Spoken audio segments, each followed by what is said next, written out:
Welcome folks to round 7 of the Power Series here at Killarney Raceway. Lots of waves happening, lots of excitement here in the pit lane. And there is excitement for a reason, not just because I'm joined by David Christie, although I'd much rather have Simon next to me, I'm not going to lie. We miss you, Simon. We wish you a speedy recovery. But because this track today, David, as I reach over to take a sip of my coffee, is a little different at the moment, isn't it? That's possibly the understatement of the season here. I mean, round 7, and it's almost like we saved the best for last. We're going reverse direction for the first time in 10 years here at Killarney, and to say it has been a change for the competitors doesn't even come close. The build up to this week has been sensational. A lot of drivers actually taking private test time just to get used to this, and oh boy, we are in for a heck of a day today. Yeah, it's going to be a crazy day today. It's a brand new circuit layout for many of us. I've done a track day on the surface before, but I've not done a race day, and I think that's the same for many guys. And it is different when you're driving it alone. It's in qualifying, it's actually quite simple. Morning. In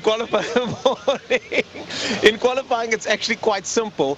But when you've got other cars jostling around you, it gets really complicated, David. And I think we're going to see a lot of that today. We just saw the Clubman's guys finish their qualifying sessions. The results will be on your screen right now. We've got multitude of qualifiers going out now. GTI Challenge, and of course GTI Challenge being the brat pack that they are, all eyes are on them to make sure they stay well behaved. But we've got a lot to talk about this reverse track layout, or anti-clockwise track layout, as I've been asked to call it.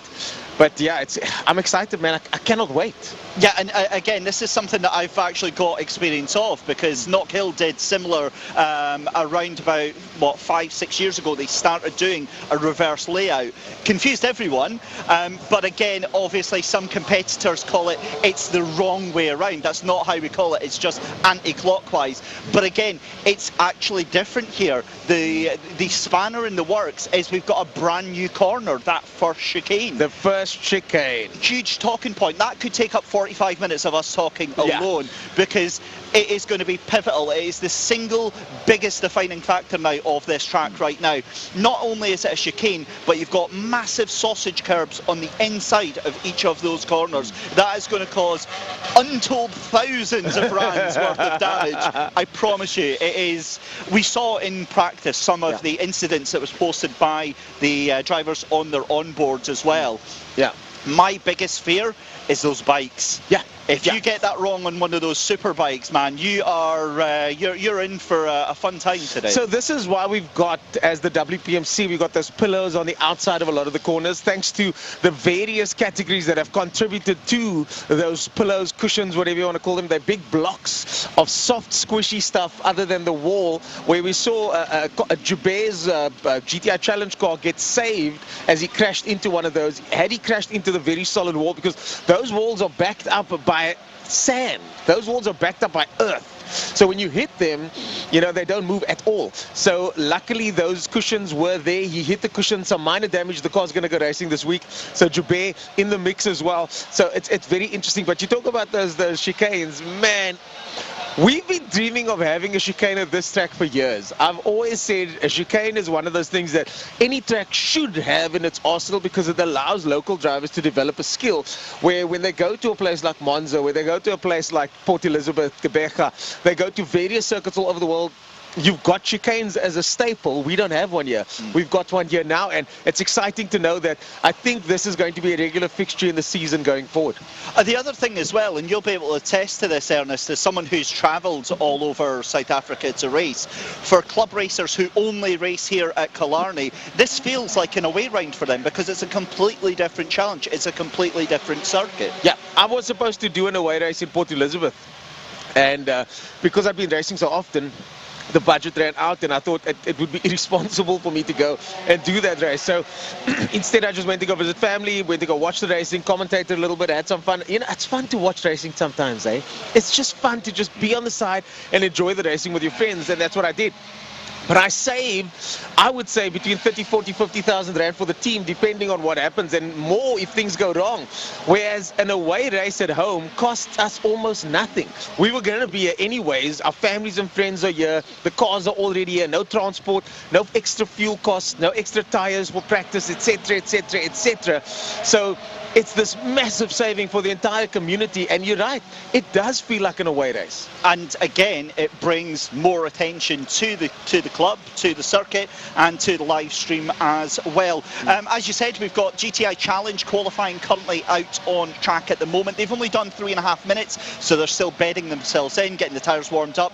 We'll give you more of the times in about a couple of minutes' time. But we did have some qualifying sessions going through that we've got to bring up to speed from yesterday. The Formula Libras, the Bayo These Formula Libras were out in force. No surprise to see Storm Lanfear at the top. He has been absolutely dominant, fighting out with DJ Boyson. But again, it's kind of a class of two with those two in the Formula Reynards. You know, those beautiful Formula 4 looking machines. Jenny Gerber in third position, Courtney Steenfeld in fourth, Richard Carr in fifth, Joshua Smith in sixth position, Hayden Elwood in seventh position, Ricky Anderson in eighth, Cyril Somerville lines up on row 4 in ninth position, Nick van der Westhuizen in 10th position, and Donovan Ramsey at the back of the grid in the V's. Just very quickly, the Formula V's, I would argue, some of the finest bang for your buck 100%. Racing, single-seater racing here in South Africa. Yeah, it's a very reliable platform. You've got basic components. It's standardized so you can measure yourself against your competitors. And yeah, I think reliability and cost goes a long way when it comes to entry-level formats. And of course, I have to mention Rob Eloff from ERA Racing. That's where I started part of my journey.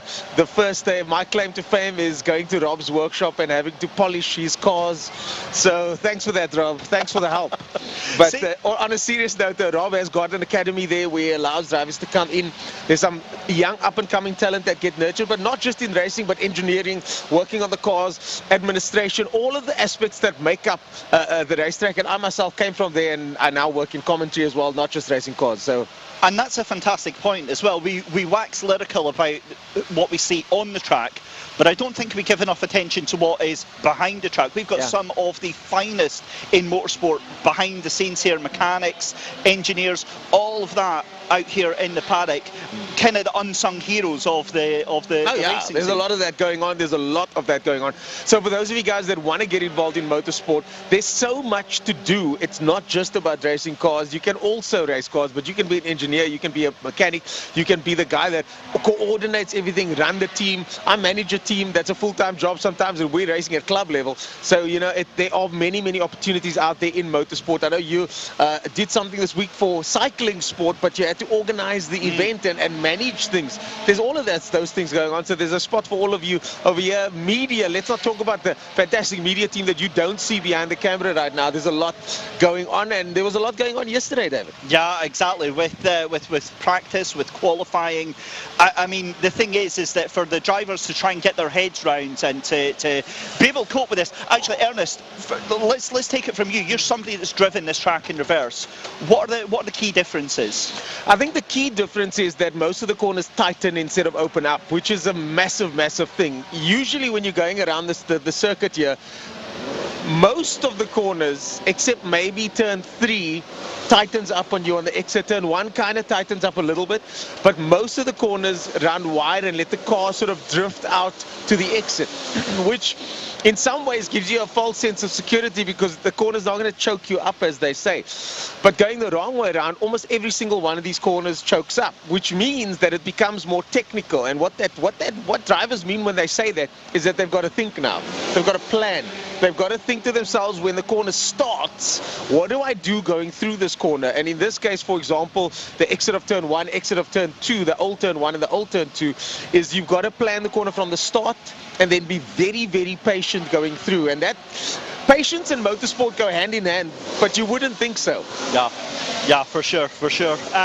While we put a pin in that, we'll bring you up to speed then with the GTI Challenge qualifying that is going on at the moment. Yuri Swart Jr.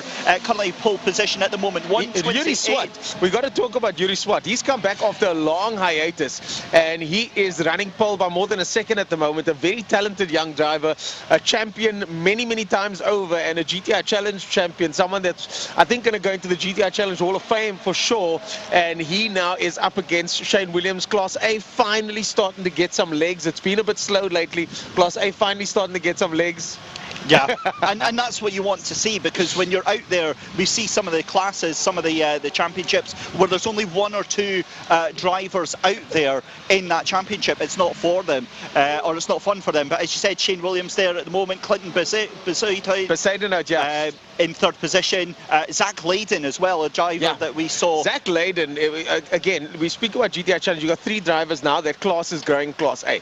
Zach Layden, I think, is one of those drivers that really adapts quite quickly to a new layout, which is what we're seeing here. And I think the drivers that are good at figuring out the new track layouts are the ones that are going to thrive. Those that have spent time on different circuits, Zach Layden being one of them, Yuri Swart being one of them. I myself this year, working with Claudio Piazza Musa at RDSA, we said this year we're going to learn to drive new circuits, and that's why we went to Mozambique and went to East London, circuits that I've never driven before. And now we're here doing a track that I've also not driven before, and we see the drivers that are very good at that specific skill bubble to the surface. Yeah, and that is a big talent to have, to be able to adapt to these changes. But we've got 45 seconds left to go in GTI Challenge qualifying right now. Yeah, let's give some love to some of the drivers outside the top 10. So Craig Dutoit currently on the ball. I think he's actually P9. We've got erroneous double in the times there. So he's P9 just now. Tristan Joubert first in Class C. Yeah. And Tristan Joubert is the guy that crashed into the wall the other day. So very interesting. Tristan Joubert pole at the moment. John Smith, your championship leader in Class C, in third position behind Devin Dreyer. Ross Schroeder behind that. Patrick Walton. I think John Smith, I worked closely with him the last couple of days. I think there's a little bit of pace in there somewhere. But Tristan Joubert, I mean, imagine coming back. This circuit, I think you can classify it as a street circuit technically in some ways, because the walls are so close. And the rule for street circuit is that you want to build up your weekend over the course of the weekend without knocking your self-confidence out the window by crashing in the week. Clearly that hasn't affected Tristan. He went into the wall, came back now. He's in pole position in Class C. Well done to him. So far, you know, things can change very quickly, but it looks like he is provisionally in pole. Yes, John Smith coming a bit closer. John Smith doing well to come closer. And look at that, the gap between them, 3/100ths of a second. Yeah, I spoke to John just before we went on air this morning, and he's feeling very happy about the way the car's set up. They were one of the teams that had done a private test session here, get the setup of the car absolutely spot on, and he is very happy with that.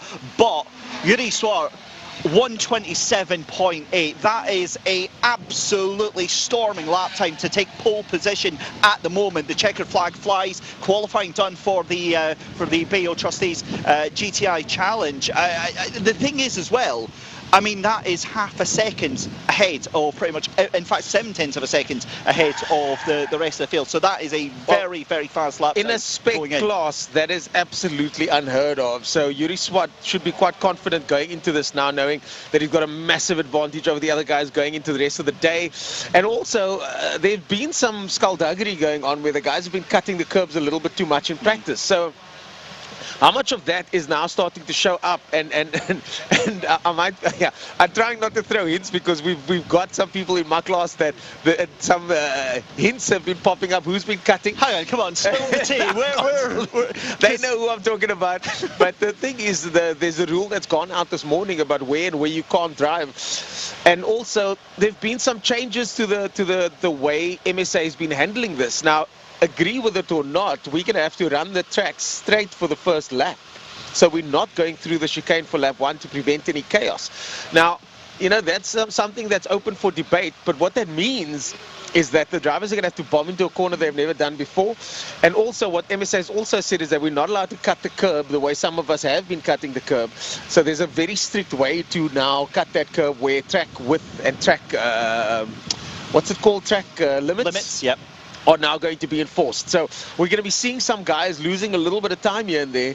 I'm hoping it plays into my hand because I'm currently 5th in the class we're about to talk about, the BMW Car Club, in my class, and it's getting feisty out there, man. I am expecting race control to be very, very busy today. But as we say goodbye to the API Property GTI Challenge as they leave the track for their qualifying, let's run you down the top 10 then. Pole position then for Yuri Swart Jr. with a 127.8. He's going to be alongside Clinton Bezuidhout with a 128.6. Then on row 2 is going to be Shane Williams and Daniel Munna. Row 3 is going to be Zach Leyden and Noura Bass. Mohamed Khalifi in row 4 in P7 alongside Adriano Ferroli, and then you've got Daniel Sandenberg alongside Craig du Toit, and that is kind of going to round out your top 10 as we get the Pirelli Super Twin 650s and Super Sport 300s out for qualifying. Yep. So the other thing that we have to do, you obviously sent your best wishes to Simone. I completely agree. I was the only one that said it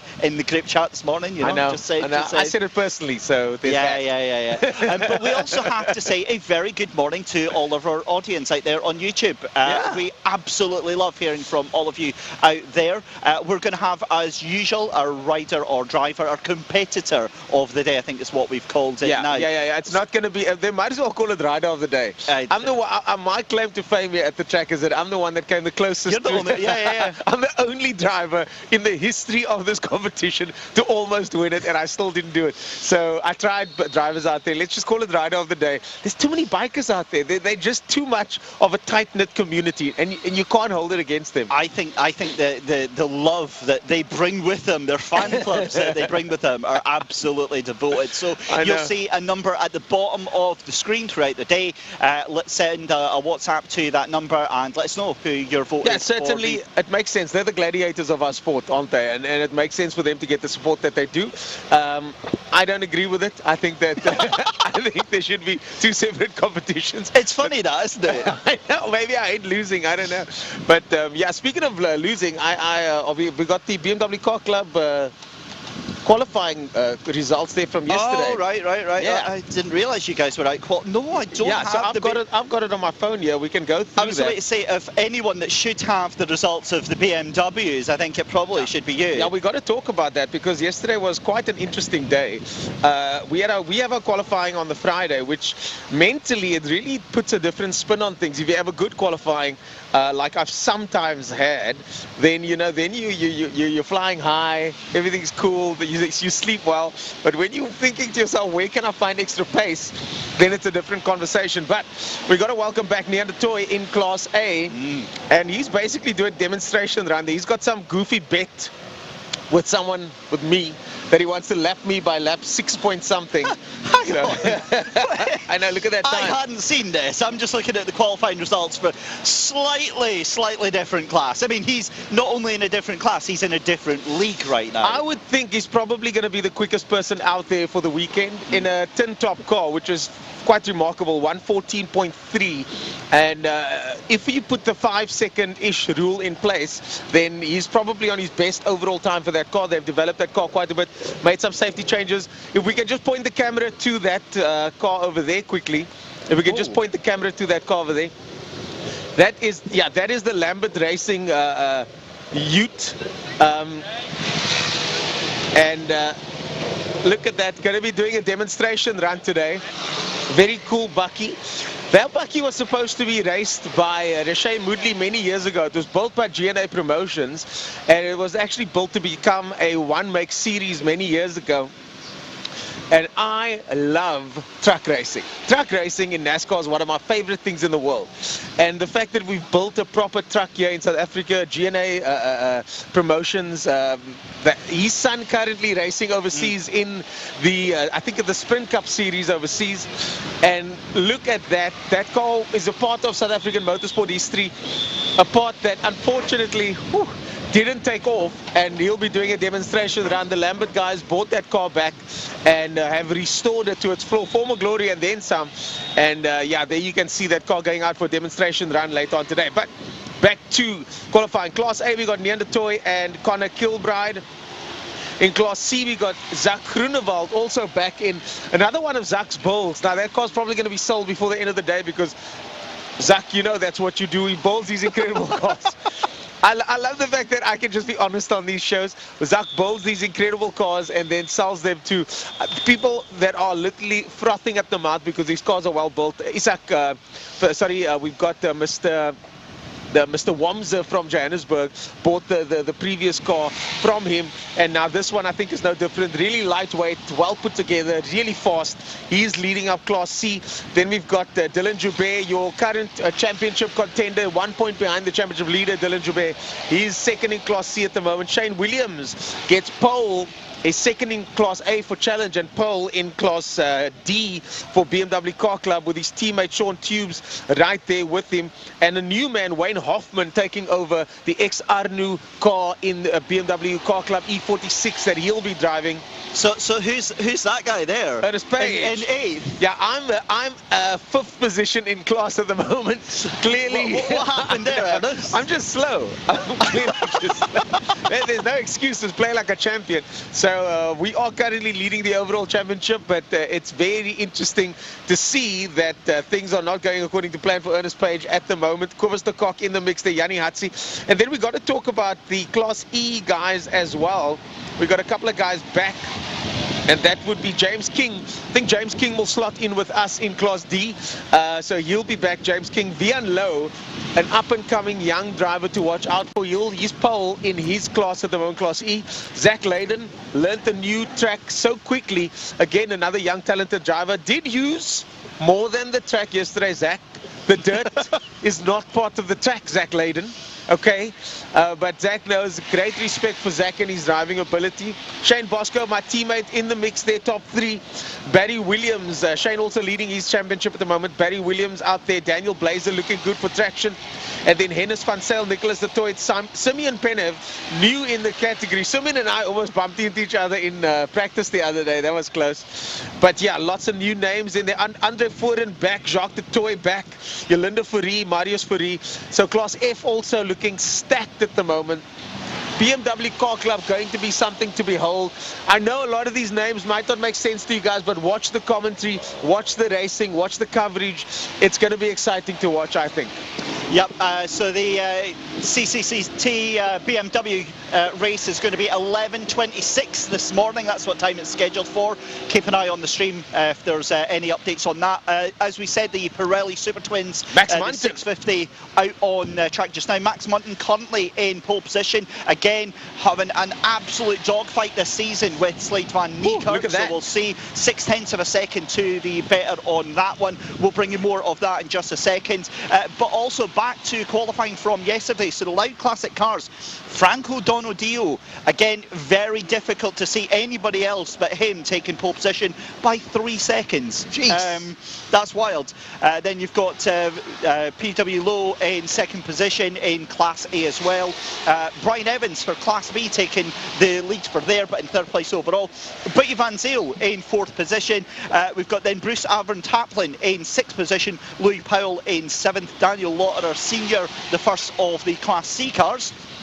He's going to be in 8th position. Dave Rowley is going to be on row 5 for Class C, with Andre Steenkamp in 10th position on row 5. Robert Rowe is going to be in P11. Malcolm Pfeiffer in P12. Brian Bedlin in P13. Andre Fourie in P14. Nicholas Nicolaisen in P15 as well. So that is the Loud Classic cars. And again, you can see them. They are going to be race number 3 of the day, and you'll see them around about 9:48 a.m. But again, give or take a couple of minutes on that one. But back to the Pirelli Super Twins. Slade van Niekerk's back. Slade van Niekerk has taken the lead back. Max Bunton just behind him. Nicholas Hutchings in the mix there as well, but a little bit further back.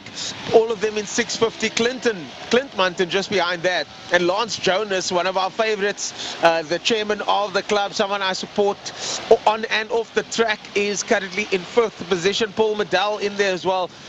But there is a clear difference, and Lance mentioned it yesterday, because the young guns are just so fast. I think age on a motorbike, it's different in a car. In a car, you can race competitively well into your 60s sometimes in certain categories, depending if it's not too fast. But on a bike, it's so difficult to compete with these younger drivers. Just absolute balls to the Well, maybe that's not an appropriate phrase for the live stream. Just a bit early for that one, but no, I get the gist of what you were saying. Soccer balls, okay. Yes. And geez, these guys are so fast. Hilton Redlinger is in the mix there. Let's talk about the other classes. SSP 300 currently led by Liam Carstens with Alex van der Berg just behind him. Also in the 650, Bradley Musto. Second in the next 300, James Late and Julian Ferreira further back, followed by Cody Redlinger. And these bikes, oh my goodness, somebody's fallen off. Somebody's fallen off the bike. It's fine. Yeah, let's we probably should say that it was while just we're just in the holding over there. Area. Yeah, However, in the holding area, it's fine. She's fine. They're fine. The bike is up. They're unsurprisingly heavy, these bikes. They're so heavy. And that's the thing. So whenever you watch bike racing on TV and a bike goes down, you always see the rider just struggling to because once they're up, they're up. But once they're down, I'll tell you what, there's one thing that doesn't happen in a car. The car doesn't fall over. Yeah. If a car did fall over, I'd be in a lot of trouble. So hang on. Just you wait till I get behind the wheel, son. I'll show you how to make a car fall over while it's stationary. It happens. These things happen, but the racing isn't over yet. The qualifying isn't over yet. Still 50 seconds to go in that category. And then next up, we got the next bike clubman's class. After this, we'll take a short break for some interviews and then join you back again after that. Once this qualifying session has concluded, we've got some finality on this. I think you'll be getting another teammate for the rest of the breakfast show. I'll be running upstairs to go take a look at the cameras and pointing in different directions. But so far, Slade van Niekerk tops the charts. No surprises there. Max Munton looking sensational in second place. But I've got to point out that in the coming weeks, I just got to look at my calendar when that is happening. I thought you were ready to break out like a Filofax or something. I should get a Filofax. We've got nationals happening on the 19th, but after the 19th, or on that same weekend, on the Sunday is the finals of one of my sponsors, Motor Village. They've got an event called Gravel Kings. They're actually coming to Time Attack to come promote that. So lots of events happening over the coming weeks. We've got Time Attack happening here at Killarney. We've got Killarney Nationals. We've got the next Power Series happening. And after the Nationals, on the Sunday, you can go check out Gravel Kings all the way out in Worcester, brought to you by Motor Village and the guys down in Tokai. And watch and look out for them at the Time Attack, brought to you by Master Drive in the coming weeks as well. There's going to be lots and lots of action at Killarney. Motorsport in Cape Town is really doing and in a fantastic place. Lots and lots of action happening in motorsport in Cape Town over the next coming weeks and months. So watch out for Gravel Kings, watch out for Time Attack. Well, I don't know about you, but I am just so beside myself with excitement for next year and that classic revival event that we're bringing to Killarney. That is going to be absolutely sensational. Oh my You goodness. better believe I am getting absolutely kitted out, suited and booted for it. It's compulsory for those of you guys that are thinking of coming to that event. You have to dress up. You have to. For the ladies out there, we've aimed the marketing campaigns specifically at the ladies so that you can convince all the guys that are saying, oh, I don't want to dress up. Just get a little flat peak hat or something. I think me and you must just, next time we're together on screen, let's dress up just to show people what you can look like on the day. How's that? Deal? Well, that'll be about 20 minutes, but No, that's fine. next Don't worry about time. it. Before the end of the year, let's get dressed up. Let's show people what you can dress up as. Because I think it's going to work, especially for the mechanics. The mechanics can wear those old school white overalls. Yep. You can, it's going to be so much fun, guys. Just make sure that your old school overalls are flame-proof. Because I saw some of them. Just rocking up in painter's overalls, yeah. I know. It's basically a cloth. So please just make sure that you wear the proper sanctioned attire. I think we're going to call it for a little bit while the next category goes out and check out some interviews. I know you asked me what it's like going the wrong way around. Jason Williams, bless our man on the ground, has asked some of the riders and drivers what it's like to race around the track. So let's hear from them what it's like to go around the circuit the wrong way around. I'm quite excited to hear what people think about this. Over to you, Jason, and the guys on the ground. Hallo, my naam is Sandra Becker. Ek ry Clubmans met 'n BMW E46. En ons ry die baan reverse direction. So ja, dis nogal opwindend. Ja, dit is die eerste keer dat ek die baan reverse antikloksgewys ry. Dit is lekker, maar dit is tricky. Dit is iets heeltemal anderste. Die moeilikste gedeelte vir my is om my breekpunte te kry, om te kyk waar ek moet breek, waar ek my draai moet vat, waar ek kan exit. Ek meen 'n reguit lyn is 'n reguit lyn. Dis die draaie wat vir my bietjie vang. What do you think about the chicane? Vir een kar is dit okay, maar as daar twee karre op hom afstorm, is ek nie 100% seker wat om te dink of van nie. Hi, my name is Pierre Villot. I'm racing classics, Killarney, running RX-7 13B Turbo, Class A. First time around with a reverse track, quite a challenge for me. And you've had 1 or 2 practices so far. How's it been going? Yes, it's all new for me. The braking points is totally different. I enjoy it. I think it's challenging for, especially for old drivers like myself.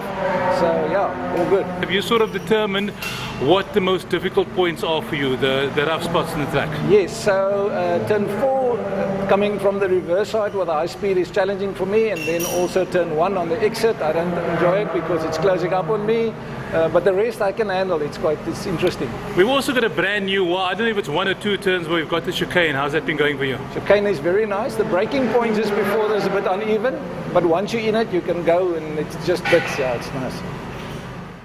Hi, my name is Malcolm Pfeiffer. I compete in classic cars. I drive a 1970 Alpha GTA M, and I drive in Class D. And yeah, that's us. Yeah, well, you are basically furniture down here at Killarney. Have you driven, I know you've seen it, but have you ever driven the reverse track before? I've never driven it the wrong way around. Very exciting to do it. A bit challenging. I had like some practice in the week and still battling with turn 2. What do you think is the most challenging part about this track in reverse? It will be the chicane, and then it will be, if you go wrong way around, turn 4. 1, 2, 3. Turn Yeah, 4. We're all getting confused with the numbers. Turn 4, oh, turn 2. That's very challenging. Okay, looking forward to see you out there, Malcolm. Cool, man. My name's Eden Hines and I ride a Kawasaki ZX-10R. Okay, we are at Killarney reverse track this weekend. Have you ever done the reverse track before? I actually haven't. It's my first time on the new layout.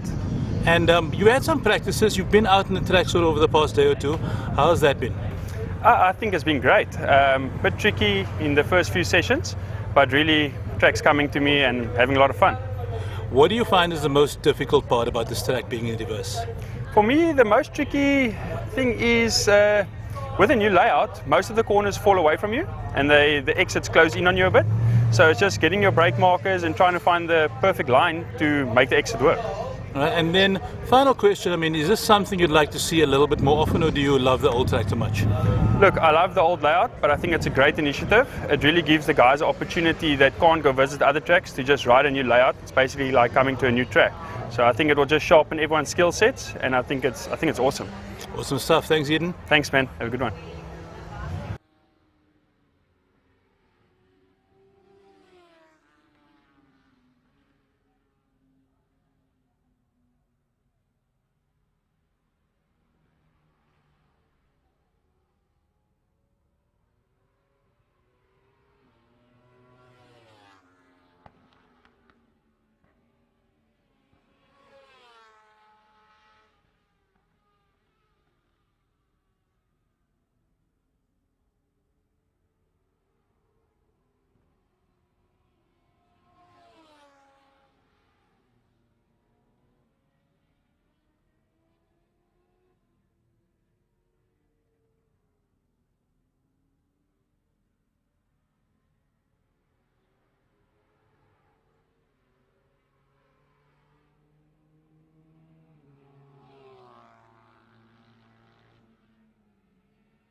Welcome back, ladies and gentlemen, to round 7 of 9 of the Power Series here at Killarney. Ernest Page has left the building and magically metamorphosised into Mr. Jordan Hubin. Jordan, welcome along. It is a full, almost like a full commentary team takeover. We just see Gary, Frank and Francois down here just to make it a party.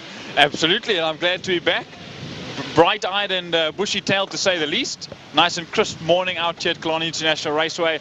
I'm a little later than normal, so I suppose you could say I've started the day off backwards. Well, it's awesome to have you along nonetheless. We've got just a couple of minutes left to go in qualifying for the Clubman's Classics and the Breakfast Run motorcycles powered by Pirelli. And again, reverse direction. I need to hear how excited you are for this one. I can't even begin to explain. In the close to 20 years that I've been at the circuit, I have not been able to witness a reverse layout of this circuit in my lifetime. Now, 21 years later, it's happened again, and everyone, after 10 years, a whole decade, it's back to it, and I know the bikers and the car racers are super ecstatic that it's back again. And obviously we've got the Clubman's, the Classics and the Breakfast Run motorcycles. We just had the 650s and the 300s. The bikes, very close to your heart. You know a lot of them very, very well as well. No surprise to see Saud Adam right at the top fighting with Gerhard Joubert. We've got about 4.5 minutes left to go. Half a second in the qualifying for the Clubman's just now. But again, what sort of differences do you think that we're going to see over the course of the day here? Well, the biggest thing, of course, is the adjustment to the new layout of the circuit. A lot of the guys aren't quite fully comfortable because of the way that the circuit is now completely different. We had originally 4 right-handers and 1 left-hander, but this time around, swap that around, it's 4 left-handers and 1 right-hander. So the bike guys are still adjusting to all the bumps into all of the corners. I think Ernest probably would have said the same thing. The circuit it's the same bumps, but the bumps are in different places. So coming into all the braking zones, you start getting a bit shuddery into the corners and trying to get on the gas. I spoke to some of the riders yesterday in all the classes, Superbikes, 650s and 300s, and Clubman's Breakfast and Classics, and they all say mid-corner, trying to get on the gas, it gets a little bit unsettled, but it's all a learning curve for everybody today, so it's an even playing field. Now I can see our production team behind the camera looking to the sky here. It's patchy cloud, it does look a little bit grey. I'm wondering about changeable weather and what that would throw into the mix as well. Well, a big thing that would have helped out today is a nice sunny morning to get the track warmed up.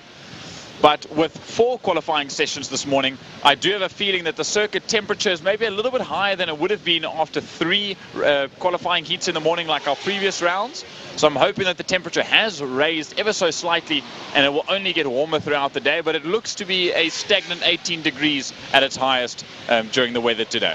Yeah, for sure, for sure. First race out on track is going to be the Thermo Fire's Clubman Saloons. They're going to get us kicked off around about 9 o'clock, so we're all good to go on schedule just now. We've got just over 2.5 minutes left to go in the Pirelli Clubman Classic and Breakfast motorcycle qualifying just now. The last of the qualifying sessions just now, Saud Adam, as we said, now takes pole position, 126.296, so I've got a feeling that Gerhard will be able to get into the 126s potentially as well. Willie Morris in 3rd position. In fact, there we go, Lubalonsana.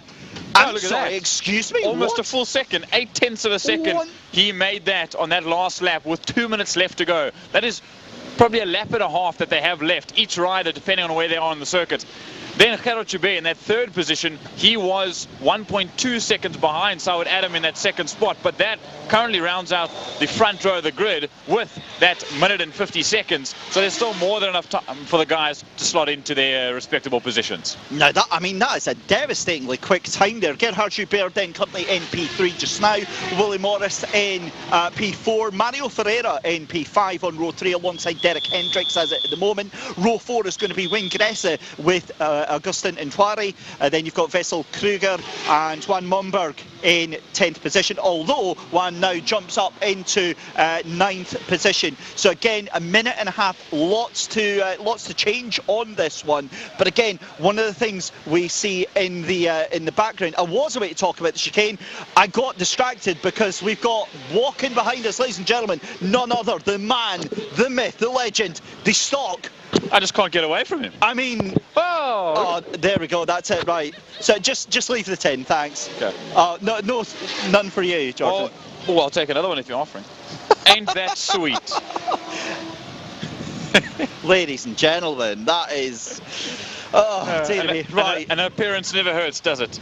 Well, you notice I'm stuffing the sweets into my pocket as well. They are absolutely getting saved. Also, huge thank you to Ernest Page for saving my bacon this morning. I feel like I'm acclimatising properly because I'm properly cold this morning, and if I'm cold, you can only imagine how cold it is out there on the track, but the sun is trying to break through. Last 30 seconds in of qualifying today for the final qualifying session of the day. We've got a packed lineup. We've got the Thermal Fires Clubman Saloons up first, the Bayo Trustees Formula Libras, we were talking about them earlier, Loud Classic Cars, then we've got the Pirelli Superbikes, the API Property GTI Challenge. I'm calling it right now, that is just going to be chaos. Absolute unbridled hot mess of chaos, and I am here for every minute of it. Pro Oil Supercars and Caltron Fine Cars, the KDS BMW CCCT Race Series, the Pirelli STC Super Twins and the Supersport 650s, Supersport 300s even, the Warwick Wealth Sports and GT cars, and the Pirelli V8 Masters, and then the Pirelli Clubman Classic and Breakfast Run that we've got on there just now. But JT, qualifying is over, the checker flag flies, and that looks like a very fast pole time for Lubalo Insana, but South Adam coming a bit closer, but not quite enough there. No, you got enough on those final lap and a half to put in a 1:26.018, so just cresting the 25s, and that'll sit him in second spot on the grid. Obviously the motorcycles, they are 3 abreast down at the grid order, so the top 3 starting on the front row of the grid: Lubalo Insana, South Adam and Gerard Joubert, which is going to be an intense run to the line. But we did see as of the bulletin that was put up by MSA and the stewards here at Killarney International Raceway, that lap 1 of every race will be skipping the chicane. They'll remove the cones and they'll use what we generally call the turn 5A kink. When you come under the City of Cape Town Bridge, the right-hand kink in towards the braking zone of today's turn number 1. That will be fully flat because the guys aren't at racing speed, but after the cars and bikes exit that area, and as well as the medical vehicles, they will set the cones back up, and every lap thereafter will be chicane conditions. Now, just very quickly, I was speaking to John Smith, one of the drivers this morning, and he was absolutely stating categorically that chicane is single file. You are not getting 2 cars wide through that, and yet I get the feeling we're going to see attempts being made repeatedly through the day. I've never seen a more obvious choke point at a circuit than that chicane. I think we're going to have the cameras on that, I think, all through the day today. And again, it just makes me think we're towards the end of the championship here, JT. Round 7 of 9, you're going to get a lot of guys and girls out there who've got their eyes on the championship and thinking, look, I just need to survive this weekend. But this is a big opportunity for a lot of drivers and riders out there.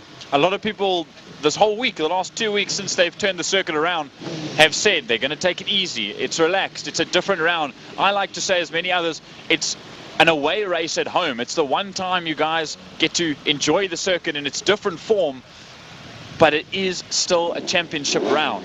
And that is something on everyone's mind, and that might be a little bit bothersome to keep, not egos per se, but competitiveness between all the races out there today, a little bit higher on the scale. Yeah, and for sure, and obviously with this coming in so late in the season, you've got to hope now that this is a permanent addition to the roster. I mean, this is such a fantastic, and you just pointed out as well, we spoke about it with Ernest as well, for a lot of these drivers, this is the only racetrack that they race at all season. So it's a lovely change. It's an away round for them, and it's extra value for money for not just the drivers, but for the spectators at home. It's something different. It's a little bit, unexpected, a little bit uncharted territory here. And like I said, I am absolutely here for it. But you're someone that is much closer to the ground with the drivers, with the riders. What have you heard? What have been the rumblings from the drivers and riders? Are they looking forward to this? Well, from the people that I have spoken to in the cars and the bike sectors, it's mixed opinion. Some of the guys don't like the way that the track has very limited runoff in certain areas. So turn 4 is very limited, turn 3 and in actual fact, turn 2 and turn 3 and the likes. But from the bikers and some of the car drivers, it's not a needed change, but it's an enjoyable change, and the track does flow really well. Well, ladies and gentlemen, it's the dawn of a brand new era here at Killarney International Raceway. Round 7 of 9 of the Power Series is about to get underway. For everyone out there on YouTube, please keep yourselves engaged. Get in the chat. Let us hear all the support. Who are you here for today? We love everything. Hit that like button on the stream as well. Get in touch with the competitor of the day. But a huge thank you to Ernest Page, who was here with us earlier. We send our best wishes to Simone. We wish you were here instead, but it's been myself, David Christie and JT Hoban. Keep it locked as well. You'll hear all the stream from our colleagues from Gary, from Frankie and from Francois up there in the tower joining ourselves as well. Keep it here for an amazing, amazing day of racing. We'll throw it up to the tower. We're about to go live with some action and our first race of the day. See you soon.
One, two. Well, good morning, everybody. Frankie and Mike side, and welcome to round 7 of the Lime Property Management in conjunction with Smile FM and the City of Cape Town. Round 7 of the Killarney Power Series, the main circuit club and regional championship. As I said, hi everyone, my name is Frankie Ennis. Today I will be joined by Jordan Heben, David Christie, Francois Butler and Gary Fleming that will be doing the commentary and the camera work as well.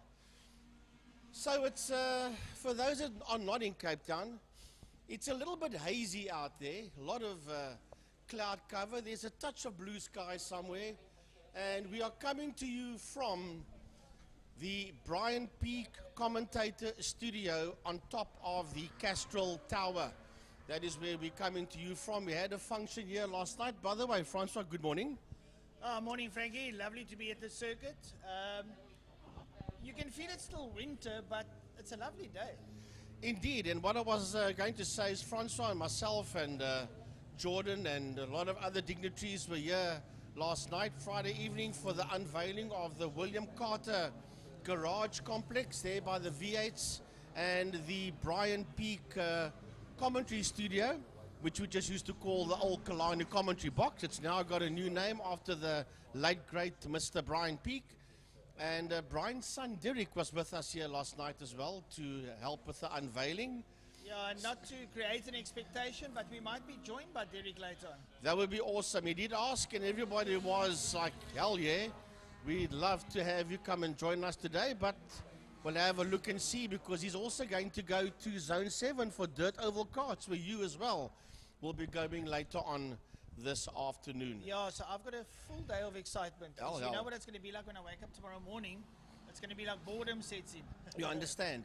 So for the people at home that are looking at what's going on here, why are we going in the opposite direction? Why are we going anti-clockwise? Well, I'm sure everybody knows by now, but for those overseas that are watching the production that might not know, we're doing for the first time in 10 years, we're doing Killarney International Raceway in an anti-clockwise direction. Now, the circuit was not really designed to go anti-clockwise, but they can. It's going to be a bit tricky. The speeds won't be the same as when the drivers and riders go clockwise, but it's going to be pretty much the same. So, as we mentioned that, it's the opening race of the day, and it's going to be in the Thermophiles Clubman's regional saloon cars over 8 racing laps, as the cars are beginning to work their way around. And I see that Devon Lusmore is in here with the 350Z.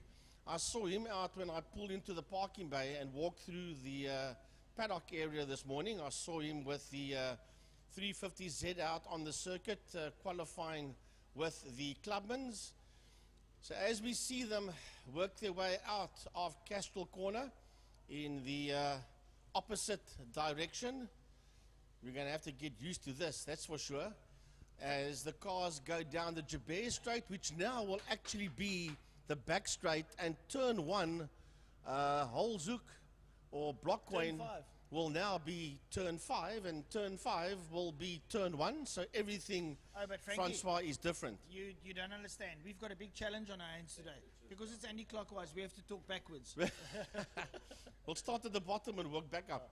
Right, so the cars are working their way out of turn 1, well, yeah, turn 5, we should say, as the Apex Bet safety car makes its way into the pit lane. The lights are on, and away we go as they work their way down the Porsche Club Straight through the 5A kink. But now they're going to have to swing right, but that they will only do on the second lap. The opening lap, they will not use that chicane. That, to my knowledge, will only be used, Francois, at the start of lap 2. Yeah. No, see the guys now up the back straight towards turn number 2, which is actually turn number 4, and turn 3 remains the same. Oh, that stays the same. Into Sarl sweep now, double left-hander, not a double right-hander, and they're going to have to enter it very tightly, otherwise they're going to get spat out on the exit. But the guys running wide there you see them wide, but if you're coming tight then you don't get spat out so much. I think a couple of guys are going to, there you already see them clipping the dirt as they work their way through. Down in towards turn 3, which is Damps. So now they go down the Golden Highway, where they normally go up the hill. They're now going down the hill into Damstip, as the field now makes its way through Damstip, through the Lundstem Kink, and into Castrol Corner. And it is a whole string of Clubman's cars that's working their way along the Jabez Straight towards turn 5. Right, into turn 5, Blockpoint Corner. It's Dexter Bruce there, followed by Shane Justice. And they work their way around, also nice and tight there. Don't want to get spat out now. They'll run up. Oh, Dex fishtailing his way out there and working his way up towards the start-finish line, towards the City of Cape Town and Castrol Bridge. Down towards that. Now the kick is going to come into play. Down at the bottom of the straight. There they hit the kink and work their way through and into turn number 1. Right, down into Cape Town Corner they go. Dexter Bruce sits out there in P1. He has got a Shane Justice in there, right in there behind him. Then Skalky Geldenhuis. The 410 cars also in that fight. He's losing a little bit of ground as they work their way down the Killarney Straight and right in there with them. And he's been caught there. He has been caught there. Oh, it's a big lockup as they go down into Saddle Sweep. Oh, that was Dex locking up the front end there. The buyers probably more in the front than the back. And Andre Johnson in there with Jess Huggett. Nice to see Jess back there as well. He's in that white VW Jetta. Works his way through. And a couple of the other drivers going through there. I tell you what, it's nice to see, and I think the guys are embracing the circuit with both hands. Right, Dex sits out there in P1. He's got a Shane Justice in there behind him. And then we have got Skulky Geldenace. Then behind fishtailing all over the place is Gary Smith. Or should I say Shane Smith, followed there by Gary Smith, then Andre Johnson as they make their way into turn 5. Yeah, Shane and Gary Smith in the Truckport Logistics outfits there, followed by Andre Johnson. Jess Huggett's in there to do with Dylan is in there as well. He works his way through. We've got Andre Swat, Sandra Becker doing exceptionally well there in P10, followed there by Paul Minnick. I see Stevie Griffin-Wintle in the escort. The winger's off. He's just got 2 dolphin fins at the back. Right in there. There's Andre Johnson going through Jess Huggett. Then we've got Willie Swart. That's in there just behind Dylan Jabir, followed there by Sandra Becker as the field makes its way into 5 and out of 5. Now they're flat out down the Killarney Straight. It's Bruce Justice Geldenace, followed there by the 2 Smith cars as they work their way into Saddle Sweep. Then behind the 2 Smith cars, it's Andre Johnson in the Audi. Then Jess Huggett coming through, right behind Jessie Huggett. We've got Willie Swart, that's now ahead of Dylan Jabir, followed by Sandra Becker. Paul Munich is coming through. Then it's Michael Lucia that's now ahead there of Quinton Carstens. Yeah, no, it's fantastic racing out there, and like I said, they're embracing it. You can see the lines. The guys are finding their lines early here in Clubman's, Yep. setting the tone for the day, and affording themselves a new vision of the track. So it's exciting, and going downhill on the Golden Highway, you pick up a lot of pace, but turn 3 looms large. The thing is, Francois, as the day goes on, all depending on what the sun does, when they go down the Golden Highway, they're going to be looking straight into the sun, depending on what the cloud cover does for the rest of the day. Sun visor, Gary. I mean, Frankie. Sun Yeah, indeed, sun visor. So there's Andre Johnson coming through, Jess Huggett, Willie Swart, Dylan Jabir, Sandra Becker, Paul Munich. He's coming through as well. Then we got Lucia Carstens. Then it is Griffin-Wintle coming through. There's David Vermaak. And he's right there with Lance Arden. So the 2 of them are side by side. And then Trappies van Tonda, the guy that needs a haircut desperately. Right, here they come up the back straight, up towards turn number 2, Sorrel Sweep. And, on the inside there. Now, there's a different line. You get hung out to dry on the outside there. Have a look there now as they come through. And Shane Smith there, having it out there with Skulky Geldenace. Shane now looking up on the inside. And he holds it out. He's for Skulky wide. And Shane goes through there. Shane Smith, sorry. And he pushes hard up towards Castrol Corner, which is turn number 4. Right, yeah, they come through. That is Shane Smith coming through. There is Justice. Then it is Gary Smith. Then behind Gary Smith, where's Jess Huggett? There's Jess Huggett. Then we've got Andre Johnson coming through. Behind him, it's Willie Swart. Behind Willie Swart, there's Jess. Yeah. Then we've got Dylan Jabir. And behind him, we have got Sandra Becker in that 96 car as they work their way on the Jabir Straight towards turn 1. Well, Sandra Becker doing a sterling job to stay in the top 10 at the moment. Can she hold out? She'll be the first lady in the pack. Nice to have her. She's the only lady out there as far as I know, doing a sterling job there. See the cars. There's Steve Griffin-Wintle's car. And he works through for Mark's there. Behind for Mark Arends and Trappies van Tonda. There the cars now. Andre Johnson, the Willie Swart. There's Jess Huggett, followed there by Dunn. They all work their way through. Sandra Becker. There's Paul Minnick, followed there by Carstens. And there's Steve Griffin-Wintle there in the escort. Yeah, Steve Griffin-Wintle in the escort. He sits there in P14 overall, does Griffin-Wintle as the field makes its way through. Bruce, Justice, Smith, and Geldenace coming through as they work their way up the, I should say, down the Tigerberg Straight. Andre Johnson coming into view. He's getting away now from Willie Swart, but Jess Huggett's got Dylan Jabir right there on his case. There's Paul Munich coming through as well, but Jess Huggett's got them racked and stacked in there behind them. He's got quite a few of them that he's going to have to circumnavigate around, or should I say stay ahead of them. Here comes Johnson. Then we have got Swart. Then it's Jess. Then it's Jabir. Then it is Lucia, and then it's Becker. Well, have a look there, Michael Lucia, the inner rear passenger wheel lifting up there now as he goes around the corner. hitting it nice and tight, because when you come out of Cashel Corner, it closes up on you. Sandra Becker up on the inside there of, looks like Jess there. And, well, I tell you what, it's good racing out there, and everyone's getting stuck in there. 3 abreast down. Oh, look at this. Oh, wow, that is insane. That is Munich that's trying to get past Jess Huggett and Dylan Jabir as well. Wow, that is insane as they make their way through. That is indeed Michael Ashear. Sorry, Paul Munich is a bit further down, but Michael Ashear is definitely the man on the move, that's for sure, as we watch the cars go through.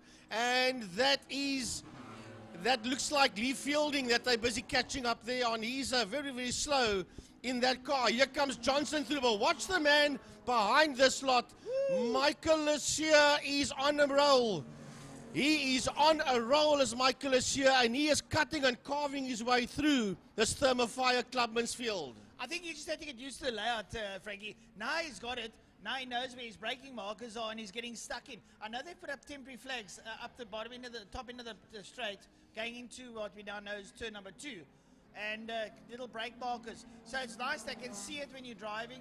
You know more or less where you can add brakes, but we see them locking up and puffing smoke when going into turn 2. Sorrel van der Merwe Street. Yeah, I see that off screen. Craig Agliati is going pretty slow out there. But we have a look what's going on. Here comes Dylan Jabir. There's Sandra Becker. Then Jess Huggett coming through. Behind Huggett is Paul Munich, Quinton Carstens, Trappis van Tonder, and Steve Griffin-Wintle. As the field go through, David Vermaak, Lance Arendse is in that fight as well. And sorry, then it's Trappis. Trappis sits out in P16 overall. Yeah, so the viewers at home can see the log on the left-hand side of the screen. That's nice to see. And the guys working their way through.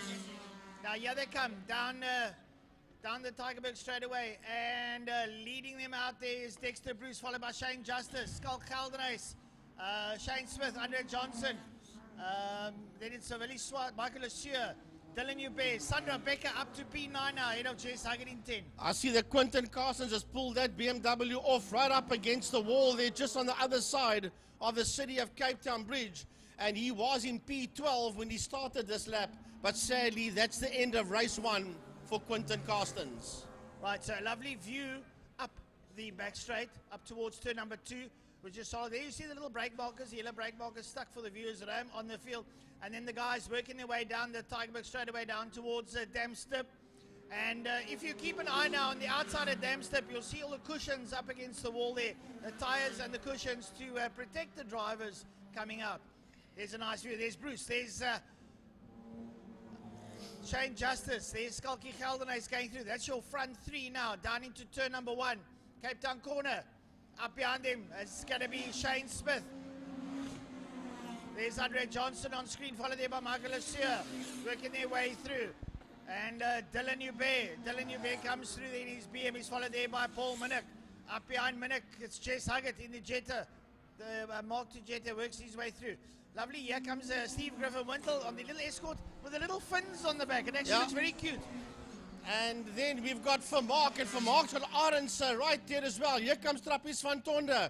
And while we speak, Justice is the man that's the quickest out there with a 128.437. Oh, I think Shane will be relishing in that one now. Have a look here. Here comes Michael Ashear again round the outside of a slower car. He's working his way around, and he's got Andre Johnson with him now. Down the Tigerberg straightaway, down towards Dams. They're going wide so they can cut into the inside of the corner and have a run up through the Lundstem King up towards turn number 4, Cashel corner. Well, I'm looking at the 2 front runners. They're making their way into turn 5, and Dexter Bruce has been caught there by Shane Justice as they make their way onto the home straight. And the checkered flag is out. The checkered flag is out, and it's Dexter Bruce that comes home 5/10 of a second ahead of Justice, followed there by Skalky Geldenhuys 3.8 seconds behind Justice. Lovely stuff. First race of the day on the anti-clockwise circuit. The guys, I'd love to get the feedback from them. I mean, I was very fortunate to ride this track anti-clockwise many years ago. But, yeah, lacquer stuff. But guys coming through here.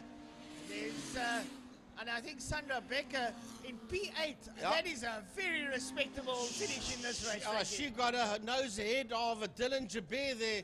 Munich coming through. Here comes Jess across the line now. Jess will be happy. He's finished the race for the first time in a hell of a long time. Steve Griffin-Wintle coming to the line. Then it is David Vermaak right on his heels. He's Lance Arendse and Trappis van Tonde. And that's the first 15 cars across the line. Oh, folks, around the circuit and at home, what a lovely experience. And on the lead lap, here comes David Fourie as he crosses the line.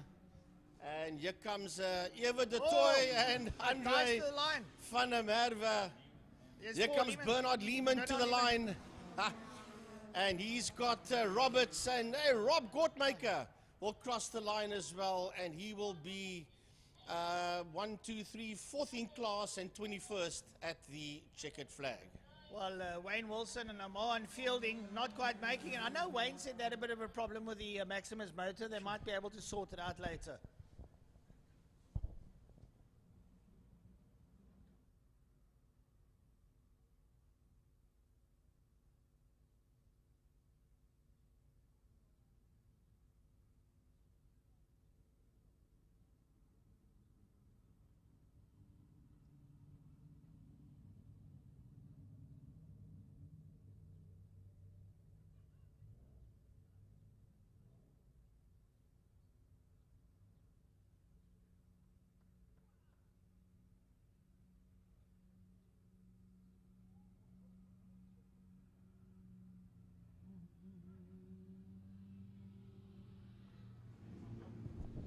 Right, so that was race number 1, Thermofire's Clubman's Regional Saloon Cars, and a lot of replays for the folks at home to keep an eye on. That was Dexter Bruce, Justice, and then it was Smith coming through there as well, so good couple of replays going down the Tygerberg Straight. As the cars all slowed down, Everett Vermaak, David Fourie. Now remember, they're going to slow right down, and then they're going to go around the Cape Town corner, and they're going to enter the original pit complex at the Park Vermeer. So everything today is obviously different. Even the marshalling points, certain marshalling points will be different as well. It will not be the same as what we know it. Most of the marshalling points, I think, will probably be the same, but there might be the odd marshalling point here and there that will change. So the competitors will have to look out for the new marshalling points as well. So this is the first time in a decade that we're going anti-clockwise, and as I mentioned, they've got to enter the pits there at Park Vermeer by the scrutineering building, and that's how the cars and riders will get back into the pit area. But yeah, it's going to be a good one today, and actually I kind of enjoyed the fact that you can look at the exit of Cashville Corner and your Jabir Straight becomes your back straight, and then you pick them up there in Blockcoin and then down to the checkered flag. So very different. As I've said before, this is what they classify as the cheapest away race you're ever going to do, because it's the same track, but nothing is the same.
So the dulcet tones of Francois Butler screaming out the commentary tower in the background there, but we're back for race 2 of the day, Brio Trustees Formula Libres, the best of who's who in single-seater racing there. As well, I'm not sure how you managed to spin it on the warm-up lap, but I guess you might as well do it.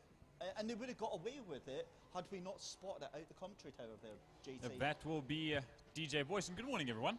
From my side, good morning, afternoon, good evening, and good day to those watching worldwide and locally. But yes, that was DJ Boyson. Just having a moment, but I suppose the biggest thing when you head out onto the track is, sure, your tyres are cold. They were held in Parc Fermé for quite a while, waiting for the clubmans to finish. So I'm sure the Formula Libres tyres are all a little bit on the chilly side. And getting on the gas in those VW Reynolds is definitely a twitchy subject. So glad that he stayed out of the way and is back up towards the grid. Now this is going to be, a one to watch, David Christie. And I say that because come the chicane, when it is put into place on the second lap, we know these cars, we know they open wheelers, and bumping tyres into a chicane, which you stated this morning in the breakfast show, it's a single file only chicane. I genuinely wish we had one of those soundboards with like the cash register sound for any time a driver or a rider hits that, because that's going to be a hits one of the cones. Expensive moment for them. But yeah, this is going to be a fantastic race for the Formula Libres. And again, we have to talk about the Class V, the Formula Vs, because they have just been so much fun to watch, so much value for money in terms of that class. Obviously, we've got the Class S, DJ Boyson and Storm Landfair out in front with those beautiful F4 styled machines. But again, for me, the Vs is where all the cool kids hang out. Oh, of course. That's where you want to be, is the Formula V, as the 5-second board is up. Out of the way they go. The revs climb, 5 red lights, and off. Down towards, there you can hear that KTM as well. That is of Yanni Gerber, as down towards the kink they go. Landfair and Boyson already attacking hard down towards the first braking zone. There's Yanni Gerber in the Van Diemen. That's powered by a 1290 KTM motor from a motorcycle. As you'll hear that very throaty grunt of the motorcycle engine is out of Cape Town corner they go. That's turn number 1 this way around and down towards Sarl Sweep. And that, I think, is going to be a big moment down into the exit of that first corner. I think some of the Formula V is going to be a little bit greedy on the throttle coming out of that corner, so don't be surprised to see a spin. Another one here, Sarl Sweep is always a big corner in the traditional clockwise direction.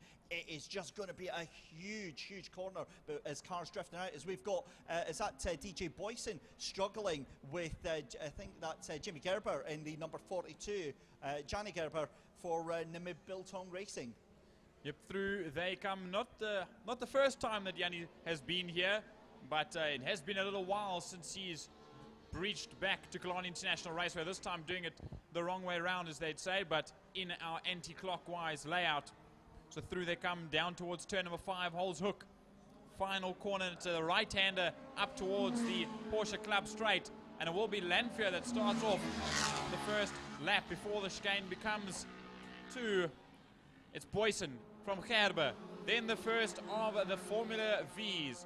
It's Richard Carr, Courtney Steenveld, Joshua Smith, Hayden Alwood in the Swift in Class C, ahead of Ricky Anderson, Nick van der Westhuizen, Cyril Somerville and Donovan Ramsey to round the field off on the opening lap. Yanni Gerber is really putting DJ Boyson under some real pressure right now. Again, lap time's not really representative, but we've finally got that chicane coming in with it being lap 2. We've seen Storm Landfair is off into different postcodes already as second and third place going down. I guess we can't really call it the back straight as we go round through into the Sarl Sweep, but we see a couple of the Formula Vs here through Sarl Sweep. And again, with it being almost like a double apex corner here, you don't want to go too wide on that exit, JT. And I will say, after going out last weekend with Dylan van Heerden, there's a lock-up for Courtney Steenveld. He doesn't want to drop himself into the clutches of Joshua Smith for the SNS Racing team at this point in time, but I went out with Dylan Van Eden of DVE Motorsport the other day at the Traction Track School, and you'll find that there's a drop-off to the curb in a spiral sweep, that if you go a little bit too wide, the circuit off-cameras completely onto the grass, and that's caught a lot of the sedans or the tin-top cars out. So hopefully there's a very wide corner through Castrol as well as through the chicane. They go down towards turn number 1, and we lead out here with the Formula Vs. Yeah, here comes Richard Carr, then ahead of Courtney Steenfeld. Courtney Steenfeld takes the lead ahead of Joshua Smith and Richard Carr. Richard Carr dropping down the order as Hayden Elwood is in there as well. Ricky Anderson going to come across the line as well. But we cut back to that turn 1, and this is going to be the battle for the Formula Vs. Then Carr, Steenfeld and Smith all in that as well. And it's a great run for the number 69 car of Courtney Steenfeld, all onto the back of Richard Carr here. Again, now we have to figure out what we call this, because we always used to call that the backstretch down to turn number 5 to Cape Town Corner, as that is going to be almost side by side. That's a brave move into Sorrel Sweep. And it was, in fact, Courtney Steenfeld that dives up the inside of Richard Carr. Courtney Steenfeld racing under Richard Carr racing. So, learner and mentor right now, racing nose to tail, is Joshua Smith, the young gun, fresh off from PE a weekend or so ago in that very same Formula V. He's out racing for victory overall in a Class V.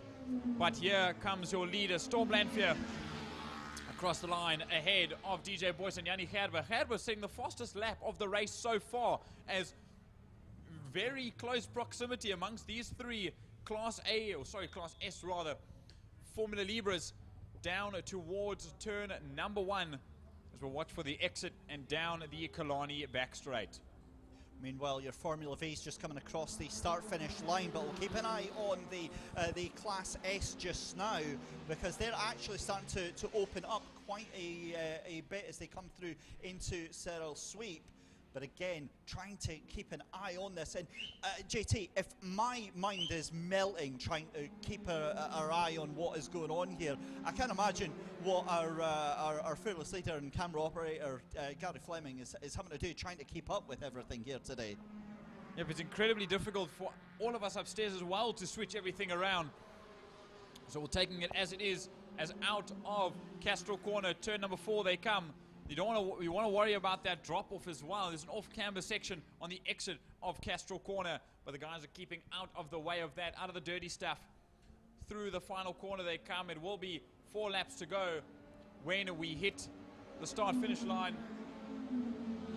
And away they go. The difference among the top 3 is 2.5 seconds between Lanfear, Boyce and Gerber across the line. DJ Boyce, though, taking the fastest lap of the race, 1:19.7, breaking into the 19s, and that gap was 2.5 seconds 3 laps ago. It's now down to just 1.4 seconds as they come out of turn 1. He's going to be into the slipstream very, very shortly, and Yanni Gerber was making inroads there, but that gap's starting to edge out even more now, as we see a big moment into turn number 4, and that is going to be one of the Formula V's. That'll be Ricky Anderson for the Cape Town Cowboys. He just has a spin, but he collects himself and he gets back onto the circuit. There you see in the middle of your screen. Another spin as well, going out of the chicane.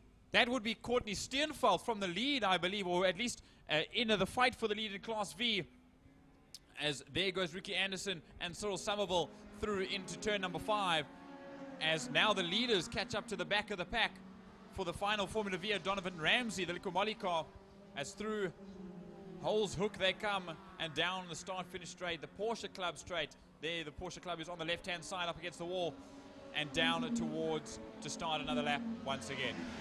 You know, we said on the breakfast show this was going to be absolute entertainment. I didn't quite expect all of this already. This is just so much fun. We've got 3 laps left to go. Storm Lanfear now takes the fastest lap of the race there, 1:19.72 on that last lap round, and that is going to be down into turn 4 again. But now look at this, a second time, another spin in turn 2, but a different spot. Richard Carr from the lead has now lost the lead to Joshua Smith after the roundabout in turn number 2. So he's going to be kicking himself now with, turn 4. You see, I'm also going to get, as soon as I get excited, I get confused. But now, there goes the leaders, chopping and changing on our screen.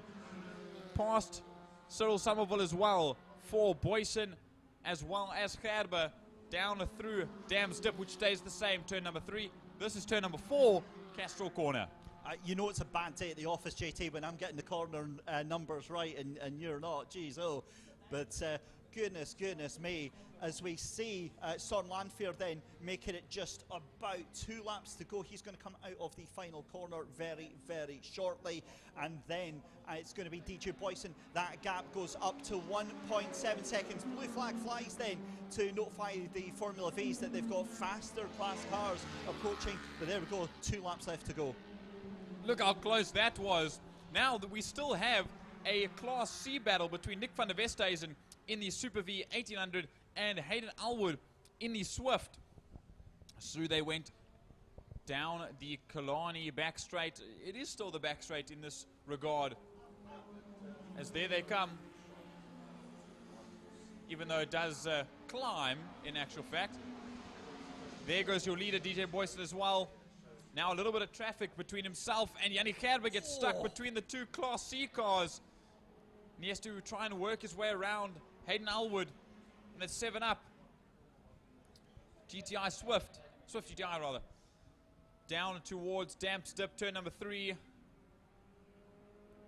And then into Castrol for your leader. That's the race driver SA car, the number 27 of Storm Lanfear, that leads out with just over a lap to go. Yeah, and where there was a little bit of closing in from DJ Boyson, that looks to have settled down now. That gap away back up to 3 seconds for Storm Lanfear over DJ Boyson. Yanni Gerber, though, still in with a chance here, 1.5 seconds behind in that 3rd place number 42 car, as we've got 1 lap left to go. The white flag flies. We are on our final lap here for the Bayo Trustees Formula Libre Race 1.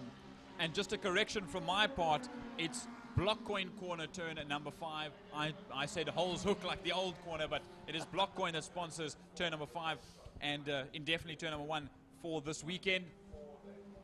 As down towards Sorrel Sweep we go once again. There is Storm Lanfear, a commanding lead of 3.6 seconds to DJ Boyson, excuse me. And then Yannick Gerber in the Van Diemen, that's the 97 car, sorry, the SF97 car. The model with that KTM 1290 Super Duke motor in it. That's coming to the flag, David Christie. 1 more corner to go for the leader. Yep, down into turn number 4 then for the final time is going to be Storm Lanfear onto the brakes. He's got another car just in front of him, is the Formula V car. I don't think he's going to come across that in time, but it's been another sensational performance for the number 27 of Storm Lanfear into Block Coin Corner for the final time, and it's going to be an amazing win there. It's going to be the best part of 4 seconds over DJ Boyson. Start as he means to go on. Storm Lanfear takes the fastest lap of the race and takes the win, 1:19.346 on the last lap there. DJ Boyson is going to come across the line to take 2nd place in Class S, but it's another sterling performance for Yanni Gerber in Class A. Comes across the line 11 seconds, and I think there's a problem with that car there. Dropped 8 seconds on that last lap, but it's all about Joshua Smith, who was in the lead of the Formula V, the Class V outfit just now. Comes round the final corner. That number 83 is going to come across the line. That's Nick van der Westhuizen, as we look to see where Joshua Smith is. I think that's just coming through in towards turn 3 just now. But what a race. And JT, I mean, this Formula V battle, again, I said right at the end there, best value for money, and I think they're absolutely proving it as they make their way down into turn 4. So final couple of drivers. Joshua Smith, I can see just out the corner, coming into turn 5, into the final corner. It's chased very, very closely by Richard Carr. But again, it's just... David, they haven't crossed the line yet. This is still a race for the lead and for the win in Class V, as Joshua Smith pips Richard Carr to the line after Richard Carr's spin. He pulled away from Courtney Steenfeld, and just a whole, let's have a look, 0.4 of a second, the difference at the line. I also didn't notice, as soon as the flag came out, I looked up at our timing screen and I saw that those 3 hadn't crossed the finish line yet, and they were still on the lead lap. So very well done to them, as they'll head around and then into Park Ferme as well as the rest of the grid. Wow, and that was a 1:19.346 for Storm Lanphier to start off the first of two Formula Libre races sponsored by Bijo Trustees. And the times will only get quicker today, and hopefully, we spoke about the weather this morning, it's mighty grey, and we were concerned that there would be a little bit of leakage from the sky, but we're staying out of it at this point in time, and hopefully for the rest of the day, as I do see a little bit of sun in the distance towards the north, and hopefully the cloud cover clears out throughout the day. Let's face it, I mean, the track conditions are massively affected by the weather in terms of the track temperature and the ability for the drivers to get heat into the tyres quicker than they normally would like to. But as we see, Bijo Trustees, Formula Libres making their way into pit lane. We get some of the replays. Again, what I've got to say for the first two races so far, and I'm going to touch the desk here, touch a wooden object, it has been remarkably well behaved. A lot of the drivers paying attention to the whole effort this week, the bulletins that have gone out to make this as comfortable for the drivers, as safe, and as much attention to the racing rather than any getting used to this different track here. Absolutely so, and I think all of the riders and drivers know the risk, or at least they're well aware of the risk coming into the weekend, and they haven't backed off per se, but they have accepted how difficult this track can be and how much it can bite you with the limited runoff in some parts of the circuit. But it's only time that will tell throughout the rest of the day. And as I say that, I've pulled my book out. David Christie. Oh, the book of facts, ladies and gentlemen, has already made an appearance, and it's not even 10 o'clock yet. It's a long day, so I've got to start them out. I'm going to branch them out throughout the day. So this is JT's fastidious fun facts. So, because we're on the topic of the open wheelers, how's about this? On this day in 1954, Juan Manuel Fangio won that year's Swiss Grand Prix for Mercedes-Benz and won his second F1 championship on the same day. But that was the last time the Swiss Grand Prix or any Swiss motorsport event was held in the 50s, after it was banned due to the very, very sad 1955 Le Mans disaster. So that is quite an interesting fact for this morning. I'm not old enough. Was it not 58?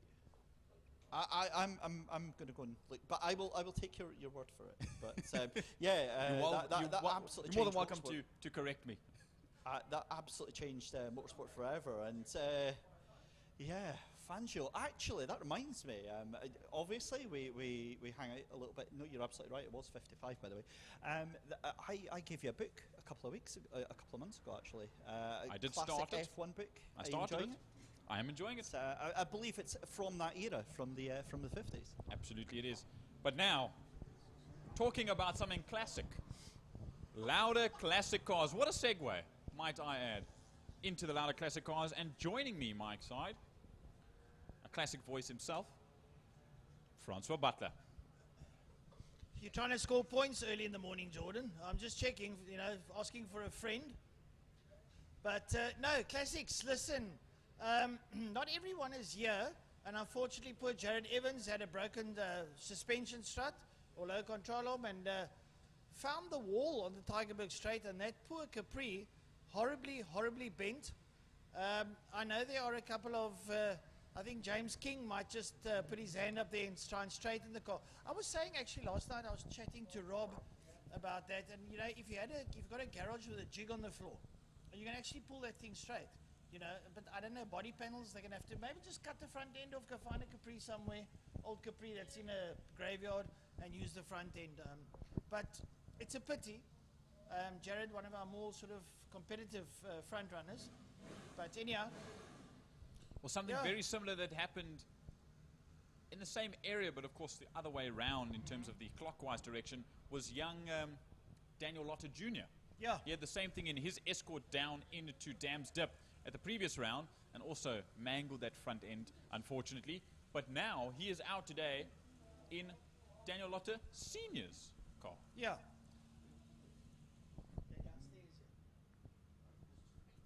Yeah, see, only on circuit, just a few classic cars.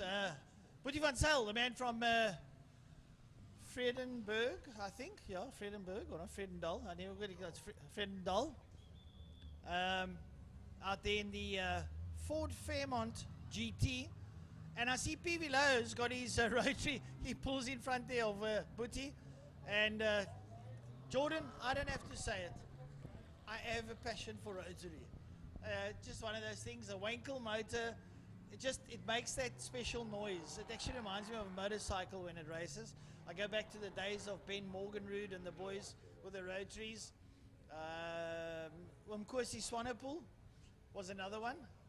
It was absolutely beautiful to hear 5 or 6 of those things running around here. Another one, and he's going to hear me down in the bull bar, is Mr. Louis Powell. Oh, I am Uncle going Louis. to have a fight with him one day to bring that green Mazda out. You know, it's got to be this year. It cannot be any longer. Yeah, no, Louis is out probably in his escort. In the Oh, blue he is escort. in fact, yes. Yeah. So someone else is manning or ladying the bull bar today. Probably his daughter. But I wonder, and this might be a good reason, because the 5th of September is the 15th year of Ford and Friends. Down in Port Elizabeth, yeah. Down in Port Elizabeth. So some of the guys and gals are getting themselves ready. This is a good event to a precursor to that. And Louis Powell manning the show, so to speak. Well, the He's rest of the Uncle Louis. classics are now only going down the up the back straight towards Sorrel Sweep. And they'll work their way around the circuit to join the pack. And a couple of cars we haven't seen in a while coming back out onto the circuit. Absolutely true. And some names also new to the class. Some of those being that of Andre Steenkamp and Nico Nicolaisen, both from the Induction Noise podcast and Induction Noise Racing. Both those gentlemen now have been in different forms of motorsport for quite some time. Andre and Nico doing rally sprint for all, doing rally cross, doing the tarmac shootout for rallycross by Raceway, and much more.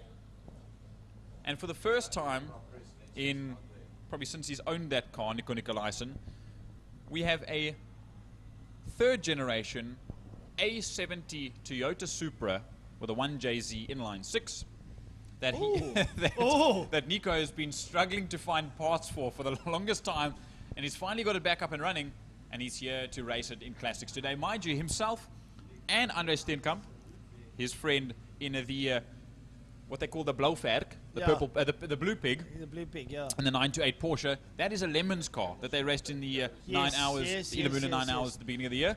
Both of those cars on Dunlop road tires. Well, what are you saying about Dunlop? Because you could get Nothing. a blood nose. I'm saying they are going to have a great time on some very well-performing road tires. Listen. How many of us have been street racers on road tires? You know what I mean? So don't knock a road tire. A road tire is a tire. It's not a slick, but then you have to have a high-performance vehicle if you're going to have a slick. But nice to see even Ernest Leeds' little Fiat 128 is out there. Nicolaisen with that Supra with the 1JZ. I don't know why I battle for parts, because there are so many 1JZ protagonists in Cape Town. Your parts are aplenty. Yeah, but they're busy spinning or Yeah. they're busy drifting. Whatever No, but the what case I'm is. So saying is, they're being used. yeah, what I'm saying is no, but to get parts, I mean, you can literally hop onto Timo and get parts. You know that, for Also 1JZs, very true. You know, so you shouldn't have battle, and I'd go the Timo route because you get it cheaply. And don't knock Timo. It works. They work. I've got a mate who's got a motorcycle. He's got all his parts of Timo, and they work like a charm. As there we also see the number 146. That's the Datsun of Brian Bedeen. Now, nice to have Brian. Bedeen Brian's Racing, there, yes. Byron Bedeen's there. Everyone's there.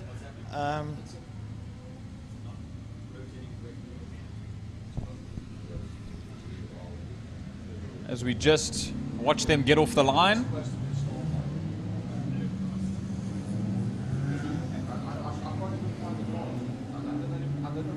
The Apex Bets safety vehicle, the course car, driven by our safety car drivers, or our course car drivers, as well as Fire One and the Chief Marshal vehicle in the Nissan Navara, brought to you by DTM Helderberg. is at the tail end of the field. They will chase the rest of the grid around the circuit for the opening lap, and they will tuck off into their respective positions around the circuit to stay manned and ready for any moments that happen. A little bit of circuit observation. There's quite a couple of people that have come in. I'm looking down at turn number 1. We've got the classic pavilion there. It is jam-packed.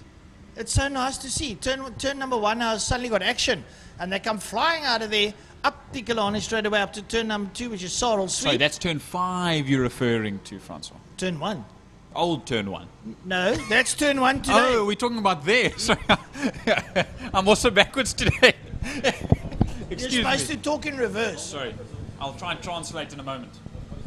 You know, I worry sometimes about you youngsters in this world today. Everything's a battle. In the old days, it was easy. You know, just say it like you see it. You said the old days, not me. No, it's fair. But you can't knock it until you've tried it. Well, I can't. It's in the past. Yeah. They're working their way down towards Dams now, down the Tigerberg straight into Dams. Like Frankie said earlier, the sun, well, I don't think the sun will impede them today because there's quite a bit of cloud cover. But yeah, they're going to work their way now up the straight towards the kink, the Landstem kink into Castrol Corner. The pace car proudly sponsored by Apex Bets. It's a Maserati. Had a look at the car inside today. It's a lovely car. It's nice. It's a long road tourer, and it's an Italian stallion, much like Ferrari and Lamborghini and the rest. Pole sitter is Mr. Franco Donadio, who's there. Next to him, PV Low in the Mazda RX-7. Brian is in there as well in number 3. Brian Evans in the Escort Mark 1. Boetie van Zyl is there. Bruce Evan Taplin is in there. Lotter's in there. Powell's in there. Dave Riley's in the Beetle. And my good mate Malcolm Pfeiffer is in the little yellow Alpha. He's in P12, I think. P12 or 13. P13. Right, so the pace cars, lights are off, pulls into pit lane. They're getting ready now to come up towards the line. Now we can see the red light. Look how nice and bright it is. Yes. It looks like an oversized stoplight. But here they go, lights off. And on the hammer, and away they go. Oh, they're not racing yet? No, they're going to stay like that. It's double wave gears going straight. Oh, okay, so I learn. But my co-commentators love sharing news with me. I must put it out there. Oh, and we see there's the little Toyotas moved into the pits there, JT. Yep, and away they go. They're the green flag waves. So, yes, Nicolaisen has brought the Supra into the pits. Unfortunately, that's a bad start to his morning.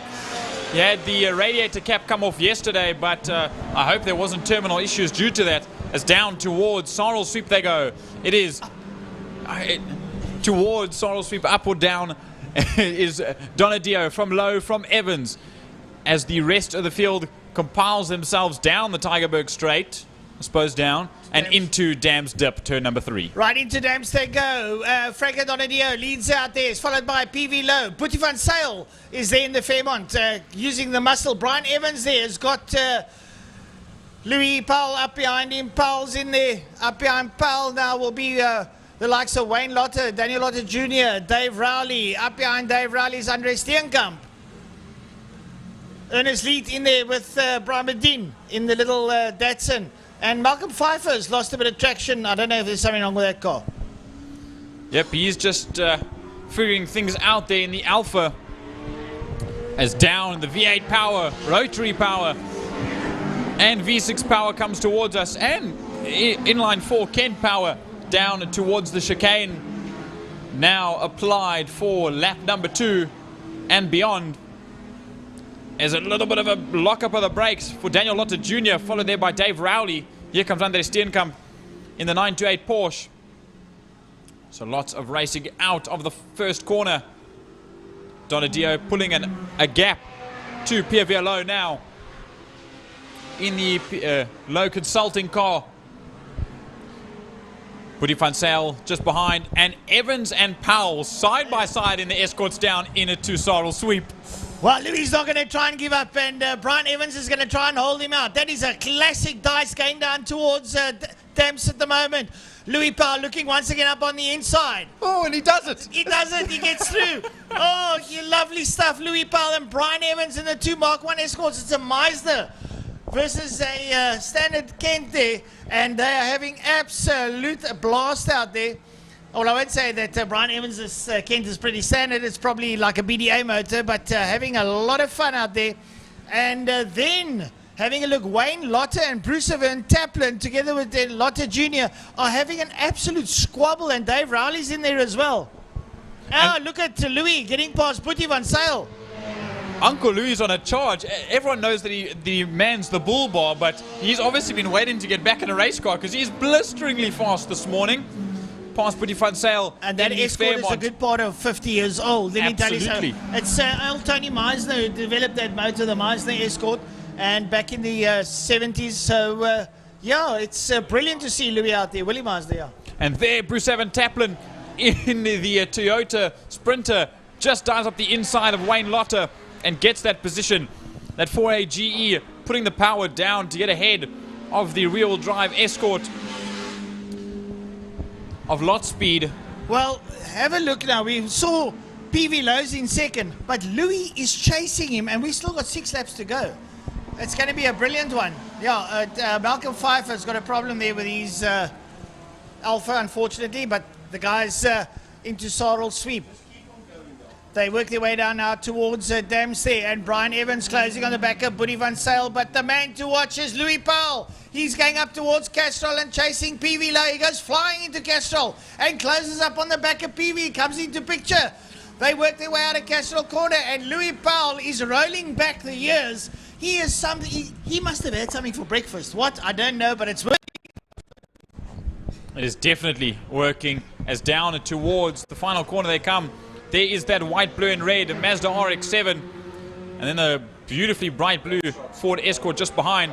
There we saw in the background as well the fight between Ernest Leert and Brian Badin in Class D and Class X for the 128 Fiat and the Datsun GX. Well, I can tell you something. If Louis Powell passes PV Lowe, PV is going to feel very dejected, to say the least. Lovely shots on screen there. There's Dave Riley's Beetle. He works his way up in the STB colours. But there's your leader, Franco Donadio, working his way through. And now we're going to see PV and Louis Powell come into picture. This is going to be a squabble. And look at Louis. He's closing. He is closing on PV Lowe. There he comes through. Up behind him should be Boetie. Yeah, it's Boetie van Zyl. Then Brian Evans. And Brian's also not hanging about today. So the 2 Mark 1 Escorts, which has now been said as the world's #1 classic car, which they're now reviving in the UK with the Millington 2.3 motors in.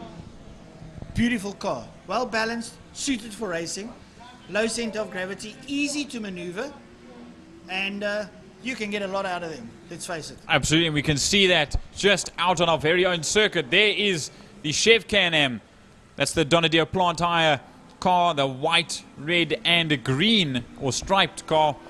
And then we see Pierre Lowe into the Mazda RX-7 for Pierre Al Consult. And then just behind him, now we can see Uncle Louis Powell catching up to the Mazda. There is the orange Fairmont GT of Boetie van Zyl with Brian Evans and the Cape Eye Laser Ford Capri. Also, right, sorry, that's Jared Evans that I'm thinking of. Brian Evans is in the Cape Eye Laser Ford Escort down towards PV goes the into the kink. He's been held up by Malcolm, and that's going to bring Louis into the picture now as they work their way through turn #1, Cape Town corner. They go around Malcolm, Pfeiffer. Now watch them on screen as they come into screen now. You're going to see, there goes PV Lowe, and there is Louis Powell right up behind him. And Louis Powell's Escort is absolutely on the money today. I've got to tell you something. He is really pedaling that car hard. Definitely is, as they come down towards Sarl Sweep once again. There is Malcolm Pfeiffer about to be lapped by Boetie van Zyl, as well as by Brian Evans. We see Bruce Van Taplin in the background. There's Donadio once again in the all-white Chev Can-Am in a league of his own at this point in time. 12 seconds ahead of the next best of Pierre Lowe, who now in the background of this shot you'll see the Mazda RX-7 and the Ford Escort. Louis Powell it's getting is tight. right on the case. Louis and is going to almost on the push him. inside. He's pushing him. They're side by side going down towards Block Coin Corner. PV loses a little bit of power in the rotary. It's a 13B. And giving it a little bit of horns there into Block Coin Corner they go. It's going to be a classic one, this. And it is classic racing. We've still got 3 laps to go. 3 laps. Here we go. The rotary power comes in, but the Mazda Escort is hanging on. He's hanging on. He's not letting him go anywhere. Louis Powell is having a blast. I can tell you that for nothing. Lovely stuff. Your leader leads out. There comes Boetie van Sail. Behind him, Brian Evans. They work their way towards the kink. Under the City of Cape Town Bridge, up towards the kink at the end of the Uber pits.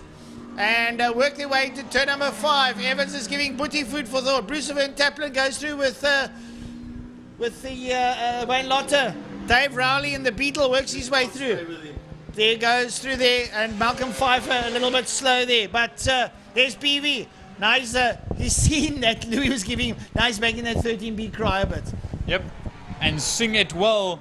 But Louis Powell can carry the corner speed in that Escort almost better than anyone else as he continues to catch in this sector of turn 3, 4, and 5. But the straight line speed of that Wankel engine is nothing to be compared with by anyone else as down towards they go. Look through the Lundstem kink he goes. And going up towards Castrol Corner. Look at this. Now once again Louis Powell on the back of PV Lowe. PV Lowe's going to climb on and Louis Lowe, he had to snake away from him. You saw him snake away and that just gives PV Lowe that little bit of breathing space. But lovely stuff. Into Block Coin Corner they go on screen. This is a monumental dice there. I can tell you something that this is really... one of my radio presenters on one of the stations once said, where there's traction, there's action. Absolutely correct, even on a slightly colder circuit this morning into the chicane. Watch out for the sausage curve for these guys as they come through, just doing it neatly and clean across. Here's Franco Donadio on his penultimate lap. Once again, 18.1 seconds, a fastest lap of a 28.1 around our Killarney International Raceway anti-clockwise layout for today's round number 7. And he is just storming away in the Chev Can-Am. Franco Donadio having a lot of fun out there in that Can-Am. There goes Ernest Leet and Brian Medin. They're a lap down though, but also having a little bit of a scrap with each other. And Ernest Leet and that little Fiat 128 having a lot of fun out. There's PV Lowe. PV Lowe went through. There comes Boetie van Sail and Brian Evans. They work their way through now into Sorrel Sweep. PV Lowe, this is going to be it. Louis comes flying through the kink. Couple of shots there now. Coming up towards Castrol Corner. There we go. Here we go. Here we go. Is he close enough? Now Louis got his line. Now he's going to try and attack him. PV just has a little bit of drive out there, but this has been a squabble from the get-go. And PV is going to come on top, but I can tell you now, a couple of glasses are going to be clinked tonight on this one. Absolutely, it's been a brilliant race so far. There's Ernest Leet pulling away from Brian Bedeen in the 1200 GX Datsun. Then we've got the FC RX-7 of Pierre Lowe. He makes his way past Bedeen now, and now there's some traffic for Louis Powell that slows him right down. He'll have to get past, as there's the lead on his final lap. I see Daniel Lotter Jr. has also pulled off somewhere around the circuit. I don't see the 147 registered anymore on our timing screen. But then Andre Stenkamp steps out of the way. There's Malcolm Pfeiffer in the background, also a lap down. There's 2 more corners left to go. For your leader, 18 seconds ahead. That is Franco Donadio. Well, some lovely camera shots coming out there from Sorrel Sweep of Franco Donadio's Chev Can-Am. And there he works his way into Castrol for the final time in this heat. A flawless performance once again from multiple South African Stockholm Major champion Franco Donadio, and also multiple Western Province racing champion. Franco working his way down into Block Coin Corner, last corner before the checkered flag. And, well, he's going to be pretty happy with that outing. There's a checkered flag, and he says thank you very much. The Donadio plant hire Chev Can-Am of Franco Donadio. Andre Steenkamp, a lap down, brings his car home. And now we wait for Well, I think Louis not close enough to mount a challenge. But thereabouts, there's PV Low over the line with Malcolm Pfeiffer and Louis Powell. I think Louis is going to be very elated, and this is a nice precursor to PE for Louis. Absolutely. Here comes Ernest Leert. First time back in a little while, and a staunch performance for 10th place overall. Woody van Zyl just beats Brian Evans to the line, both in their respective classes, A and B. There is Brian Bedeen that comes across the line as well in the Datsun. Isn't that a beautifully turned out little Datsun 140Y? Absolutely. Yeah. And they've got a second car as well that they're busy getting ready for, hopefully, the coming of the new season. Bruce Taplin gets the upper hand on Wayne Lotter. That's been a squabble. Two equally matched cars there. Let's have a look who's coming up towards us now. Is it Dave Rowley in the Beetle? Now, Dave put up a good rendition today. That's about a 2.3 litre. It sort of reminds us of the 411 Ali fastbacks that we had, the Volkswagen variants. Those had the motors in it with a Bosch Motronic fuel injection on it.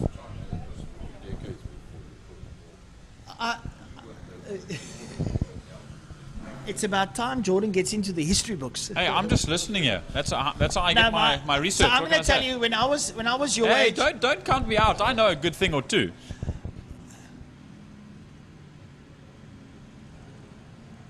Did Keith Schenk, I don't know, Frankie, I need you to help me out. Did Keith Schenk not also drive a Can-Am? No. Anto Relino had one, yes. And then Willie had the drag Can-Am. Oh, Willie Nell had the drag Can-Am, the black and white one. And a couple of guys getting confused about coming into pit lane. Franco Donadio missing the entrance and had to reverse and come back. The reason for that is, and I'll just give a piece of information, is there was some conversation before the start of the weekend on how Parc Fermé rules were going to go. Yeah. Because, of course, once a race has come to completion, you go around what would be turn 5 and into Parc Fermé after your cool-down lap. But in this, some of the drivers and riders were worried that they'd come across the line and you have to pull straight into Parc Fermé. So now, because... They don't have to. They can actually go around Cape Town corner and come in the other side, and then there poses no threat whatsoever. But the issue is that the cars are still hot. So some of the guys want a little bit of a cool-down lap, so now they come through the exit of Sarl Sweep and through the cut-through of where the safety vehicles usually park and come back down the main straight. But I think there's a little bit of confusion because some of the guys park on the Joubert pit side and some on the old pit complex side. So guys just getting used to it after their first race of the day. Well, I must admit, for only 14 entrants, it was a very exciting race, to say the least. Well, folks, we just wanted to say a big shout out to all our sponsors, the likes of the City of Cape Town, Lime Property Management, Castrol, the Porsche Strait. We have a couple of others. We've got Sorrel Sweep, we've got Block Coin Corner. Yeah, all those people that are on board, without them, racing wouldn't be possible. To all the class sponsors, thank you for sponsoring your respective classes. That's also nice to have. There's a couple of trophy sponsors, etc. And yeah, it's Killarney, not at capacity by any measure of means, but there's a nice turnout. It's a little bit cool today at Killarney. But yeah, I've taken my jacket off. I see Frankie and I have now braved the cool. We're getting used to it.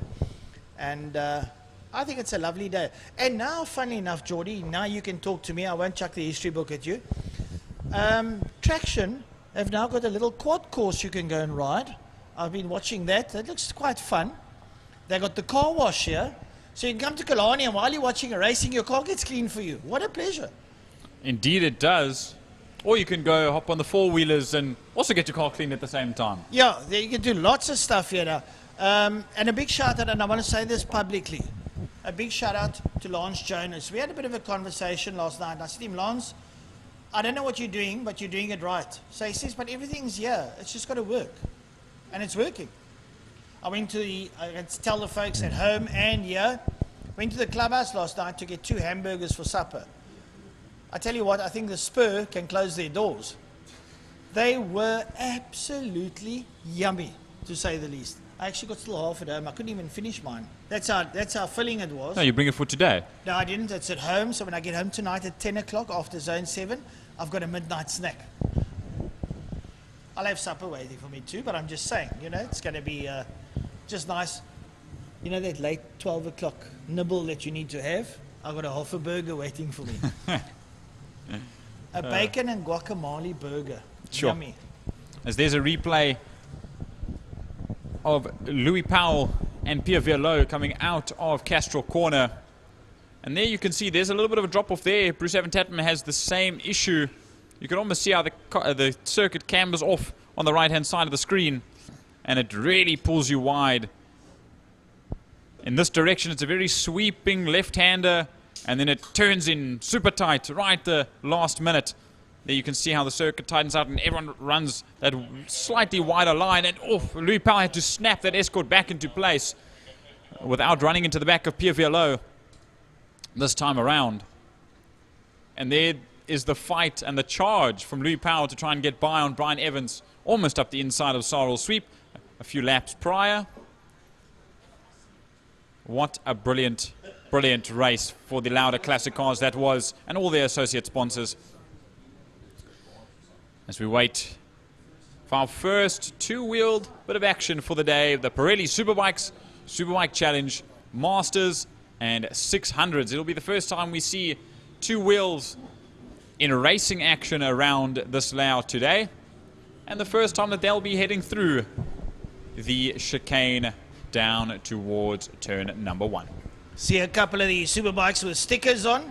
Now, no, not on the panel, on the tires. It's an American term. You got a new set of stickers on your car, then you know you got a new set of tires on your car.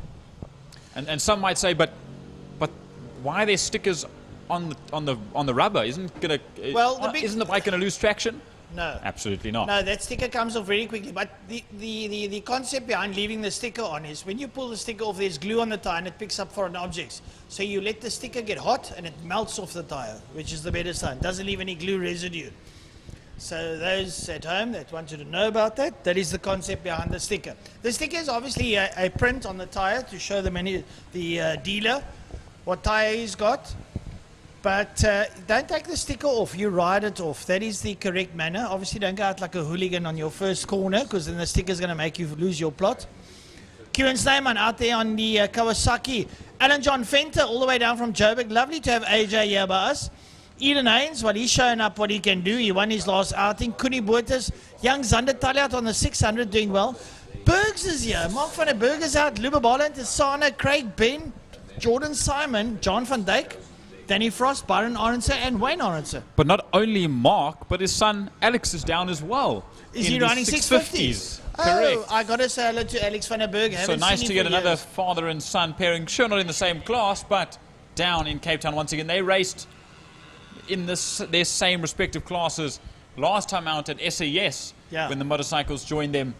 And they're back out once again to race this way around in a different layout.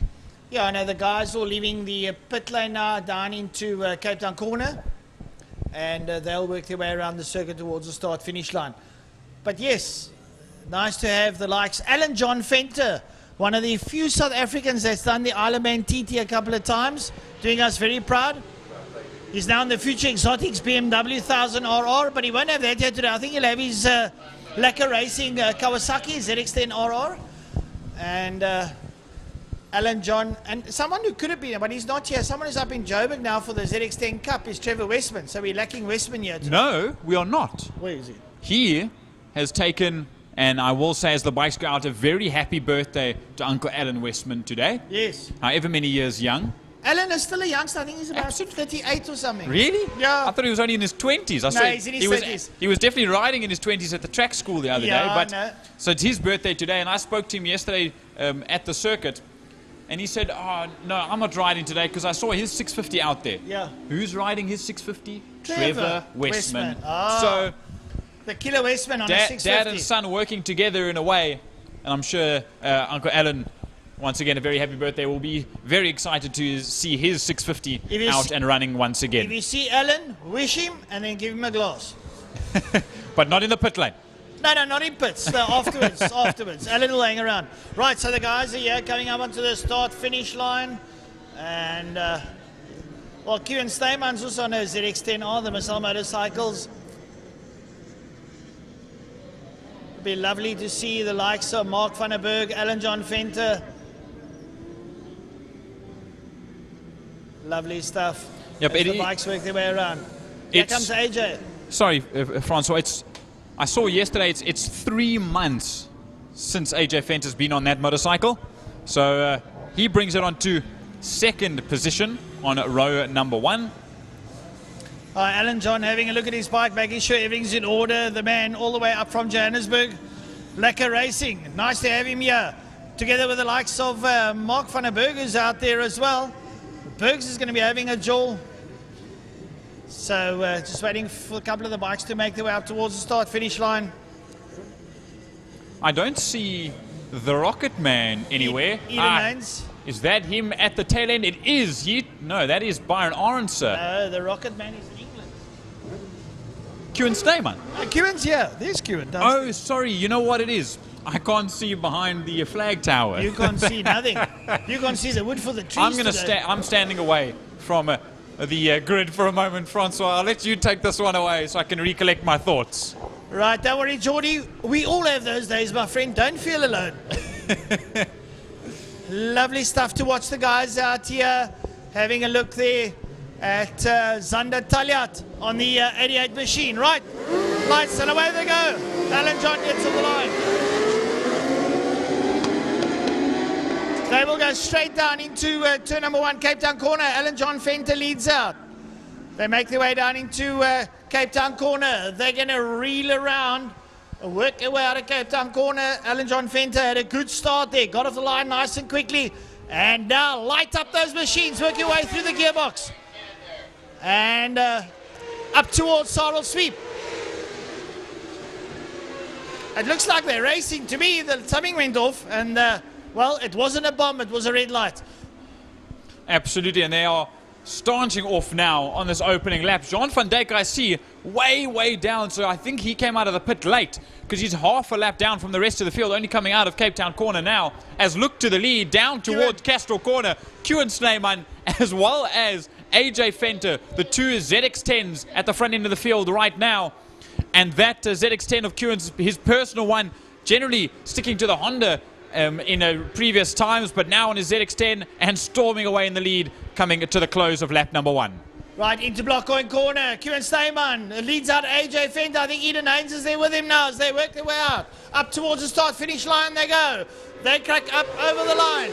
There they go. And AJ coming back at Kewan, looking up on the inside of the king, but Kewan holds out.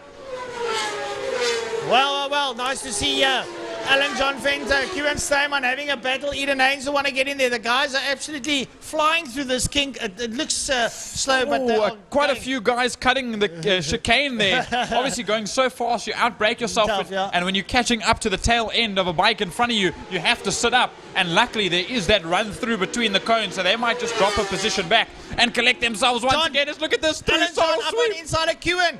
Alan John says this is how you take Sarl Sweep. But Kewan's going to come right back at him, going down in towards turn. He does into Dams.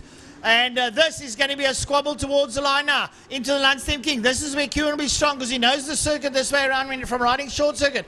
Alan John not afraid to attack. Eden Haynes, best seat in the house there. He sits up behind them in P3. Connie Boertes not too far behind. Behind Connie Boertes is Zander Taljat and Mark van der Berg.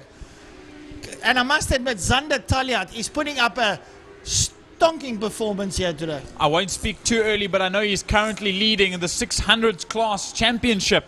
And as far as I'm correct, when I spoke to his dad, Louis, last night, if he wins both races today, that championship is sealed for the year. So, but we won't talk too early. It's down in towards the chicane they go. Look at this.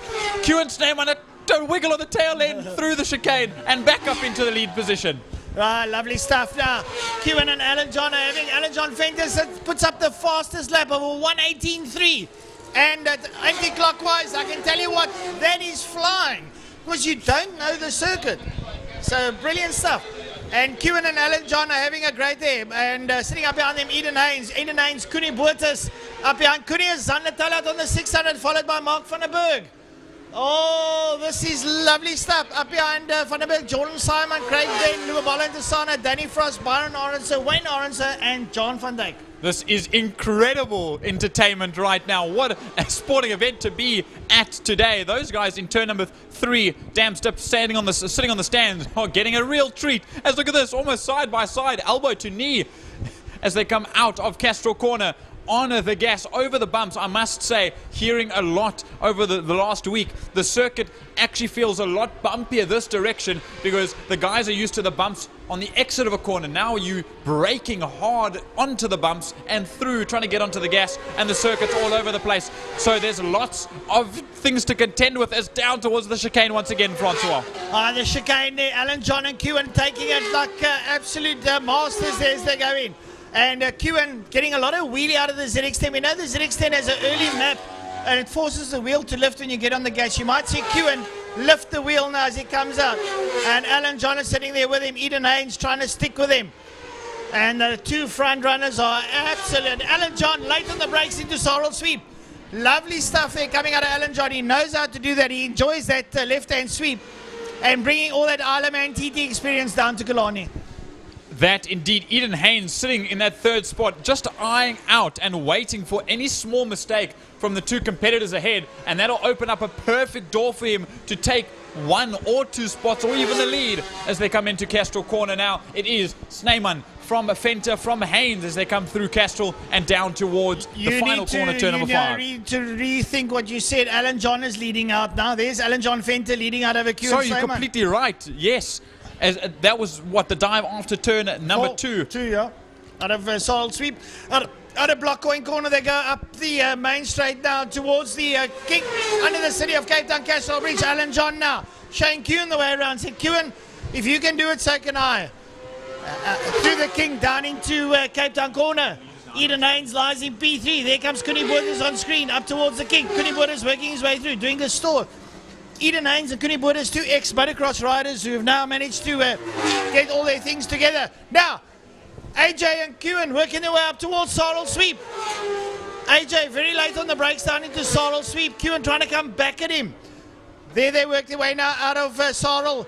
Down the Tigerberg straight towards Dams they go. Alan John and Kewen. There's Eden Haynes. Now we'll wait for the likes of Connie Borders to come through. There's Connie. Connie taking a nice line through Sorrel. Coming out middle track. More speed, he will go wider. We know that. So he's maybe a little bit weary. And Zander Talyat followed there by Mark van der Berg as they work their way through. Lovely stuff. And up behind them, Jordan Simon comes through. Then we should have Lubabala and Tisana a little bit further back. There's Lubas. Lubas comes through there. Craig Ben up behind him. Daniel Frost there. They work their way through. Lovely stuff as the last two come through as Orange comes through there. Right, so there is on screen now is Zander Talyat and Mark van der Berg. Your leaders now into turn number 1, Cape Town Corner. Jean van Dijk on the right-hand side of your screen for Project 60SA has pulled that bike to the side of the circuit, so he's had a little bit of a moment or something's happened to that motorcycle and he's just trying to roll back out onto the circuit, but we'll look.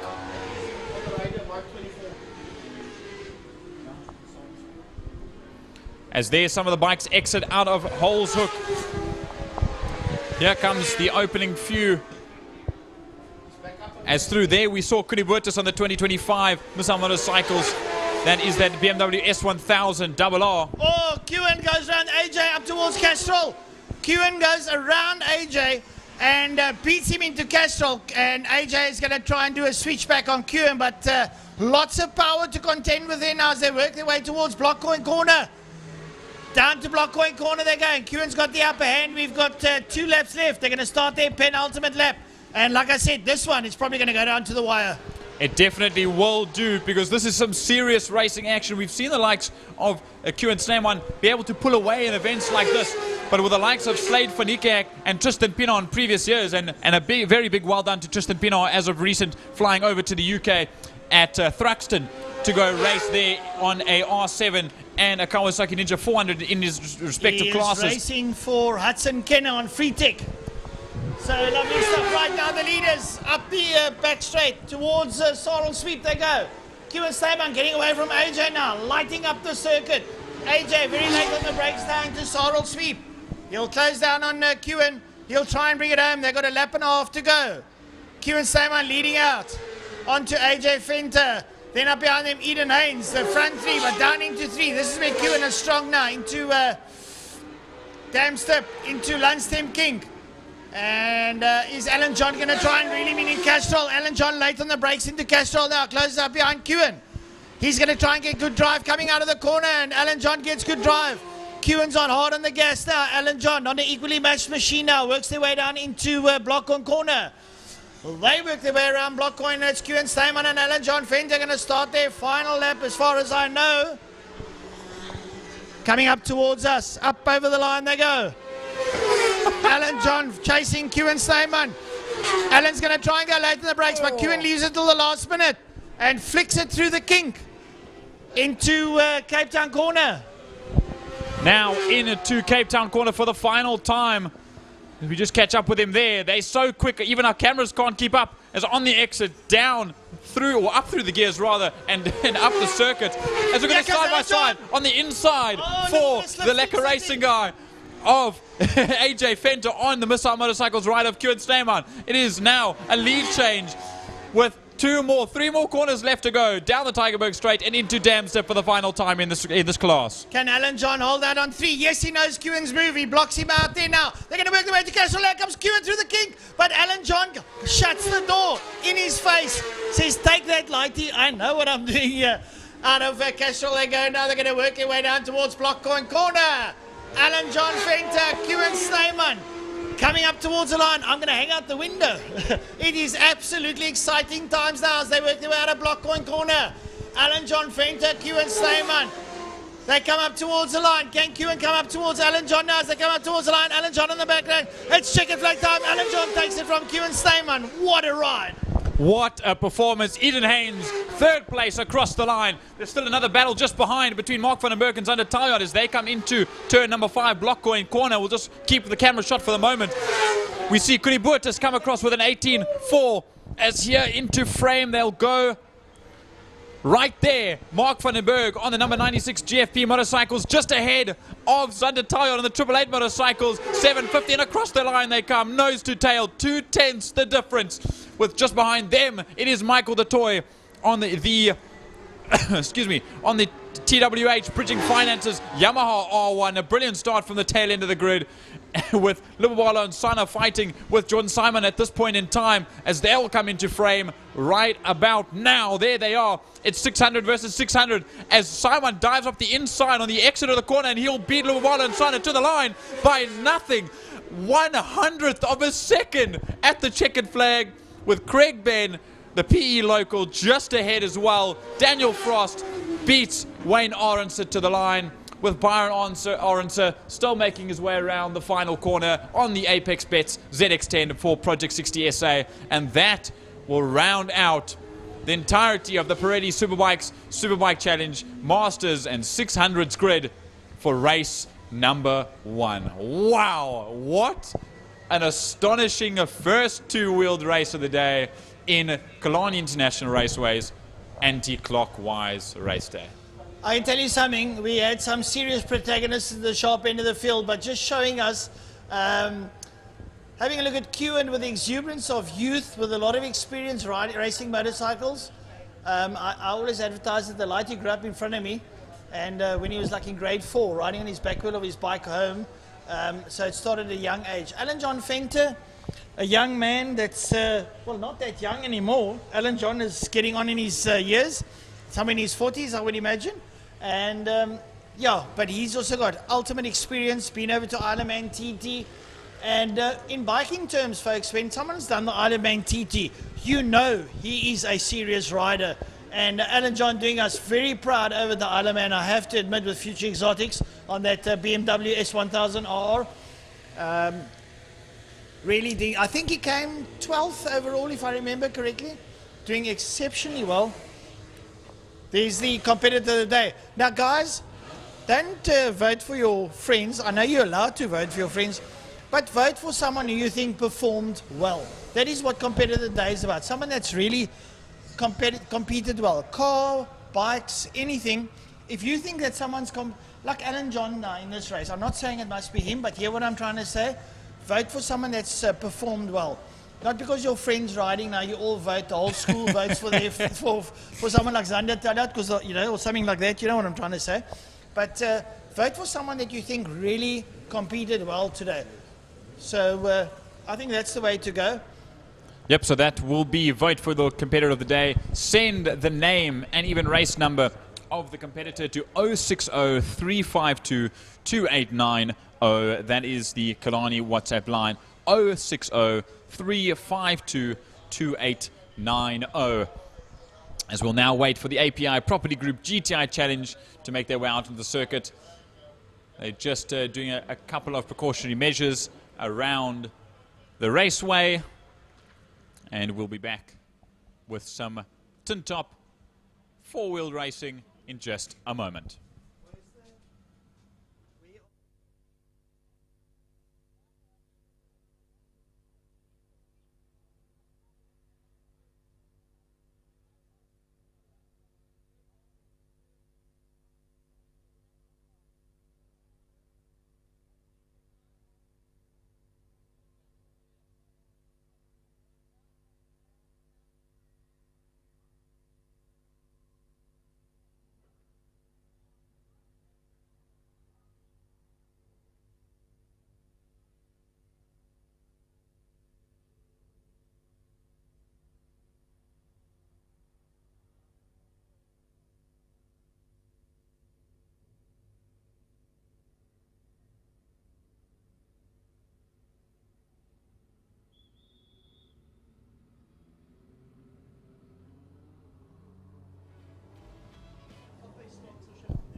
All right, folks, here we go with the API Property Volkswagen GTI Challenge, race number 1, over 8 laps.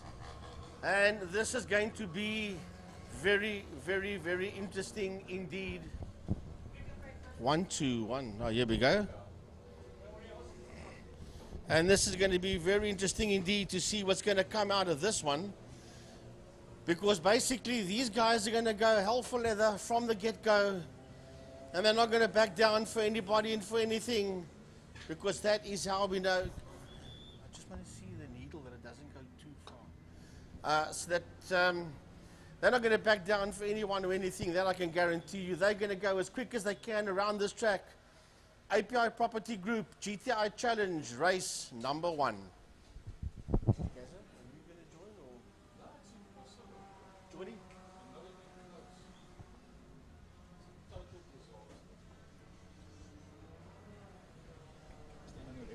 More than welcome. We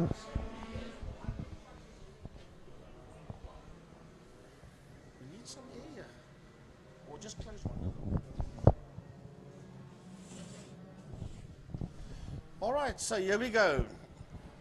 Jordan Eben, Mr. JT, is going to join myself, Frankie Ennis, Mike Side, with race 1 for API Property Group GTI Challenge. 20 cars have entered for this one. Let's have a look and see if we have all 20 of them out on the track. But it is not going to be easy. That I can promise you. There's Tristan Hubert going down the back straight. Devon Dreyer is just in there behind him. And then one of our new competitors, Darren Cameron, working his way down. It's a lot of Class C cars that's going down the back. There's Patrick Walton, I see. And then the rest of the field just making its way down, being followed there by the chase vehicles into Saddle Sweep as the rest of the field just work their way out of Castrol Corner along the Joubert Straight towards Blockwayne. Yep, it's been a minute since I've done GTI Challenge, Frankie. So we'll see what we have in store. But I must say, within the last week or so, week and a half, since they've changed the circuit around, we've seen plenty of action on the GTI Challenge group. Oh yeah. With practice incidents that will go through the likes of Zach Layden, yes, that had 2 big moments during the week. One into the chicane, or I should say out of the chicane, getting a little bit tail happy in the Polo sedan in Class B and managing to catch it, yes, ending up on the grass, but rally crossing it across back onto the circuit. And then he touched the outside curb through Sorrel Sweep. That, as I said earlier to David, oh, that's very nice. Thank you to the IMUSAT team. Oh, thanks very much there. That's the team up here. Myself, Frankie Ennis, Francois Butler, Mr. JT Heben on the mic with me, Mr. Gary Fleming, that's doing the camera work, and then Mr. David Christie, that is also going to be commentating with us, and he's done a couple of races. When you hear the Scottish accent, that is, as Francois calls him, Oom Davie. Yep, so that's our team upstairs joining you today. And as I said, there's Zach Layden on the right-hand side. Pole position for Class B, ahead of Nurabus, just to the right of him on the left-hand side of your screen. But as I said, another big moment for Zach Layden outside of Sarl Sweep, our today's turn number 2, that saw him 360 quite beautifully and land straight up. He was verbally confused even after that. And then another big one was Tristan Joubert after a incident in his Class C City Golf, coming through the chicane and just getting a little bit understeery and tail happy, and he went right over to the right and luckily into the foam barriers, into the foam bags. That definitely 100% what Chase Herald from Chase Herald Racing had said to us, that saved the car indefinitely. I mean, that's a concrete wall there, and if those bags weren't there, there definitely would have been some serious damage. But it will be Yuri Swart Sr. on pole ahead of Clint Mazadnote back once again, Shane Williams, and a newcomer to Class A, Daniel Munna for API Property Group, starting his first race out in Class A today. Yeah, he has got the Dylan Joubert car, and Dylan has got his car, so the Class A and the Class C, they have swapped cars. Right, so we have got... Is that a start delayed board? Yes, there's a start delayed board. We're just waiting for David Christie next to us to hear what is happening on the radio. If you look down towards the chicane, Frankie, there are marshals out there just having a look at something. Yeah, they're in Cape Town corner. Yes. There's obviously debris on the circuit, maybe a touch of oil, maybe some, but there's definitely something, some substance or something on the circuit there. The marshals are actually looking around the entirety of the circuit, Frankie. Yeah, that the WPMC marshals are looking at. As a matter of fact, if I look at the Lundstem kink, I see marshals walking there as well. So there could be some substance that's on the circuit. I can tell you people around the track and at home that the GTI Challenge drivers have cut engines. So they've been told to switch off motors and wait on the grid for further instructions. But there's definitely something on the racetrack. As a matter of fact, in Castrol Corner, there are marshals there as well that is doing a track inspection. So clearly something on the circuit. It may have been put down by one of the motorcycles before, or maybe even a challenge car that went out on the sighting lap. But we'll have a look and see exactly what the situation is. But I can quite safely say that definitely there is something on the track. That's why our A-team, our WPMC marshals, are doing a circuit inspection. All the way around, David Christie is saying, from down the Joubert Straight, from turn number 2, Sarl Sweep, past the Bull Bar Boma, down towards Damstip, and then all the way up to Castrol Corner. All the marshals are not impressed, and neither is the Chief Marshal nor the COC. So they are having a look around the circuit, and they will take the precautionary measures to put down some Dryzit if it is necessary, which it looks like they're doing in a Castrol Corner, the entrance to Castrol Corner, turn number 4. And they're also doing it there in the Lundstem kink as well. They're busy putting some Dryzit down there. But now let's have a look around and see if there's any cars out of place. Well, and I do see one. Frankie, look at the infield. There's a car on the right-hand side. That is the 83.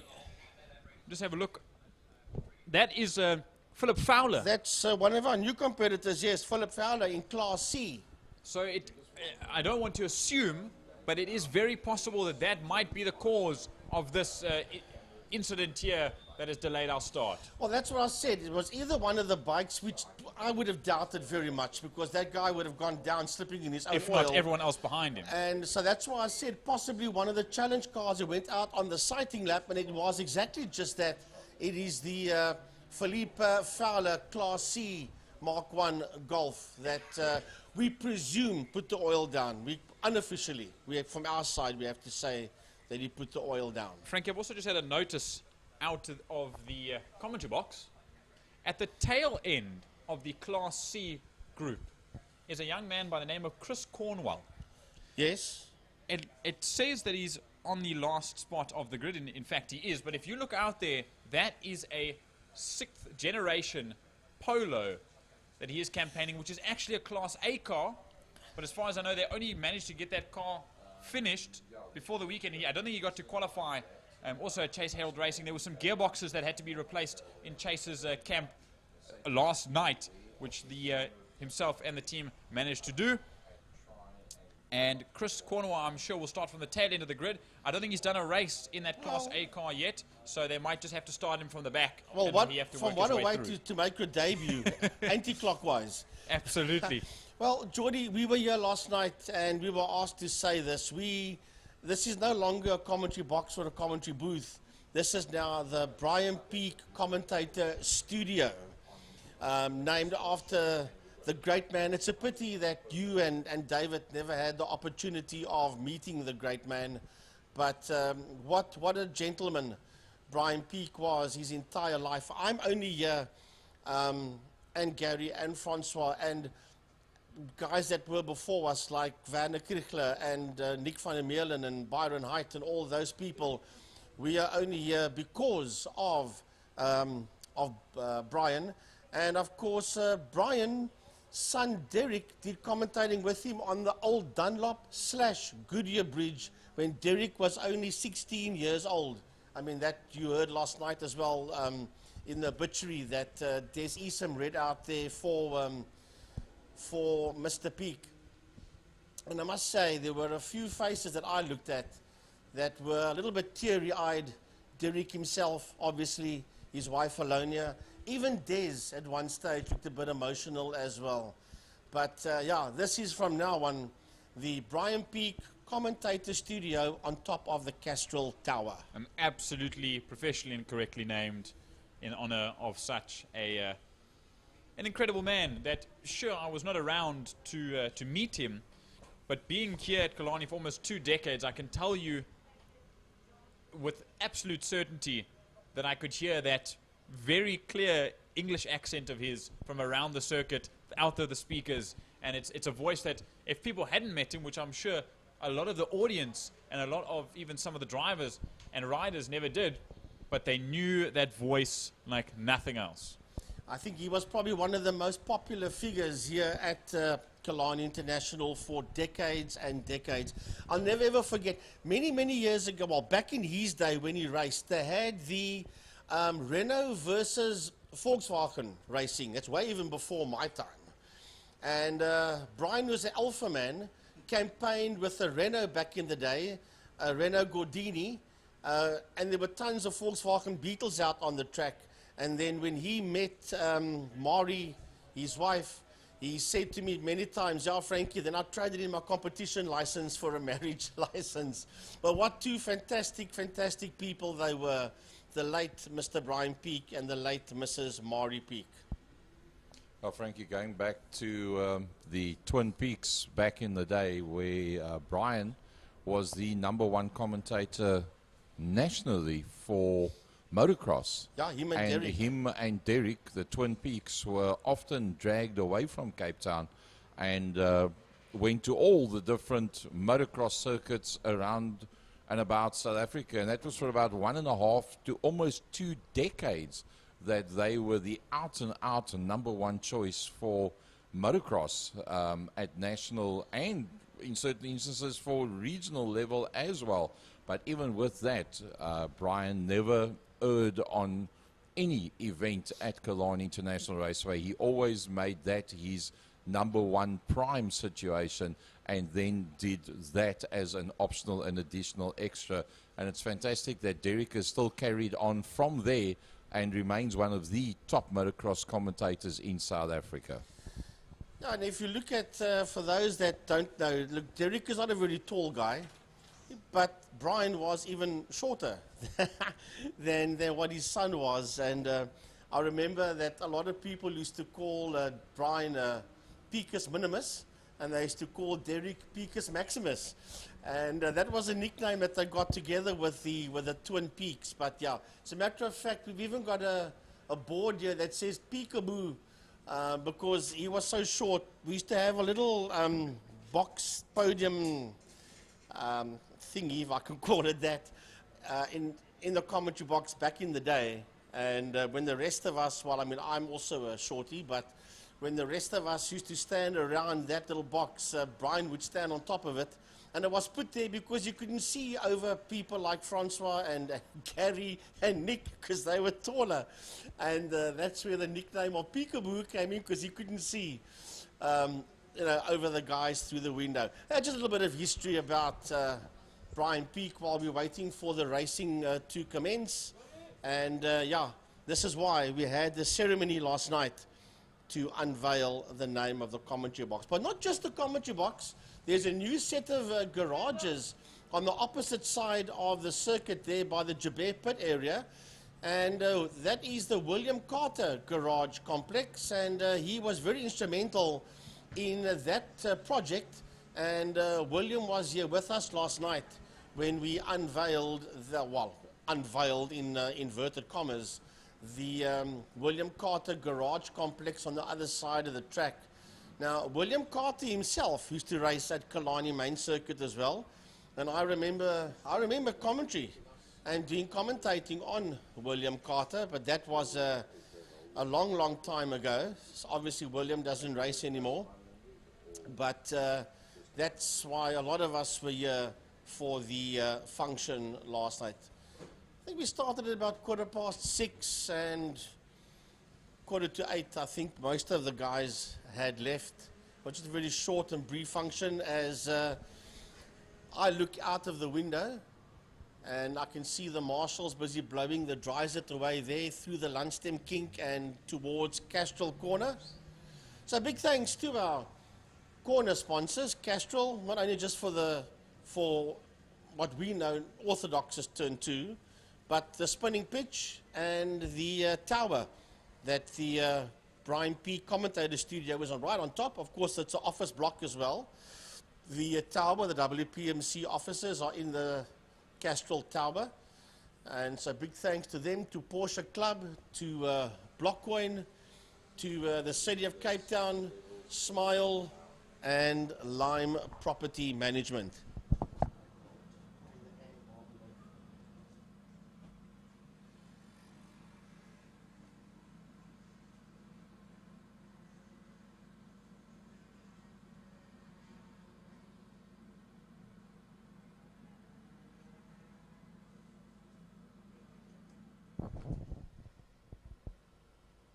Welcome to Lime Property Management, where the efficient management of your community scheme is at the heart of everything we do.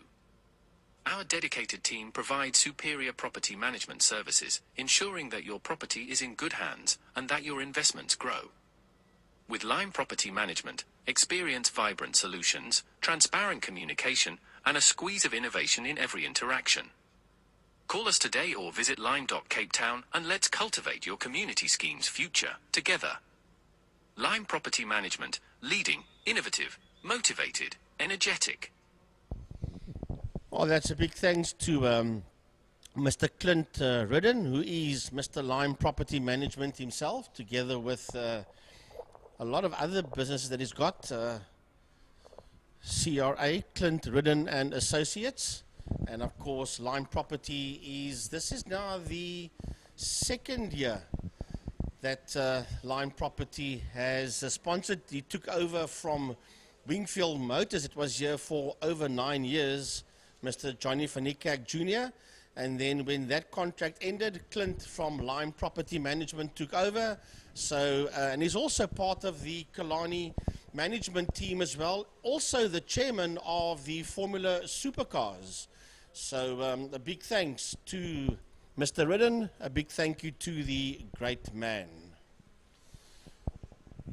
Right, so we're just waiting for the marshals to get all of the oil off the circuit with the dryset, and then we will get going. 8 laps, so we do apologize for the delay, but it was a Class C Golf, Philippe Fowler, that put the oil down. The Golf is on the back of the flatbed for the people around the track and those that are watching at home, and he's on the back of the flatbed, and the breakdown services are now bringing that car back to the pit area. They have recovered it, so the moment the flatbed or the rollback, whichever you'd like to call it, is in the pit area, then the officials will assume the start of this race.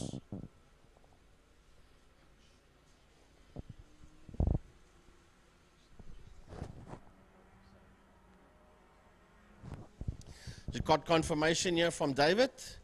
On the radar, they'll do another sighting lap, and then they will race. Remember that the outside temperature is very low, so your track temp is going to be way, way down, and the fact that these drivers have been waiting on the grid means that the tires will cool down, so they're going to give them another sighting lap, and then we will go racing. API Property Group GTI Challenge for race 1.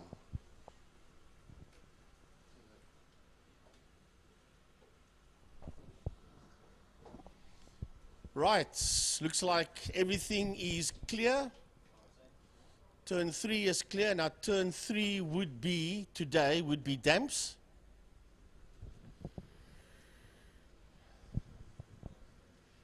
Lundstem Kink is clear. Castrol is clear. Blockcoin is clear. Cape Town Corner seems to be clear as well.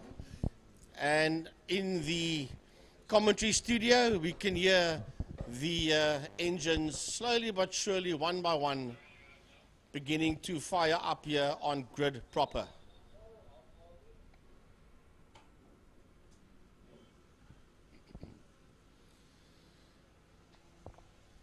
So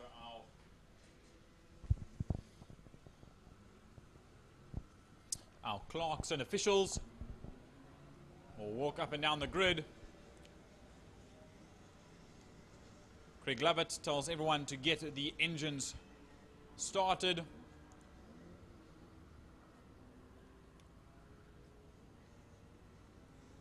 I see Emil Buerta and Ian Long on the grid as well.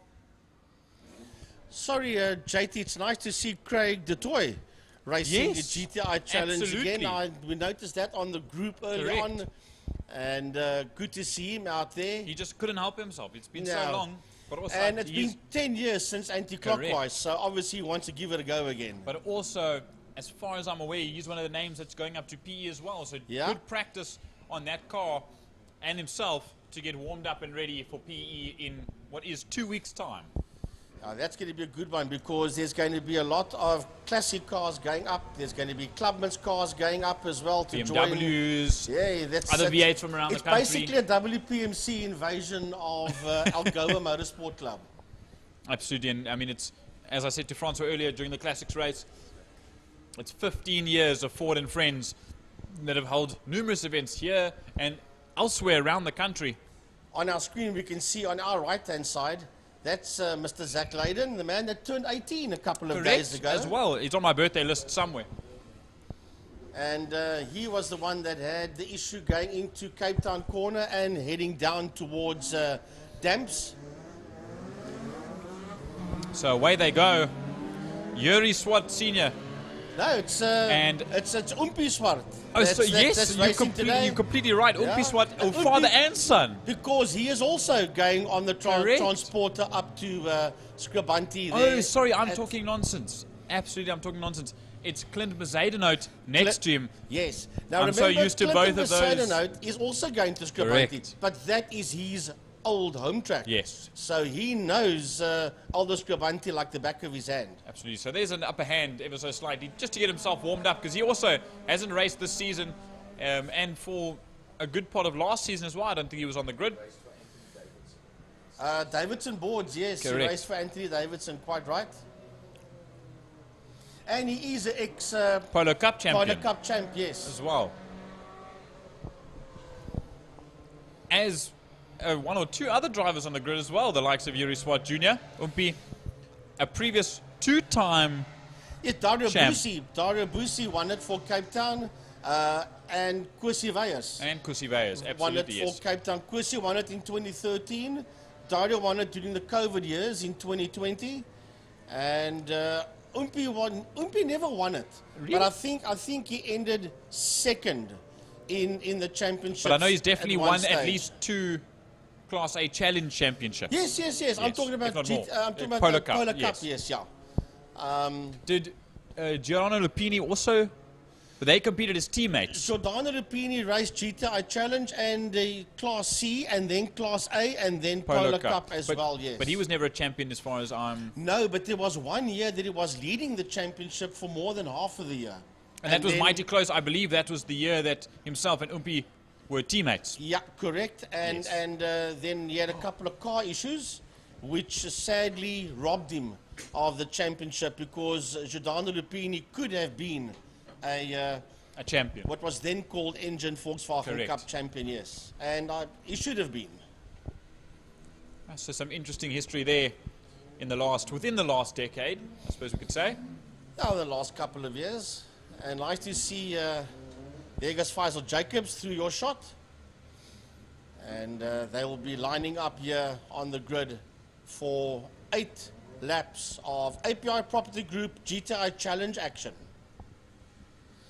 Jordy, I'll give you the privilege to take them down into Cape Town corner. We'll have a see what their sequence is going to be this time. Is it going to be 1 light or 3 lights?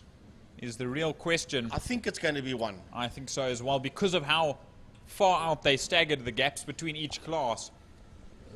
That is made up instead of the 3 light start. That sort of mixes it up, and obviously the light isn't the same sequence every time. So it opens up the gaps a little bit further between the classes.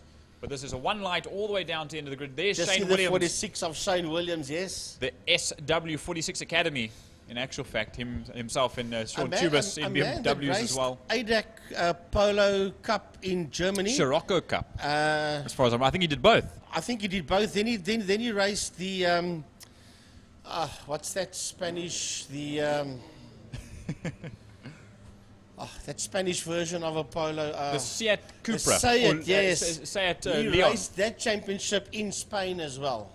Couldn't think of the word Seat all of a sudden. And as far as I'm aware, he still does have his FIA license. Yes. Because he raced with René Rust. Got accreditation from Volkswagen Motorsport Germany as well. And the lights are out and away we go. Class A, B and C get underway.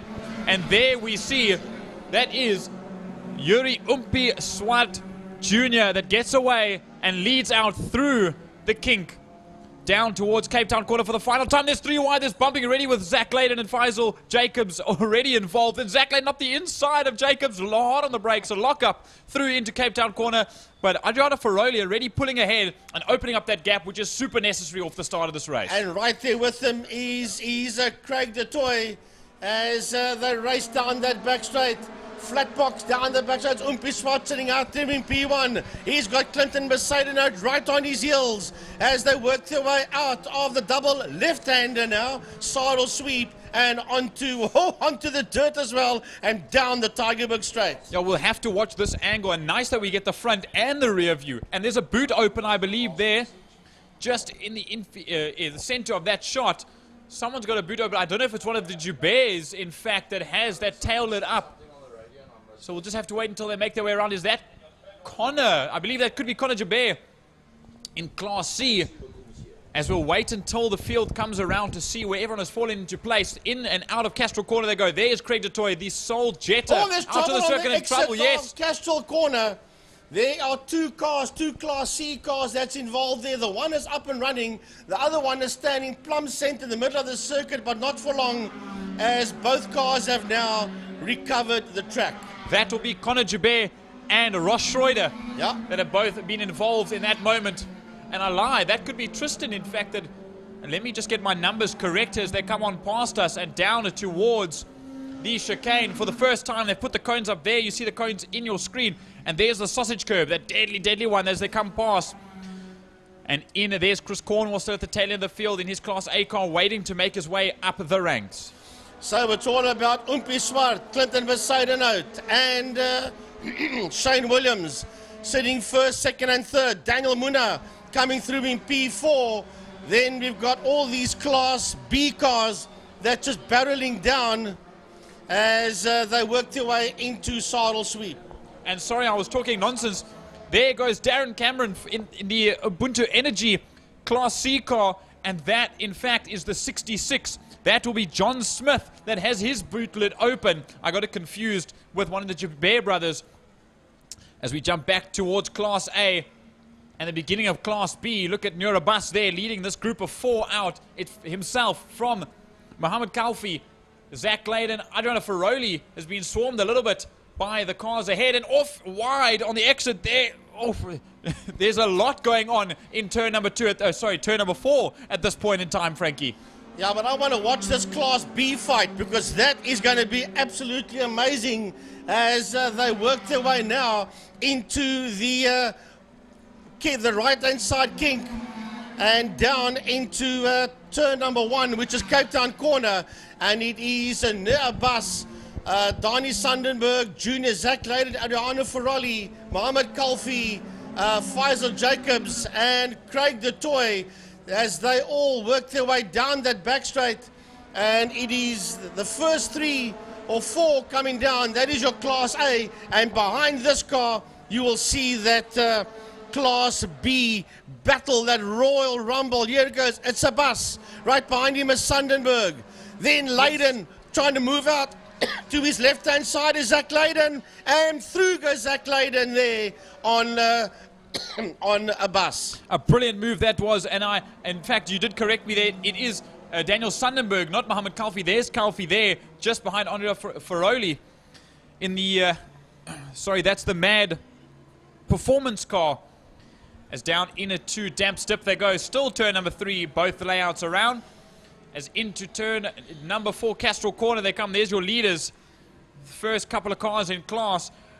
I do see there's lots of understeering and slipping and sliding around the entirety of the circuit. But look at that. It's a bus from Sundenberg. Layden that now goes up the inside once again.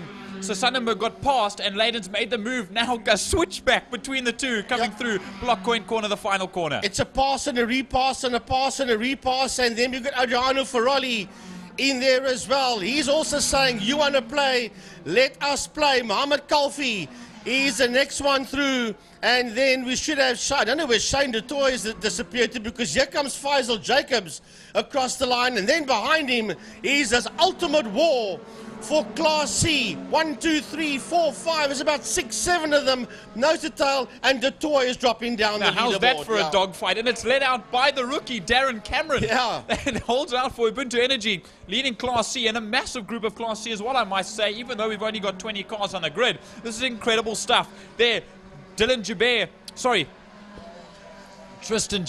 Lots of Jubers out there on the circuit today. Then John Smith, I'm surprised he hasn't been black flagged for the bodywork sticking out like that, but they obviously think that the hinges are stable enough to not have the boot fly off, so they're letting him carry on as through they come. And Devin Dreyer's right in there with him as well, and PJ Walton, and then the newcomer Chris Cornwall is just ahead there of the other Hubert brother, Mr. Fleming. So we watch that would be Daniel Muna coming through, and then behind that you got the leader, that is Noah Bus, Zach Layden, Donnie Sundenberg Jr., and nobody else than Adriano Ferroli in that fight as well, and that's first, second, third, and fourth in Class B. Through your screenshot, there they go down, 1, 2, 3, and 4, a Bus, Layden, Sundenberg, and Ferroli. Number 5, that is Mohammed Kalfi coming down, followed by Faisal Jacobs. So we look down at 2 of the leaders, Yuri Umpiswart in the black and semi-blue purple Mark 6 Polo. He's racing that for Alpine Autohouse just ahead of the CHR racing car of Clinton Bezuidenhout. There is Shane Williams for Magmaster, Eurogrip, and Salu City as well as, and there was Craig de Toy on the left-hand side of the screen. Yep. I saw the Jetta just for a moment. So that's mighty unfortunate that his race 1 for the day has come to an end. But we switch back out of Castle Corner there to Umpi Swart, leading them out. Right behind Umpi Swart is Clinton Besaidenout. Behind Clinton Besaidenout is Shane Williams, and not too far behind him is Daniel Muna. There's Daniel Muna working his way out of Castle Corner, and that's your first 4 Class A cars, and there's huge gaps between them. The Class B cars are just working their way through Castle Corner now, led there by Nurabas. Nurabas will bring them down towards us. He's been hassled here by Zach Leyden, by Donnie Sundenberg Jr., and by Adriano Ferrari. Mohammed Kalfi is the next man, and just coming out there is Faisal Jacobs. But now look at this dogfight in Class C, still led out by none other than Darren Cameron, only in his third ever race. Just behind him is Tristan Joubert. Then it will be Devin Dreyer for API Property Group in that 3rd spot in class, Patrick Walton in the number 96 for Shootaway Productions, sitting in 4th place. There's nose to tail with Dreyer at this point in time. Then a small gap just before we see John Smith and the SFX and Stunt Inc. car with the boot stood open, as here comes Cornwall's having a go at him. Cornwall is having a go at Smith as they run down the main straight towards that very technical kink. So I'll tell you what, Chris Cornwall is beginning to make his presence shown as we see the leaders come through again. That is with 3 more laps to go. Umpi, welcome back, Mr. Yuri Umpi Swart, with Besaidenout in there behind him, followed there by Williams, and just coming into your shot now is Daniel Muna. Yep, Daniel Muna in the API Property Group Mark 6 Polo, making his way around, sitting in that 4th spot, also getting to grips. But now, here is the battle in Class B. We'll follow this along. Nurabas in the Spice Mecca, the blue Polo just ahead. Then it's the Incledon and Chase Herald Racing Polo sedan of Zach Leyden just behind them. In that 3rd spot, the Ekerstad panel beaters of Danny Sundenberg in the black car. Then Adriano Ferroli in the Ferroli Performance Center, red and orange and white car. And then in that 5th spot, just in front of Faisal Jacobs in the traction, yellow and a black Polo 6 in Class B. And then once again, the Class C fight that is all in the same screen with the likes of Chris Cornwall. And there is an issue for Devin Dreyer. Yeah, that's the API Property car that just slowed right down there. Tristan Joubert making his way through there, challenging Cameron. Then it is Devin Dreyer sitting in there as they work their way across the line.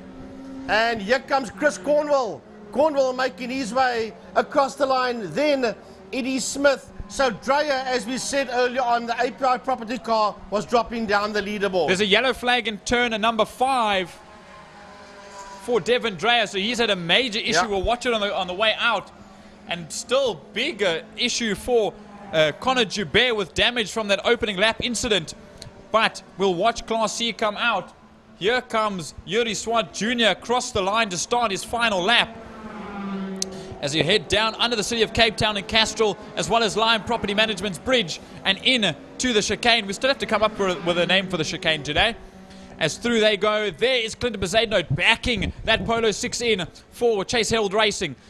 There is Shane Williams as well, and then Daniel Muna will round out that top 4 in Class A. Yeah, Muna jumped out of gear here as he came past us, but got it back into gear again. That's 1st, 2nd, 3rd, and 4th. That's your only 4 Class A cars. The Class B cars are coming down towards us. It is Abbas and Leyden. They are virtually nose to tail, followed there by Sundenberg Jr. Then a Ferrari coming through. Then it's Mohammed Kalfi, and only making his way out of Blockcoin now is Faisal Jacobs. Yep, he'll make his way in the background towards us.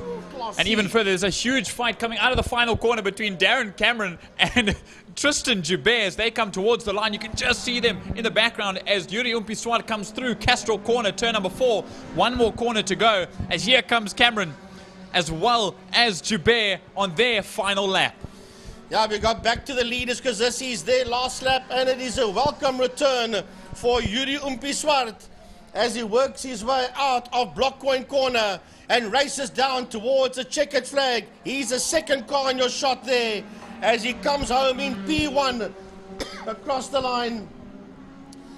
Then crossing the line now is Clinton Besaidenout and right behind him is Shane Williams, but you picked up a lovely fight. That's a fight for Class B that you picked up, but we'll get them. Here comes Muna to the line, and just stay there, Gaza, because right behind them is that massive fight for first and second in Class B between Abbas and Leiden. There they go.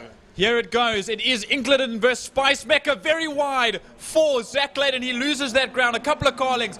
Nurabus will take victory in a Class B on race number 1 ahead of Zach Leiden. A lonesome Daniel Sonnenberg taking third ahead of Adriana Ferroli in fourth, and Mohammed Kalfi also on his lonesome in fifth position. But then we'll have Faisal Jacobs come around. There he is in the traction car. If you don't mind me taking the Class C fight to the line, Frank Eunice into frame now will be Darren Cameron, the rookie, ahead of a very well-experienced Tristan Joubert in class after the incident he had this week. This is a debut victory, a first-time winner in class for Darren Cameron ahead of Tristan Joubert. Then it will be Patrick Walton. He had a big moment a couple of laps ago ahead of John Smith, then Chris Cornwell. So Cornwell also had a moment somewhere around because he was ahead of John Smith for quite some time, Frank Eunice. Well, I tell you, it's a maiden victory, not a debut victory. It's a maiden victory for him. Well done. So these guys are coming through again, but they've actually seen the checkered flag, so they're coming through a second time. But yeah, this race is over. But it's a welcome return for Yuri Umpiswart. He came home in P1. Clinton Besaidenout, another welcome return for Clint. And then Mr. Williams, Shane, coming home there in that third position. I've got confirmation from David that Craig de Toy pulled off the circuit. He lost the wheel on his car, and that's the reason why we saw the 99 car drop down the leaderboard. And there he is right there. We can't stop the camera from turning. But you can't, but you could pick him up at home just in the shot there as the camera panned. Mighty unfortunate for the API Property Group and Top Class Plumbing, number 99 of Craig de Toy. I don't think he's going to be too chuffed with that either. But, of course, we know things happen in racing. And as you like to say as well, if things can happen, they most likely will. Yeah. And unfortunately, that's one of the ways that have gone on now. Like Michael Schumacher said, the only thing that is certain in motorsport is that nothing is certain. And that was the words by the great man.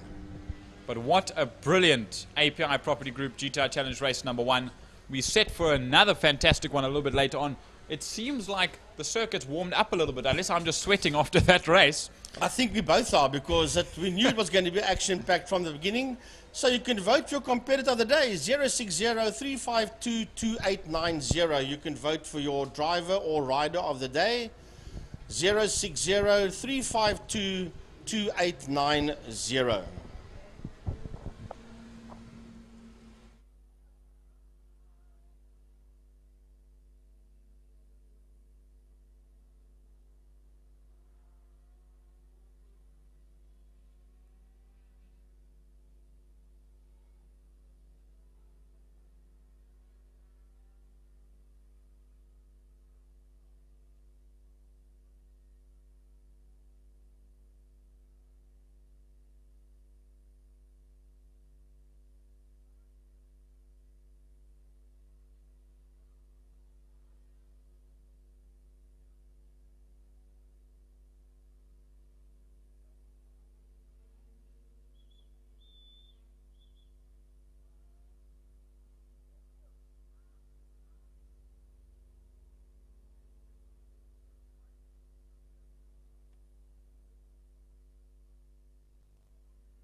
That's Craig du Toit limping around with a three-wheeler, the wheels on the right-hand side, not giving up the race. Yeah, so, the wheel says, if you guys race, I'm going to race with you. Frankie, I'm going to make a joke now. And you may? Either the guys in API Property Group GTI Challenge are going to have a laugh, or Craig's going to have a little bit of a chat with me later. But I've got a feeling that that wheel's packed itself up and it's heading to PE already. I decided, guys, you're going to. That was the incident that we saw there on the exit of. That had heavy damage for Conor Joubert. Now Conor finished the race, but Correct. you could see body panels were flapping all over the place, but he did bring that 53 car to the checkered flag, though, even though it was a very second-hand looking Mark I Golf. A couple of incidents, some shake-ups throughout the field. There is Neurobus, Zach Layden and Daniel Sonnenberg.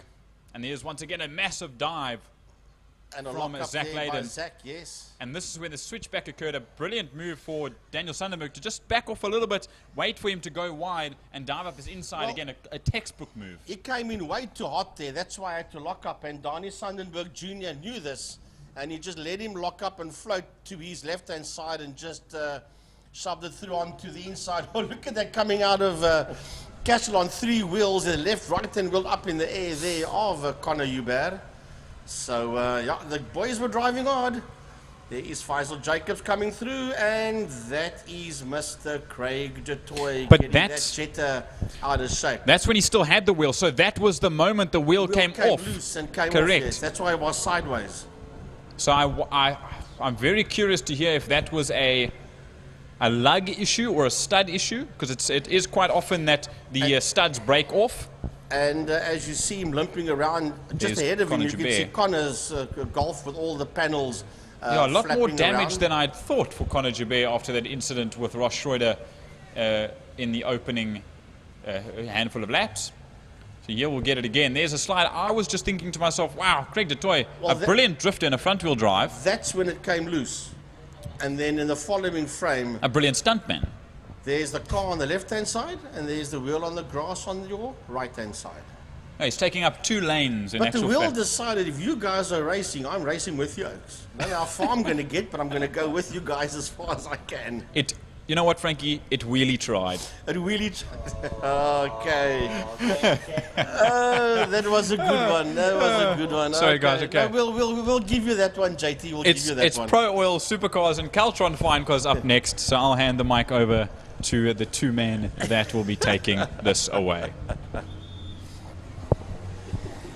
Well, it's a pity in the fine cars that we have lost Mr. Steve Whitehead in this one. He said that he had the flu and he believed that he was going to be okay before the race meeting started. He said he's basically all right, but not really fit enough to take part with the Mini in the Caltron fine cars. So he has pulled out for the day. And as far as I know, he is the only withdrawal for the fine cars due to that illness. But he says the next event, which will be a clockwise event in October. Remember, we don't have a Power Series in September. We have an Extreme National Championship the middle of September. I think it's right about the 15th, somewhere around there. So we've got 2 more rounds of the Power Series to go after this one, which will be in October and November. And then that will end that. But we will have the 6-hour in December if all goes according to plan. And also, just getting back to the Steve Whitehead's issue that you mentioned earlier on, you know, to give it some context as well with these fine cars, it's an incredibly physical effort, especially in that little Mini, because you think of a Mini and you think of something that you maybe took to the shops 20, 30 years ago, but when you see classic cars like that racing here, they get thrown around. They are absolute little monsters. Oh yeah, there's the Valentine Mini. That used to be a father-son combination. I know that with Bruce and Dion Valentine that had Minis here. Sean Bester also had a Mini, and hopefully sometime in the future we will see him back again. And then of course Steve Whitehead with his Mini. So yeah, it would be nice to have. I know when they go, a couple of years ago, maybe a year or two ago, they went to Aldersgrabanti. They had a race event there, and there was one specific class for the day only. That was minis from all over the country that came to race at Aldersgrabanti, one of their regional championship events. I know Dion and Bruce Valentine, when he was still alive, went then. Steve Whitehead was there, Sean Bester, and there were lots of other minis taking part. So yeah, it is always an awesome little car to see out on the track. But yeah, as I said, sadly we're not going to see Steve out there this morning. Going back to the Pro Oil Supercars, obviously the story of the season, that battle that's been going on all through the season, Glenn Phillips and Pierre Pienaar fighting it out. We saw Glenn Phillips getting the upper hand in some of the races throughout the season, but then Pierre Pienaar being able to take advantage when that's not been the case here. And I wonder how different it's going to be, because a substantial gap for Glenn Phillips, 1.5 seconds on the qualifying time for him. So again, be very, very interested to see how this one pans out. Of course, 2 races for the price of 1 in this one with the Pro Oil Supercars, and then you've got the Caltron Fine Cars at the back. And with the Fine Cars, it's going to be Melanie Lambert in pole position there in the number 90 car on row 1 alongside with Ryan Sanders. They'll take place at the back of the Pro Oil Supercars. But the cars on the grid now, Frankie, and we're just moments away from getting racing here. I will say one thing for Pierre Pienaar. He is a rookie compared to the other competitors around him, and he has done very, very well. He's climbed up the ranks and the ladder very quickly to be in this awesome position that he's in. So well done there to Pierre. He is really flying up the ladder rungs to become one of the top drivers in Pro Oil Supercars. I may be completely biased, but my eyes are on the number 40 at the back in 16th position, Albert Cook in my beloved Mazda MX-5. Anytime there's an MX-5 on the field, I'm absolutely there. Well, we had Sudhir Matai up here at our last Power Series. He also used to race the MX-5. He still got the car, still race ready, everything.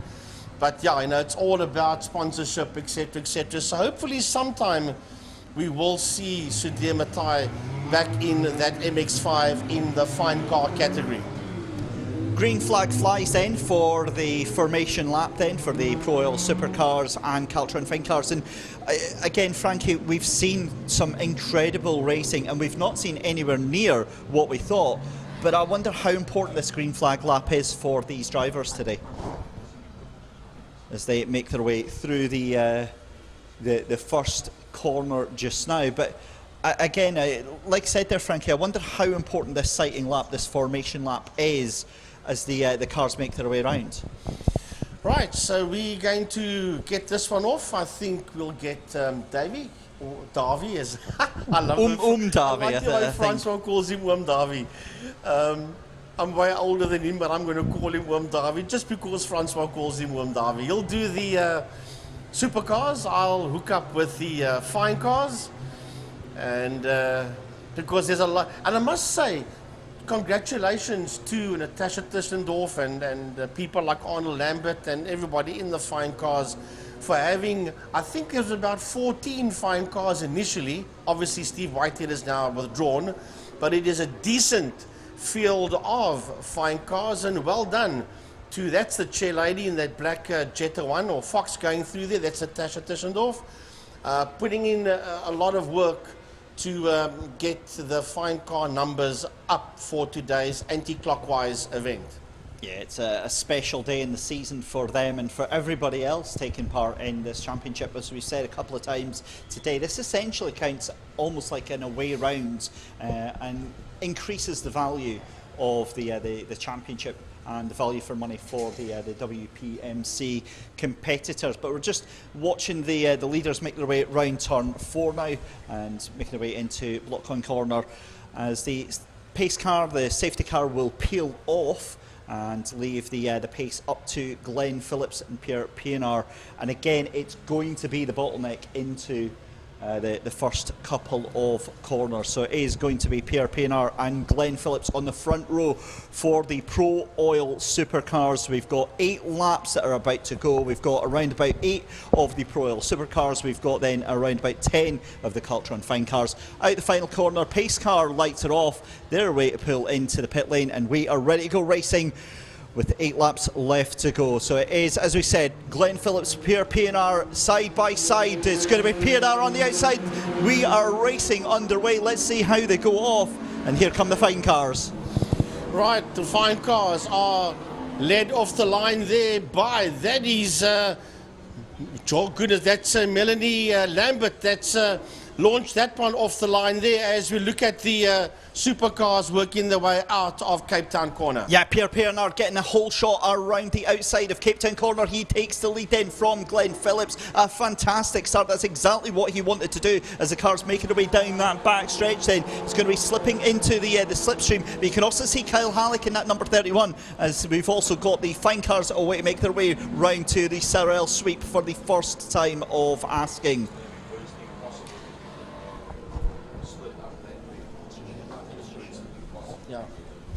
I will just share it then, but we will share the whole lot. We'll pick up the fine cars. What I can tell you, as we're watching the supercars, I can tell you that Melanie Lambert is leading the fine cars, and Michael Gelderblom is there in that second position, followed there by Ryan Saunders in third, and then Gilberto Nobrega sits there in that fourth position. But we go back to the supercars. It's a massive fight heading into Blockcoin corner. Yep, and it's a retake of the lead then for Glenn Phillips. That was on the entry to 4 over Pierre Pienaar. That gets the job done. Perhaps unsurprisingly, it seems to be like Glenn Phillips wants to wait a lap or two, gets the tyres warmed up, and then lights the touch paper and gets underway as the fine cars making their way back through that final corner as well. Yeah, and on your shot there you see Albert Cook coming through. Then it is Natasha Tissendorf. Kuni Mattia is in there as well in that Porsche, busy making her way around. And then the last of the fine cars out there is Roger Lewis. Yep, just coming across the line just now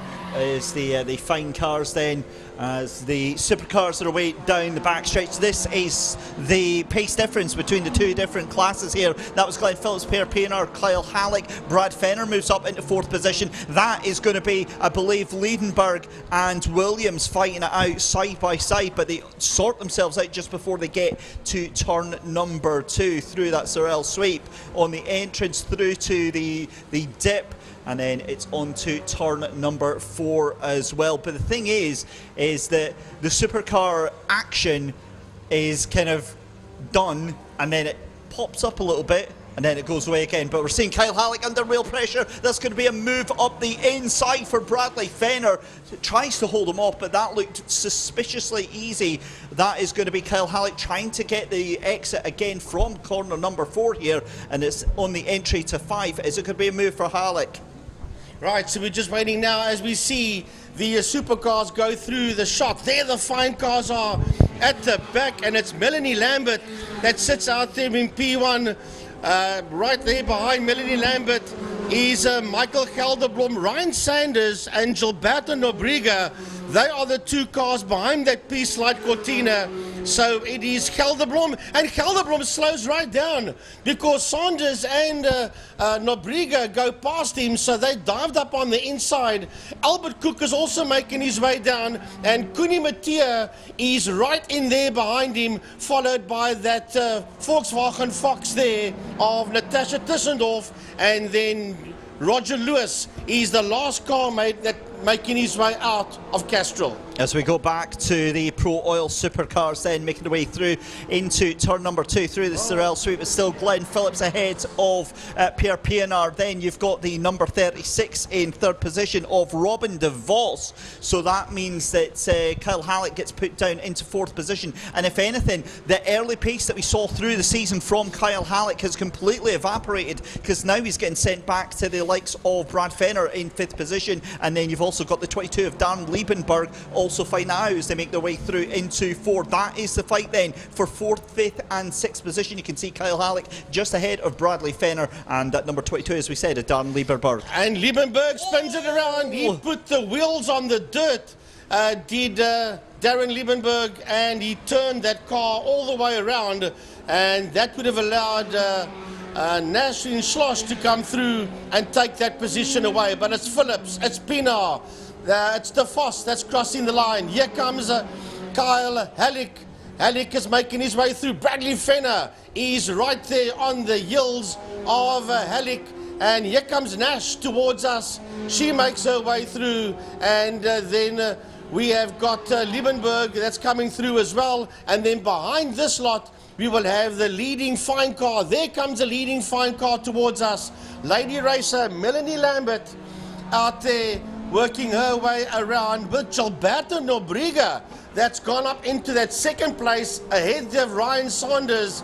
Then it's Michael Gelderblom in the Peace Light Cortina just in there behind him, and that is that first group. We're waiting for Albert Cook. Your favourite car, the MX-5, will be coming out of Blockcoin soon. Yeah, that timing tower, slightly optimistic, trying to place him in the middle of the Pro Oil Supercars. My heart wishes he was up with the Pro Oil Supercars. Not quite there. He's coming across the line now. As we're watching the race leaders then, the Pro Oil Supercars starting to make their way through the Caltroin Fine cars just now. They're on their way down into turn number 5 just now. So there is Glenn Phillips. You've then got Pierre Pienaar in at number 7 in 2nd place, but also I'm watching Robin De Vos. De Vos is actually catching up on Pienaar. He might be able to make a move for 2nd position here. There is Kyle Halleck and Brad Fenner then that fight for 4th and 5th position. Then in 6th position as well, you've got a little bit further back, that's going to be Nasreen Sloss in 7th, but that also looks like Dan Liebenberg trying to make a move there for that, as we'll see the fine cars just coming in shot as well, Frankie. Yeah, that is Melanie Cook. She is way down the road ahead there of Gilberto Nobrega. She's got a massive lead as Melanie Cook. Well, her dad, Melanie Lambert, her dad Albert Cook is also in the race. He's there in the MX-5. Of course, she's the wife of Jaco Lambert that races Clubmans. Here comes Gilberto Nobrega towards us, followed there by Ryan Saunders, and then Michael Gelderblom in that Cortina, lovely Cortina coming through there of Michael Gelderblom. There is your race leader though, is Glenn Phillips, and the gap actually starting to come down a little bit. It was 2.5 seconds 2 laps ago. I think that was purely because some of the lap traffic was coming into play, but it is Phillips from Pienaar, and then you've got Craig De Vos in the number 36, Robin De Vos, excuse me, in 3rd position as well. Kyle Halleck has absolutely dropped off the back of that field as well, but still having to fight with Bradley Fenner just now. Through the early course of the season, we were seeing Kyle Halleck actually fighting up with Glenn Phillips and Pierre Pienaar, but that isn't happening anymore just now, as we're seeing. I believe that is actually going to be the black VW of Melanie Lambert. Yeah, she just got past there by Halleck and by Fenner, so she just kept right out of their way, and then we're waiting now for, she works her way down towards us as we see Roger Lewis in the MGA making his way down into Blockcoin Corner. Lovely to see Roger out there having fun in his MGA. Well, someone else who's having fun is Nasreen Sloss, who we can see on the screen just now, who is coming under all sorts of pressure from what I can only describe as a rather fizzing mad Darren Liebenberg. Yeah. He's going to be a little bit annoyed at himself because it did look like an unforced error on the exit of turn number 4 there, as we have the fine cars making their way through into turn number 5 as well, as my brain shuts down for just a second, getting mixed up with the corner numbers.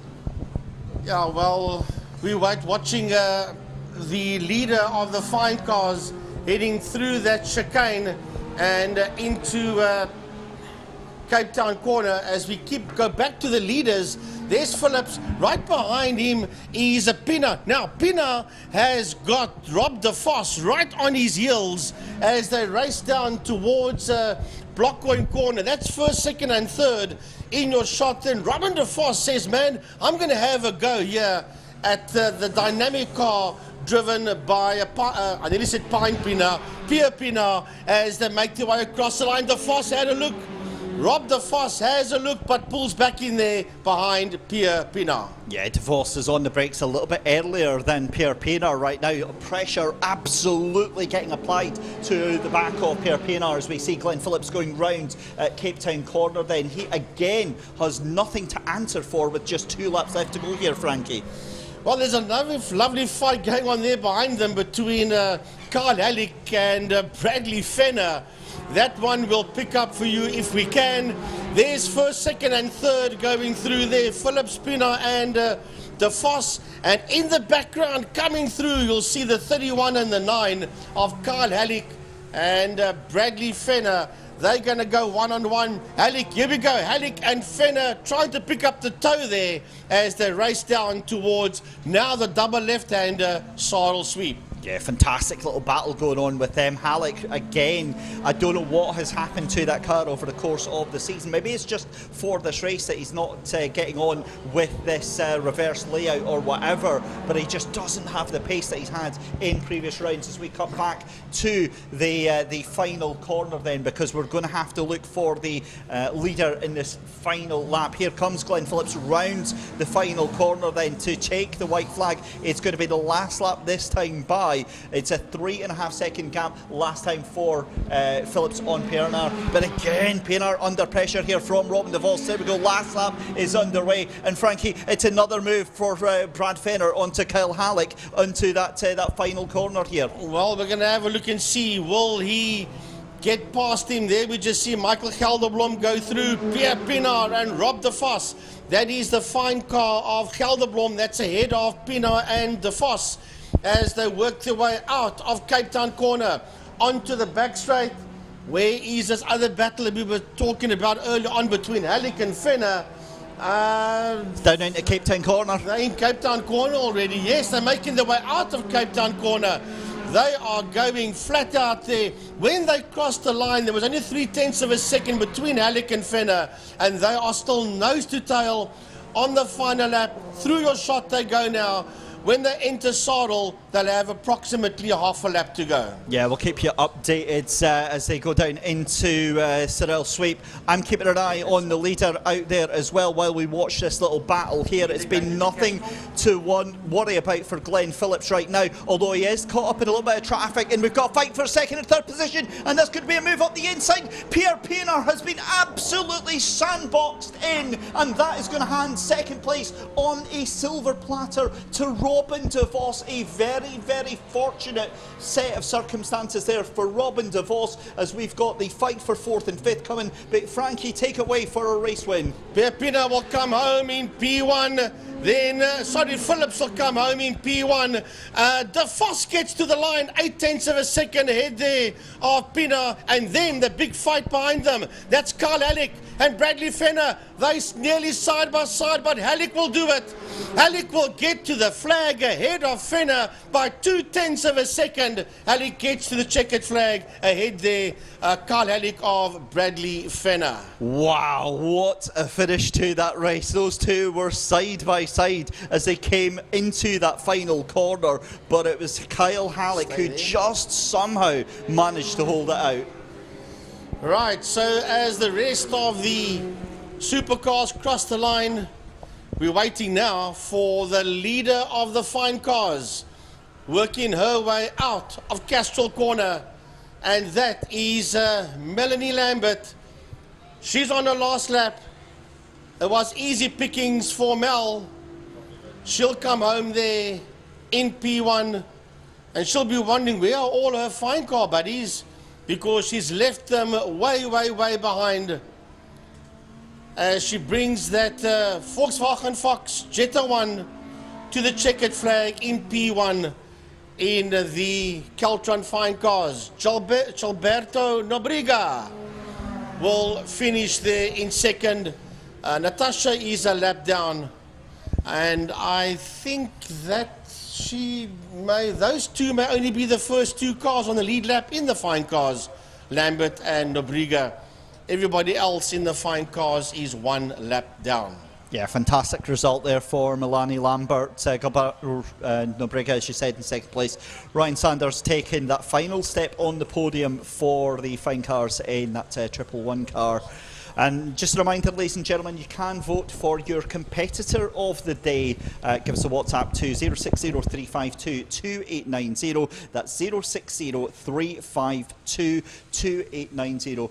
Let us know who you are rooting for today, and the winners will be announced at the end of the racing day. But here is some highlights then from your Pro Oil Supercars and Caltron Fine Cars. That was a look back at lap number 1. That was Glenn Phillips retaking the lead from Pierre Pienaar.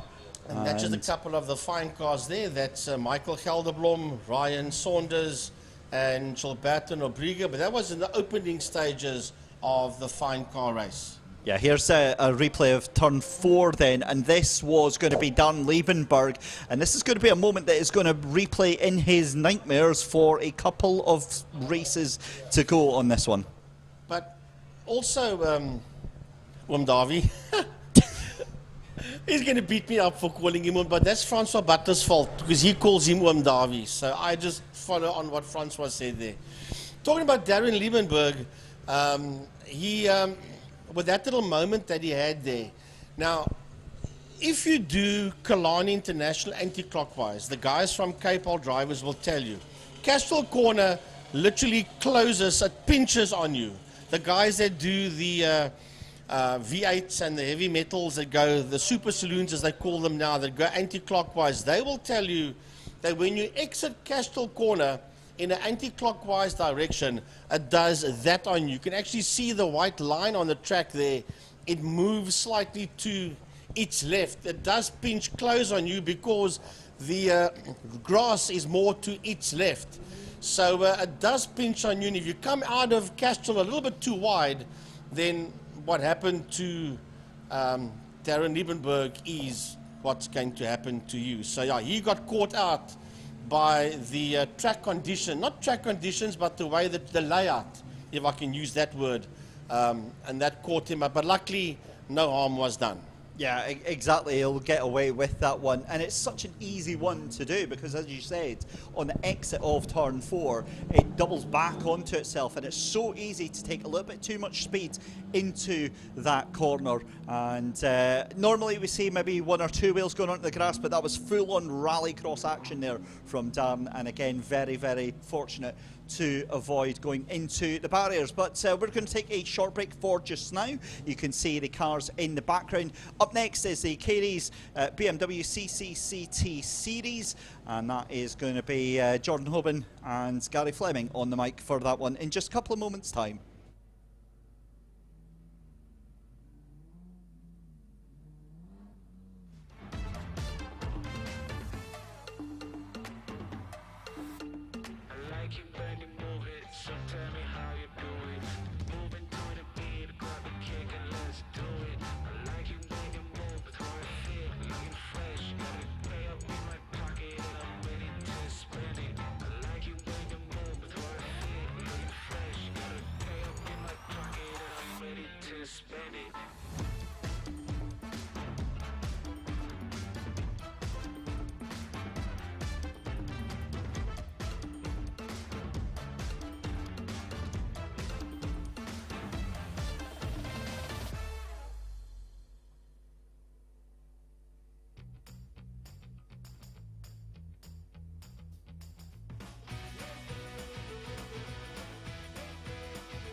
Now it is time for Katie's BMW Car Club of Cape Town Race Series race number 1. Let's look down the grid and see what we've got here. The first big talking point as I look over onto the side of the circuit, Neanderthal back in what I call Bluey, the Blue Beast. That is the incredibly high horsepowered, high aeroed, insanely built BMW E36 at the head of the class of the NDT Racing stable, sponsored by Progress Precision Engineering as well,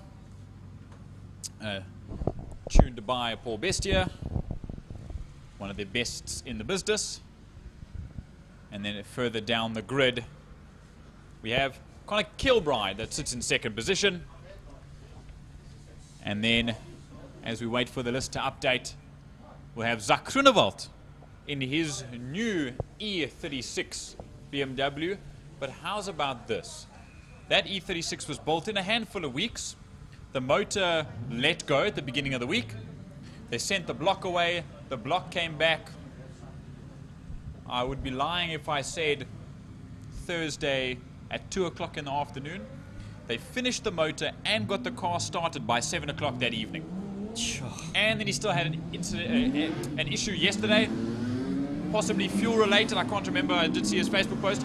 But another fun fact about Zak Groenewald's BMW, of Zak Groenewald Racing and N2 Towing, is that, or panel beaters, is that BMW is 850 kgs. That's about the same weight as me.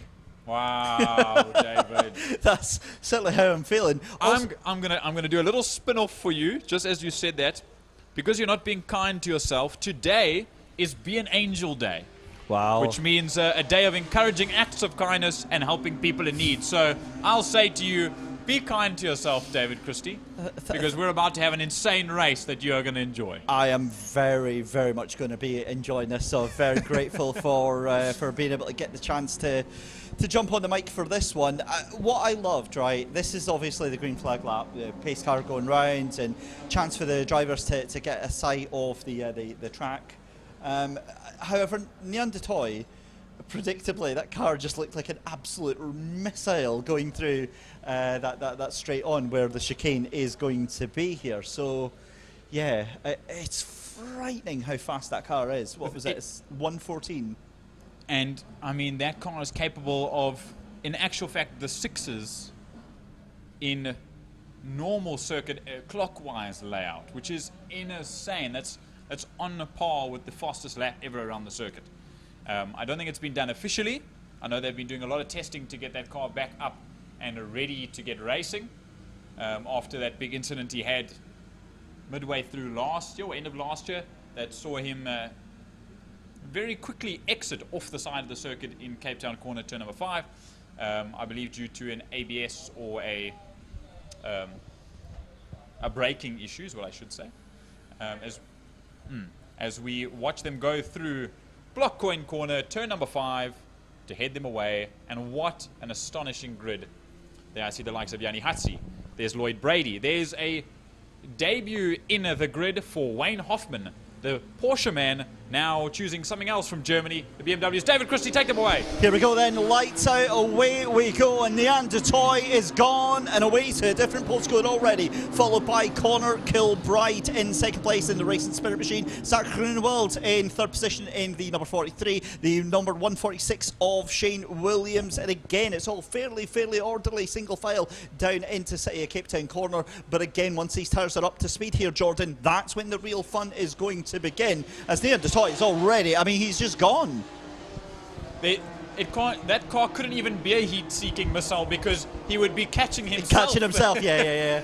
As they go down into Sorrel Sweep now, the camera picks up this fight already within the top 10, top 15. There's a big slide for Vian Low. He gets loose, but he catches it incredibly through the double apex left-hander of Sorrel Sweep as the rest of the field comes through as well. Yeah, so this Class D battle, I think, is going to be absolutely fascinating. Zach Grunewald in there, Shane Williams, Sean Tubes also in there as well. That, I think, is where we're going to see all of the action as we go round the outside of 4, and that is what happens when you're late on the brakes. We're going to get a bit of rally crossing, and very lucky to avoid the barrier. I think there is. It's into the wall, and that is not what you want to have happen, especially when the car's facing backwards onto the track, and you've got 3 wides coming out of that corner here, JT. He's very lucky that, Yanni Hatzi, that is very lucky that car didn't roll back onto the circuit, because that would have been incredible drama as some very off-track action for Zach Leyden, taking it a bit wide on the exit of turn number 5, as now the BMW Car Club of Cape Town Raceway, sponsored by KD's,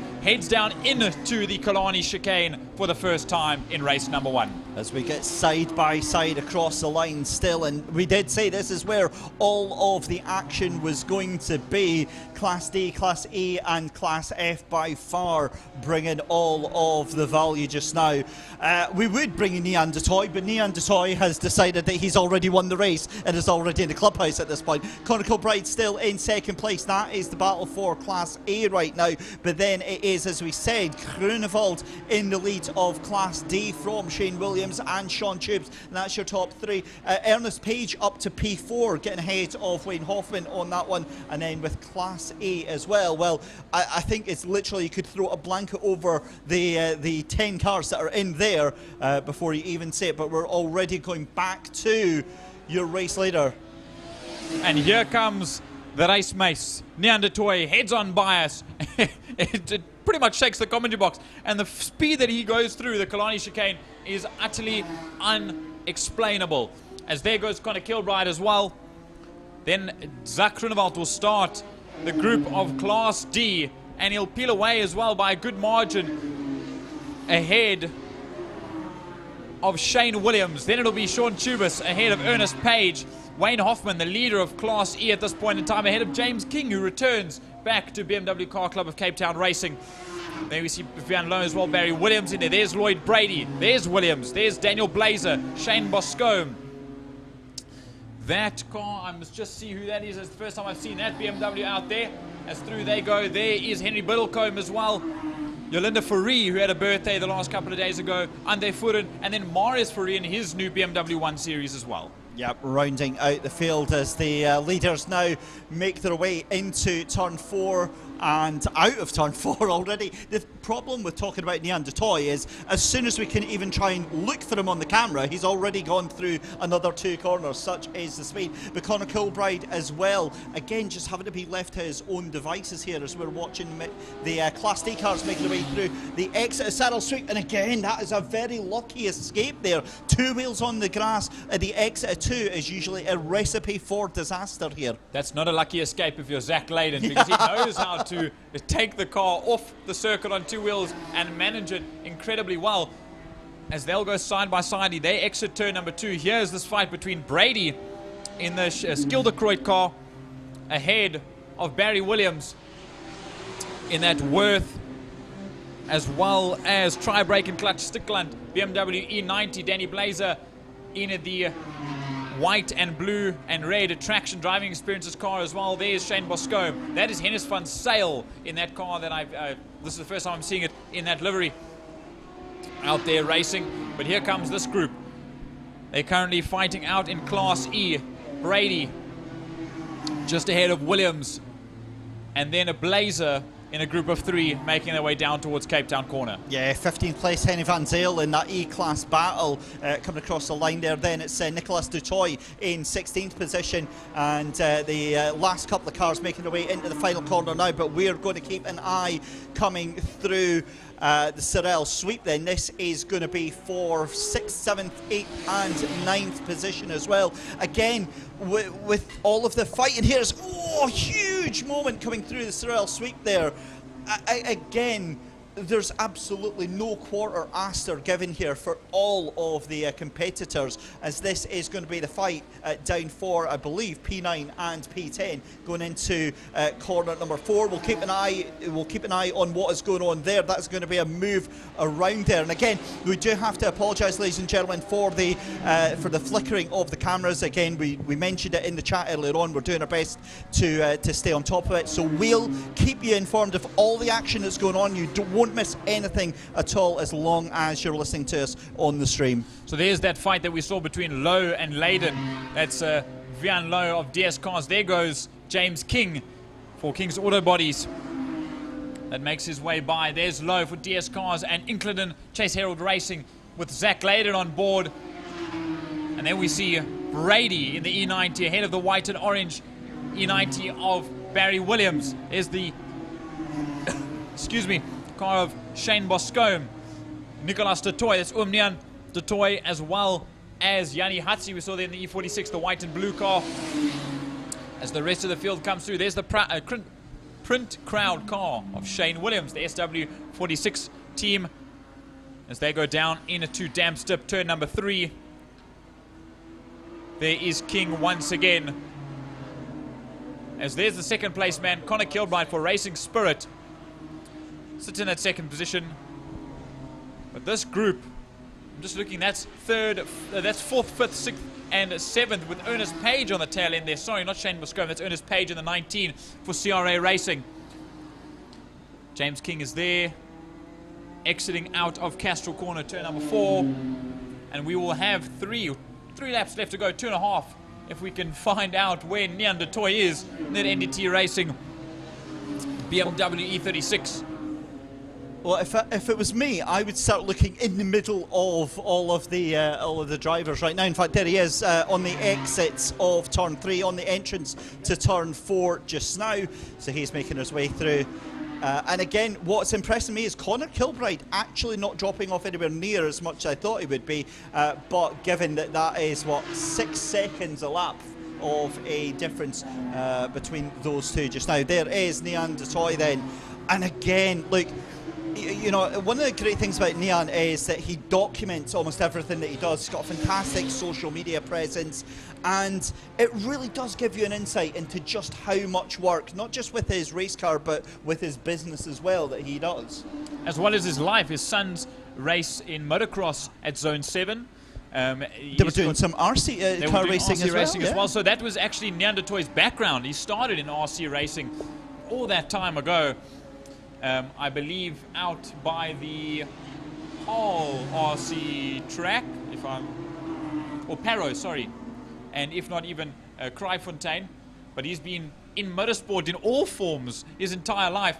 As there goes Marius Farid, or there's Connor Kilbride, Andre Furen in the forefront in that purple and orange car, as the Racing Spirit car of Connor Kilbride makes his way out. As Zach Groeneveld's got an issue down the main straight.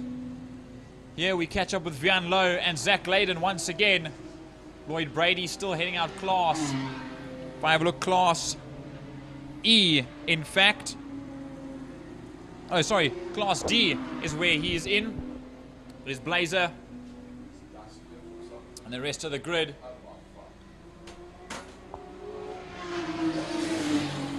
But there we go, race leader across the line to start the final lap. So white flag flies in our KD's BMW CCCT race. It goes down to the final lap. We've got a car off at turn 4. And that is for Ray facing the wrong way. It's a big lock-up again going into that second to last corner as well. So again, it's all being kicking off on the final couple of laps. We've got an instant as well going down into to turn 1, but we need to keep an eye for a race leader. Again, you only need to kind of stretch your neck here in the commentary box here. We've got a slow car, Wayne Brady going slow on the back stretch here, stretch even, as we look for our race leader. That's a move up into Sorrel Sweep as well. That will be Barry Williams and Shane Boscombe. That goes side by side. That's fighting for some honours in Class E. The spread in Class E is huge, so guys will definitely be breaking out by now. The likes of Wayne Hoffman especially. He started in Class C. He'll probably move up into Class D. As through they go down in into damp stip turn number 3. There goes as across the line now. That was the checkered flag for Neanderthal and NDT Racing. Vian Low beats on track Zach Layden, Including car across the line. Wow, so much going on throughout that KD's BMW Car Club of Cape Town race series as some more cars come to the line. Yep, so Neanderthal taking the Class A honours. Connor Kilbride going to come across the line in second position. D-Class is going to go the way of Shane Williams. He's going to come across the line just now. Ernest Page, I think, actually getting second position in that class.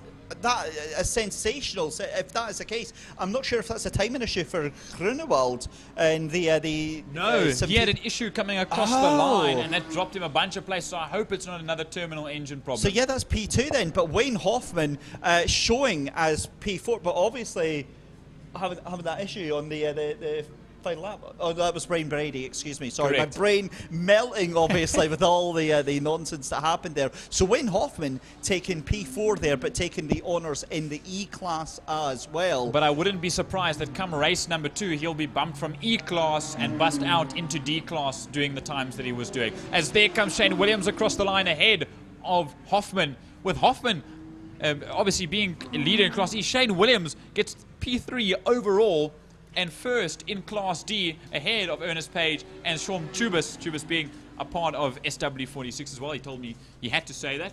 That is the Shane Williams is Sean's mentor, to say the least. So you'll get some airtime on that.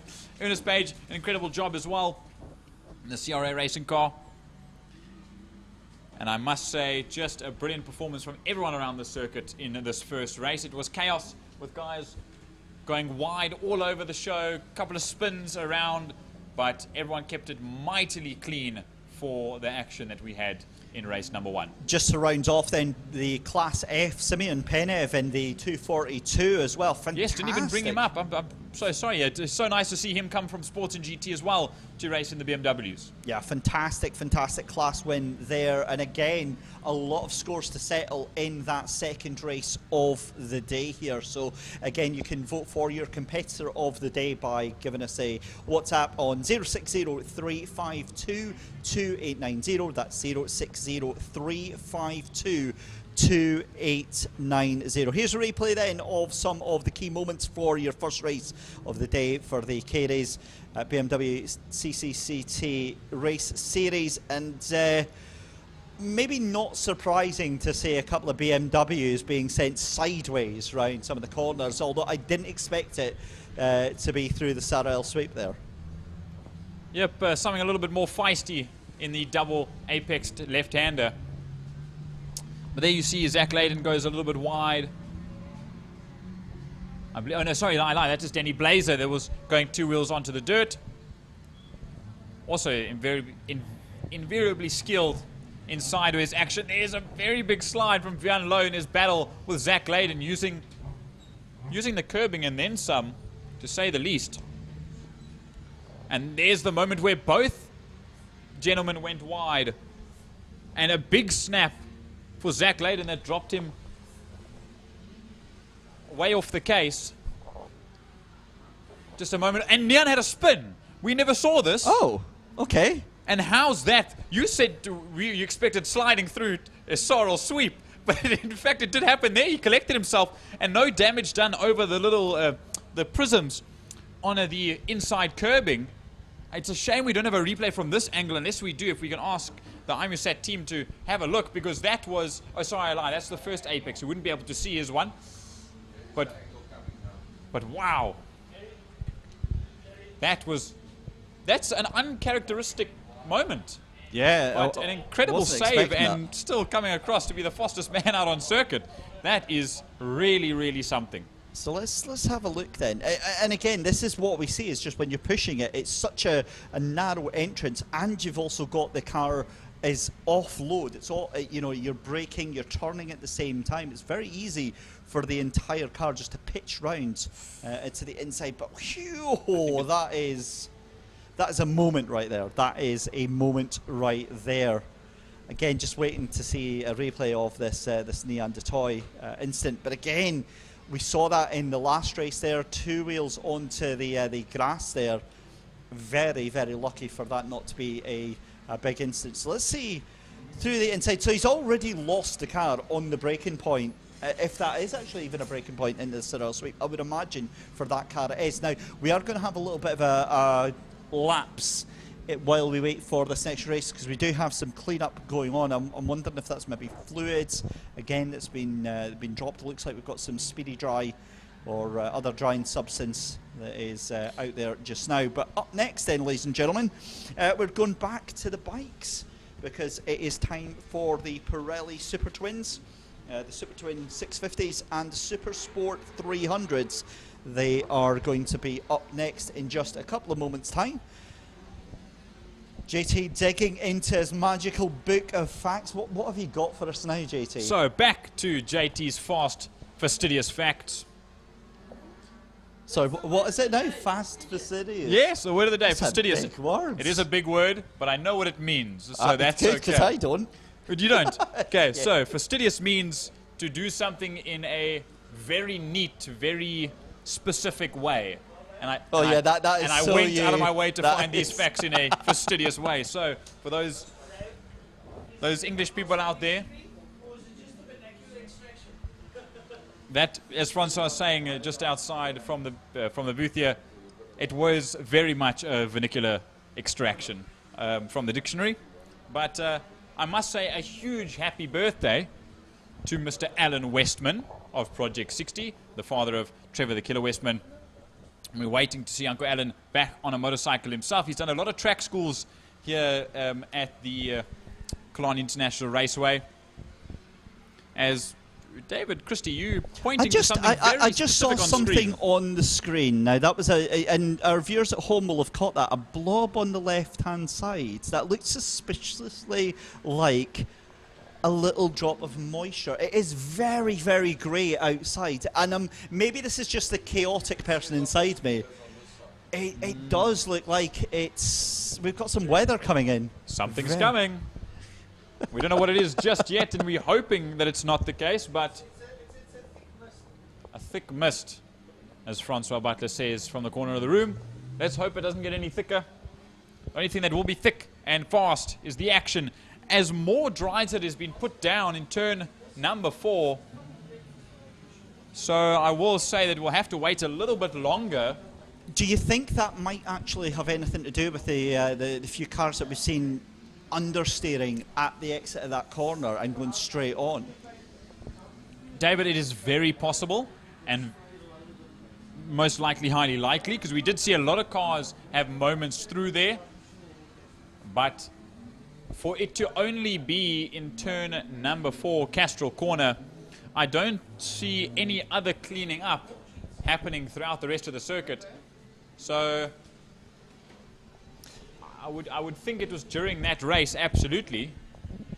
But we'll just wait for the cleanup to be confined and completed. I've got the laptop out, so ladies and gentlemen of YouTube, we see you. We see you. Leonie Harrison giving a big shout out to their favourite Max Munton, and if Clint Munton's racing, a big shout out to them as well. Yep, father and son will be racing. Up next, actually, they're waiting to head out. Those two, father and son, for the SunScan team. Just noticing, actually, Emile giving us an update that the number 44 of Dylan Joubert with brake issues yesterday, and there wasn't any time, unfortunately, to do that. Also, some guy called JT Hoban saying, "What an awesome event so far." Oh, who's that? That's familiar. Yeah, okay. Oh, well, fair enough. Yeah, so a big thank you to all of those for tuning in. I did see 550 concurrent views when I popped onto the live stream a little bit ago. So incredible to have you guys watching us from far and wide. I must say that my beautiful loving girlfriend is watching from San Francisco right now. I thought you were talking about me there. Sorry, no, not.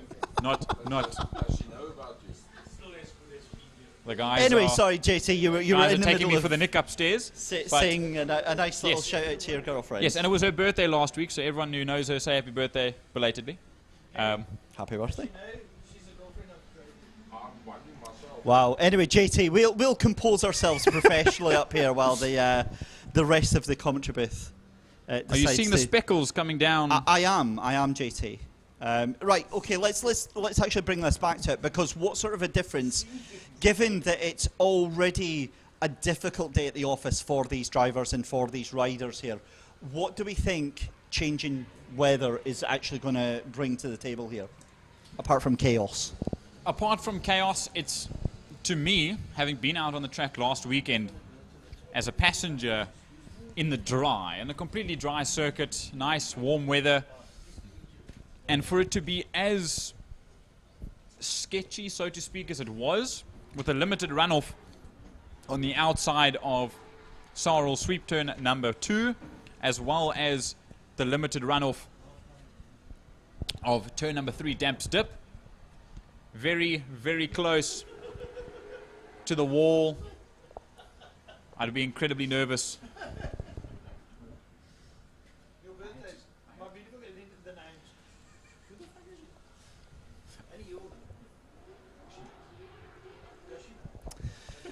Right, while they entertain themselves, we are still waiting for the get-go of the Pirelli Super Twin 650s and the Super Sport 300s.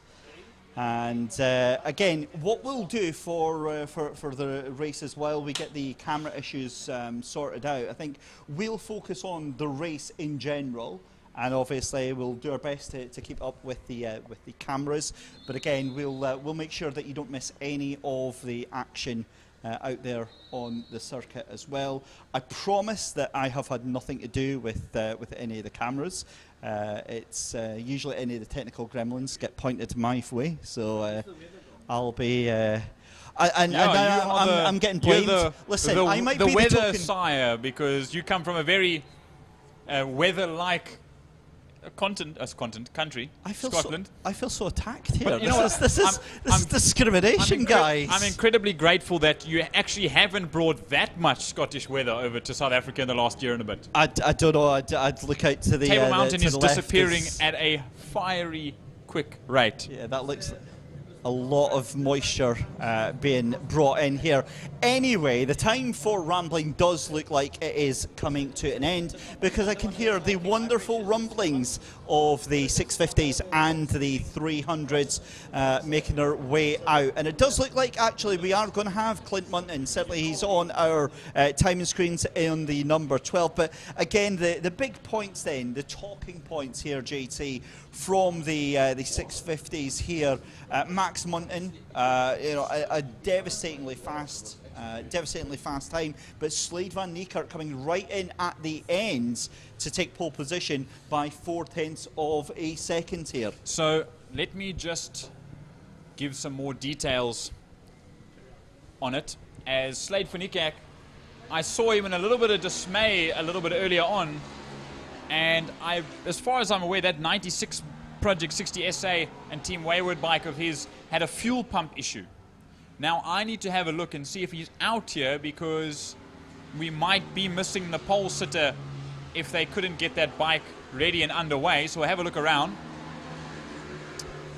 But as well as going down the grid,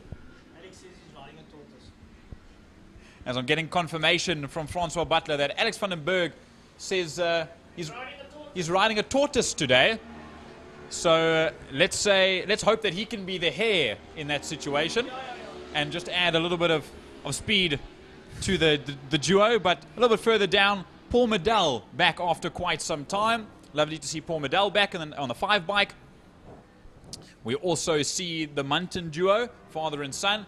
They came first and second in the national SAS event a couple of weekends ago. So riding on a high from the last event, and they're coming back for some more domination. Nicholas Hutchings, a very quick leading contender in the championship, previous champion as well in the class.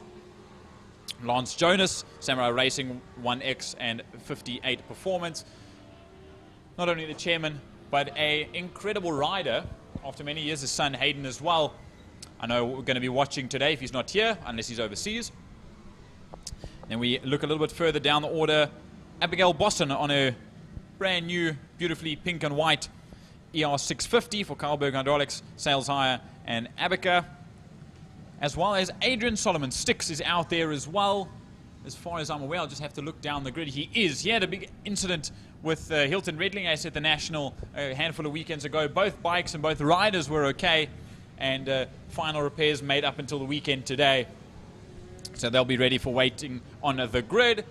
Now on to the 300s class. We had Brady Musto, James Late, Julian Ferreira, Liam Carstens, and Nathan Waddington all out there. So I'm having a look as to where everybody is. We're going to be given a moment, David Christie, as I let you take them off the line. This is the Pirelli Super Twin Cup 650s and Super Sport 300 motorcycles. Glad to see Brady Musto on the grid off a massive high side yesterday. AAA Motorcycles got that bike repaired 5 seconds ago. Take them away. Here we go then. Lights are on and we are away. It's a terrible, terrible start for the number 83 of Lance Jonas. Gets bogged down, but it's the absolute whole shot for Slade van Niekerk. Max Munton slipping into second position as they make their way down to Cape Town Corner then for the first time. 8 laps of this for the 650s and the Super Sport 300s. Everyone so far so good through the course of this, but again you can see it's almost a 3-bike fight right now. It's a big gap a little bit further down to Clint Munton, Lance Jonas and Hilton Redlinghuysen, but that looks like a beautiful move almost from Lance Jonas. And is that a change for the lead? Not yet. Slade van Niekerk, in fact, is out, as you said, and leading off the pole. Max Munton for Sunscan and Team Mag Workshop is right on his case, as well as the Hutchings Service Centre ride of Nicholas Hutchings on number 72. And then the rest of the grid comes through. We can see it on our screen. You can see it on your screen at home. Incredible racing so far, just on the opening 4 corners. Coming down into turn number 4, and this is what we see race after race after race. Max Munton with the early pressure onto the back of Slade van Niekerk. What we've seen is after 4 or 5 laps, it does taper away, but Munton right onto the back end, onto the exhaust pipe of that bike, and it is just epic battling, especially down into the 300s as well. But they come out of the final corner, our top 3 across the line. We're watching this battle for 4th, 5th, 6th, 7th, 8th and 9th, all within about 2 seconds. There goes Clint Munton and Alex van den Berg. Then it will be Hilton Redlinghuysen ahead of Paul Medell, Abigail Boston, Lance Jonas, Adrian Solomon, and Trevor the Killer Westman out as well on his dad's bike, as we mentioned a little bit earlier. Happy birthday, Alan Westman. Trevor out on the number 60, synonymous to himself, in 11th position at this point in time. Carstens for Missile Motorcycles currently leading out on that dark green number 42 ahead of Brady Musto and AAA Motorcycles KTM 390. James Late on the Ravenel, the bright red Ravenel, and RSRA Kawasaki 400. There we go, I got my words right. Julian Ferreira on a KTM 390 as well. And then Cody Redlinghuysen on her R3, as far as I'm aware, if I look down the grid. She is on the 81 bike. So the leader is just coming through turn number 4, but we're still keeping our eye on this incredible battle for 4th to 10th, all separated, as we said, about 1.5 seconds between them just now. You've got Clint Munton, Alex van der Berg, Hilton Redlinghuysen, Paul Medell in there as well, Abigail Bosson in 8th place just now, as your leaders come out of the final corner. But here we go for the this battle from 4th all the way down to 10th position. I think it's still much and such as they come out just now, but it is going to be Van den Berg and Redlinghuysen going toe-to-toe as they make their way down across another lap here. Yep, on the brakes for the 87 between himself and the 54 of Alex van den Berg. Alex, son of Mark van den Berg, that races superbikes down from Joburg with GFP Motorcycles.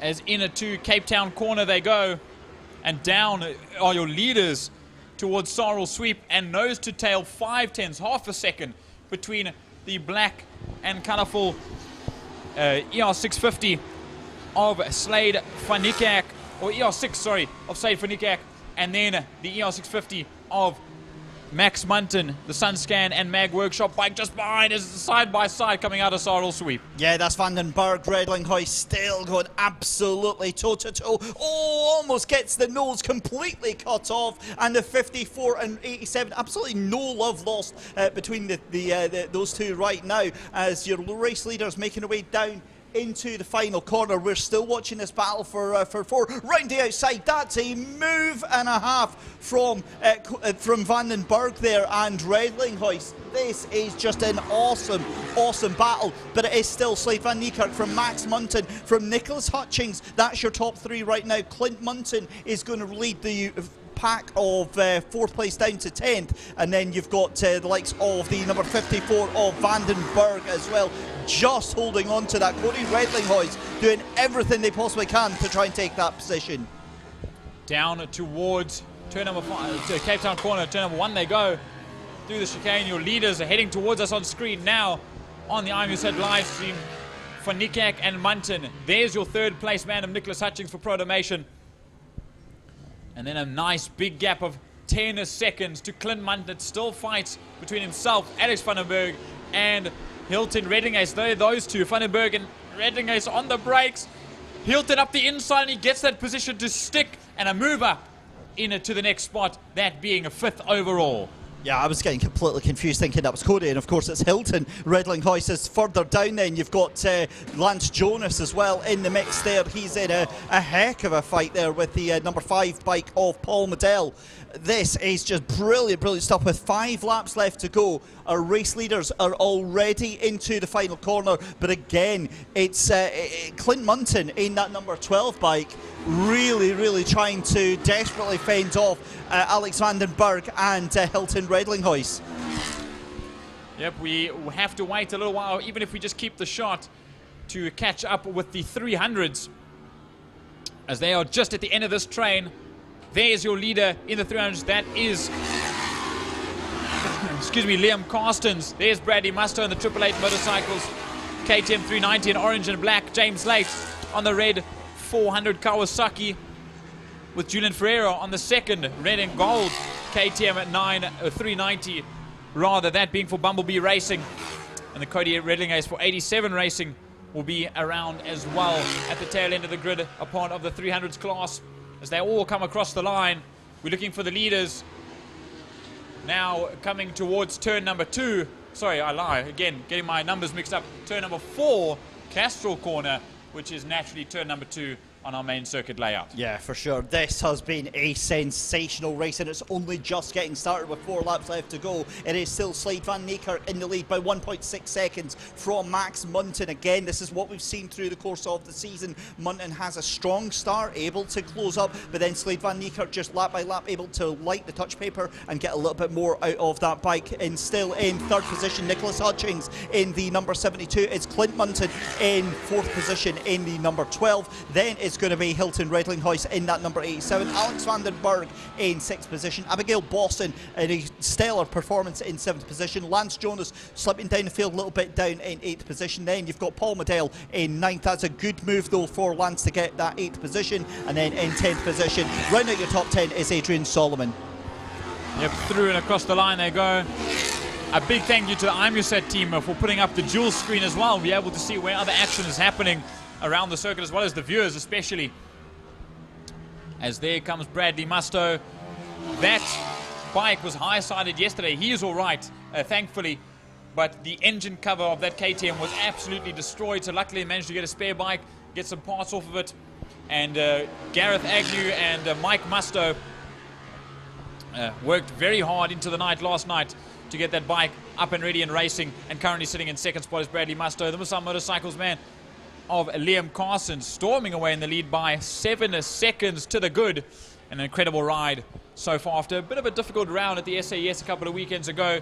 He's putting on a stellar ride today, as well as James Late, Julian Ferreira and Cody Redlinghuis in the rest of the class. As we watch them go down at the Tigerberg straight, there's Slade van Niekerk onto the penultimate lap, ahead of Max Munton on that green at number 14 Kawasaki.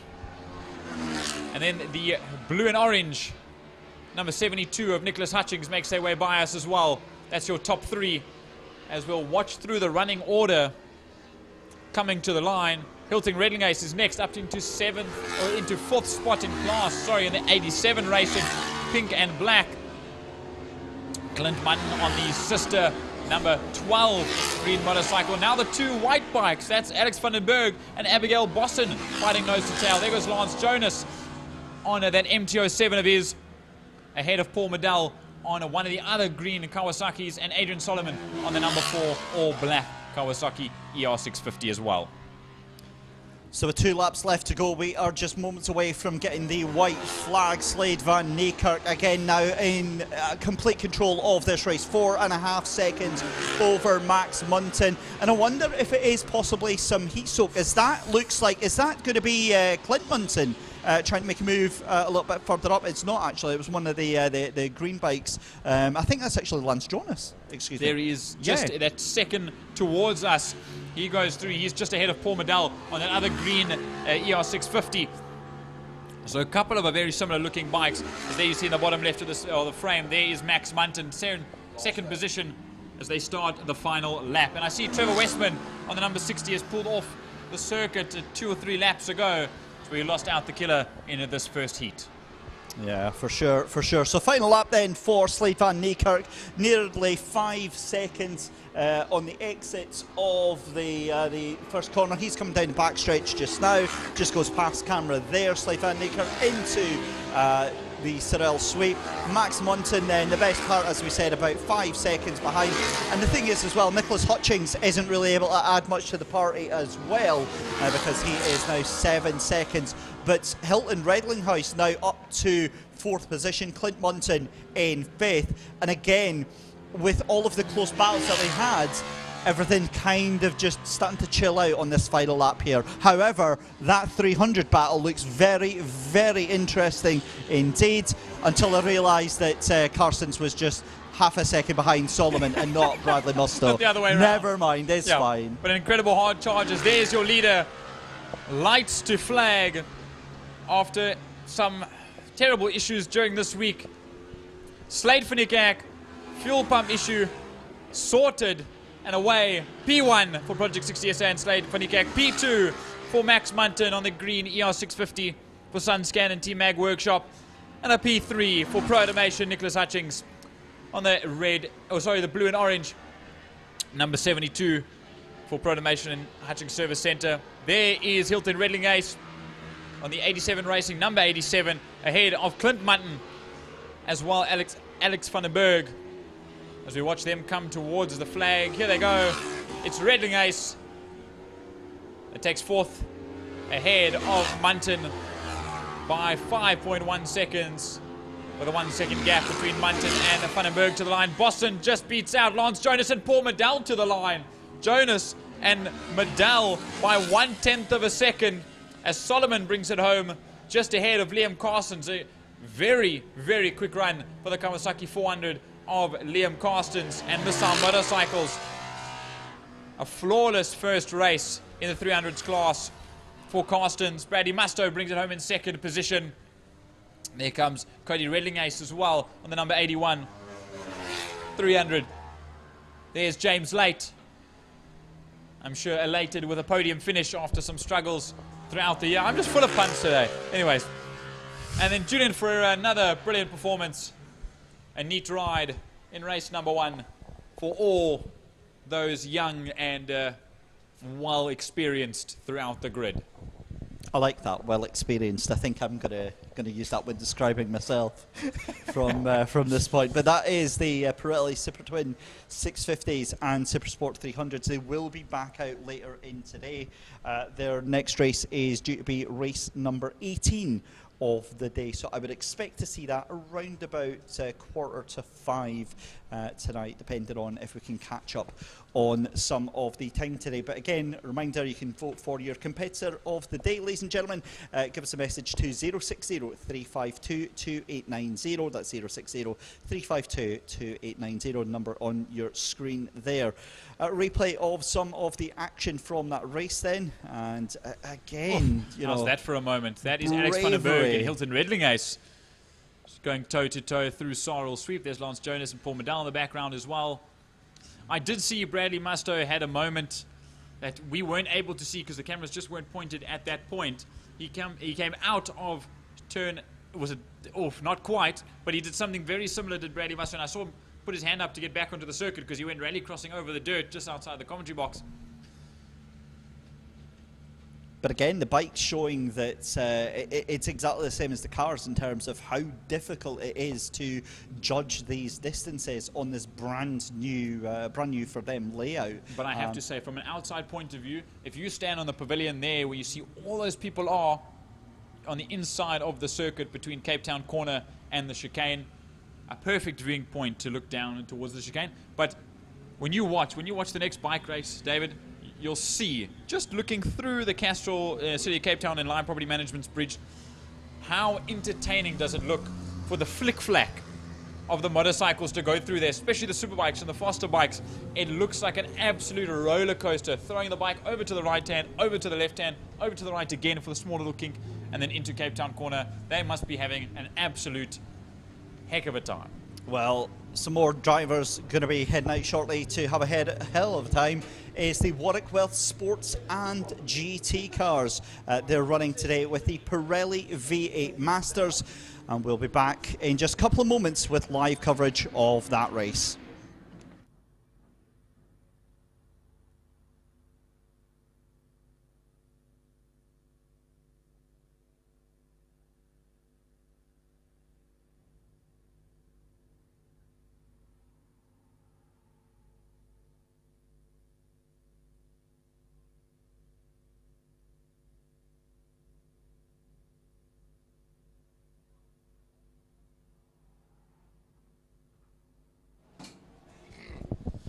All right, folks, here we go with the Warwick Wealth Sports and GT car race.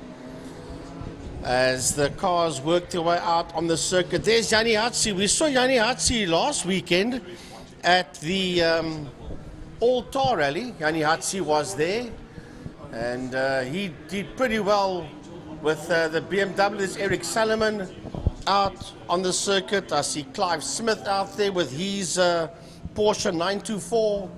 So there's quite a few of them out there.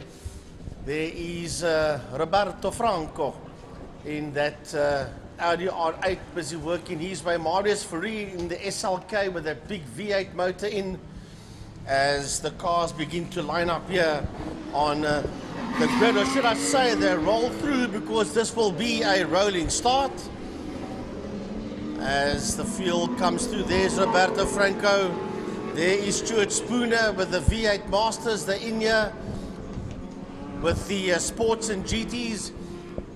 That is Marius Fourie with the SLK. And there is the Ferrari of a returning Marcel Angel. Connor Kilbride is there. Clinton Thorne. Lovely to see Clinton Thorne. He hasn't been out with that Lotus 7 RVs for quite some time. Connor Kilbride is in there. There's a lot of them out there. And the one car that I don't see out there, which initially entered, is the Prada. Was supposed to be out there, but obviously they pulled out. Yes, there's only two. Well, there's supposed to be two Class X cars. I don't see any of them there. The Panos and then the Andre Steenkamp Porsche is not out there. But those super quick sports cars that we normally see go around of Tate Bishop and Gary Kieswetter, obviously going anti-clockwise, Francois. I think these guys have realized, no. We're not going to put these fast things through this anti-clockwise track, because it just could end in a whole heap of unhappiness. So sadly, we do not see those cars out there today. We don't see the Janetta of Gary Kieswetter out there today. He did not enter for this one. And obviously Tate Bishop as well in the Praga, not out there today as well. Furthermore, we've got about, 15 cars? 17 as a matter of fact, if everybody is there that entered. So it's a decent field of sports and GTs, and Marcel Angel and Davy Hubert will be on the front row of the grid. That's going to be good stuff. Then we see Wayne Hoffman there, Roberto Franco, Connor Kilbride, Clinton Thorne. What a first couple of rows we've got there. Martin Prince, Yanni Hatsi, Jean Stander in the Ligier. Wow, this is going to be some great stuff. Divan Lasmo, I see there with the 350Z. That's going to be us right at the back of the field. Is your reigning V8 Master Champion, and that is Sean Moore. And he is right at the back of the field there with Clive Smith and with Eric Salomon in the Elf. Do you for 1 minute think that Sean Moore is going to remain at the back, Frankie? No. Okay, I'm just saying. If they know Sean like I know him, but he's going to plant that 347 APV flat kit. Right, they roll out of Block Coin Corner. The lights are on and away we go as the lights go off. As they are already hammer and tongs. Now remember, they will not be doing that right-left chicane. Only at the start of the second lap will they be doing that. So they run flat out through the right-handed kink into Cape Town Corner.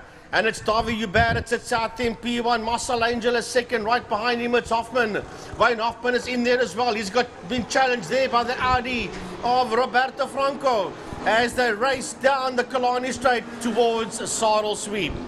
Yeah, nice to see Franco and Hoffman having a little bit of a tete-a-tete. I see Dr. Martin Prince sitting up behind them there in the Porsche. He's going to be pushing hard. And, well, at the front, in the Latari, it's Davy Hubert, but he's been hounded there by Marcel Angel from Angel Auto House in the Ferrari. So he's going to be sitting right there with him. And that 488 GT3 Ferrari has got the legs. There's a little bit of a twist under his tail there. And someone running a little bit wide onto the grass. Is it Roberto Franco getting a little bit of lawn mowing done there? And Frankie, like we said, it's going to be tricky. Well, it is the Martin Prince car that's out there, but it's in the hands of Divan Wenzel. Okay. He's driving that car today. Here comes Franco, here comes Connor Kilbride. Then it's Clinton Thorne. Then it's Jason Ibbotson. John Stander is right. And have a look there at Sean Moore. Yeah. He's ducking and diving. He's gone past about 4, 5, 6 cars already. And right in there behind him is the 350Z of Divan Lasmore. Right, so keep your eyes there on the back. There goes Davy Hubert, Marcel Angel. Through goes Wayne Hoffman, and Divan Wenzel goes through there. He's followed there by Connor Kilbride. Clinton Thorne works his way through. And up behind him, Jason Ibbotson and John Stander.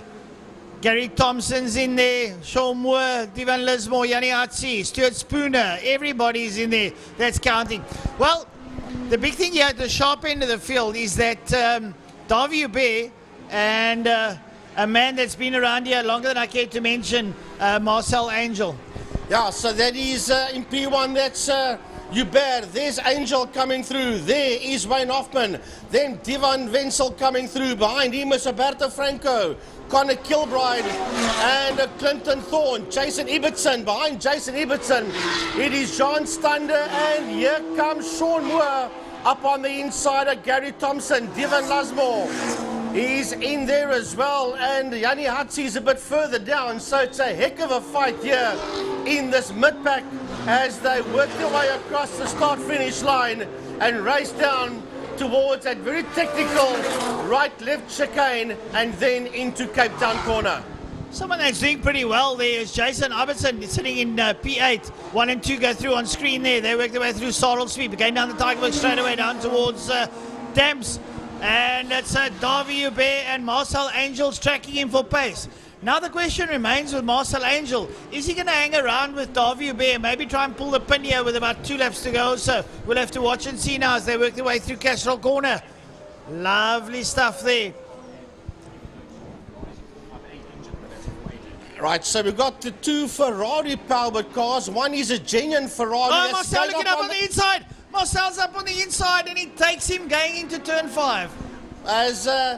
So we've got Marcel Angel in the Ferrari, and then we've got the Lotus Exceeds with a Ferrari power plant in it. So we've got the Lotari, and then we've got the Ferrari in there as well. So here comes Hoffman through. Then we've got Divan Wenzel busy making his way through. That's Connor Kilbride. Then we've got Divan Wenzel. Then we've got Roberto Franco going through that kink.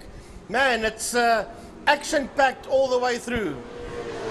Right, keeping our eyes on the back straight. Here come the leaders, Marcel Angel pulling the pin now. And I said he might wait for a couple of rounds, but he decided, you know what, I'm going to step up my game now and take on Davy Hubert as they work their way out of Sarl Sweep now, down into Thames, we keep an eye there now on Sorrel Sweep.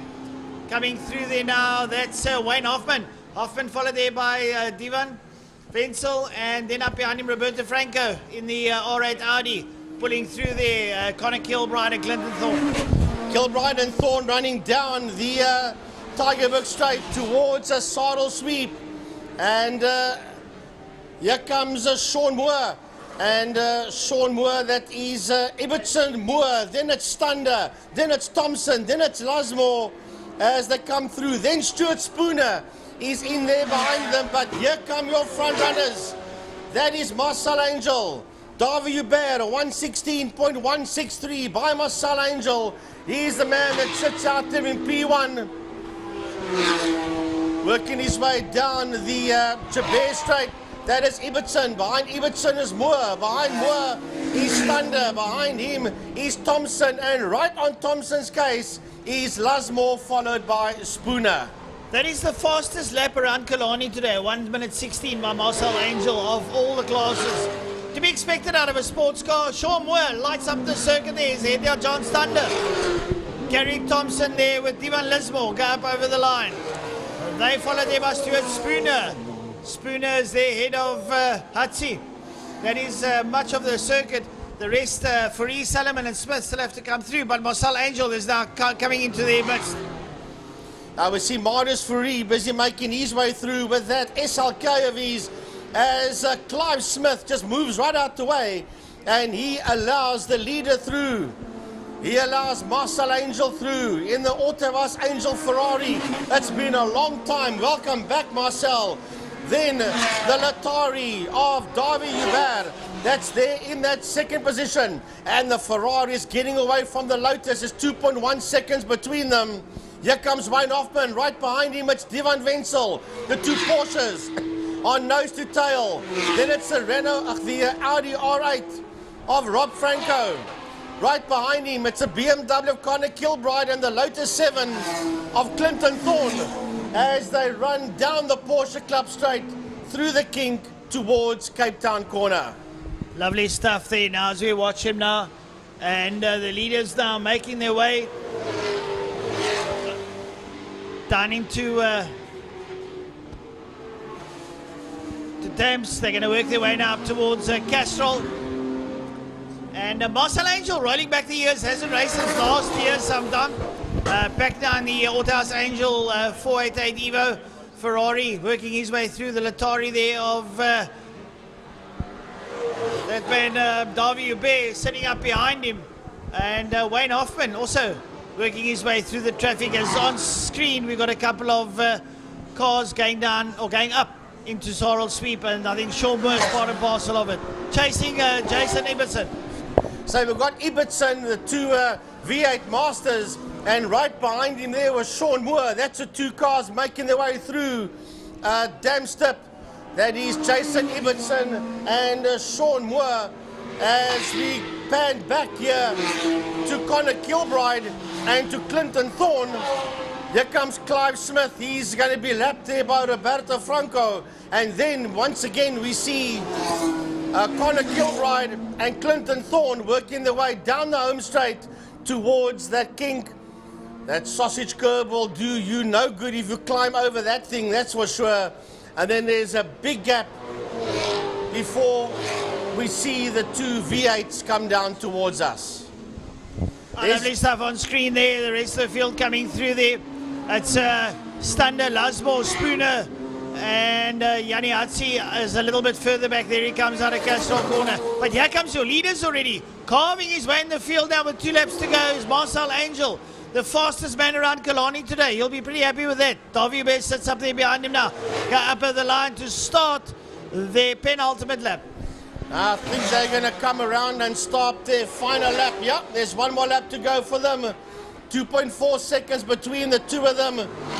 The Ferrari versus the Latari of Marcel Angel and Davy Hubert, that's there in that second position. And it is a lovely sight to see that Autobus Angel Ferrari of Marcel Angel back up. That's the 488 GT3 Ferrari of Marcel Angel as he bombs down the back straight. He's going to catch up to Spooner and put a lap on Stuart Spooner that's going to keep right out of his way. He'll have a look up on the inside and make the move up on the inside there of the 55 of Stuart Spooner. Yeah, Marcel Angel just playing a cautious game now, gets a gap, gets past Stuart Spooner, works way up towards Castrol corner. Up into Castrol he comes now. He's got, trying to think who's up in front of Gary Thompson to contend with. Checkered flags waiting now.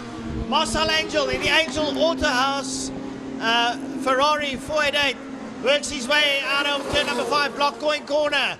He's going to get hard on the gas here for the final time. Checkered flag beckons here for Marcel Angel, and winner, chicken dinner for Marcel Angel, followed there by Davy Hubert. Right, that's the first 2 cars across the line. We're waiting for Wayne Hoffman. He's racing down towards Block Coin corner in that Porsche, but ahead of him, a lap down, is Marius Fourie in the V8 SLK Mercedes-Benz. Then behind him, here comes Wayne Hoffman and Divan Wenzel. They'll finish P3 and 4 on the track. P5 is the Audi R8 of Roberto Franco. He'll finish there in that 5th position, 5.8 seconds behind Wenzel. Connor Kilbride and Clinton Thorne are the next 2 cars towards the checkered flag. That's a top 7. Coming to finish his race a lap down, that is Eric Salomon. And here comes Ibbotson to the line. Right behind him is Sean Moore. That's Clive Smith. He's a lap adrift. Then where is Stander? Here is Stander, but he'll have Moore just ahead of him. No, it's Lasmore, and then it's Stander. Yanni Hatzi finishes his race, does Yanni Hatzi. Marcel did another lap. Marcel, I noticed the Ferrari coming through for another lap, but that was awesome stuff out there by the Warwick Wealth Sports and GT and Pirelli V8 Masters. Well, Frankie, I didn't expect that level of excitement from the cars, and I'm going to think now that Martin Prince is going to say to Divan, what did you make the car faster with? But Divan knows how to drive. We know that. Divan comes from 60cc GP Junior karting days all the way through the ranks, 100 stocks all the way to the old 125 GP cars sponsored by Barnett's Auto Spares back in the day. Barnett's, yeah. And he was part of that team, and obviously clubman's and all sorts of other forms of racing that he has done throughout his career. And so yeah, he finishes 4th overall, but he will finish 1st in Class B. Well, Divan Wenzel. Clinton Thorne, lovely to see that car out there. If my facts are right, Clinton used to have a Toyota power plant, I think, in that Lotus 7 of his, but I do speak under correction.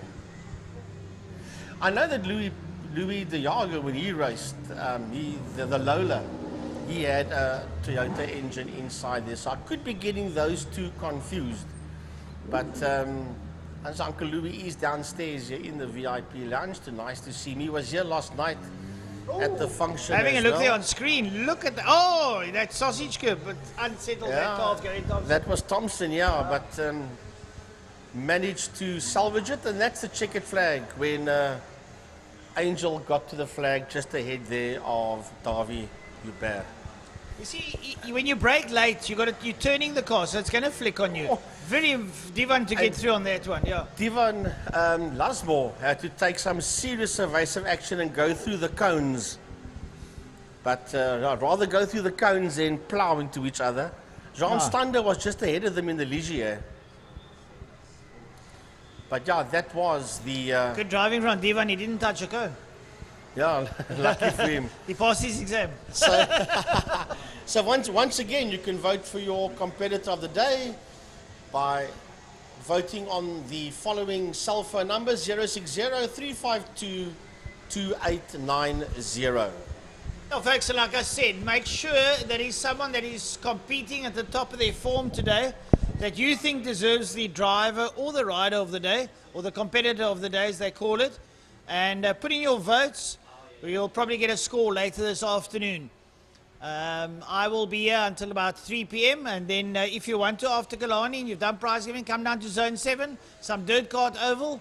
I promise you that is a bundle of excitement, and I see the cloud is lifted and the little bit of spitting has abated.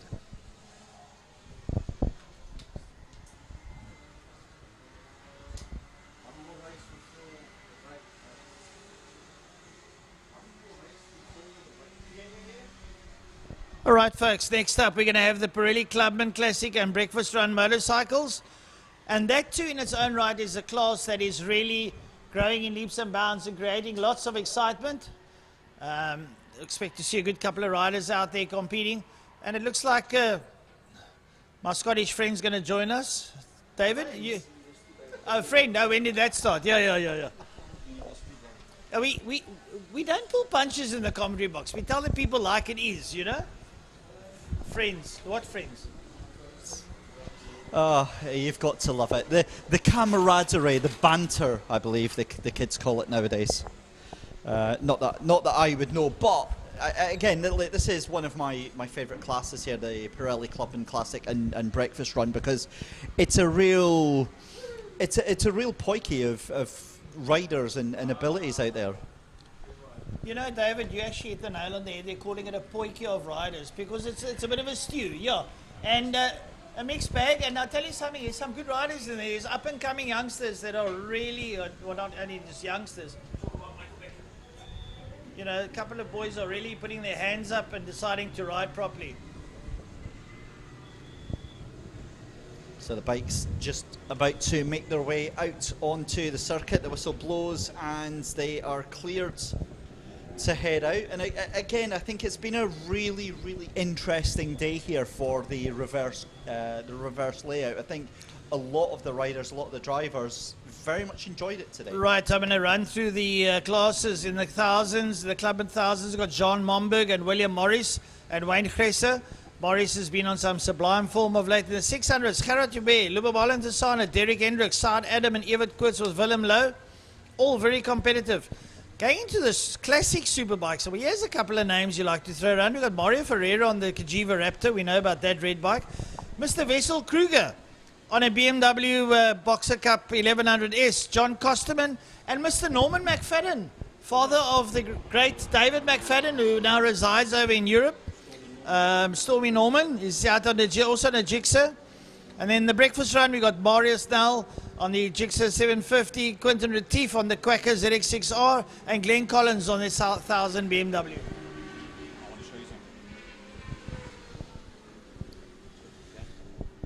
More big stories then from the season so far. Lubalo Insana has been an incredible performance and improvement over the course of the season.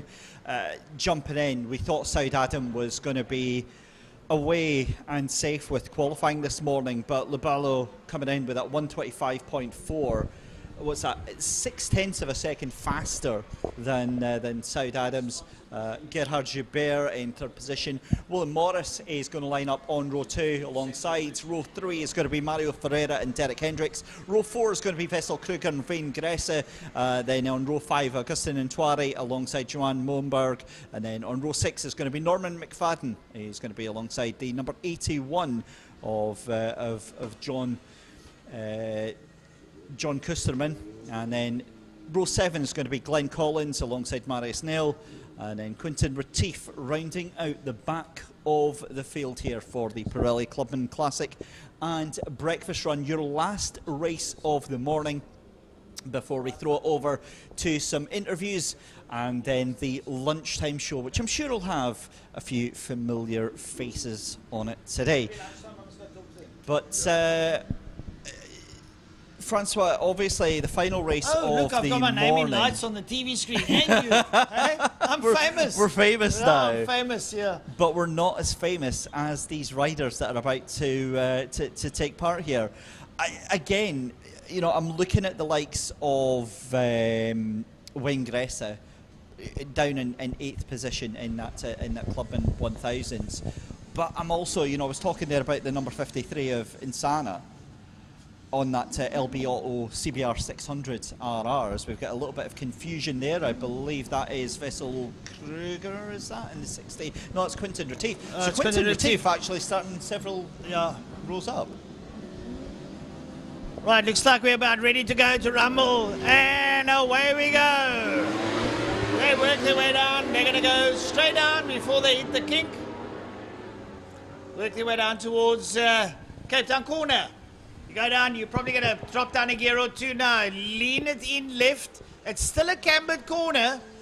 And you're going to leave it till the last minute, and then you're going to crank the handle, work your way down through the gearbox up towards Sorrel Sweep. And already some of the bikes lining up the circuit. The power kicks in now as they work their way up. People on the rev limiters, David, what is wrong with these kids? They're obviously a little bit overexcited. It's lap one and they are just going for it. South Adam then with Lubalo and Sana in tow right now. You've also got Gerhard Joubert and Willie Morris going side by side as well, going in 2, 3, and that is so unbelievably close. I think the camera angle might have made it a little bit more intense than it actually was, but again we're seeing a big move up the inside there, and that looks like Gerhard Joubert, Willem Morris, that one might already be decided. Oh, Lubabala getting a little bit out of shape there, coming out of Castrol corner, and it's given Sword Adam the advantage. Sword Adam now is going to take the lead. Gerhard Joubert is the MP3. Lubabala getting totally out of shape coming out of Castrol as the rest of the field work their way through Blockcoin corner. Yeah, this is just very spooky stuff right now, because again, once South able to get the slipstream on that bike, he just sends it down. So it is still Lubalo and Sana in the lead from South Adam onto the brakes in the chicane. Then for the first time, it's Gerhard Joubert in third. Wayne Gressa from 8th up to P4 already. Wayne Gressa can drive, but let me put something into perspective. Your two leaders are on 600s. We always say Killarney is a 600 circuit, but when you got twisty bits, that's when the 600 comes into its own, because you can get through the corners pretty quickly. 100% as we see the riders going down the backstretch then with 7 laps to go. And again, South Adam just keeping himself in contention as that's another wobble for Intezana. They're side by side going through the Sorrel Sweep. That is going to be Adam trying to go round to the outside. And again, also behind there, you've got Wayne Gressa fighting off the number 34 of William Morris. So we've got some pockets of absolutely fantastic fighting right now. Well, there in the front now is Sword Adam. He's on a 600. And Intezana's on a 600. And Gerhard Joubert on the Daytona Triumph also on a 600. So the 600s are leading under thousands. The thousands are somewhat cumbersome when it comes to the twiddly bits. And Wayne Gressa leading under thousands ahead of William Morris. Morris is in there now. Morris is having a bit of a battle now as they work their way towards Blockcoin corner. Ferreira's in there and Antwari. They're all in it. Oh, gingerly around there, though, I must say, David, on screen. I've got to be honest, I thought that was very deep there, but they managed to all get it going. So Wayne Gressa, Willem Morris, Mario Ferreira, Augustin Antwari. So Antwari making the move around the outside on that final corner, but here we go, coming across the line, Vessel Kruger, Juan Mumberg and Glenn Collins also all in that little fight as well. But Lubalo and Sana, fastest lap of the race, 1:26.05, as here comes Glenn Collins, Marius Nell across the line as well. But Quentin Retief, I wonder if we have had, well, we didn't actually get them across the line just now then. So again, dropping way off the back of this field. But well, Sword Adam and Lubabala Tesana having a real ding-dong tussle at the moment now as they hook it down into dams. And, well, up behind them, Gerhard Joubert also looming large on the Triumph Daytona. William Morris and Wayne Gressa and Tuari Ferreira all set up in the pack up behind them. But lovely stuff coming out of the leaders here. Now, South Adam seems to have the upper hand on Lubabala and Tesana. And Tesana this time manages to sit up coming out of Castrol corner. But I think that is more a question of bike balance. Yeah, for sure. Gerhard Joubert also starting to drop off a little bit from this lead battle, but the leading three making their way out of that final corner then to start another lap. We'll have 5 laps to go in just a second. There we go then, Lubalo and Sana ahead of South Adams. We've then got further back, we've got Willem Morris, that's Wayne Gressa, Augustin Antwari, Mario Ferreira also in there. There's Derek Hendricks also, along with John Kosterman, Norman McFadden, Juan Mumberg. I mean, this is literally a who's who of clubman and classic racing right now. some great riders in there. John Costerman's been around longer than I have, so he's a real old rider and likes his classics. He's Priestling, Suzuki, but your leaders work their way through now. Saad Adam leads out there on Lubabala into Sana. Gerard Joubert there on the Triumph 675 sits up there behind him, working their way around now out of Sorrel Sweep down Tigerberg straight down towards Dams. Speaking to Mark van der Berg, he says that coming through Sorrel the opposite way around is absolutely sublime. But if you get it wrong, you're going to be drinking in one of the bombers.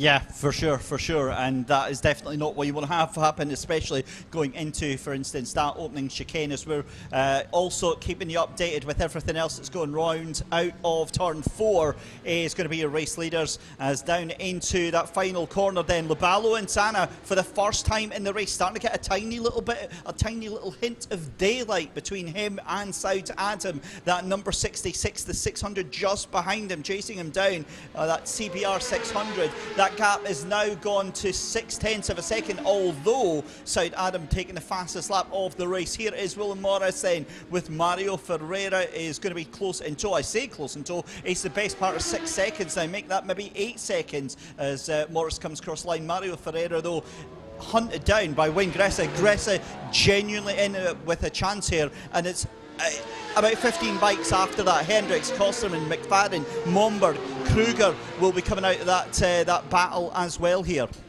I'm going to wonder what's going to be the talking point after the race when the 63600s win over the thousands. You know, you're going to sort of look down on them and say, where were you? I know it's a 600 track. I mean, it's just great. But having a look here, Lubabala Tasana really in his own, fighting out now with Saad Adam. And yeah, the rest of the field now up on their way up towards Sorrel Sweep. The whole clattering of bikes there.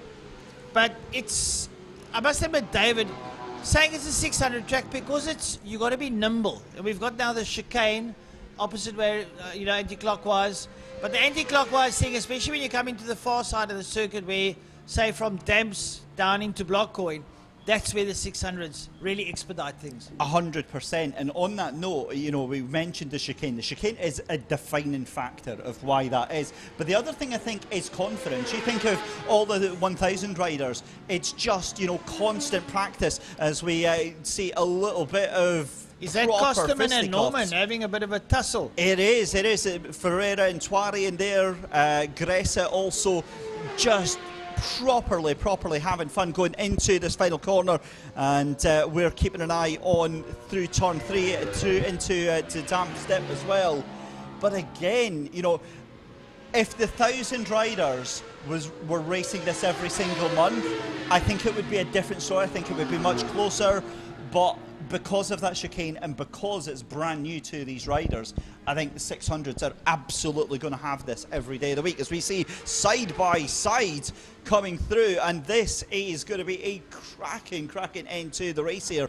3 laps left to go, and again with the 600s. Tasana and Sword Adam are having a sword fight, to say the least, excuse the pun, but they are absolutely toe-to-toe, and they're giving each other no inch here at the moment as they work their way down into Blockcoin corner. It's difficult to be a consummate professional here when we've got JT in the commentary box cracking his amazing, sometimes awful puns in the background, saying that was actually a sword fight. But I'll actually give you that. That was quite good. I'll give you that one. Anyway, back to the action then, across the line, and it is Lubalo and Sana ahead of Saud Adams by 0.3 of a second, with Gerhard Joubert in 3rd position here as well. That rounds out your Club 600s. As out of turn number 4 and coming into the final corner, coming into your shot just now. Have a look at that gaggle of bikes, David. It's impressive. I mean, there's Ferreira, Gressa, McFadden, Hendricks, Kosterman are all in there, and they are having an absolute whale of a time. Kosterman hanging in there on that jigsaw. Oh, look at that! Ferreira on the back wheel. Wow. Yeah, they come down towards the king. Picture in picture though, that is going to be your race leader. Saud Adams still coming under, Lubalo and Tana coming under real sustained pressure yet again from Saud Adams. Beautiful addition here to the production, seeing it side by side there. They're coming into 4. We're keeping an eye on this this battle further down with Ferreira, Gressa, McFadden, Hendricks and Kosterman all in that as well. Kruger up behind him on that big BMW 1000 Boxer Cup. Absolutely making hay while the sun shines just now, but here come your race leaders then into the final corner. Start their final lap, eh? Yep. White flag is going to fly, and Lubalo and Sana has only 1 lap left to hold off the pressure of Saud Adams. Unfortunately, Gerhard Joubert just kind of dropped back away a little bit. That looks like, what, 4 seconds behind, 3 seconds actually is Gerhard Joubert, but into the chicane here for the final time, and that looked a little bit wobbly there from Lubalo and Sana. Again, looks very much being deceiving because he looks firmly poised to take the win on this bike. I'm going to touch the desk here as I say that. I don't want to put any commentator's curse on, but this is one of the nicest races I've seen Lubalo ride in a long time. Look, he can ride a bike. There's nothing wrong with it. But this has been a real calculated race coming out of Lubalo and Tasana, because Saud Adams has been putting immense pressure on him, sitting there on his back tire saying, "Come, you need to handle it." I hope the slow traffic's not going. They're going to catch the slow traffic going into Castrol. That is going to be a difficult one. This is going to be nail-biting stuff. They come through the dip, and it's going to be onto the brakes for the final time into turn 4. I think you're absolutely right. They're going to catch up right to that traffic. This could be very, very inopportune for Lubalo and Sana. He's going to have to be very, very careful and clever with this one because he's got Saud Adams waiting poised. Beautiful awareness there from the biker getting lapped there down into the final corner. Here comes Lubalo and Sana, chased down by Saud Adams. Take it away, Francois. No, it's fine, David. I was to say to you, bring him home to the line. Right, checkered flag beckons. Lubalo and Tasana is going to take it from Saud Adams. Wow, what a race. Absolutely calculated. And a big shout out to Lubalo. That was really one of the finest races I've seen him run in a long time. Further back then, I'm keeping an eye out of turn number 3 because coming to turn 4 is going to be this gaggle of bikes. Now, it does look like Mario Ferreira has got the whole shot. He's away from Norman McFadden, Wayne Cressa, and Derek Hendricks all in this as well. But we see a move around the outside, and this is just coming into shot, so you can see just on your left-hand side by side, I believe that is possibly going to be Hendricks involved in there. Can't quite make it out from this distance, but everyone back into single file, and it is going to be much and such. It's going to be Norman McFadden then across the line, but is he going to stay in his position? I think that's going to be, yep, Norman McFadden, Derek Hendricks, Wessel Kruger, but the real post-mortem is going to have to be on Wayne Gressa on that 95 on that final lap, dropping down 3 positions down to P10. John Kusterman taking P11, Juan Mumberg in P12, and then Glenn Collins in P13, Marius Nail in 14th, and Quinton Retief finishing in 15th position. Well, that's the first half of our rendition for the day. We're going to break for a lunch and brief break, and we'll be back just in a couple of minutes' time for the afternoon show.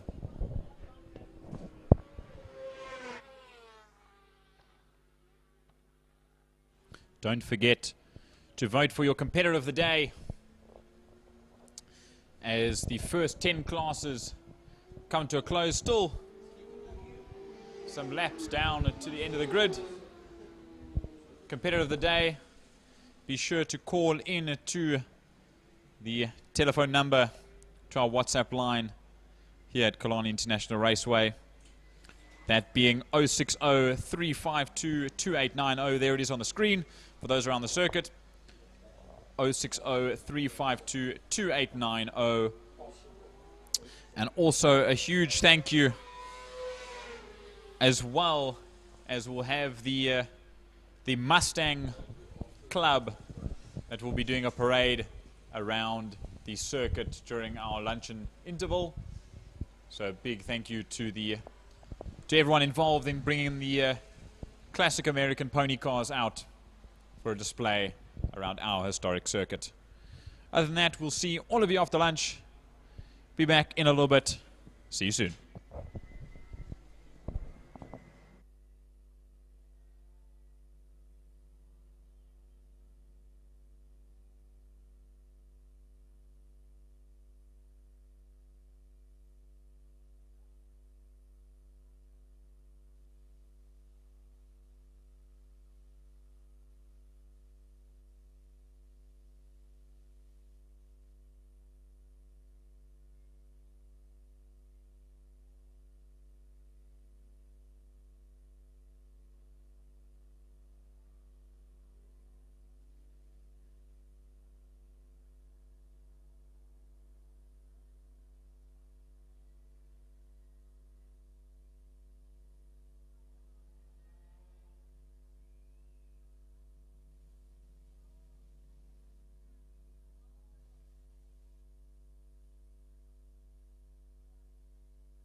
Beautiful Ford Mustangs, and we'll have a see them coming around. Some beautiful cars out there for you guys to view for the Ford lovers. The Mustangs.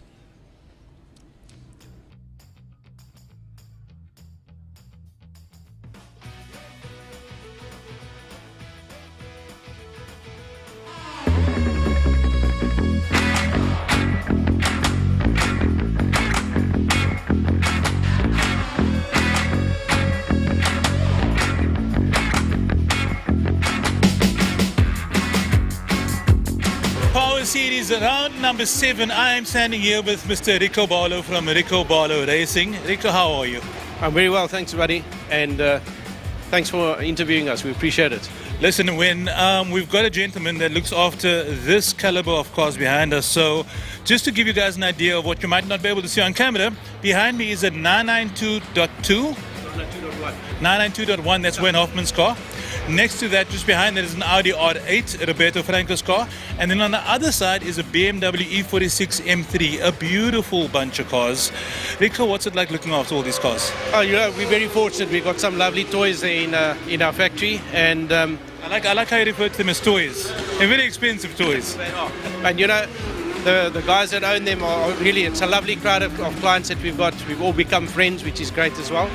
And even from a technical side, you know, we try and create a family team of engineers as well that work on the cars, and we work well with our drivers. And yeah, it's very fortunate. Well, it's awesome seeing these cars out there. 2 of these cars behind me are in Sports and GT, that is the Porsche and the Audi R8. Yesterday for Sports and GT practice. Now we are running reverse track.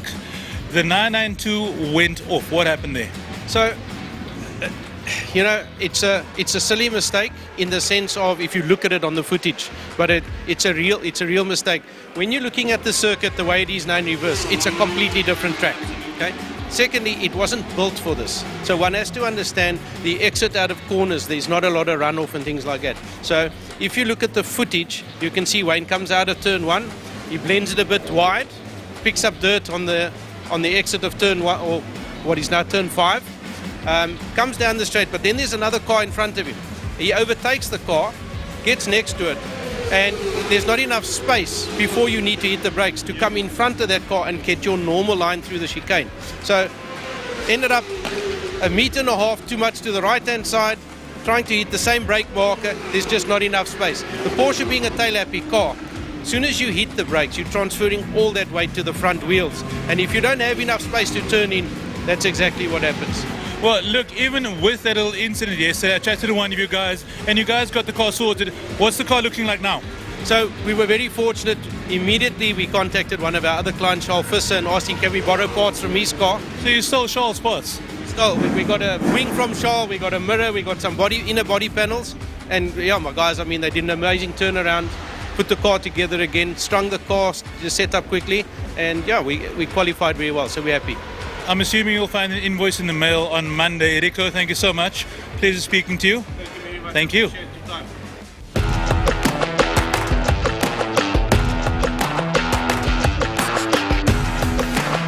Giving a shout out to some of the media guys that are always down at Killarney International Raceway, giving us photos, videos, all the content that you see online. Can you please introduce yourself? Hi there, I am Tristan and I shoot for No Wiper and PBR BAM. Now, I see these guys' content all the time, amazing photos, amazing videos. This is probably the first time that you've seen Killarney going the wrong way around, correct? Yeah, 100%. First time. I missed the track day, so I'm keen to see it on race time. Well, the last time that this actually happened was about 10 years ago. They haven't run the track like that since. What do you think about the reverse layout from a photo video point of view? So I think having the cars bunch into the kink over there is perfect. It's an absolutely amazing shot for different angles. This side I haven't seen that busy before. I think it's the Honda stand. Also not that busy before, but now it's definitely a hot spot. That was one of the places we looked at when we were scouting for spots this weekend. We knew that the kink was going to be a hot spot for a lot of people. Everyone's camped out there, all the cameras are out there, everyone's just waiting for carnage. But listen, pleasure talking to you. Have a good day. Yeah, thank you. Thank you very much, Jason. Ciao.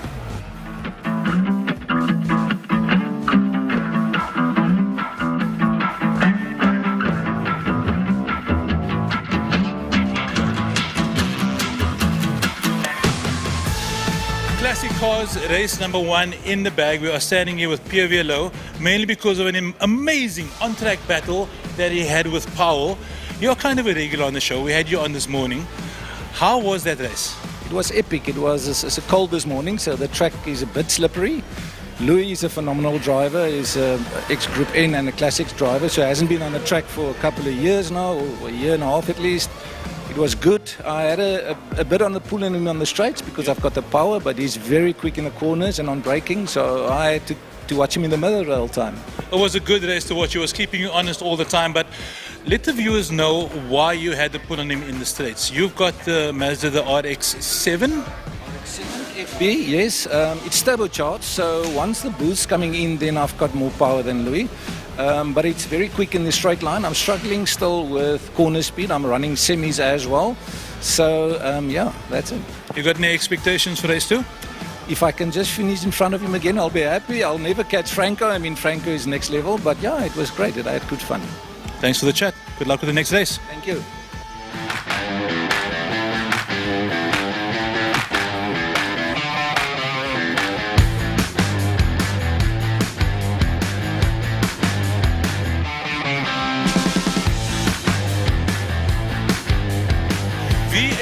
Is a series that's been around at Killarney for a very, very long time. I'm standing here with Stuart Spooner. Stuart, thank you so much for having this interview with me. Pleasure. Thank you. Thank you for taking the time. So these cars, big muscle-bound V8s, tell us a bit about them. Yeah, so they fiberglass-bodied V8 Ford-made racing motors in there. They were all built, as you know, by Owen Ashley a few years ago. We're starting to do a few modifications, but yeah, no ABS, no traction control, just straight through on the edge of your seat racing. It's all the driver. So, as of recently, the past 3 or so rounds, you guys are sort of sharing the race with Sports and GT. What's that been like? Yeah, it's been pretty nice. I mean, you know, it's different. We're so used to being with our own guys, and everyone sort of knows each other's pace more than us and everything else. So now it's sort of finding exactly where you fit in the pack.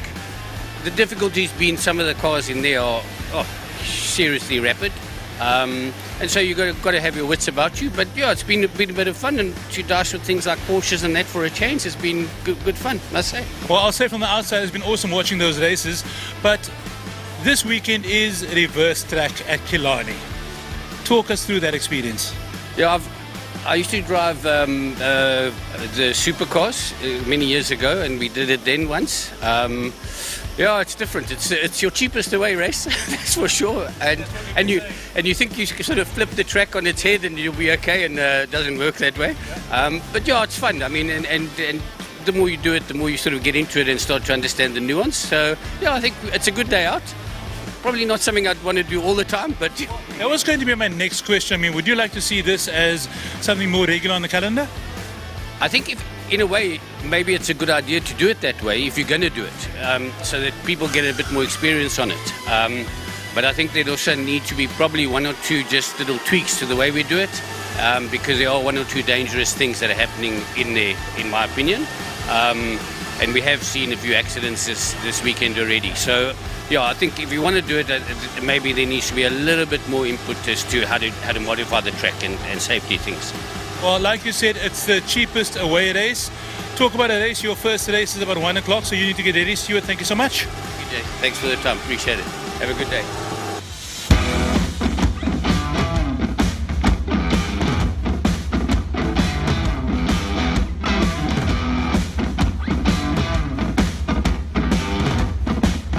So what keeps Killarney alive are the fans, the people that come through here on race day to look at the cars, see the cars, smell the cars. And one of those fans is Kyle and Sienna. I think you are the most important one. Is that your name, Sienna? Yes. What is your favorite car here? The white one. The white one, this one behind us over here. Give me a fist bump. You've got good taste. Good job. So, Kyle, I understand you also do a little bit of racing. Just on Wednesdays, some casual drag racing, yeah. That's robot racing. 10 years now, yeah. Yeah. So keeping it safe, keeping it on the track down in Killarney for robot racing. Kyle, what is it about today and a day at the circuit that you enjoy? I'm just trying to get the kids to enjoy Killarney, because usually I come out by myself, but it's nice to have the wife and kids with, also appreciating the cars. I would love to get into a circuit one day, even if it's just a hobby. You said you've got a Civic?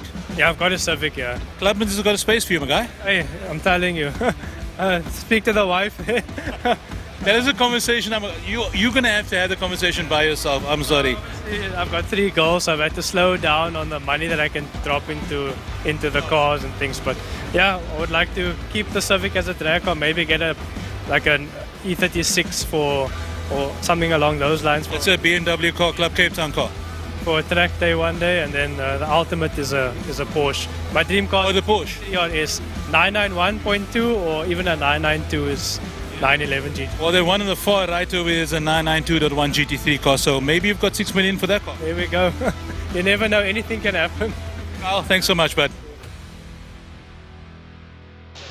Welcome back, ladies and gentlemen. A huge thank you to Jason for those interviews, a fascinating insight into how things have been going this weekend. But it's time for the lunchtime show, and it is properly all changed. As if it wasn't enough to get reverse direction, it's now me, David Christie, and JT Hoban. I promise we haven't kidnapped or abducted anyone in the production team. Normal service will resume from the next round. But JT, we've been up in the commentary tower with Frankie Younis, with Gary Fleming, and with Francois Butler all morning. It's been a mixed bag, hasn't it? We thought it was going to be chaos and a hot mess, but it's actually been a really good day of racing so far. Absolutely. I'm super impressed with how the day's turned out. Sure, we've had a couple of mechanical issues for a lot of the car guys today, but other than that, nothing major, no major incidents. We can cross our fingers and touch wood and all the likes, all the suspicions, but it has been a stellar first half of the race day today. Now we get a little bit of a break before we get back to racing action for the next 10 heats after lunch. So for those of you that haven't been with us all morning, firstly, where have you been? Welcome along. But it's a great chance for us to fill you in on all the gaps on stuff that you might have missed this morning. So we kicked things off with our first race of the day, which was the the Clubman's, excuse me. Dexter Bruce. I mean, he didn't, if I remember rightly, he didn't even start on pole. And it was like third he started on the grid and still took the race win. It was an absolutely incredible race between himself and it was Shane Justice. Incredible fight in Class B and Class A. I say, were banging back and forth, but the racing was so neat between the two of them, as well as throughout the entirety of the class. But that lead fight up until the start-finish line on the final lap was perfection, to say the least, in that Thermo Fires Clubman Saloons race number 1. Yeah, and of course, 2 different classes there. Class X for Dexter Bruce, Class B for Shane Justice in his fight. Chuck Keldenhuis with Gary Smith as well. That was the top 3 there. But Michael Lasur taking 5th place overall. Class A car, I was expecting a little bit higher from them.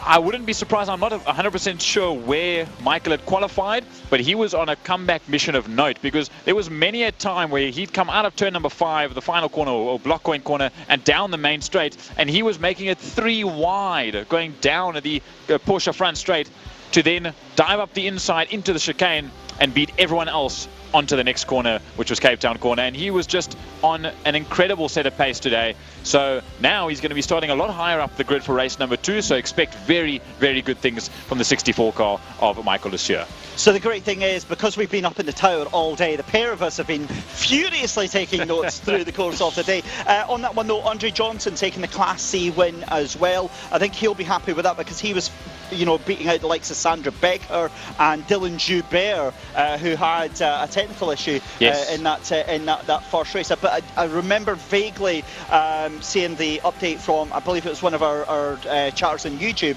gave us that update. So a huge thank you, by the way, for giving us all of that insight as well through the comments. But again, hopefully those issues sorted for the second race for Dylan. Absolutely. So he was supposed to be running 2 cars today in the BMW Car Club of Cape Town Race Series class, as well as in Clubman's. The Clubman's car ran pretty well today, but unfortunately it was that number 44 TAC Tools or TAC Engineering car that just had some sort of issue. I'm not 100% certain what exactly was the cause, but it set him out of that class for the day. But luckily the second car putting on a great show in Clubman's for race number 1, and be back in race number 2 to put on a better one.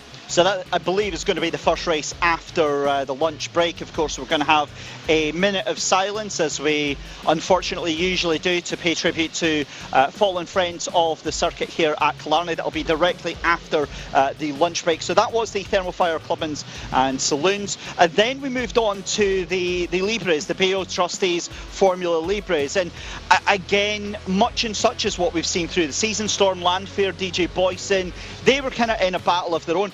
However, DJ Boyson at the end with Yanni Gerber, that was a proper tasty battle. Looking forward to seeing that. But then again, like the one little thing that I did predict, the Formula Vs, always absolute bang for your buck with those. It was, and it was unfortunate for some of the beginning of race number 1 for the Formula Libres. The Class S cars, Boyson, Landfair and Gerber, they all had a couple of moments. Storm was quite honestly on at a level class run in race number 1. But DJ Boyson had that spin on the outlap, cold tyres, cold brakes, cold everything, and were holding the pits for a little while. Gerber had that issue yesterday. He had a wire burn on the exhaust that had cut power to the car. So they sorted that out today, but still teething issues as he hasn't been back to the circuit in quite some time. But as you say, the Class Vs were just, I say, unstoppable. The only thing that was stopping them was themselves, because we had Ricky Anderson have a spin out of Castro Corner turn number 2. Richard Carr had the same spin mid-corner a lap later from the lead, which then subdued himself to losing out to Joshua Smith, that took the overall lead and beat him to the line. Yeah, and those three were absolutely instrumental in that fight. Smith, Carr and Steenveld. Yes. It was just a fantastic fight. I think absolutely guaranteed we're going to get more of that, and an action replay almost in the second race of the day. I can say nothing but that being 100% correct, because as we even said upstairs, you got to remember that everyone's been through their first heat of the day. They've had practice the last week and a half since the circuit's been turned around, but a lot of the guys only got practice this morning during qualifying or in race number 1. So a lot of these guys are only setting their first laps ever in reverse during race number 1. So all the teething issues are hopefully sorted out, and the comfort has been found in the first heat. So heat number 2, everyone should be a lot more on their A game and ready for the second heats of the day. Now, I did just see, just out the corner of my eye, the Traction Track Days BMW taken to the circuit for some passenger laps. And again, one of the other reasons to make your way to Killarney Circuit for the Power Series events is we do run a competition on social media where you can win passenger laps out there on the circuit as well. So make sure you get yourself involved for that one. Obviously, we're going to be away on a little bit of a break. We got a month off and we're back in October for round 8 of the championship. But time to move on then to race 3 of the day, Loud Classic Cars. And again, it's a little bit inconsistent with the classic cars, because sometimes you get a bit of a quiet day at the office for them, and sometimes you get the most stellar door-to-door action with them. And I think today was kind of in the middle. We had a couple of moments of some real good racing and real tight racing, but again, I think maybe more than any other class, preservation was maybe on their minds. Absolutely. I mean, a lot of these guys, these are very expensive, well looked after cars, and some of them have been racing their entire lives. I mean, we have Donnie Sundenberg in the Mazda R300 Capella, R100 Capella rather. That was driven previously for 32 or 36 years by the same man, that being Dave Kopka, until he gave up the car, and I don't think he's no longer racing. But there are some cars that have been at this circuit specifically since they basically debuted back in the late days. So preservation definitely on the mind of many today. We saw Jared Evans go off yesterday with a big shunt outside of turn number 3, and that folded in half of the front end of the car. And that was a front suspension failure, and it caught him off guard. There was nothing he could do, limited runoff this way around the circuit. And it's just one of those things that unfortunately happens in racing, as we know. But I think that's also on a lot of the guys' mind, that anything can happen. The cars aren't set up for this direction. The track is a lot bumpier into the corners, onto the brakes, and through the corners. So many factors that come into play for this weekend's racing. Yeah, we're certainly seeing a lot adding up into all of these races here. Let's take you through the finishing order for that first race for the Loud Classic Cars then. Franco Donadio, I mean, That name, we seem to say that every single time, and it's just the how much he wins by and how dominant his performances are. Absolutely sensational. Takes the Class A win. It was PW Low in second place. I'm going to very quickly say PW Low, because I know we had a couple of comments on YouTube saying it's PW and not PV, like we were saying up in the commentary tower. It's Pierre. It's Pierre Low. Yeah. Before he comes and tells you himself. Listen, I'm learning Afrikaans. I'm already getting on to that, okay? Louis Powell as well, taking the final podium spot for Class A. Then on to Class B, Brian Evans taking the honours there, ahead of Bruce Avern-Taplin. That's been a fight that's been raging on through the season, but Wayne Laughter taking that final step for Class B as well. Class C was Dave Rowley in the 148 machine, was the one ahead of Daniel Lauterer, Junior, down in 13th position. Then in Class D, Ernest Light and Malcolm Pfeiffer, and then in Class X, Andrew Steenkamp in 9th position as well for the Loud Classic cars. And I've got to be honest, if we're giving attention to everyone, it's going to be a very long lunchtime show, because we are rapidly running out of time here. Superbikes and the challenge in the 600s, Alan van Venter. Again, just another name that we've consistently been seeing at the top of the podium through the course of the season, but it doesn't make it any less sweeter here on the reverse layout. Absolutely, the first time he's been back on this bike in 3 months. Kuhn Sneyman as well, the rocket man here at Killarney International Raceway. He was basically born and bred here. This is his circuit, and he was pipped by Alan John Venter by next to nothing across the line. So race 2 is definitely going to be on the cards for Kuhn to show his might the way that he has for so many years. He is a Western Province Superbike champion and national champion in a couple of classes over the years. So he's definitely one to look out for. But that was the first two-wheeled race of the day, were the Pirelli Superbikes Masters Challenge and 600s. And watching the bikes go around the circuit was absolutely incredible. So I'm super ready for the next 2-3 races, in fact, of all 3 two-wheeled classes around this layout.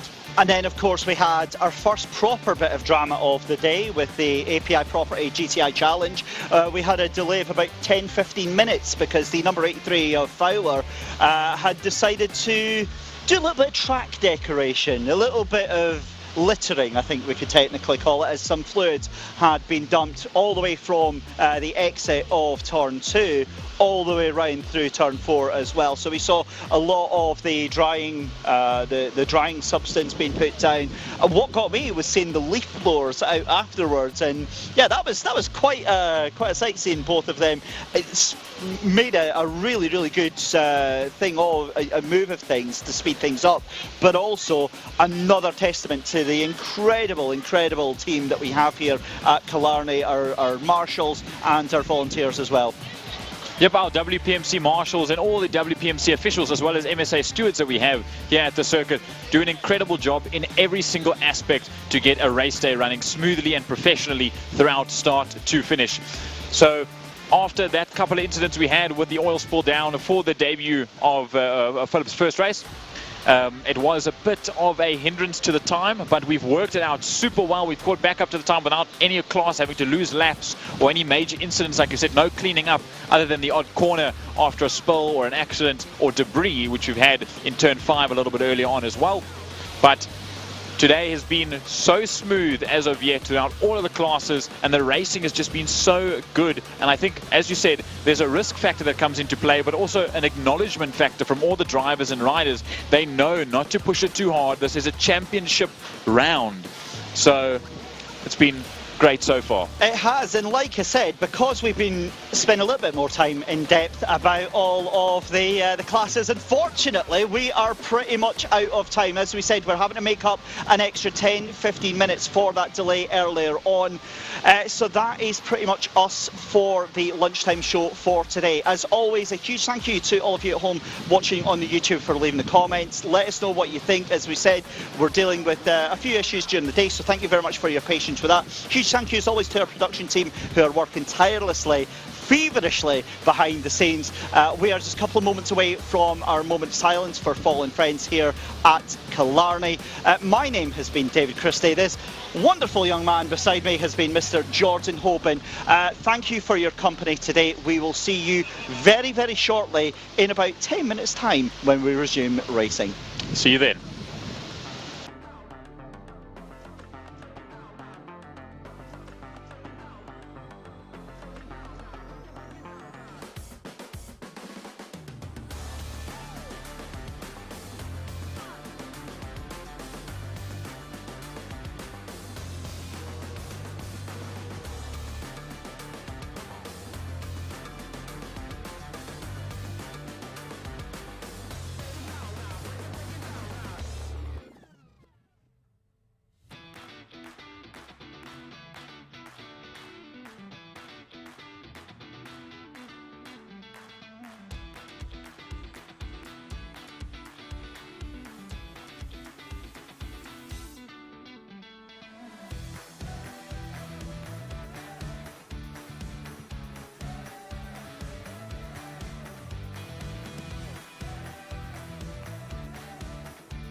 Well, folks, this is the unfortunate part of the day when we refer to our fallen friends.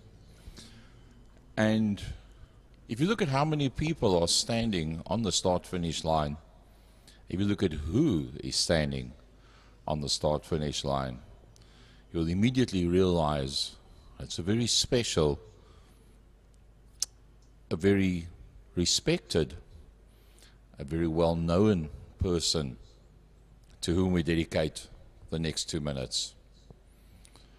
And we dedicate the next 2 minutes to none other than the very well-known, very well-liked Alan Shekel. Killarney has lost one of its strongest pillars with the unexpected passing on Saturday, the 8th of August, of Alan Shekel, racer, marshal, mechanic, maintenance engineer, and most of all, a good friend to all those he helped over the years, just a month after his 59th birthday. Alan began racing in Clublands in the early 1990s, first in a Ford Escort and later in the Walker Brothers Skyline. He was always busy helping his rivals in the pits, always ready with advice and a helping hand, and soon became better known as a gifted mechanic who would never say no to a request for help than as a racing driver. Nevertheless, he was game for anything, joining Brian Maunder and the Sunday Rider crew in some epic enduro rides, and even competing in short-circuit racing. Alan's love of fine engineering also led him to a lifelong interest in aircraft. He and his father delighted in attending air shows and also building and flying radio-controlled model aircraft. After his racing days, Alan became a dedicated marshal, helping to man the response bucky for many years, and in latter years maintaining and improving the karting circuit as a full-time mission. For many years, he and his late father, Gavin, ran Shekel's Auto Services in Killarney Gardens, and you only have to mention Alan's name among the Killarney family to hear countless stories of advice, of help, freely given, of hours spent sourcing and installing scarce and hard parts to find. He would never be wealthy, but he would never lack for friends willing to speak well of him. And if you think about it, that's not a bad legacy for a man to leave behind. Our thoughts and prayers are with Funny, his mother Priscilla, his brother Joe in this difficult time. Alan will be sorely missed, very sorely missed at Killarney. Thanks to Patrick Vermark for the great photos taken at Killarney on the 10th of April. Folks, I'd like you all around the circuit to please stand, remove your headgear in honor of a very, very, very popular, integral part of Killarney International Raceway that we've lost so untimeously.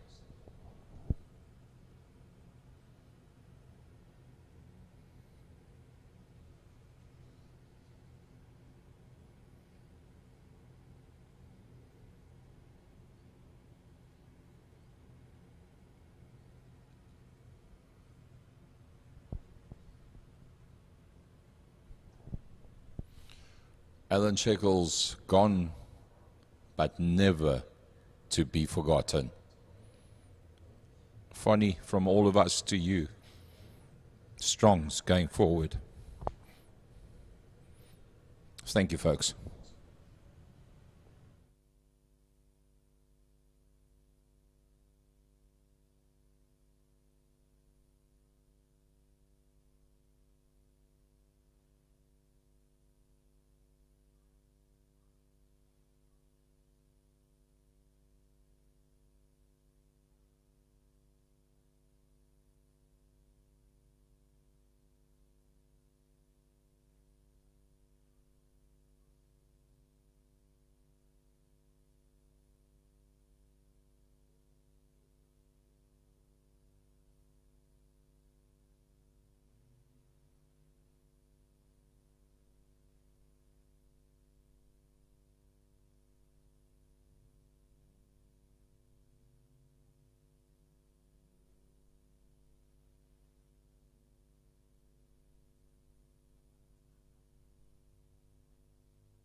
right, folks, here. Why is there a delay? 1, 2. All right, folks, here we go with the second half of the program. Race number 1 will be Thermo Fire's Clubman's Regional Saloon Cars over 8 laps. And remember, race 1 was won there by Faisal Jacobs, but he had Shane not Faisal Jacobs, I lied, Dexter Bruce, sorry.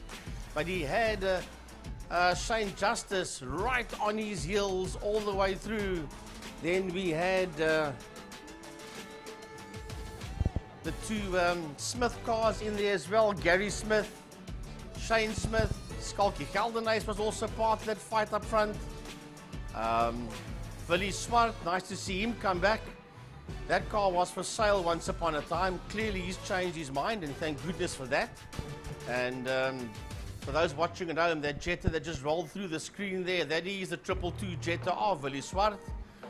And Jess Huggett, well, after having endless issues, he got to the checkered flag in race number 1. All he'll want to do is get to the checkered flag in race number 2, then it's mission accomplished for Jess for the day. David Vermaak rolling through the shot as well. Anton Jacobs in that old trusty steed of his, that Nissan Sentra. But the man that was on the move, that was carving his way through the field, was that Mark 1 Golf of Michael Lassier. He was working his way through that field very, very quickly. Indeed was Lassier. And he will want to do the same once again. However, we'll have a look and see what happens out there. Will Dexter Bruce win it again? Will Shane just... Remember, Shane had the quickest lap time out there. Even though Dex came home in P1, Shane did finish that race in second spot. But he was the fastest driver out there, was Shane Justice. There he goes through a shot with the Auto Pro and Just Clothing Range outfit. There's Lance Ardenser. He was in a fight there, and just behind him was the likes of Bernard Lehman with the Opel Corsa, but with him we had Trappist van Tonder that said earlier on all he wanted to do was just collect some points today and not go silly. They had fueling issues yesterday with the car. And he says when the car came into the pits, there was just a dam of fuel lying underneath that car. And then Zak Groenewald and co took that motor car to them and said, no, Trappies, we're going to get this thing sorted out for you for qualifying and for the race on Saturday, which they did. So a big thanks there to Zak Groenewald for sorting the Trappies van Tonder Polo out. Otherwise, we would not have seen him out today. That's Apex Bets, Maserati. A big thank you to Apex Bets for once again supplying that Maserati as the official pace and safety car here at Killarney International Raceway. There is a car that was supposed to race today in the BMW class but did not race. They had brake issues, and that was a Dylan Jabert car. So he never took part today, and he's not going to take part in the BMW class, but he is going to take part in the Clubman's. He did race number 1. The BMW is out there now for the second race. So instead of doing 2 classes today in 2 different cars, he's only going to be doing 1. He's making his way through Saddle Sweep. And just behind him, you see the Audi there of Andre Johnson. So the field is now beginning to bunch up. And there's little spots of rain on the commentary box windows. Table Mountain has disappeared completely, and it's looking very dull, gloom and grey. If you look out the commentary box window towards the west side of the circuit, and you can see the little dots of rain on the windows. So, and well, for the folks at home, there you can see it as well on the TV cameras around the circuit. So the rain has arrived. You can see it on the cameras, you can see it on the windows. Right in time for Clubman's, and Frankie. it's looking very dull and gloomy out there. And this is not what these Thermofires, Clubman's saloon car drivers wanted right now. But it is what it is. I don't think it's going to cause many hassles. If it keeps on, like, I mean, we did the All-Tar 2 weeks ago, Gary and myself, and when they got to stage 6, there was this light rain. They just kept on going for about 5 minutes, ever so light. But it carried on and on and on and on, and the whole track was wet eventually. So I'm hoping that what we see now, well, that's not even half compared to what was then. I'm hoping that it goes away very quickly. Right, here they come out of block 1 corner. Down towards us, Jess Huggett and Michael Lucia is on the front row of the grid. The lights go off, and away they go as they work their way down into that little right-handed kink. They'll run straight through, and they fall abreast going through that right-handed kink into Cape Town corner, and somehow they avoid each other. Now they work their way out of Cape Town. Now they can put foot through the gearbox they go and flat out down the Killarney back straight. Shane Smith, one of the individuals to watch in race number 2. I think he was supposed to be out for race number 2 originally, but he's back in there in the truck border logistics car. Michael Lucia fighting their arms out, or elbows out rather, trying to get close to the front end of the field. That number 64 car is incredibly quick. We saw it in race number 1 getting past all the slower guys, but now it's a game of catch-up to get to the front of the field. And just behind him we see Dexter Bruce as they work their way through now. They're running down the Tygerberg Straight, working their way out of a dam step. I talk lies. Dexter Bruce is sitting in P1. Dex is out there in P1. Oh, and it is Shane Smith that is getting that thing sideways. Right behind him is Jess Huggett. Then it is Skalkie Geldenhuys that sits in there behind Huggett. Skalk having a look on the inside of Huggett as they work their way. And he gets through to Skalk there on Jess Huggett in block 1 corner.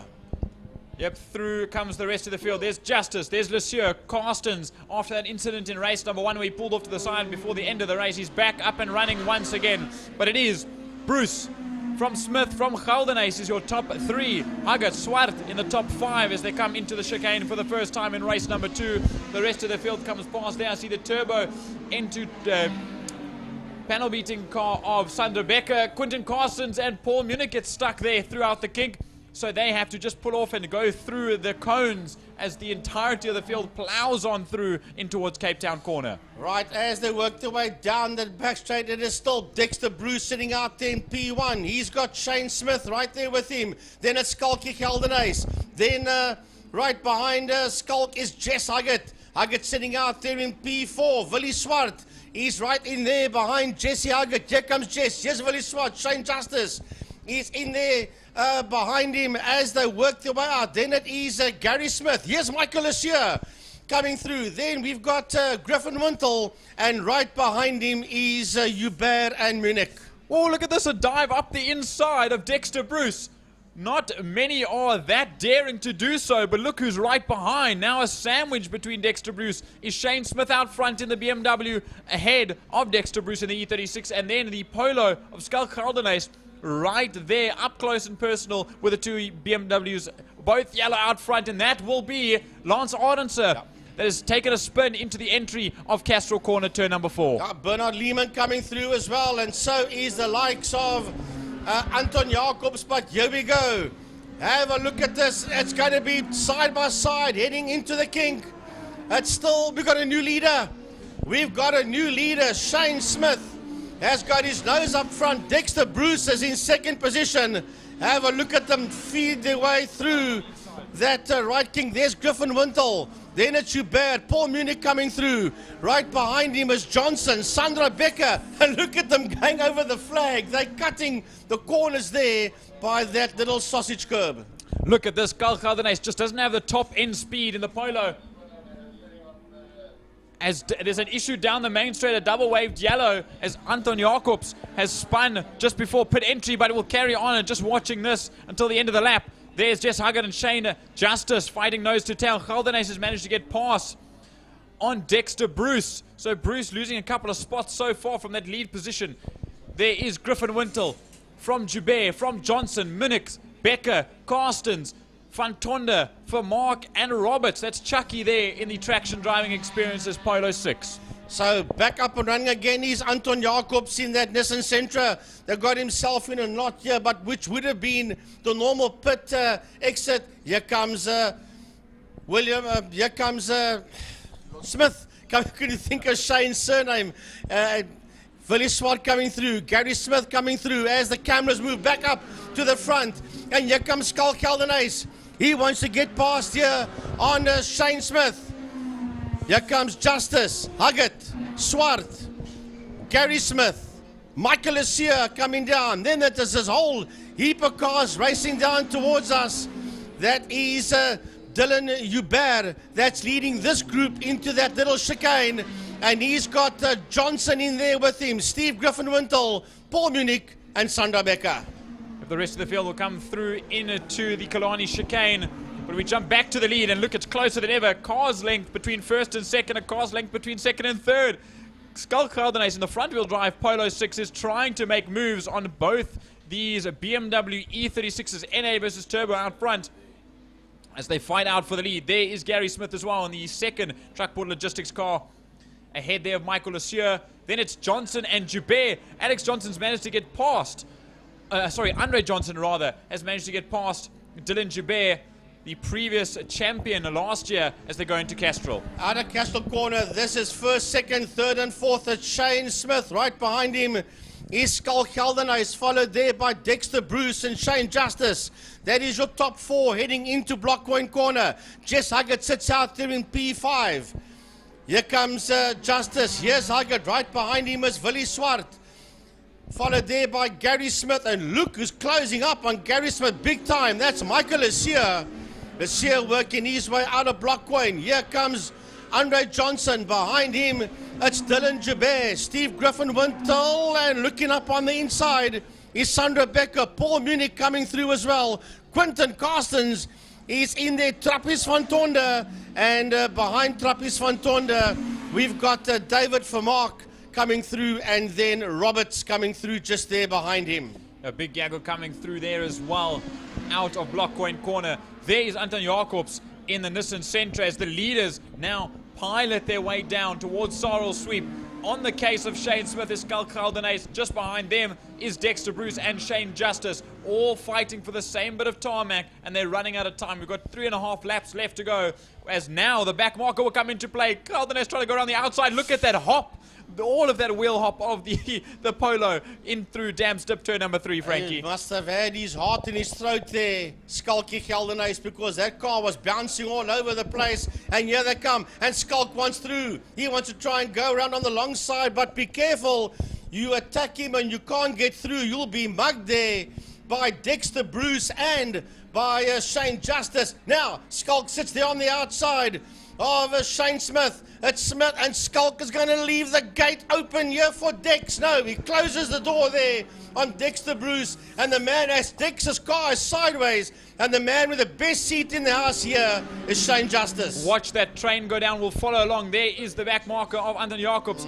Yes. Jesse Huggett has lost her position to Willie Swart. Here comes Gary Smith trying to get past the legend Jesse Huggett as well. Michael Lesieur trying to make up some time. It doesn't look like the bonnet's on that car in actual fact, as then there's this fight for 3. There's Andre Johnson ahead of Dylan Joubert and Sandra Becker, with Steve-O Griffin-Wintle just behind in the Steve Auto Services car as they go down towards the Killarney chicane. Well, we look down that long Killarney, about 800 meters of Killarney back straight. We'll pick them up, and they've now picked up Lee Fielding that just moves right out the way and allows them through. And have you got a new leader? Yes, no, we don't. It's still Shane. Woohoo! And Justice is all over the playing field there. You just see that puff of dirt there that was left there by him as the rest of the field just come to. There's Gary Smith coming through. Michael Lesieur is in there. Then we've got Jacobs. He's a back marker as they work their way around. But this is the fight for first, second and third and fourth, as Caldenace is going a little bit backwards as Quentin Carstens parks the BMW again. Another issue for Quentin, pulling to the infield right next to Fire 1. But look at this.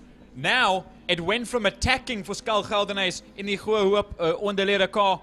Now he's defending from Shane Justice in the Auto Pro and Just Clothing car as down towards turn number 1 they go through the Killarney chicane. Look at the pressure as now the rest of the field will make their way down at the front Porsche straight. There was Swart from Smith, LeSueur. There is one of the back markers going slowly. That's Adam Omar just getting past. As there we get this fight for 3 once again, Frankie. Yeah, there they go through. That is Johnson, Becker. Behind Becker, it's Hubert. And right there with Hubert is Griffin Wintle. But we go back to the back straight in this fight. With the 4 of them, they've got about a lap and a half, or almost a lap and a half to go. And not only has Dexter Bruce taken the lead, but he's opening up the gap there on Shane as well, on Shane Smith. And Smith is being hassled here by Justice and by Geldenhuys. Yep, Shane squared that of Shane Smith, and Shane Justice had lost out a little bit as we join back down the Tygerberg Straight. We'll have a lap and 2 corners left to go for the leaders as we look to Jess Huggett coming through, and then Rico Barlow racing, VW Jetta, Alex Johnson, Sandra Becker, and Dylan Jabez dropped off the pace ever so slightly from those 2 other leaders in class. He's sitting 3rd in class. Steve Griffin Wintle. There's Craig Agliotti in the 88 as well, making his way around in the All Day I Dream About sport car. As here, look at that gap to Dexter Bruce out front. And now Shane and Shane racing side by side. Smith versus Justice, with Geldenhuys waiting in the wings for a moment to pass. And this is the final lap that they're on as they make their way through that right-left chicane. Little bit of a straight before they go into the left-hander Cape Town corner. And here on screen we see Shane Smith being hassled here by Shane Justice, and right on his heels as Carl Geldenhuys disappearing down the road is your leader Dexter Bruce. So there we go, 1st, 2nd, 3rd and 4th. That's the Vermaak BMW, the blue car that's parked there on the inside of the circuit. David's had an issue in the last. Shane Smith now with an issue as well in this final lap. There the Truckport Logistics car pulls right out of the way. Very, very unfortunate. He'll pull into the service area. That's mighty, mighty sad for that what was race lead at one point as the leaders come towards Castrol Corner, turn number 4. We watch some of the other midfield make their way through Sarl sweep. No one else coming through in this point in time. It's quite quiet there. There's Alex Johnson and Sandra Becker. That's the current lead battle for Class C. As we look back to the lead, there's Dexter Bruce and the rest of the front runners. Yeah, here comes Dex. He'll be making his way to the checkered flag right now. Dex out of Blockpoint corner. Shane Justice, Skalkie Geldenhuys, 1st, 2nd and 3rd. That's the way they're going to take the checkered flag, and happiness is for Dex as he taps the roof there as the 3 of them take the checkered flag. Willie Swart making his way towards the line. Here comes Gary Smith. And right behind him, it's Michael LeSueur that finishes in P6 overall. Gary Smith, one of the 2 Smiths, will lead into the top 5 by the end of that race. Here's this run for Class C. Andre Johnson will beat out Sandra Becker to the line. Executive Autos ahead of Brantegrity. Here comes Jess Huggett rolling across the line ahead of Dylan Joubert at the end of this race for 9th and 10th position. There's Steve Griffin Wintle as the rest of the field will come across the line. Yeah, well, Dylan Joubert ended up going backwards, sadly, unfortunately. Here comes Trappis van Tonder, Adam Omar, who's a back marker, sadly. Bernard Lehman making his way to the checkered flag. Lance Aronson right there with him. Here comes Wilson and David Fourie up on the inside there of Lee Fielding, who was being lapped there. Then Roberts coming to the line. Evert de Toy making his way to the checkered flag. And then Andre van der Merwe in that Chrysler finishing his race as well. Finishing all the way down in 20th position is Andre van der Merwe. And he was 400ths of a second was van der Merwe behind Roberts. Mighty unfortunate that we lost 3 cars out there. The first being Paul Minnick that disappeared very early on. He went straight through the chicane in the early laps. And then it saw him fall out of the race on lap 3. Quinton Carstens pulled in to the infield area, and his race came to a close. And then unfortunately David Vermaak as well didn't get to complete this race. There he's looking under the car, seeing if it's maybe a diff issue or a drive shaft issue. And then of course we also had Shane Smith not making it to the end as well in this last race for the Clubman Saloons. Well, race number 1, the quickest man out there was Shane Justice. Race number 2 with a 128.563 is Dexter Bruce. And there's the moment for Shane Smith. Shane, yeah. And he was still on the case. I think this was still quite early This on. was early on in the race, yes. Because There's they're Jess just Huggett. correct.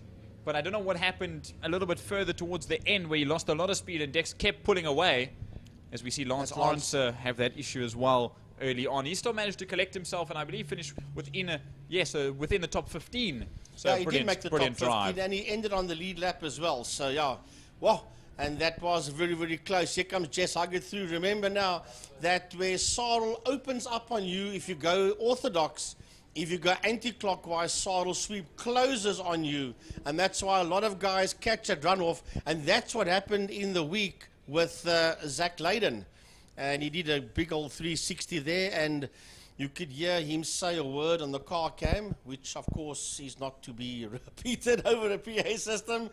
But yeah, you can understand he got the fright of his life.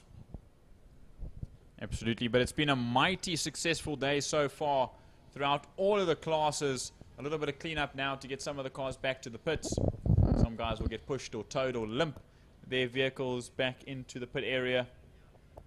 But a brilliant Thermo Fires Clubman's race number 2, that was to start us off after the lunch period. And I'll tell you what, Anton Jacobs had a scary moment here by the pit wall. We see, we look out the window down to the northern side. The marshals are just having a look there at the track conditions, but he had that Sierra V sideways. Luckily for him, he got the car fired up again and he could continue. But I think he also had his heart in his mouth, just like a few other drivers would have done. That's when they caught him. There he goes through damps, and then that's when that front 4 caught him after he rejoined again.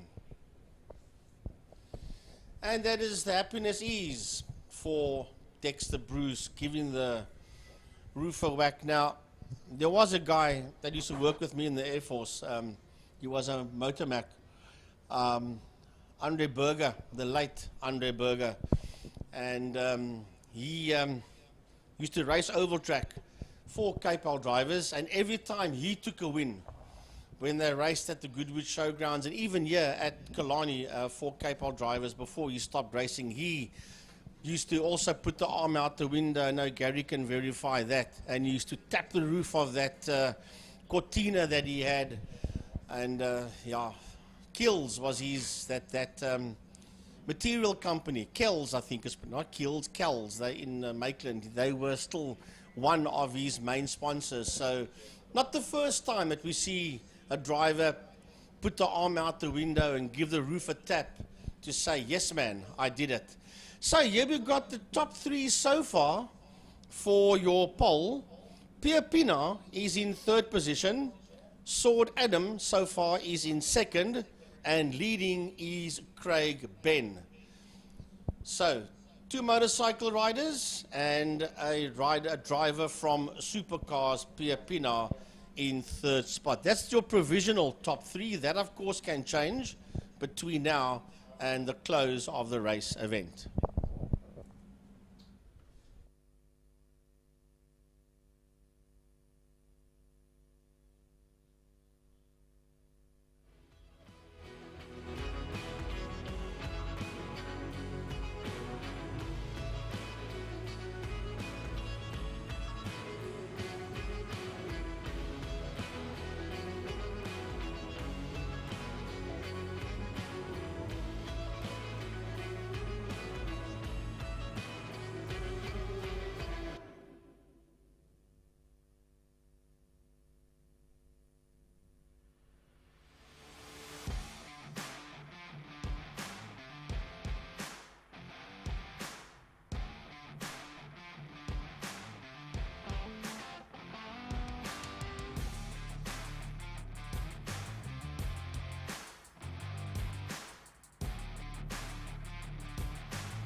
Yeah. This one, so you're not actually.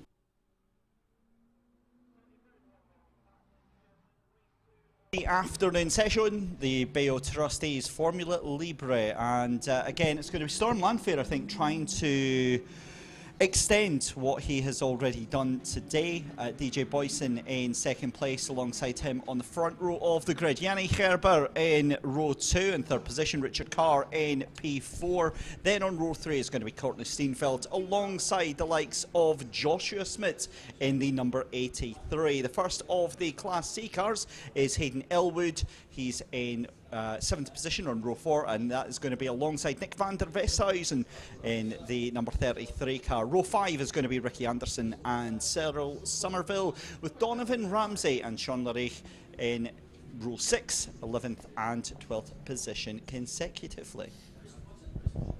So now it's time, just before we get started, for race number 2.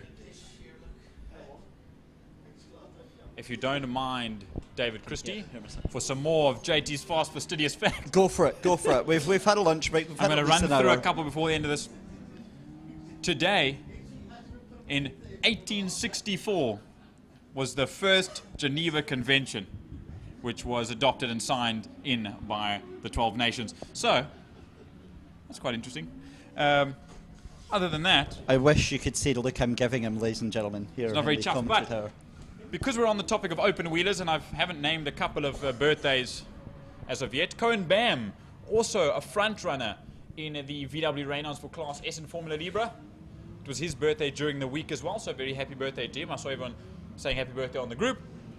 And as well as an F1 and South African icon in open wheel racing, here specifically nationally and worldwide, it is Ian Schechter's 78th birthday today. So very happy birthday, Ian Schechter, older brother to Jody Schechter, and uncle to Thomas Schechter, an IndyCar driver back a couple of years ago. 49 race wins, 6 SA titles, and 18 Formula 1 starts today. And the father of Jackie Schechter as well, and Jody Schechter. Oh, sorry, not Jody. He's a brother of Jody, but Jackie is Ian Schechter's son. But there was a second son, no? Right, while they sort all that out, this is what I love when they get themselves into the weeds. What I did notice in your little book is that a very important birthday coming up this week? Yes, it is. I've noticed that. Somebody else that we'll probably talk about through the course of the day. On the 25th, I never knew that. We'll have to figure out how old a certain Mr. Hughes is this week. Anyway, race 2 of the day, 8 laps left to go. And here we go, Rebs climb, lights out and away we go, in a bad start for Storm Landfair. That's not what he wanted after race number 1. Down they go to the kink, past the South African flag.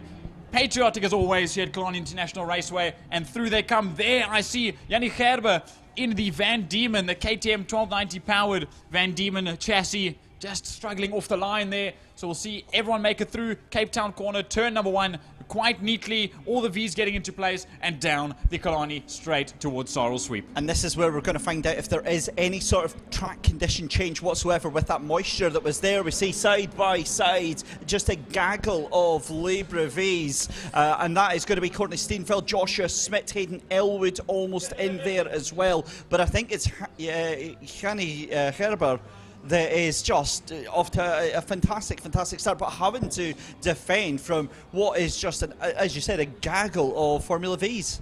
But now I look to the front end of the field going into Castro Corner, and you'll see it on the exit. Storm Landfair's managed to get back to the lead. So it looks like DJ Boyson's had some sort of issue, because he slowed off the pace by an extreme margin, so much so that the V's of Richard Carr as well as Courtney Steenfeld behind are slowly edging to the back of his gearbox as they go down towards Blockcoin Corner, turn number 5. Yeah, that's going to be a developing story for sure, but you can see how blustery it is. It was thankfully only a light drizzle that was down on the track, but across the line then goes Storm Landfair to complete lap 1. DJ Boyson in second position, and it does look like we didn't get a start for the race then for, is that Hayden Elwood who's dropping all the way down? It is indeed, so it looks like we didn't get a start from them in this second race, but it is Richard Carr in the lead of the Formula Vs, Courtney Steenfeldt in second position, Yanni Herber in the lead of Class A's, with Joshua Smith in third position in the Vs. Now we'll watch down towards number 4, Sorrel Sweep. You still see a little bit of moisture in the air on our screens, but this is the Class V fight, plus a Van Diemen in there as well. As into Sorrel Sweep they go. Look at the slightly wide outtake of the lines. Courtney Steenfeldt getting a little bit understeery there. As through into Damsdip they go. Richard Carr right on the tail end of Courtney Steenfeldt in the Class Vs. Joshua Smith just between himself and Gerber. As down towards Damsdip they go, David Christie. And the thing is, can you imagine being Richard Carr and Courtney Steenfeldt and having Yanni Herber right on your tail in your mirrors? That is not a sight that you want to see, but that is exactly what we're seeing here. But you can also see Joshua Smith in this mix as well. It looks like it's going to be to the inside for Yanni Herber in the number 42. It's not, so he is just not able to make any real insights into this. And the thing is, in the first race, he was fighting with the two Class S's. Yep, and that is a Class A car, but he did have an issue in race number 1, and I wonder if it's a recurring issue for race number 2. He did manage to get to the end of race number 1, but he's just not managing to pass these Class Vs, and he'll sit behind Carr and Steenfeldt as they go down towards Cape Town corner once again. Joshua Smith right on the tail. He's going to get a good tow from the Van Diemen ahead, bursting a nice big bubble of air right in front of Joshua Smith. Now up the inside line, left-hand side of Richard Carr. Will Yanni Gerber try and get down to Sorrel Sweep ahead? Oh, this is making me very, very nervous indeed, because you saw that that car moving back over to the side. I think he has got that done, thank goodness. And in fact, no, he's right at the back of the tail of them. So is there a problem? I think that must be a problem then for the number 42 of Yannick Herber, because he's going very slowly. Yep, some sort of issue for that Van Diemen KTM powered. As now he just slows right down, has a major issue that just sees him roll off the gas. And I wonder if he'll roll off to the side of the circuit somewhere. I don't see him rounding anymore. So now here is your leader once again. There's Storm Lanphier for Race Driver SA. As through comes the Dyko Racing car of DJ Boyson as well. He picks up the pace ever so slightly, and I see it was a 120.9 is the best time for Storm Lanphier. DJ Boyson just at a 124, so the pace is off ever so slightly for the man in second place. Just to confirm, Yannick Herber is still circulating out on track. He's just coming into turn number 4 just now, but we keep an eye on this Formula V battle just now. We've got Steenfeldt, Carr and Smith all absolutely trading blows right now on lap 3 of the race. 5 laps left to go here, so again, you're going to have to wait and see how on earth this all pans out. That was a poor exit there from Steenfeldt. That's going to allow Carr to catch right onto the back here. It's going to be battle of slipstream, because Smith is also going to want to make an opportunity of this. Yep, and look how close it is. Slipstream City. Steenfeldt getting swarmed there by Richard Carr around the outside, but he can't quite do it just yet. So up the inside he goes, and he holds that line to Joshua Smith. They're going to go 1, 2, and 3 down towards Damsdip. And it almost, if the angle's right, the two ahead disappear. That's how close they are, right with the nose cones in each other's gearboxes, as Storm Lanphier comes now to start. 4 more laps left to go of the second heat. And in it to the Killarney chicane, mining those sausages and not heading through the cones this time around. Yeah, for sure, for sure. And there is Storm Lanphier then, just absolutely on the edge with that 119.7 last time round. But here we go then into the start-finish straight then. This is the 3-way battle for 3rd, 4th and 5th position. Courtney Steenfeldt ahead of Richard Carr and Joshua Smith, and it's going to be side by side on the entry. Is it going to be a brave move into that chicane? But again, it's Courtney Steenfeldt that has to be playing at the pace of Richard Carr right now. Carr decides the pace. Indeed he does.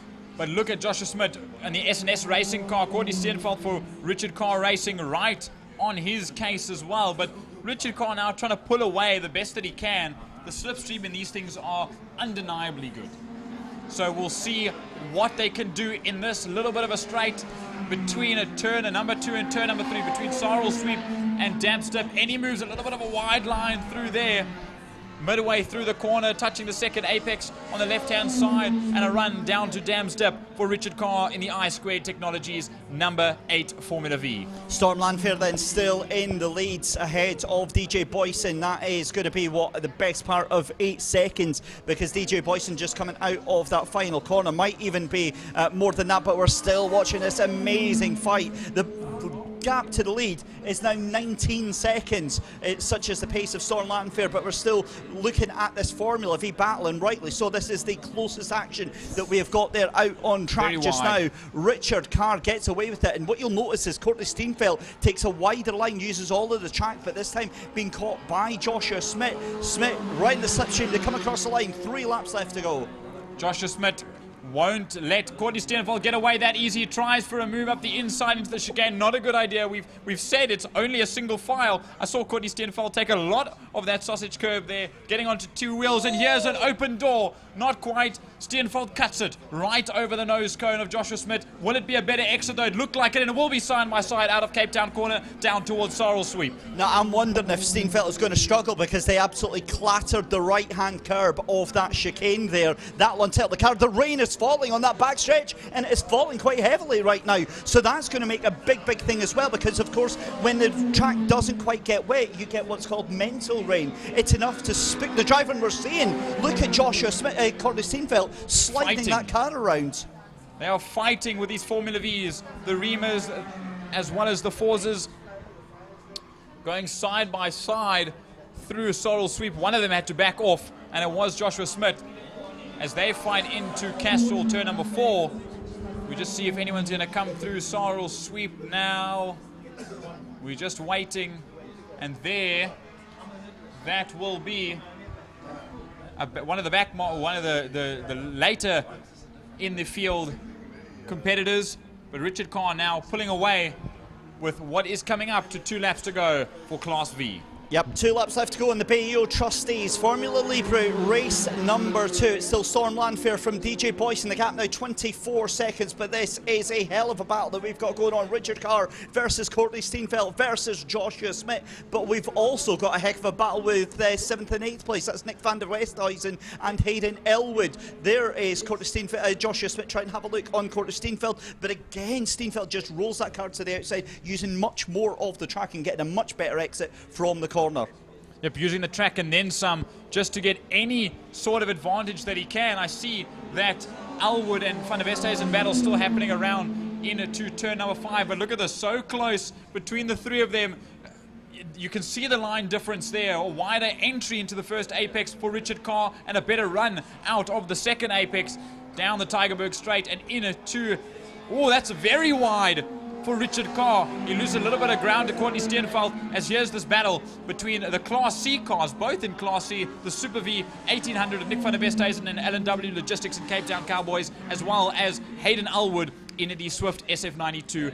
Like I said, throughout the course of the track, we'll keep you up to date with everything that you're not seeing at the moment, including that fight for Richard Carr's, Courtney Steenfeld and Joshua Smith coming into the final corner then, as we've got 1 lap left to go. Storm Landfair, your race leader, 25.9 seconds ahead of DJ Boyson. But Richard Carr coming out of that final corner is Courtney Steenfeld and Joshua Smith coming down, tearing down that start-finish straight there. It's a battle of the slipstream. Who's going to be late onto the brakes into turn number 1? Because here comes Courtney Steenfeld.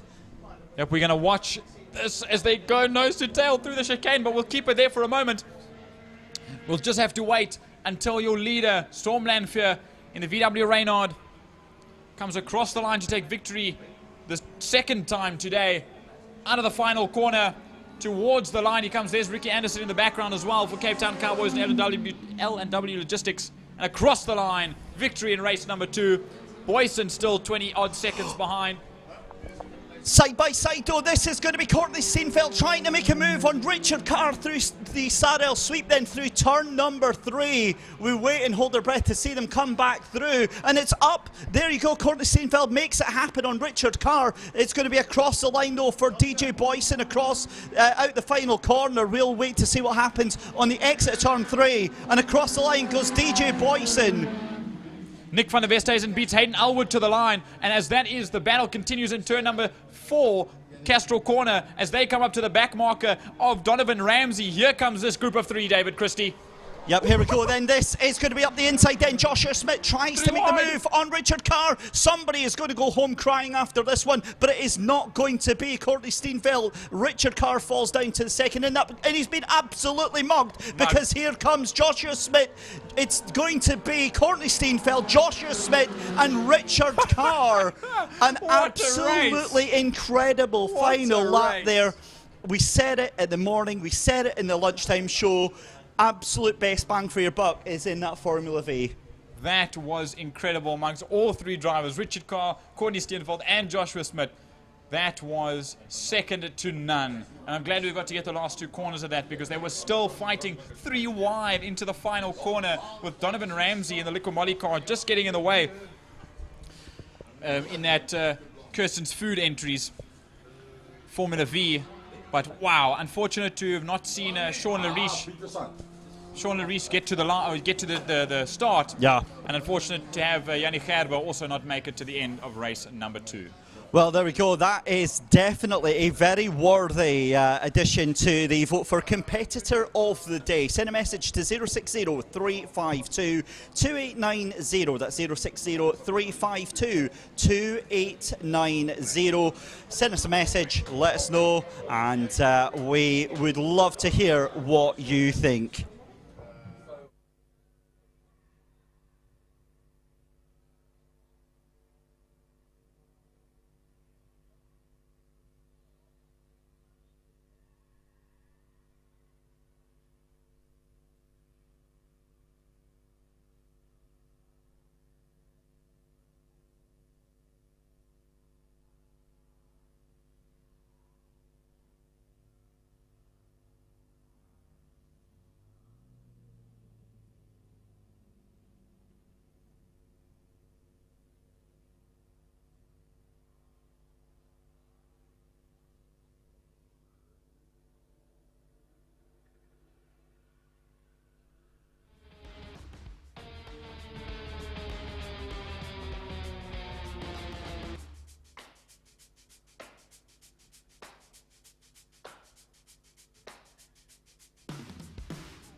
Francois Butler back with myself, Jordan J.T. Huben, for Lauder Classic Cars race number 2. It was a smaller grid, but action-packed to say the least.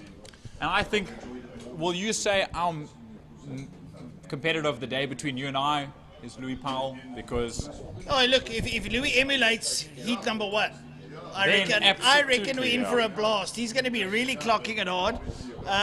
He's obviously, like I said, he's putting in the hard yards for PE. You know, seeing the cars going through its paces, we know he's taking the Escort down. Yeah. It is a Ford and Friends. He's never going to take a Mazda down to a Ford and Friends. That's not going to work. But in essence, I think good money's on Louis Powell for a podium finish. Yeah. But PV low. He had to step it up a bit. I think that 13B worked a bit of overtime, you know? it was really ringing its bell there around the circuit. No, it was like, now we see there, Franco Donadio, he's going into pole position ahead of PV Low. And we've got Louis Powell there on P3, Boody van Sale, Brian Evans, Bruce Van Taplin, Wayne Lotte in the Escort, Dave Riley in the Beatland. I had a chat to Dave in the luncheon break. And one of the other gentlemen in the conversation was saying that all he heard me say was Dave Riley, this, Dave. He saw Dave, it was Mark van der Berg, and he said, did Dave have an accident? He says, no. I said, no, Dave was on it. The Beetle was singing like a sewing machine. It was doing fantastically well.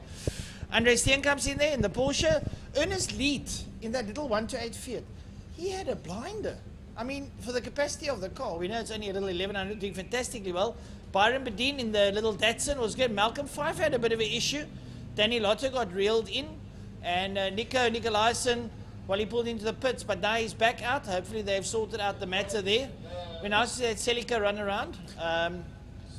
Yeah, and for the viewers at home, we sincerely hope that the fire pickup and the medical pickup don't get onto the podium. No, it's very possible there's some quick individuals in both Fire 1 and in our chief you got our Marshall. Paul Lehman in there, yeah. Yes. Anyhow, so now they're going to roll around for their sighting lap behind the pace car. A small field of 14 cars, but a very competitive field at that, Jordan. I must admit, heat number 1, it got close. Very close, all the way throughout the field. There were these little banters taking place throughout the field, and it was very nice to watch. Francois, I've got another fun fact, specifically about classics. Yes, give it that shoot. you might enjoy. In 1967, the 1968 AMC Javelin debuted. Yes. For the AMC being American Motors Corp, also known as the Rambler American in South Africa. And I didn't know that they actually had a plant in Pretoria somewhere, not similar to Silverton. Yes. Silverton. Yeah, no, I know about the Silverton plant. That brought in a lot of the American cars to be renamed for the South African market in the 60s and 70s. I'm going to share you a fun fact. So in 1967-68, I had a Matchbox green AMC Javelin. A Matchbox? A Matchbox car, yeah. And it's probably worth a ton today. Well, it wasn't. You used to get dinky toys. Yes. I didn't, as a youngster, pride myself with dinky toys. We had Matchboxes, the Matchbox cars. I still have Matchboxes and Hot Wheels and all of the likes. Hot Wheels came after Matchbox. No, they came out at the same. Oh, yes, you're right. Sorry. After their Matchbox yes. before. It was first but dinky. It was a little bit different. Yeah, it before was what first it is dinky, now. then it was Matchbox, and then they came out. Now, Matchbox used to make some beautiful copies of cars. I mean, I had at one stage, I don't know if you remember, you might have seen it on socials, that in our days we had these little cardboard suitcases. There's brown ones, correct. The hard case. I had one of those suitcases. It was filled to the brim with Matchbox cars. Filled to the brim. My grandmother used to go to the old Stutterford's Garlics or the Oaken Bazaars in town, and every month I got 1 or 2 Matchbox cars to play with. And I stayed in Devil's Peak. So we used to have, next to all the flats, going downhill, because it's on the mountain, downhill, those concrete gutters. Oh, brilliant. Sweep the gutter out with the broom, and then you let your cars go to the top. And they perfect race circuit. Perfect race circuit. You had to put cardboard over the drain, otherwise your car was permanently gone. Or it would shoot itself out and disappear into the garden. Or it keeps running down the road, you've got to go find it. Right, so the pace car is going down into Blockcoin Corner. When he comes out of block coin, he'll probably put his lights off and roll into pits, and then the action will commence with heat number 2 of the Lauda Classic Cars race number 2. So we'll wait for the Apex Specs Maserati Gran Turismo. The lights are off on the course car. It will be Donadio and Lowe to take the 5 lights away. They roll up. Sorry, I lied. Double yellow. Double yellow. I was also waiting. It's very quiet. Yeah, but you know, I'm going back to heat number 1. You do know that our fellow commentators didn't share that with us, so we look like the consummate idiots. You know. It's all right, but now we know. I'll bury this one for later. You know what I mean? There will be other events. Now we'll see the green flag on the left-hand side.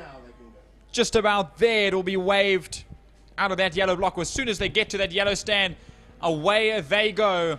And Donadio with that Chef Can-Am, plenty of horsepowers under the bonnet in that short wheelbase to rocket down ahead of Pierre Vialot in the PWL Consult.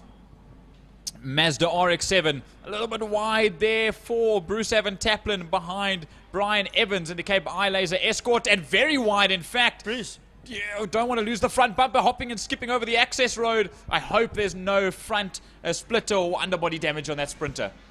Yeah, that's very uncharacteristic for Bruce Van Taplin to do something like that, but now they roll up into Castrol Corner. PV Low a lot closer now to Franco Donadio, and that man, Louis Powell, is right there. And I tell you something, that is a, well, almost an 1800cc Escort. That's a, you know, the Mazda motor. But yeah, this time I think Franco Donadio a little bit skeptical because the track could be a little bit greasy in certain parts of the circuit. And having a look there at Brian Evans sitting up there behind Buddy Van Sale, giving it absolute horns at the moment.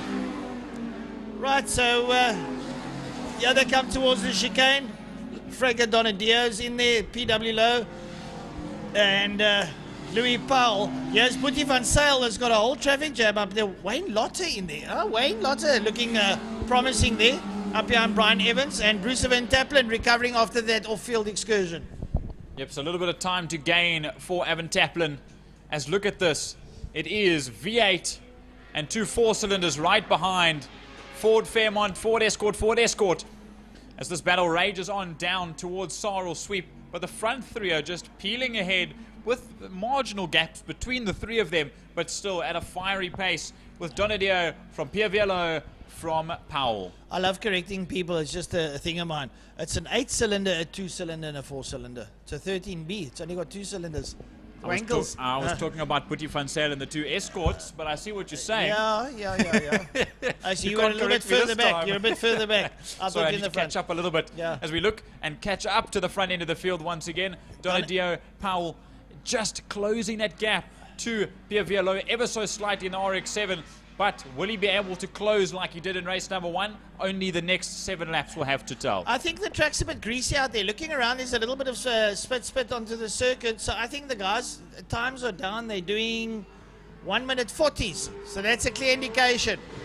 So yeah, I think Franco Donadio, I think if I was PV and I wanted to just maybe live on the edge, get a bit faster in the corners, and he's going to be able, you'll have Franco Donadio in his sights. And I think Louis Powell can tell that the track is as greasy and unnaturally driving as it would be, because that man is so good at attacking in the corners, and you just can't see that from him right now because the circuit is the way that it is. As we look to Nico Nicolaisen in the Supra, just fighting there with Malcolm Pfeiffer in the Alfa Julia. Well, the guys now up to Killarney straight away. There goes Franco Donadio, rear view sight. There's PV Low. Up behind him, it's going to be Louis Powell as they come through now. They're past the Bombers on the outside, and PV Low working his way through. There's Louis Powell. Next up will be Buddy Van Sale in the block of flats. And up behind him, it's Brian Evans and Wayne Lotte looking extremely competitive ahead of Bruce Van Taplin. And that going down into Dams, working their way up to Lunstem, Kink and Castrol Corner. I can tell you something, it's a difficult circuit, I know. Absolutely, and Bruce Van Taplin in that white, orange and red Toyota Corolla, the 1800 under the bonnet. He's trying to close that gap to the 2 Escorts ahead. the white and blue car of, or the white with the blue stripes of Wayne Lotter and the blue with the whitish silver stripes of Brian Evans. It's a four-cylinder battle amongst those three as Boetie van Zyl just slowly edges away from that pack for 4, 5, 6 and 7 in the standings. I'm actually reminiscing here, watching Franco Donadio leading out over PV Low. I was going to say, we actually bring Frankie into this. Frankie, come here, come join us. If that was the 90s and we had the likes of Ben Morganroot in his Mazda, do you think he'd be hanging up there behind Franco Donadio? No, definitely not. Especially if you had that triple and eventually the 4 road, he'd be so far down the road, you'd find him on Monday morning already. And that was the closest sound to a Formula 1 car we've ever had here until we eventually had the Red Bull F1 car. But before then, that was the closest thing you could ever get to a F1 car sound at Killarney. Yeah, Ben Morganroot had the Mazda 323 sedan, which was basically an EGI with a triple rotor 20B motor in it, and I promise you it was beautiful. As well as the MX-6, the Sassel car. That was the 4-rotor, That also had the 4-rotor, yes. That was a 24B, yeah. As Nico Nicolaisen in the Toyota Supra for induction noise comes back into the pits in race number 2, so a terrible day for him. Well, not terrible, good to get some laps in both heats, but not the end that he wants for the day. Here comes your leader on screen now. Franco Donadio into turn number 5, block coin corner in the Chevy Can-Am. Up behind him, PV Low in the Mazda RX-7 GT. Pushing very hard. Up behind him is Louis Powell in the Escort Mark 1, the Mazda Escort. Also trying to hang in there. He's on slicks. That's what I wanted to say. They're on slicks. And slicks doesn't really have grip in the wet. So they've got to be quite careful. Then in the Ford Fairmont GT, Boetie Low, followed there also in Mark 1s by Brian Evans, Wayne Lotter. And then in the old Mark 3 Corolla is Bruce Van Taplin, the ex-Toyota Works dealer team mechanic, head boss man, whatever you want to call him. A full list of accolades. Accolades. Absolutely. Yes. So down towards Sarl Sweep with 3.5 laps left to go on the brakes. In the center of the circuit before taking the double apex left-hander is Franco Donadio in the Donadio Plant Hire Can-Am ahead of the PVL Consult Mazda RX-7 in white and blue. And then the Ford Escort at Mark 1 Miser car of Louis Powell. That someone that's holding out well is Boetie van Zyl, because of the weight of that car and the chances of the back stepping out in the greasy conditions pays homage to Boetie van Zyl's car control, to say the least. He's enjoying himself, and that is important. Proverbial Gunston orange, as they call it, that his car sprayed. One of the most very popular colors of race cars back in the 80s and 90s. Brian Evans, the most beautiful turned out Escort I've ever seen around. Wayne Lotter's in there, Bruce Van Taplin following suit. A lovely shot here by the camera coming down into block coin corner of these 4 cars. It looks like they're touring around, but I promise you they are hurtling around the circuit. I mean, we're on to the 130s for Franco Donadio now, 32s and 34s for the top 5.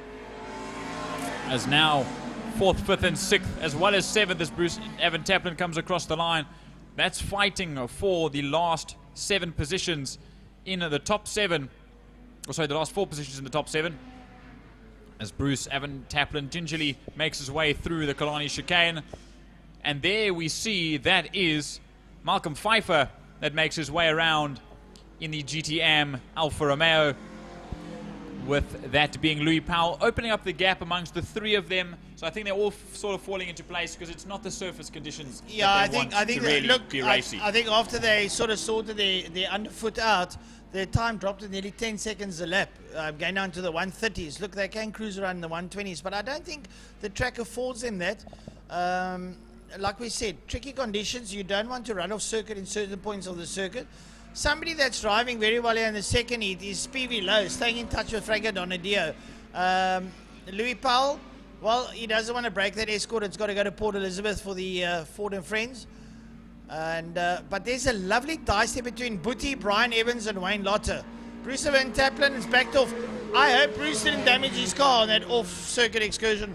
Obviously, he's pulled away from this group by quite a margin now. So unless he's just taking it easy, I don't know if he's one of the ones on the list to go up to P as well. There's a high chance. but unfortunately not wanting to do possibly any more damage than what was already done, rally crossing that Toyota Corolla over the outside of Sarl Sweep. But now across the line, 2 laps left to go as we wait and look around for our leader that'll be making his way down towards Sarl Sweep. Now there he is on screen, Franco Donadio in the number 32 Chev Can-Am for Donadio Plant Tire. Storming around, there's Brian Bedeen once again for Bedeen Racing. Lovely to have them back out on circuit after an extensive time away for the Bedeens, but out racing once again, and great to have another Datsun on the grid. Lovely, good old Datsuns. Yeah, they were the little 1400s. Were actually lovely cars in their days, very light on the road and easy to handle. Once again now we see this thick sort of misty condition pulling in here, and that's going to upset the track for a lot of the drivers and riders alike. And all you do is you actually race like you normally do. You just got to go just that tad slower, you know, that you can control whatever you're riding. So yeah, impressive stuff. There's Donadio going into block coin. PV Low, like I said, if PV Low was a bit of a mental case, he could have actually caught Franco, you know, in the corners, but you don't want to have that car stepping out. Also, he's had plenty of issues as of recent, gearboxes that have been going, or clutches that have been going, gearboxes, and the parts for that car are near and far between to try and get the right setup for that RX-7 and the rotary. So I think he's just taking it easy now, knowing that, you know, if he pushes it too hard, he doesn't want to break it. No, you don't want to break it, no. Absolutely. So there we see Malcolm Pfeiffer come through block coin corner once more as the leader into Sarl Sweep for the final time today and in class for the Lauda Classic cars. 2 more corners left to go. 3 more corners left to go. Franco Donadio, your leader, takes it down Tigerberg straight away down towards Damstep, followed there by PV Low. Dani works out there and coming up there through the Landstem kink up towards Castrol corner for the final time today. Franco Donadio in the Donadio plant, Hawkers Automotive, Chev Can-Am works his way around Castrol corner. He works his way down there, up behind him PV Low in the PV Low Consult Mazda RX-7 GT follows suit there. And I'm going to show you that these guys have had oodles of fun. A little bit further back is Louis Paul. But coming out of block coin now is your leader, Franco Donadio, to make his way up towards the checkered flag. Classic Lauda Classic Cars, your winner, 2 out of 2, Franco Donadio. A brilliant, brilliant run from Franco out front. And not that far behind come the end of this race was PVLO in the PVL Consult Mazda RX-7 in white and blue. And Louis Powell, the man of Ford and Friends, and the Bull Bar as well. That's, I'm sure, the first spot to go to after this, because a brilliant, brilliant day that he's had out today. I think all the classic car contenders have had a lovely day. You know. And Louis Powell in third. Butty Van Sale takes 4. Ahead of Brian Evans and Wayne Lotter. There was a royal scrap there.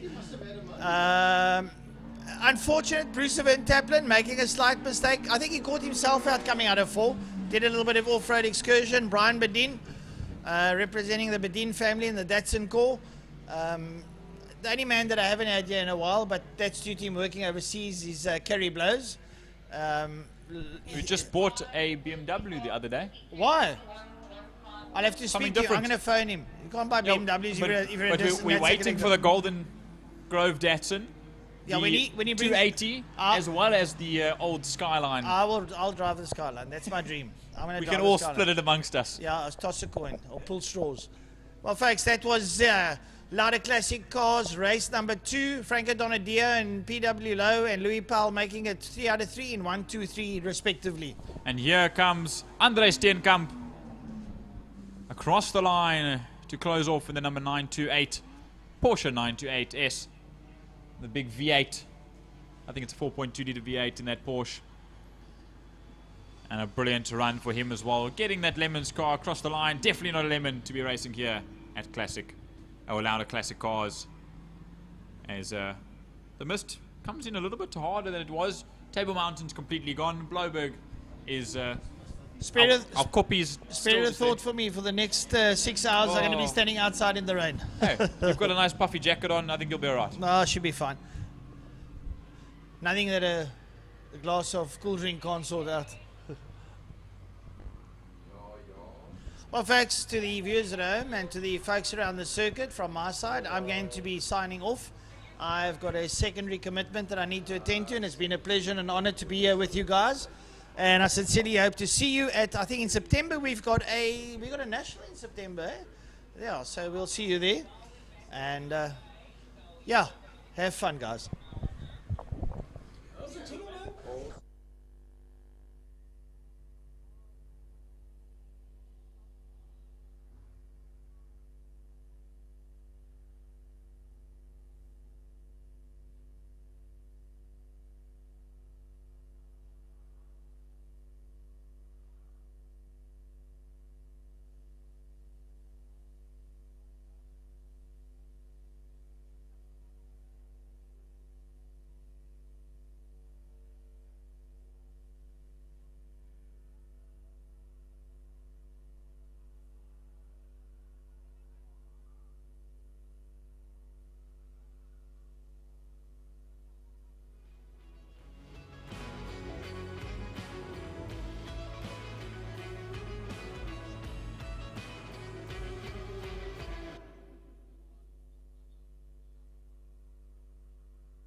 It's Superbike time in a bit of a grey, misty, conditioned Killarney International Raceway.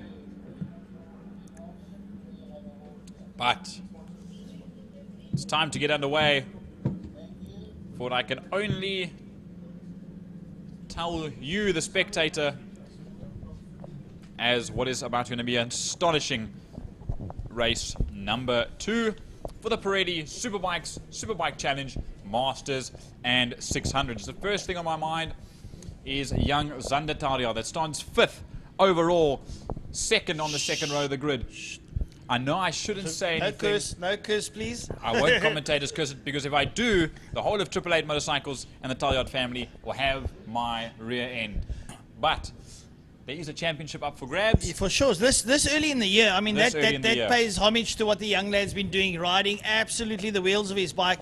That Jigsaw that he's riding, I think it's a 750 if I'm not mistaken. And I must admit that the Suzuki stuck throughout the years on the 750. That was the first ever superbike, was the GSXR 750. The pre-sling, as John Kosterman rides back in the day. And now you see him out there. And like we said earlier on, we were talking about the 600 track Killarney. Kewan Snyman, Alan John Venter, I don't know if it's going to be that fast, but it's going to be interesting as they work their way down. Alan John gets in there. Is that Kuni Boertes that got in there early? Kuni Boertes on the 1000 BMW works his way down towards Cape Town corner. They roll in the left-hander. They're in about 3rd gear. They're going to work their way around. They come out there. You can't get on the gas too early. It could be squirmy underfoot. Then light up the back tyre. Hook your way up through the gearbox. 4, 5, 6, and rip your way up towards Sorrel van der Merwe Street. And it's Taljaard in the lead, or was in the lead for just a moment, as here comes AJ Venter and Kewan Snyman down into Sorrel Sweep for the first time in race number 2. We got to watch, or they got to watch out for the conditions of the circuit. We saw how difficult it was for the Lauda Classic cars, dropping off the pace by nearly 10-15 seconds. Now we'll see what the pace is like on the 2 wheels for the highest class of motorcycles that races here at Killarney International Raceway and our local power series as they power down towards Castrol Corner, turn number 4, and Zander Taljaard back into the lead. No, Zander Taljaard making us proud. We are brilliant stuff. He is hooking up at Jigsaw where it belongs. And I tell you something, like I said to his dad, don't ride with points in your head. Go out there and ride your race like you want to ride. Coming out of Block Coin Corner, Zander Taljaard ahead of Alan John Venter. I tell you, I'll feel the world if I'm riding ahead of Alan John. I know Alan John well enough for that. And Zander Taljaard hooks it up nicely. And he ain't scared, boy. And now Kewan Snyman a little further down, currently sitting in. Kewan Snyman might not even be on the circuit. He hasn't made his way around yet, so there's a possibility he hasn't started this race, and I don't think he has started this race because his name hasn't registered onto the system, right? Onto the system yet. As we look around, nothing around the circuit. Do you know what I want to say now? Can you imagine if Zander wins this race and a championship? Don't say that. No. You see, you've already started. It wasn't my fault, but down towards Sorrel Sweep. We watch them go down the Killarney back straight. Down towards Sorrel Sweep. There's Jan van Dijk. He made it out late into race number 1 and then didn't get a very good run through the entirety of that race. But now through Sorrel Sweep they go. Lubuwala Nsana's in there, as well as Jordan Simon, the young man as well, making a return in the 600s class. Michael de Toy and Mark van den Berg in 8th and 9th, and Craig Ben, the young PE native, as well in the top 10. I tell you what, Zander Taljaard is riding the wheels of that bike, and he's not worried about any weather conditions. To him, Killarney, the track looks nice. A track is a track to him, Track's absolutely. a track to him, you know. I'm just, this is fun. Well, let's go ride. And it's brilliant stuff coming out of him now. And running there with Alan John Venter, Kuni Boertes. That BMW is absolutely supremely powerful. And Eden Haynes is in there as well, as they work their way up towards the kink. Eden Haynes and Kuni Boertes, the best of mates, but they're absolute fierce competitors on track. Kuni now is managed to get that BMW working. The rest of the people come through. Van Dijk and Sana, the Toy, Van der Berg, Ben, Arendse, Frost, Arendse and Snyman. Snyman not there. As they are coming out now, hooking their way up the back straight down towards, and Alan John is pressing on Zander, but Zander will have none of it as they go now into the down into Sorrel Sweep.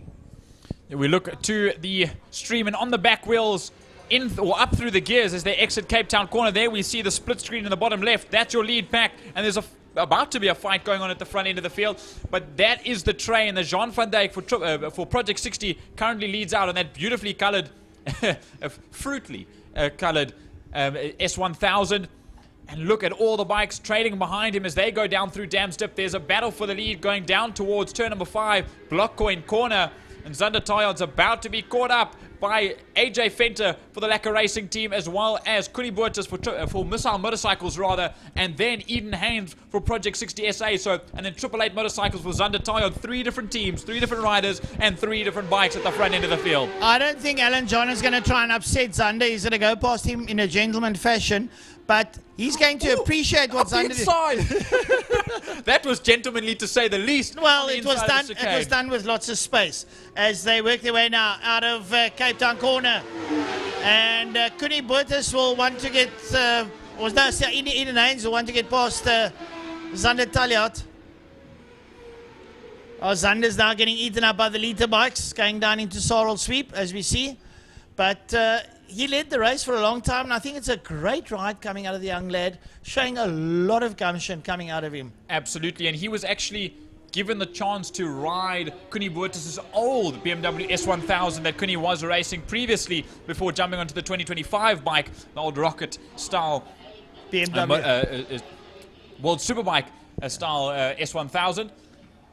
And as far as I'm aware, he may be moving up to the liter class as of next season, so wait and see. Well, if he's riding a 750 like this, 1,000's no problem for him, because I tell you what, a 750 GSXR is an absolute machine. It's a missile on wheels, and if you can ride the bike through the gears, it's lovely. Alan John Venter leads out now over Eden Haynes, and still Zander sitting there in P3.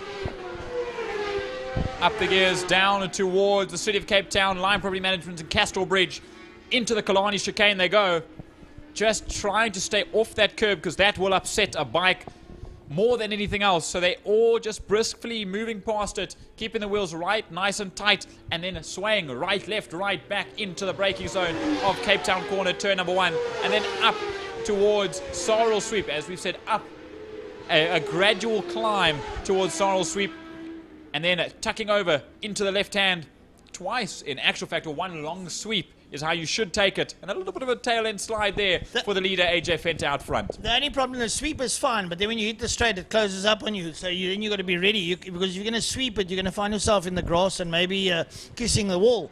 So you don't want that. Right, up into Castle Corner now. Leader, Alan John Venter, ahead there of Eden Haynes, and young Zander Tayard is hanging on there. And where is Kuni Boertes closing on Zander?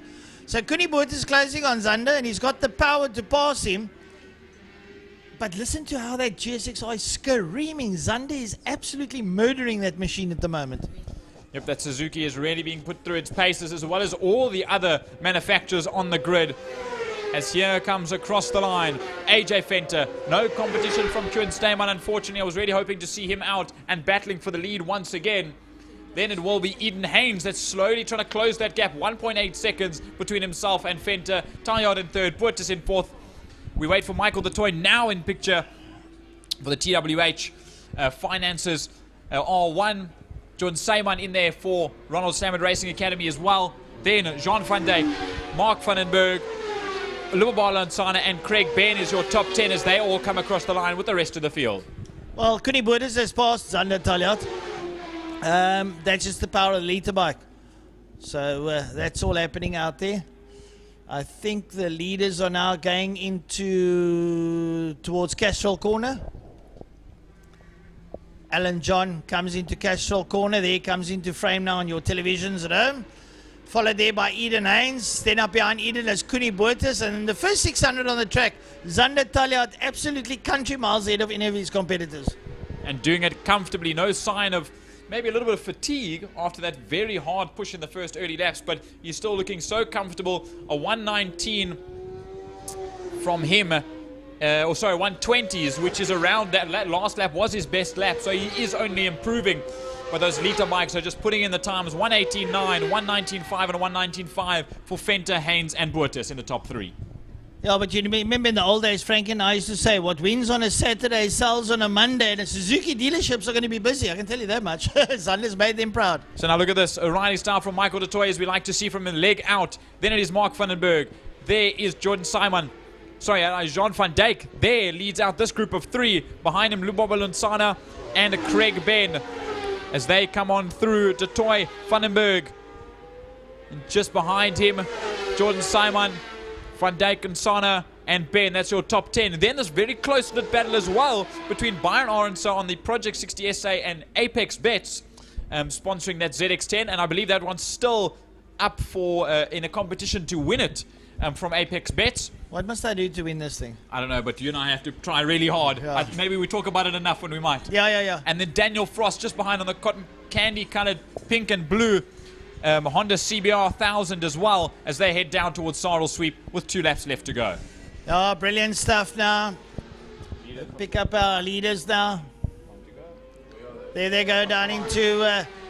it looks like they're coming up towards... are they in Dams? No.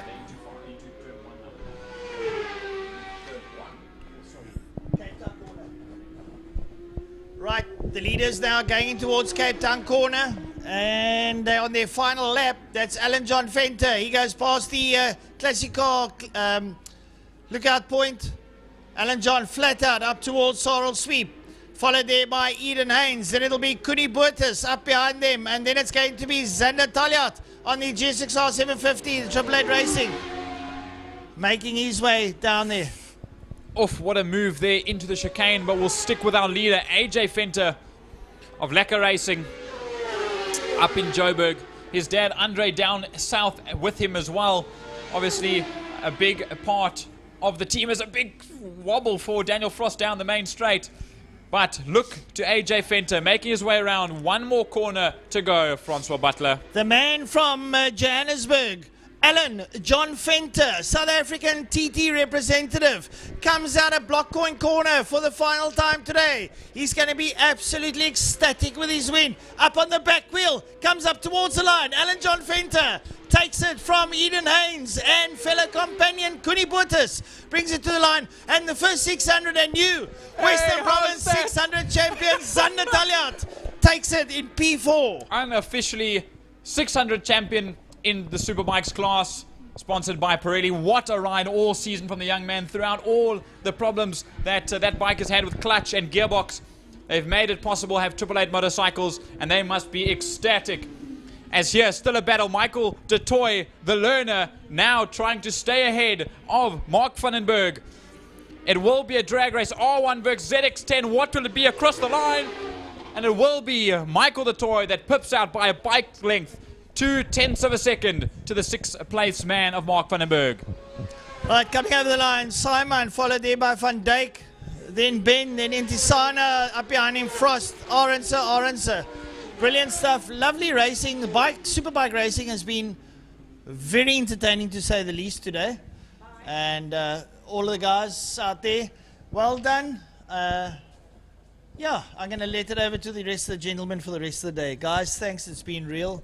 We'll see you at the Nationals. Thank you very much, Francois Butler, for joining us today and being a part of our stellar crew, as always.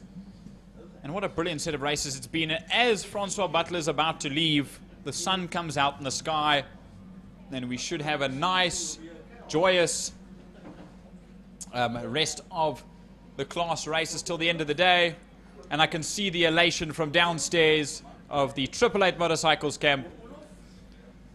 Dad, Louis, Mom Zelda, downstairs. Nicole and Gareth Agnew as well. And the whole team elated for the young man. We'll see them go into the pits when they make their way out of Park Ferme.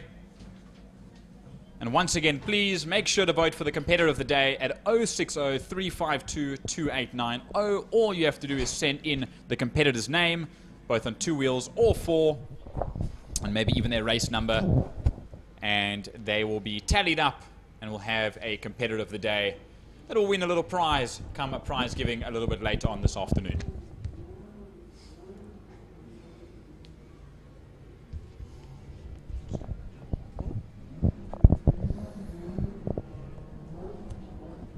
All right, folks, here we go with the IPI Property Group Volkswagen GTI Challenge, race number 1 on the cards.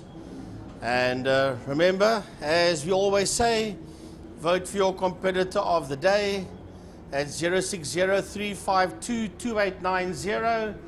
Now for the folks around the track, don't stress, there is a BMW going out onto the circuit. As we have a look at the replay of what happened here in the 600cc's and the 600s. That BMW will be going out just to do 1 or 2 laps, and then it's going to come back in again. That's Neon de Toy. It was said on the radio that he's just going to go do a lap and then come back in again. So he's just going to go out ahead of the GTI Challenge cars. He is out on track, making his way out of Cape Town corner. So he's just going out for a test lap, and then he will be back into the pit area again as the rest of the GTI Challenge cars slowly but surely work their way out down pit lane. We see the safety vehicles go out onto the circuit, the chase cars going through. Fire 1 is there, then you've got the marshal's vehicle, you've got the medical vehicles that go out. They, for the people that don't know, they follow the cars or bikes around for the opening lap in case there's an incident out on circuit. Then they are right there. So the competitors are not alone on the track for the opening lap. They are being looked after by the Chief Marshal's vehicle and 1 or 2 other medical vehicles that follow them around in the opening lap. Then they pull off at their appropriate holding posts or holding stations, and then that's where they sit, and then they get called from there if they are needed. So that's the Class C guys. Darren Cameron, one of our new drivers here in GTI Challenge, man, as he shown everybody that he's going to be a force to be reckoned with. He's had a maiden win here today, and in Class C, and he'd love to go home saying, I got 2 wins for the day. You can't call it 2 maiden wins because he's had his maiden win already. A maiden win and a second win, whatever you'd like to call it. But either way, and we welcome back Craig de Toy. Yep, Craig is back out on circuit again after he lost the wheel on that Jetta of his. He's back out again. And we also welcome back, and I hope it's not only for today, Yuri Umpi Swart. I'm sure Umpi is going to be joining the GTI Challenge Brigade up to Aldous Krabanti, to Algoa Motorsport Club, and join the rest of the challenge cars there. There's a lot of Clubman's cars going, there's classic cars going, there's super cars going. BMWs as well. There's a lot of drivers that's working their way up to the Eastern Cape in 2 weeks from today.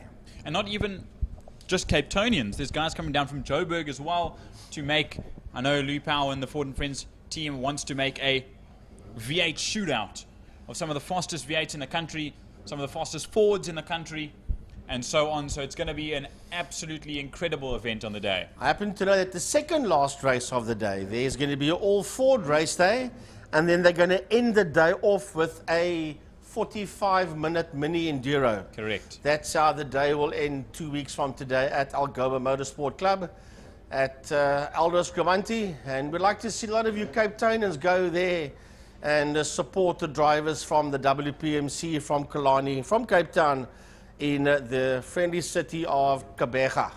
Unfortunately, we can't be up there with them. You and I will have short circuit in the morning on the 5th of September and rallycross in the afternoon, which should be a fantastic day of racing for us as well. I'm very excited for that. But I think you and I will both be tuning in on our phones to see what all's going on throughout the day. Yeah, I'm sure that the GTI Challenge groups and Facebook will light up with what our drivers have done there in the Eastern Cape. Brendan Kelly will be your commentator up there for the day at Aldous Krabanti, and he will take you through the day's racing there. So go up and enjoy Ford & Friends 2 weeks from today. Well, Frank Eunice, it will be Daniel Munna on the reversed grid pole in the number 33 API Property Group GTI Challenge Class A car ahead of Shane Williams, Clint Bezuidenhout and Yuri Umpi Swart. The red light is on, the red light is off, and away we go green. Down towards, and 3 wide, almost 4 wide. Umpi trying to dive for the dirt, as well as Danny Sundenberg. Zach Layden's got an issue early on already, and he drops down behind the Class B field as the C's get along as well. Yeah, well, Faisal Jacobs is leading the Class B so far as they make their way into Cape Town corner. And already you see the likes of Umpi Swart and the likes of Clinton Besaidenout beginning to cut and carve their way through. As a matter of fact, just ahead of them is Mr. Williams.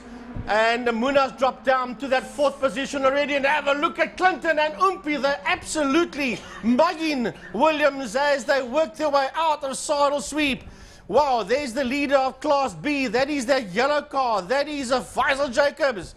Faisal Jacobs sitting out there in P1. He's got them racked and stacked so far. And this whole Class C contingency working its way down there as they work their way into Damstip through the Lundstem kink, and the leaders now out of Castrol. The running order very different to what it was in race number 1. I see the Class C group is completely changed around. Darren Cameron sitting in 5th spot in class at the moment. Zach Layden and Craig DeToy way down in Class B as we watch the Class A's come towards us into Block Coin Corner. We'll watch and wait as the 4 of them go through. And look at this. Faisal Jacobs, a big lock up there from Mohammed Kalfi. And he'll go very wide, lose a little bit of ground, but no contact made. Very uncharacteristic by GTI Challenge Class B. They are running so clean today. That is hectic stuff there. I saw him all out of shape, but it's still Jacob that sit out there in P1. And Donnie Sundenberg wants to come through as well. Then it's Kalfi, Ferrari, Abyss, and Layden finds himself in a position where he does not want to be second last in Class B. And these guys do not want to give up the space. Zach Layden was willing to go side by side with Nur Abbas through the Killarney chicane. But look at Daniel Sundenberg for Akerstad panel beaters trying to get next to the traction driving experience car of Faisal Jacobs as they go side by side down towards Sorrel Sweep. Oh, Sundenberg's going to have a go. Donnie Sundenberg is going to have a go. He's got the inside line for Sorrel Sweep, and we have a new leader in B class. That is Sundenberg that leads coming out of Saddle Sweep with Jacobs in second. Then we've got Nur Abbas is right in that fight as well. It's Kalfi, I apologize. He's right in that fight as they work their way out of Dams. Then Ferrari, Abbas and Layden followed there by Craig DeToy. A very, very wide Clinton Besaidenout. You can't see behind the timing on the left-hand side of your screen, but he dropped down a position or drop back a little bit from the rest of the group Class A field just by running wide out of the Castrol corner, but you can't see it again because of the timing on the left hand side of the throwing up of the dirt from half of the Class B grid going off the side of the exit of Castrol corner, side by side between Kalfi as well as Faisal Jacobs, as Daniel Sundberg now gets the perfect run to run away with it, as here comes Zach Layden from the back of Class B up into 4th spot. Well, he is sitting there just behind Kalfi as Zach Layden, but this is all about Devon Dreyer, John Smith right in that fight, PJ Walton as coming through as well. Then Jabir is ahead of Ross Schroeder, followed there by Connor Hubert, man. But we go back to this fight, and it's been led here by Jacobs. Jacobs has got, it's now Sundenberg that's got the lead. Then it's Jacobs, of course. Donnie's pulling away from them. Then it is Jacobs. Then it's Kalfi. Then Layden. Where is Zach Layden? He's trying to find his way through. He's sitting 4th in that class. Then it is Ferrari Abbas, and right at the back of class is the Jetta of Craig DeToy. Yeah, I'm crossing my fingers for DeToy and the API Property Group and Top Class Plumbing that no broken studs and no loose wheel nuts in race number 2, but he looks to be running quite fine now. I'll touch wood on that. Don't want to curse him at this point in time. Daniel Muner in that 4th spot in Class A, but here comes Daniel Sundenberg storming ahead of the rest of the field. That's exactly what he wants. He's a good number of seconds away. Faisal Jacobs very wide, pushed wide almost, and slowing right down. I don't think he wanted to go into the dirt, so he's dropped plenty places behind and keeps dropping down the field. That's going to cost him big time. Let's hope that it's not a problem, that he can recover from that. But it's all about Donnie Sundenberg that sits out there in the lead. He's got a serious lead in Class B. Watch out here for Jacobs around. Sorry, Frankie. Faisal Jacobs around in the background there. Evasive action for John Smith and Patrick Walton. Sorry, I lied. John Smith is on the inside of the Lundstem kink. He's had a spin and had to roll it off the side of the circuit. The circuit is back going green. That was a lot in one lap. Well, I'll tell you what, it's all happening out there at the same time as this group of cars come through out of Saddle Sweep. They are touching the dirt. They are all over the place as they work their way towards Dam's Dip. Into Dam's Dip for the leaders. We'll just see where is Class B. There is Class B, and there is Daniel Sundenberg holding out. There's the rear end of the car as well. We'll see that perfect exit shot out of the Saddle Sweep for all of that running order. Mohammed Kalfi, Zach Layden, Eurobus, Adriano Ferroli and Craig DeToy all in Class B. They run in 3 wheels. Craig DeToy was already doing that earlier. But now through Dam's Dip they go with the rest of the Class C field. Right, there they come out. Have a look at this. Where are we now? What class is this? B. This is Class B coming down towards us. There is Adriano Ferroli. And that is Sundenberg. That is way, way, way down the road is Donnie Sundenberg. That's the gap that Donnie Sundenberg needed as the Class B cars worked their way out of Blockcoin. So he has got Kalfi. And right behind Kalfi is Zach Layden. Now, Zach Layden needs to get a bit of a move on. He is stuck behind these 2 cars going down. Then it's Ferroli. Then behind Ferroli is a Jetta 2 of DeToy. Zach Layden's pulled off. Sorry, Frankie, as we've just jumped to the front. But Zach Layden just went straight off onto the grass and he's pulled, looks like, out of this race. Well, that was a Ferroli that is all over the place. He is sliding that car. Is Adriano Ferroli. He is trying. He's level best and overdriving that car is Ferroli. Oh, it might not be Ferroli. Or was it Ferroli? Yes, it was Ferroli that got that car sideways. It seems like gearbox issue for Zach Layden. There was an issue yesterday as well as the yellow flag is out going into the chicane, but we'll worry about that when they come around the circuit once more. But Craig DeToy trying to catch up to the back end of Adriano Ferroli for the Ferroli Performance Center. As there, the beginning of Class C comes to show.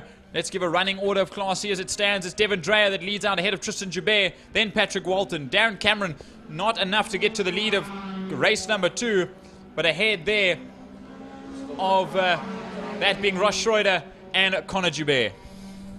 Right, the Class A cars are making their way into Cape Town corner. We need to focus on them as well as we watch these Class B cars head into Blockcoin corner. Now, that car that we saw sideways earlier, and I don't think it was Ferroli, that was probably Shane Williams that got it slightly out of shape. As down towards Saddle Sweep once more. The gap opening up between these 3. And a nudge, NASCAR drafting, maybe a little bit too aggressive of drafting into the braking zone. Getting stuck together, bumper to bumper. That is Besaidenout and that's Williams. That is Besaidenout and Williams. That's 2nd and 3rd in Class A. And that's why I said earlier on, it wasn't Ferroli that was sideways. Yes, you're right. It was Sorry. Williams that was sideways. And Williams is forcing a mistake to Clinton Besaidenout. Trying to put serious pressure as they go into Castro corner, nudging that left rear or left quarter as they slow right down. Well, I tell you what, there is actually some very serious rubbing out there, and I don't think Clinton Besaidenout's pretty happy with this. He's lifted right off the gas, then climbs back on the gas again, and JT, there's something going on here. As there's a big off in turn number 3, Dam's Dip, there's major contact to the front end of one of the Class C cars. As there's just onto the left-hand side, it looks like someone spun. I lie, sorry. Is that... Oh, we just can't see from here. That's a Class B car. It's a Class B car, in fact, but they've managed to get away. We'll have to keep seeing where... There's still 2 laps left to go. We'll watch down the timing screen.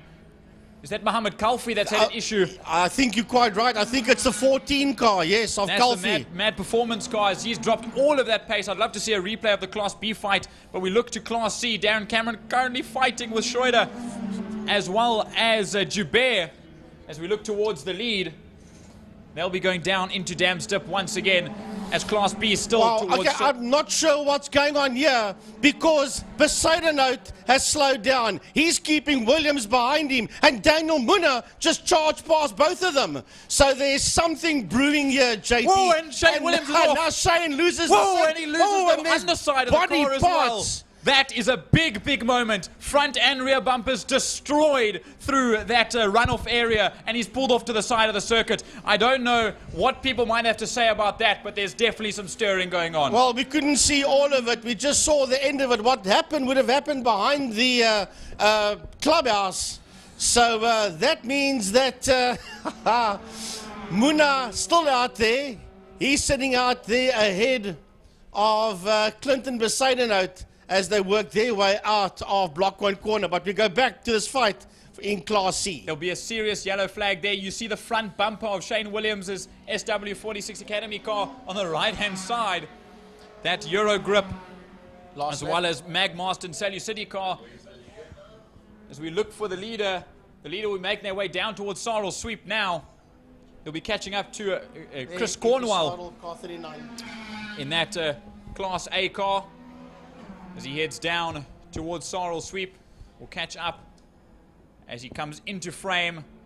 Yuri Swart Jr., Umpi Swart, now in picture and storming towards a second race victory for the day. Well, it is a massive comeback here for Yuri Umpi Swart that's sitting out there in P1, and he was none the wiser what was happening behind him between the combination of Clinton Besaidenout, Williams and Munna.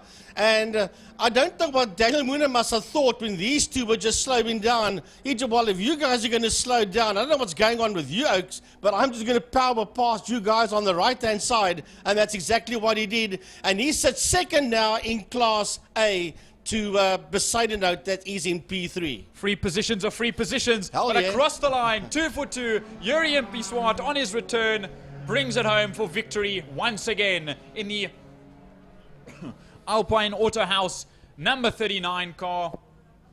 As we'll wait around for second and third. There's Daniel Munna in the API Property Group, all white Polo 6 ahead of the CHR. Clinton Besaidenout brings it home in a third spot overall. Right, here comes Donnie Sandberg Jr. to the checkered flag, and he's going to win this one by far. Nerabas will finish in that second position in Class B. And there's still a bit of a fight here between Craig DeToy and Adriano Ferrari as the two of them work their way towards a checkered flag. And it's going to be Craig DeToy that gets to the flag ahead there of Adriano Ferrari. I think Craig's going to be super stoked with that second performance, as here is the run. First, second and third, nose to tail to finish off Class C. It will be Devin Dreyer that wins out, ahead of Tristan Joubert and Patrick Walton in third. Darren Cameron wins in fourth. Takes fourth overall in class. As I'm just watching the timing sheet chop and change around, ahead of Ross Schroeder. And then Connor Joubert, Chris Cornwell as well, coming across the line in just a moment. He's just making his way around the final corner. But what a race that was. If you look to the left-hand side on our timing tower, that is 6 cars, or 5 cars, with the exception of Cornwell, who's making his way towards the line now, that have dropped out of this race. John Smith with an early incident in the Lundstem kink. Zach Layden pulling off to the side of the circuit down the main straight with gearbox issues. Faisal Jacobs also off in turn at number 5 and then into the pits. And then, unfortunately, Kalfi having an issue around the circuit, and Shane Williams launching himself over the access road and pulling out of this race very late into it. Well, wow. I can tell you this, the rubbing as racing started between Besaidenout and Williams way before it ended. Remember when we initially saw the car go sideways and I thought it was Ferrari, then I looked again and I thought, no, it's not Ferrari, it's Williams. So he was trying all he could to try and get ahead there of Besaidenout, and there was a lot of rubbing as racing going on between the two of them. Yep, I would say the correct term would be cockpit tension between the two of them, just not wanting to give each other an inch or a mile. till the very end of this race? Obviously, we can't say in the commentary box. That's a very happy Devon Dreyer. That's arm out Sure. the window, that one Class C. Obviously, we can't tell from here. But to me, it looked like, for some other reason, Clinton backed off. And obviously, he had his reasons why he backed off. And then Shane backed off as well, obviously realizing that he doesn't want to go for it because, well, I guess we can Anything could happen. We can Make assumptions. speculate all we like. Yes. We obviously won't know what was happening inside those cars. Oh, what a start to race number 2 that was. Here's that incident with Mohammed Kalfi. That obviously, I've got a feeling that that lockup maybe did some damage to the front right wheel that possibly caused later damage on, or more lockups that sent him off the circuit. Well, not a good day in race 2 for Zach Leyden. He had to really try hard to come back, and then it ended up in a whole heap of nothing for him down the main straight. He pulled the car off to its right-hand side. But already they were trying to go forward abreast, as you could see, going down there into Damstip. And that was Faisal Jacobs. That was the second time that he found himself in trouble. Maybe he was in trouble earlier on when he came out of Castrol corner and he was all over the place, lost a lot of ground, then went into Blockcoin corner and then lost it there again. So that would be Adriano Ferroli that had that moment out of Castrol corner. But all on his own. I say a moment, but running very wide. And here is the moment that something was definitely wrong. A big slide there for Shane Williams. But this could be internal conflict amongst the drivers, and this is just an unfortunate course of events, because I think Shane was trying to stay on the racing line. He got sort of not nudged out wide, but watch this, onto the grass. There's no way you can steer on the grass, and then bam! Rear bumper off and front nose and radiator in to the banking on the grass, and that was day done in race number 2 for Shane Williams. And that was Yuri Swart trying to get around the outside of Williams and in the start, and you would have seen the 57 of Besena trying to get through the middle over there. So already at the beginning they were trying to jostle for positions before they even got to what we normally call the 5A kink, which would have been now, call it the 1A kink now, I suppose you could call it for today. But yeah, drama, action as always in API Property Group GTI Challenge. Make sure to vote for your competitor of the day. 060-352-2890. Some brilliant racing from all our competitors throughout the day. Be sure to send in the names of those competitors that you'd like to see get that award at the end of our race day. A couple more classes left to go. As next up on the chopping block to come out, we will have, let's just have a look on the schedule. Before it will be Sports and GT, sponsored by Warwick Wealth and the Pirelli V8 Masters. Unless I am talking a little bit of hogwash, I lie. Sorry, excuse me. It is Pro Oil Supercars and Caltron Fine Cars combined for their race number 2. A brilliant race number 1 we had earlier on in both classes, and it's set to be just the same, if not better, in race number 2.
All right, it's time to go. Pro Oil Supercars and Caltron Fine Car Racing for their second race of the day. Now, remember that Mr. Glenn Phillips, the reigning defending champion, he won that one, and there was a lovely fight behind him with Pierre Pienaar that was involved in that fight, and Halleck and Fenner also had their fight out there on track as well. So it was all systems go out there with the supercars, and of course in the fine cars nobody could catch Melanie Lambert. She was so far down the road. She was so far down the road that the rest of the fine cars couldn't find her. So Bradley Fenner goes down the back straight, so does Carl Halleck, so does Pierre Pienaar, Glenn Phillips, and of course that man in car 22, Darren Liebenberg, he had the spin on the exit of Castrol Corner. I was just looking out the corner of my eye there, seeing a very, very slow moving one of the fine cars, but I believe just making their way round, and they'll filter through to the back of that. So yeah, a little bit of a panic, because I was like, there's supercars and there's not a supercar right there. But I believe that might have been Michael Gelderblom. Yeah, in the 165. In that little white Cortina you see on the Tiger book. So there's Rob de Vos. That's a name that I was talking about earlier. He also had a lovely fight out there with Pierre Pienaar in race number 1. They were fighting for second and third because Phillips was way down the road at that stage of the game. And then Halleck and Fenner had their own little war out there. Liebenberg spun the car around. Nash was pretty okay out there in race number 1. And of course we had Kirk Williams as well in car 4-0. So hopefully we'll have that same fight again in the Pro Oil's Formula Supercars. I remember back in the day, a little bit of history here, Dave, Wim Davie. When they started back in 1997, they had about 8 or 9 cars. And what they did was, Brian Peake and myself were chosen to be their official commentators back then. When they had about 7 or 8 supercars, so to get the class going, they raced and then they would chop and change the lead. And you go from third to first to fifth to second to first to get the class. And then eventually we ended up with about 23 supercars.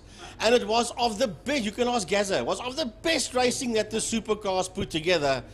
But what I can say is well done to Craig and to Clint and everybody in the supercar fraternity. They're racing these things as hard as they can, and they're trying to evolve the class to move forward. And supercars is genuinely beginning to grow in stature once and status once again. Yeah, it's part and parcel of the club racing scene, the sort of rise, fall and rise again of different championships. But they were sponsored back in the day by Gearmax. That was the very first sponsor for supercars, and they were only going a couple of months, and the entire supercar show went up to PE. They took all the marshals, the COCs, the commentators, and their own band with them to Elder Scribanti. And what a joy it was that weekend in Port Elizabeth. Sorry, Kabeja. Different times for sure, and looking to relive those glory days from the sounds of it. And what a treat we've had so far this season. Like I say, it's been Pierre Pienaar and Glenn Phillips right at the front, but again, wanting to see how Kyle Halleck can do on that front row of the grid as the course car makes its way round and we get ready to do our sighting lap. And then, of course, it'll be a rolling start. But Brad Fenner then, alongside Kyle Halleck. We saw Kyle struggling for pace in that race 1. I think he's going to be wanting to make up for that race 1. Right, let's have a look and see what's going to happen in this class today for race number 2. There's the fine cars. There's Gilberto Nabriga, Melanie Lambert. That's coming through there. Ryan Sanders. A lot of them coming through there in the Caltron fine cars. That 24, that's our lady racer, Nashveen Schloss. What a lovely young lady she is. Quiet, soft-spoken, but she is quite quick behind a wheel of a supercar. And that a supercar, Dave, is not the easiest cars to drive around this track. It is basically a much, much smaller scale. I remember they were saying back in the day, Owen Ashley, of a NASCAR. You got to work inside that motor car, and if you get it wrong, it takes over, and you become a passenger in that supercar. You've got to get it right, meter for meter. They are absolutely a very, very difficult class to drive. But I would also argue that rand for rand, one of the most enjoyable, because there's so much work that goes into driving them and driving them I was well. having a chat to Craig Hume a couple of months ago. He says the sound in the car, it's like somebody threw a toolbox out in the car and all the spanners and screwdrivers is bouncing all over the place. That's what it sounds like inside a supercar. But Frankie, would a racing driver have it any other way? That's what we live for. Oh no. And the thing is, they sit so far back in the car. If the track is wet and they get steam on in the front window, they can't even get to it with a rag. You're sitting so far back. So wet conditions not really ideal for a Formula supercar. Absolutely not, absolutely not. But talking of conditions, it does look like it has cleared up significantly here at Killarney. So clear skies, certainly I can see from one corner of the commentary box. But Frankie, for the supercars, for the final time today, it looks like we are ready to go with the Pro Oil supercars and Caltron fine cars, Brad Fenner and Kyle Halleck on that front row of the grid. Right, we'll do this one together. Dave and myself, as they make their way out of Block 1 corner. There we see the supercars tucked in there. Behind them is the fine cars with Melanie Lambert and Gilberto Nobriga on the front row. Ryan Sanders and Michael Gelderblom as well. Albert Cook in there. Melanie Cook and Roger Lewis as the lights go off and the supercars nail it down into the right-hander kink and Dave into Cape Town corner. Yeah, that was a very, very aggressive move there from Glenn Phillips. Tried to go to the right-hand side of Kyle Halleck. Halleck then very, very late onto the brakes in the Cape Town corner, and he's made the most of it. Here comes Glenn Phillips round the outside then of the second place car. Can't quite make it happen. Pierre Pienaar also sticking in with them. It's four abreast almost coming down that back stretch. Kyle Halleck gets a little bit of sunshine, so he is already away, and that means then that it is a dogfight for second, third and fourth position as we go into the Cyril sweep. That car diving up on the inside there, that's Robin de Vos. He wants to make a move there. Just ahead of him, I also saw the 4-0 of Kirk Williams as we keep an eye here on the fine cars. Here comes the two fine car front runners, Melanie Lambert, Gilberto Nobriga, Ryan Sanders. Then behind Sanders, it looks like it is Tischendorf. Yes, it is, but we go back to the supercars coming out of Castro corner. It is nose to tail, those front five, as they work their way down towards Cape Town corner, being led there by Kyle Halleck. Yep, Kyle Halleck then in front of that pack. It's a 5-car pack down for the lead then. It's then you've also got, I believe, Brad Fenner still in there, but Glenn Phillips in second position, Pierre Pienaar in fourth now, because there is up into third position already. That is a fantastic job for Brad Fenner, but as you said, Robin de Vos in fifth position. He is still firmly making that a 5-car fight. Yeah, here comes the final. There's Nobriga coming through. There is Melanie Lambert coming through. This is Albert Cook, Michael Gelderblom coming through, and then Ryan Saunders dropping all the way down. He was right in there once upon a time, but we've got to go back to that supercars. It is a massive 5-way war going down the Killarney back straight towards Cyril Sweep, being led there by Halleck, Phillips, Fenner, Pienaar and de Vos. That is your front five that's working their way now down Tygerberg Straight. And what I've noticed is Kyle Halleck can't take the same corner entry speed as the likes of Glenn Phillips and Brad Fenner. That's why he's vulnerable. But again, you can see now Glenn Phillips just poised, waiting for his opportunity. We see it time again. We go back to the fine cars then. Nobriga leads Lambert, Cook, Gelderblom in the number 165, and then Sanders as well. So there's a change for second in the supercars, and it is a Fenner that's got his nose ahead there of Phillips.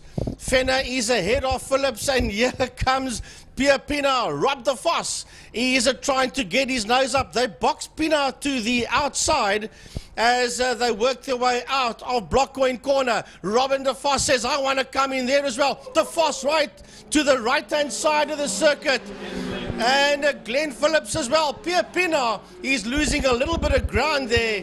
Darren Liebenberg, he's going to join that party while he's 2.3 seconds behind De Vos. So he is closing up. They're bogging each other down, and that's going to allow Darren to catch that front five. And the one man absolutely rubbing his hands together right now. Kyle Halleck at the front of this field. That gap opens up to 0.8 of a second, but it's all gone. That gap is immediately dissolved because here comes Glenn Phillips on that back stretch then, straight onto the bumper of your race leader just now. You can see them just coming into shot. It's side by side further down. There is Brad Fenner and Pierre Pienaar as well as they go through the left-hander at Sorel Sweep.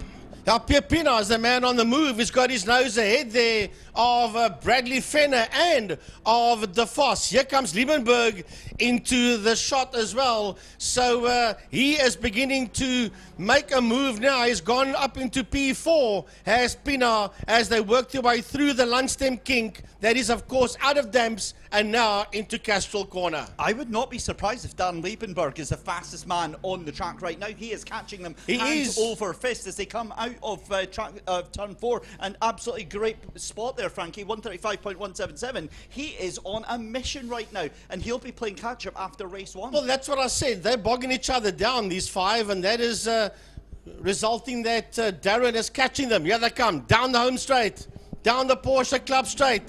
It is Halleck that sits out there in P1. He's got Phillips in second. Pienaar, De Vos, right in there. Fenner. Liebenberg has only made up about 0.2 of a second on them.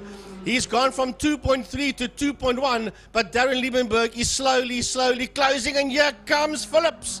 Phillips up on the inside of Halleck and takes that spot away there from Kyle Halleck. Unfortunately, that was like candy from a baby. Halleck tried to take too much speed into that corner. He just doesn't have the cornering. But look at this on the cutback, though. He's got the slipstream coming down the back straight there. He has to lift off. And there is the number 7 of Pierre Pienaar also trying to make this. But look at Robin de Vos. Robin de Vos trying to get an opportunistic move on the inside of the Sorel Sweep. Meanwhile, Brad Fenner has just completely fallen off the back of this train.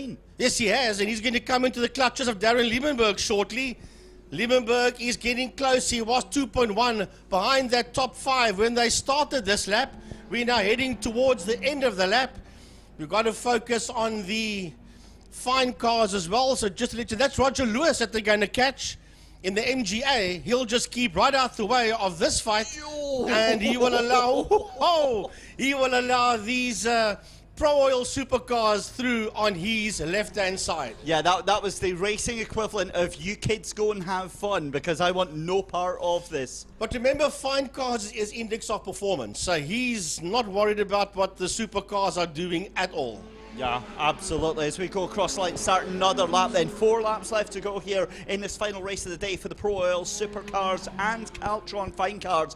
And unsurprisingly, Glenn Phillips has decided that now is the time to light the fuse. That gap now 1.5 seconds is probably even more, because Kyle Halleck at the moment, this is what we saw in race 1, 4-5 laps in, the engine performance of that car just, I don't know, maybe it's not even the engine, maybe it's just his handling. He can't take the same speed in that other cars can into these corners. And while we're watching the supercars, just to keep you up to date with what's happening in the fine cars, it is Gilberto Nobrega that's 13 seconds ahead of Melanie Lambert, that is in that second position, and making his way out of Blockcoin now is your third place man in the fine cars, and that is Michael Gelderblom, to keep you up to date there as we go back to this fine car battle that is heading towards Castrol Corner. Yeah, we've got another fine car, unfortunately getting boxed in Sorry, there. I said fine car battle, supercar battle, I apologise. No, you're absolutely spot on, but that was, I believe, that's the black VW, is that the VW Jet of Ryan Standers?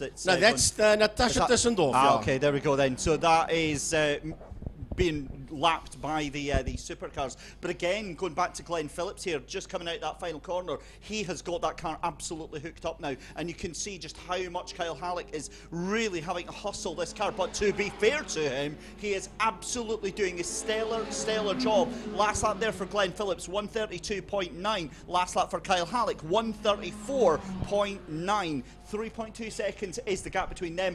This is now a case of when, not if, for Pierre Pienaar and Robin de Vos. Yeah, there is Pienaar looking here at Halleck. He wants to come through, but Pierre Pienaar will know. I've got to keep Rob de Vos behind me. Remember, Robin races 4 wheels and 2, so he's pretty comfortable in cars and on motorcycles as they work their way down that Killarney backstraight. Then Brad Fenner is slowly but surely beginning to make a comeback again, and not too far behind them is a 22 of Darren Liebenberg.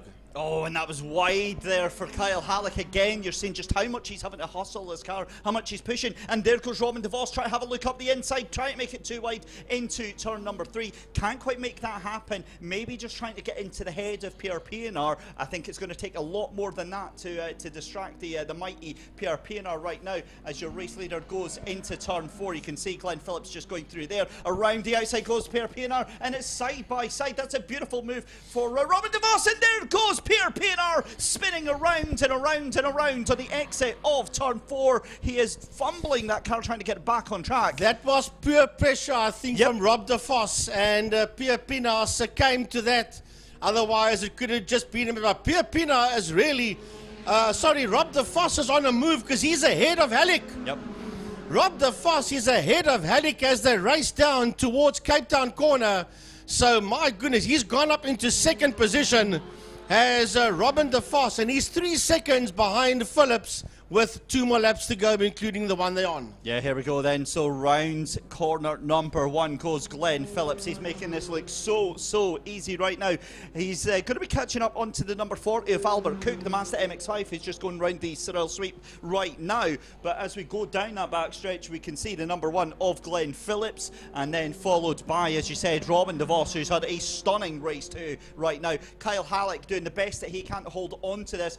If he can hold on to the podium, he should be very happy with himself. A fantastic performance if that is the case for Kyle Halleck, because he has struggled with that car all weekend.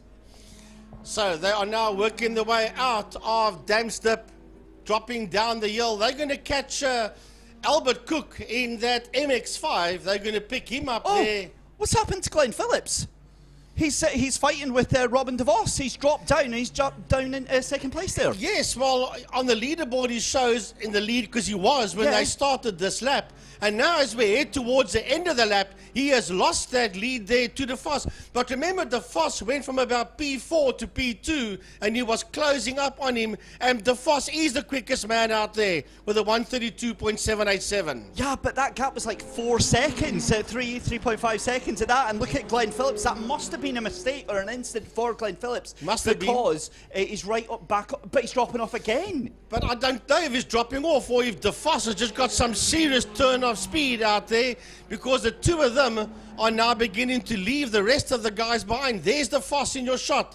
Right behind him is your reigning defending champion, Glenn Phillips, in that second spot as they work their way down the Killarney Straight. They are way ahead here of the rest of them that's been led there by Kyle Halleck, Bradley and Bradley Fenner, and they are way down the road of the rest of them that's making their way down the back straight. Pierre Pienaar is making a comeback, and behind him is Darren Liebenberg. I wonder if it's a brake issue, because it's on the braking points. He has to lift off completely, and you see that gap massively open up there for Glenn Phillips. Either way, Robin de Vos, we would never ever have expected this from this race right now, but at the moment he is currently around about 1.5 to 2 seconds ahead of the race leader for the majority of the race, Glenn Phillips. Phillips coming out of turn 4. What a performance for the number 36 car. It's going to be third place potentially for Kyle Halleck. We'll hold our breath for that, but round the final corner, Frankie.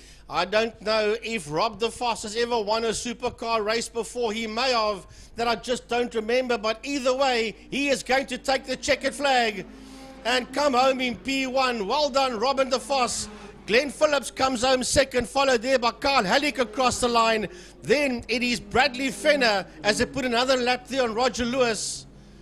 Here comes Pierre Pienaar to the line. Not a good second outing there for Pierre Pienaar. And behind him is Darren Liebenberg. So I believe that's going to also make it, going back to the fine cars, the number 20 of Gilberto Nobrega in that VW Jetta. I think that's 2 out of 2 for him today. No, the first one was won comfortably by Melanie Lambert. So she is going to come second in this one across the line as we watch Nash cross the start-finish line. And Gilberto Nobrega, he will win the fine cars with the... As a matter of fact, there he crosses the line in P1. So he is your fine car winner.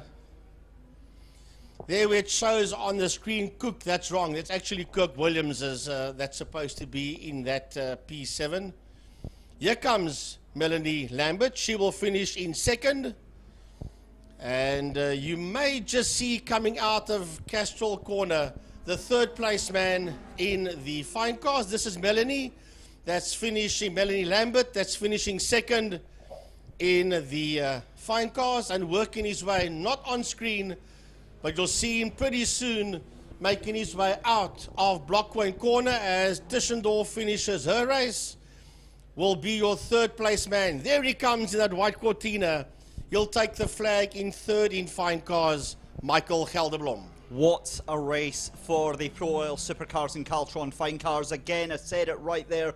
For me, my driver for that race has to be Kyle Halleck. For whatever reason, he just didn't have the wheels under him to stay with that group, and yet somehow still clawed on to that bottom step of the podium. But this is going to be a lot to unpack, Frankie. Here are the replay from the race here, and again you can see just up the inside, that's Glenn Phillips on the outside there, and again Phillips has got the pace in that car. He just sends it in, and you can see Kyle Halleck here, this is what I was saying, taking too much speed in, washes the car out wide, and that banking at Cape Town Corner. Yeah, he goes in a little bit too hot there, and then he'll scrub off speed by understeering and floating away, and that is Pierre Pienaar that lost the tail end of that 7 car. And he just tried a little bit too hard to keep up with the 3 cars that was there ahead of him. I would not be surprised if we got a replay from the other angle to see him dipping 2 wheels into the grass. That would make a lot of sense if that was what happened, because that was a very uncharacteristic mistake there for Pierre Pienaar. So that was the final Pro Oil Supercars and Caltron Fine Car race of the day as we move on with the program. Yep. Up next is going to be the Caries BMW CCCT Race Series. They're up for another 8-lap race. More to come in just a couple of minutes. Just a reminder, ladies and gentlemen, you can vote for your competitor of the day, whether you're watching on the stream or you're here at the circuit. Simply send a message to 060-352-2890. That's a message to 060-352-2890. And I do actually have the current top 3 at the moment. That's exactly what I was going to ask IMUSAT to put on screen. Do we think it's a rider or a driver that's leading just now? Last time it was rider, driver, because Pierre Pienaar was in 3rd position and the other 2 were riders. So I'm guessing it's probably round about the same. Rider, driver. It's Saud Adam, Craig Ben, and Pierre Pienaar. So it's the same 3, just in a different order. 1 and 2 was changed around. Yeah, Saud Adam taking second place. Taking the lead in this. But again, your vote at home, ladies and gentlemen, can make all the difference. So we're going to step away from the mic for just a couple of minutes' time. We'll be back in just a couple of minutes with BMWs out on track.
Here we go then with cars out on track for the second race of the day for the KD's BMW CCCT Race Series.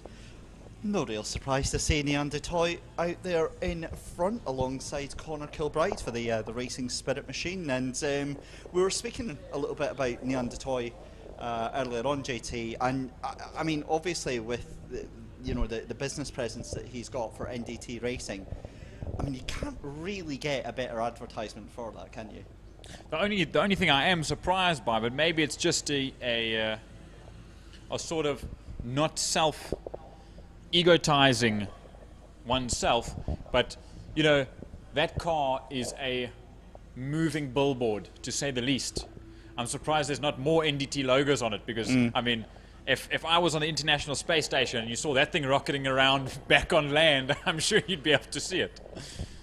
It is a big thing though, because obviously, so like my day job is talking to drivers about sponsorship and how to brand themselves and market themselves, and he is one of the drivers that I would kind of hold as like an example of how you do it. He's got this brand for himself, and many other drivers as well do this really, really well. You don't have to be the biggest player on social media. Flamboyant or this or that. Exactly. You don't have to have millions and millions of followers, but you do have to take yourself seriously, and you do have to present yourself seriously. Know your craft and perfect it. Exactly. Now, Conor Kilbride's very, very slow away from the line. I think he's waiting for so Conor Kilbride went first, and the end of the time it's like, are you coming to play? Anyway, we get the cars off for their formation lap. Let's take you through the grid then, because obviously we've got Neanderthal and Conor Kilbride on row 1. Row 2 is going to be James King and Sean Tubes. Ernest Page is going to be on row 3 alongside Wayne Hoffman. Shane Williams is going to be on row 4 alongside with William Lowe. Then on row 3, you're going to be moving back to the kind of Class C, Class D cars. Again, we were seeing the likes of Zach Layden making a fantastic effort. But on row 4, you've got Shane Williams and William Lowe.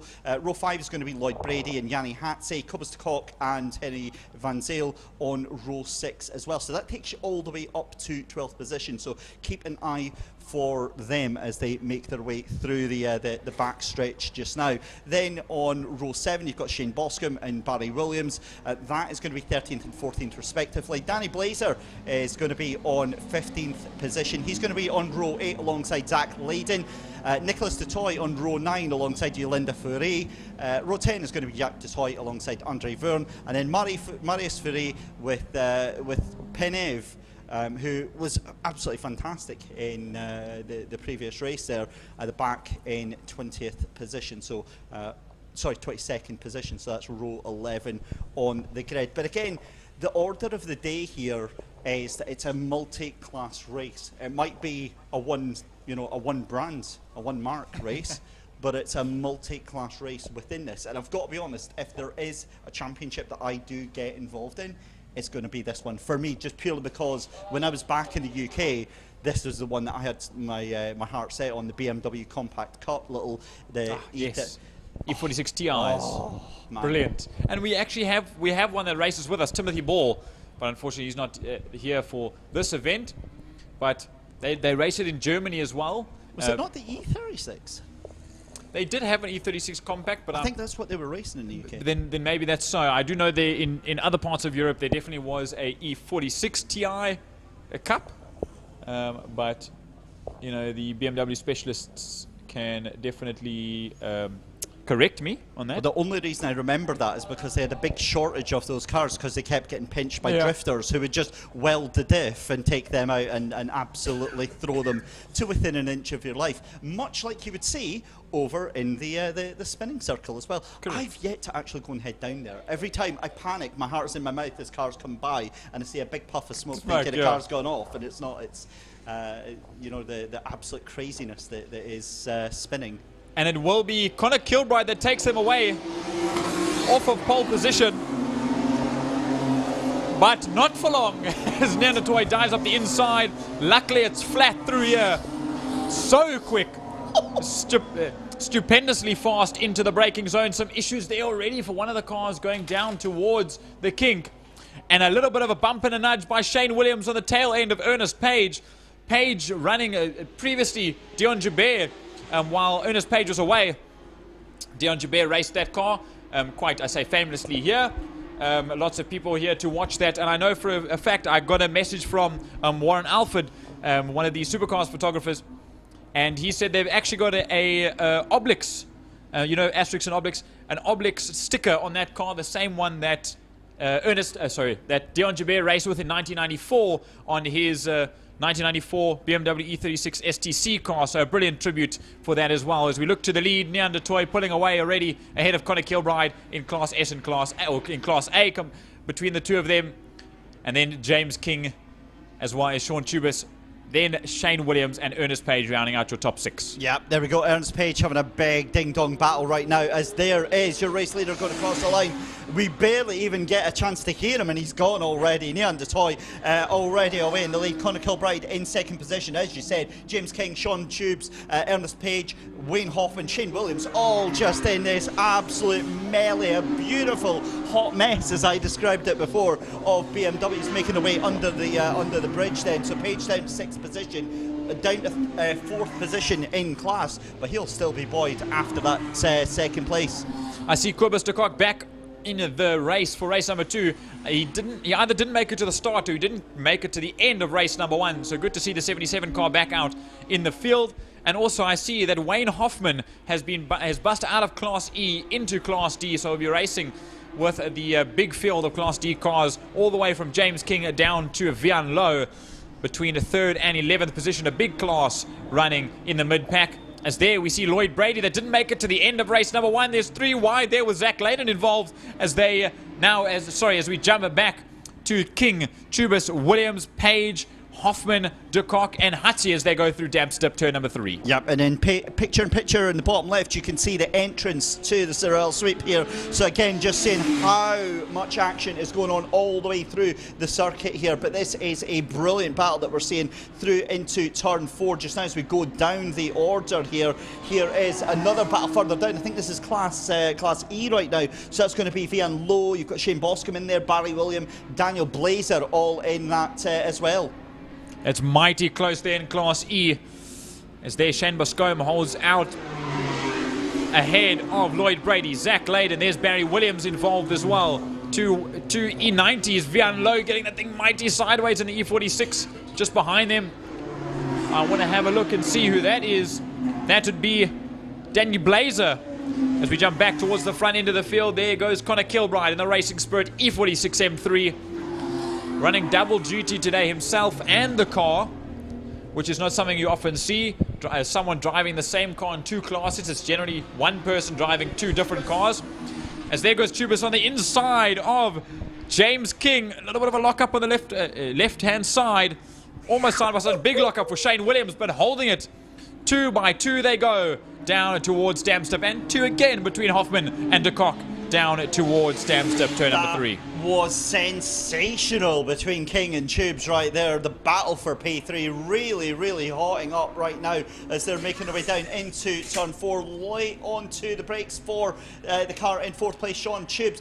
Ernest Page again sniffing around the back end of Shane Williams right now for 4th and 5th position respectively. And whoa, how's that? Getting right close and personal with the track limits and way wide. That's majorly wide for Ernest Page. Shane Williams just elbowing out a little bit, coming towards the final corner, and Ernest Page went almost into the dirt. I believe he collected himself. There he is. He actually collected himself back behind Shane Williams, so he's still on for position and he hasn't made or lost a spot at all. Yeah, he's actually not lost all that much time at all. So Ernest Page still on track, as you said, with just 5 laps left to go in here in the KD's BMW CCCT race series. Nian de Toy is off into a different postcode. We knew that was going to happen already. We can see that picture in picture. But in 2nd place, Conor Kilbride again left to his own devices. But it's the battle of everybody else. 3rd place, Sean Tubes really trying to absolutely send it, as we've got a car off backwards at the entrance of turn 4. And that, my friends, is exactly what happens when you unload the car under braking, and it unloads itself, sends it off backwards, and you can see the plume of smoke. That'll be on the left-hand side. That's the smoke and dust. That is Yolanda Fourie for the Peacehaven Racing team. And here, okay, we've just jumped over, but there's Connor Kilbride still in that second spot. As that group goes into turn number 4, there is Hennis van Sail, as we just saw for a moment, and we're about to have that 4-car fight come towards us now in this picture.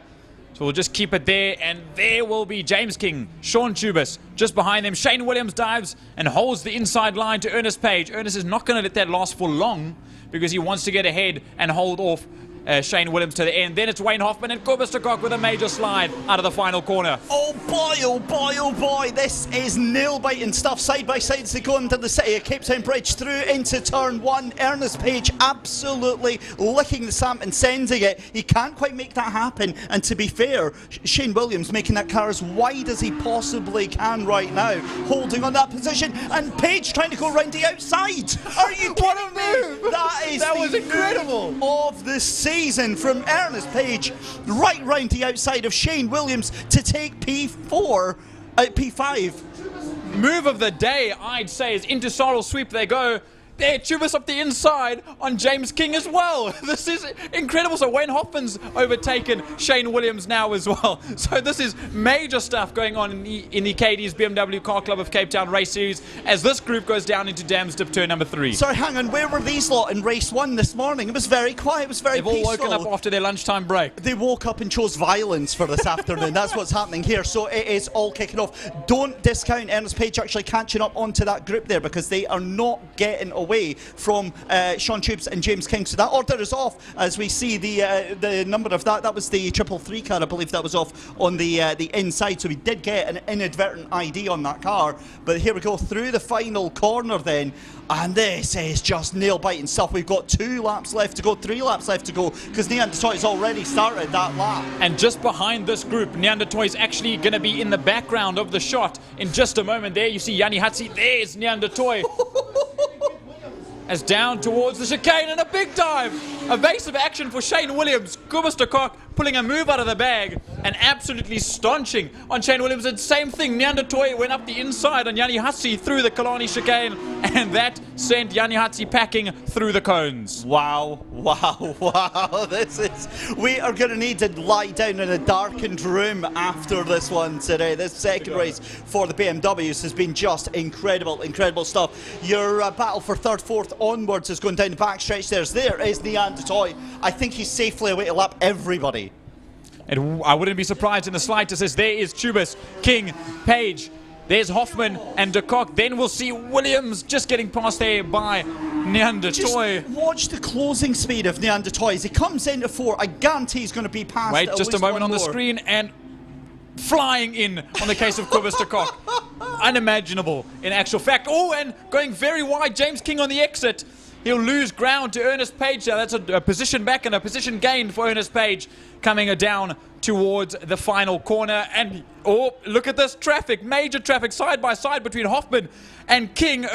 And look at Neanderthal, nowhere to go. But now he'll make his way on the right-hand side of the circuit and pass both twofold. Yep, here we go. 1 lap left to go then, as that is Ernest Page being put a lap down then. So we are going to have only Connor Kilbride on the leading lap now.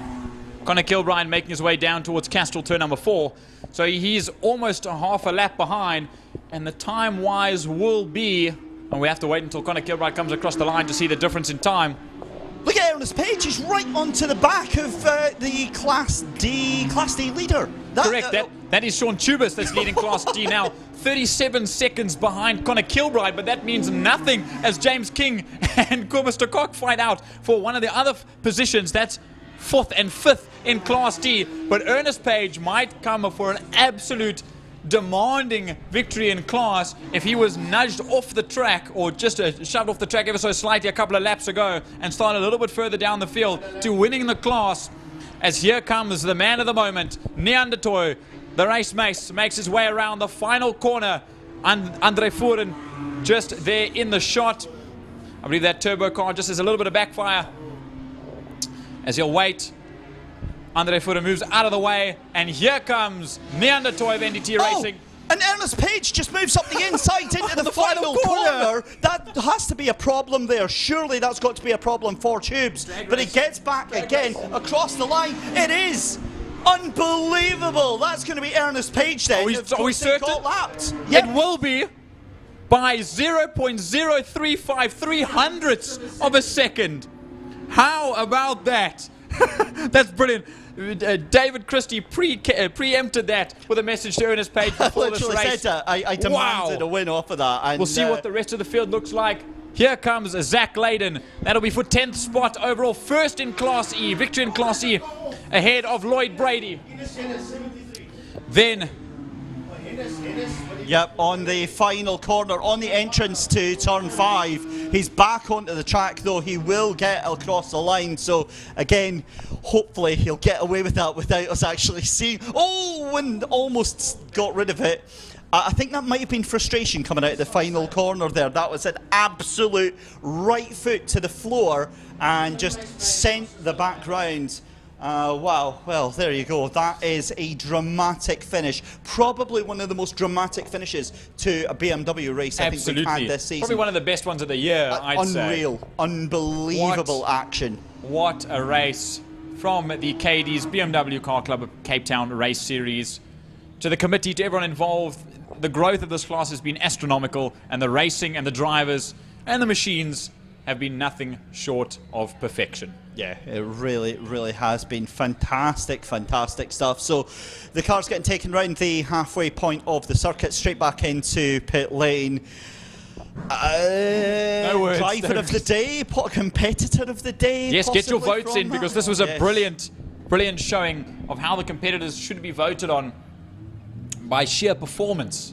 Because some of these guys and gals throughout today have been absolutely phenomenal, and they are definitely deserving of an award based on that. Neanderthal, fastest lap of the race, 1:14.916. Wow. And that is, I mean, We that's were talking about a considerably 1:18 earlier. That's considerably slower than what you would do on clockwise. But again, on anti-clockwise, I mean, that is just scandalous. Think about it this way. That, a 1:14.9, would put you happily in the top 3 of a Western Province Superbike race. 20 seconds a lap faster than Class E and F. 20 seconds! And that's why, in actual fact, if you look down the grid, yes, Neanderthal did lap everyone at least once. Almost everyone, down to 5th or 6th position. But that is just the speed of that car around the circuit. Even with the chicane, I'm surprised, has not claimed any victims today. And I love knowing drivers as I do. I shouldn't say it. Sorry, I spoke it into existence. Yeah, here we go. But knowing drivers like I do, you know, you see that dominant performance from Neanderthal, and you think, oh well, what's the point? What's the? But they don't. They look at it and like, I want some of that. I want to have whatever I can do. 3 wide though. Almost 4 wide. I've honestly, this is probably one of the best BMW races I think I've seen since coming here to Killarney here. Bit of contact there, I think, on the tail end. Mighty close between these two, and this is the opening lap off the start. Here is some side-by-side nudging, closing the door heavily. Page having to go around the outside, obviously braking so late. This is where he runs wide, but luckily he just sticks on the curbing, or I say 2 wheels off the curbing, and enough to grab back onto the tarmac and still hold that position. Here's one of the moments as well, leading that group of 4 through Sorrel Sweep. But absolutely, that's why, David Christie, we see such a compact set of classes up front, but there's only however many that will run in Class A, B, and C. But that's why we see Class D, E, and F are the most fruitful classes, to say the least, in terms of guys want to be there. They want to race with everyone on the same level, the same lap times. That's why we have the coordinates of the lap times in which you bust out of a class. And these guys, there hasn't been a lot of busts today, as far as I'm aware, besides maybe Wayne Hoffman in that new car of his, who's on the outside in the replay.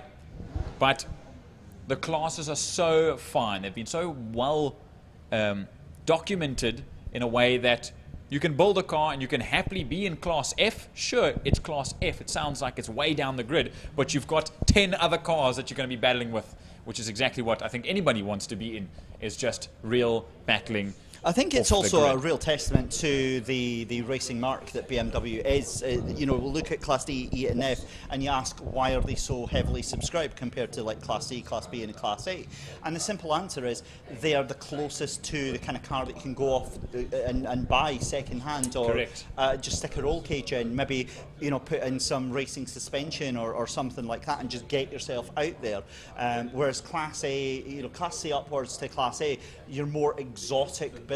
It's your custom builds just for this. I mean, we see these absolute track weapons that Connor and Neon bring to the circuit here, and you know, it's amazing, and I'd love to see more of them out there as well. But listen, I will happily have 15 to 20 Class D, E and Fs any day of the week. One make racing is always going to be a very, very firm favourite, just because, like you said, it levels the playing field. You're never going to get anything such as a stock car, but I think it shows this is pretty much where you're going to be. And for the times being what they're measured on, and that breakout system, I think it shows the class absolutely nails it. And it also shows you the guys that are willing to develop the car to a point where they don't break out, but where you can constantly win that class. You can be the top of the class, because some of the guys worry about sandbagging in any race series. In actual fact, as we just see on the screen, Yolinda Faree, after that moment in turn 2, oh sorry, I lie, turn 4, this way around, she just limps the Peacehaven 135 I BMW 1 Series back to the pits. We'll have a little bit more cleanup as well. I don't know if there's any more cars around the circuit that might need to just be collected and taken back to the pits. I'm just watching that car going very, very slowly across the line. It reminds me of one of those fuel economy challenges on Gran Turismo, where you've got to get as far as you can on like 10 litres of fuel. I think slightly different circumstances for this one, but it's, yeah, that car's making its way back into pit lane. So there we go, that is done and dusted for the final BMW race of today. Up next then is going to be the Pirelli Super Twins 650s and the Super Sport 300s. So just a reminder, you can vote for your competitor of the day.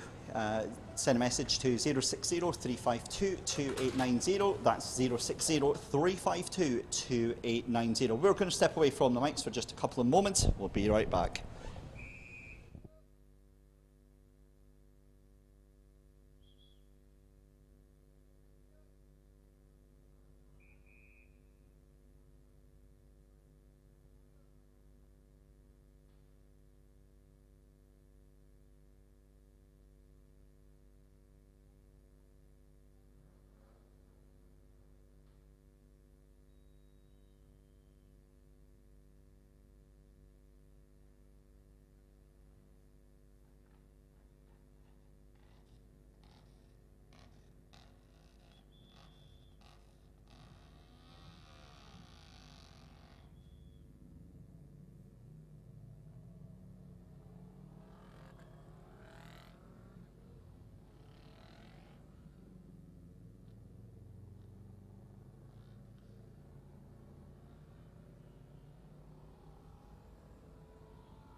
It's probably going to be 1 floor down, like 2 floors down.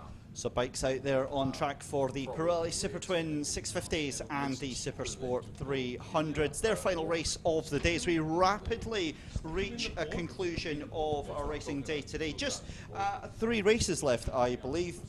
We've got the Waddock Wealth Sports and GTs and Pirelli V8 Masters up next, and then the Pirelli Club and Classic and Breakfast Run motorcycles to round off the day. So you've got plenty of time to get in your rider slash driver slash competitor of the day.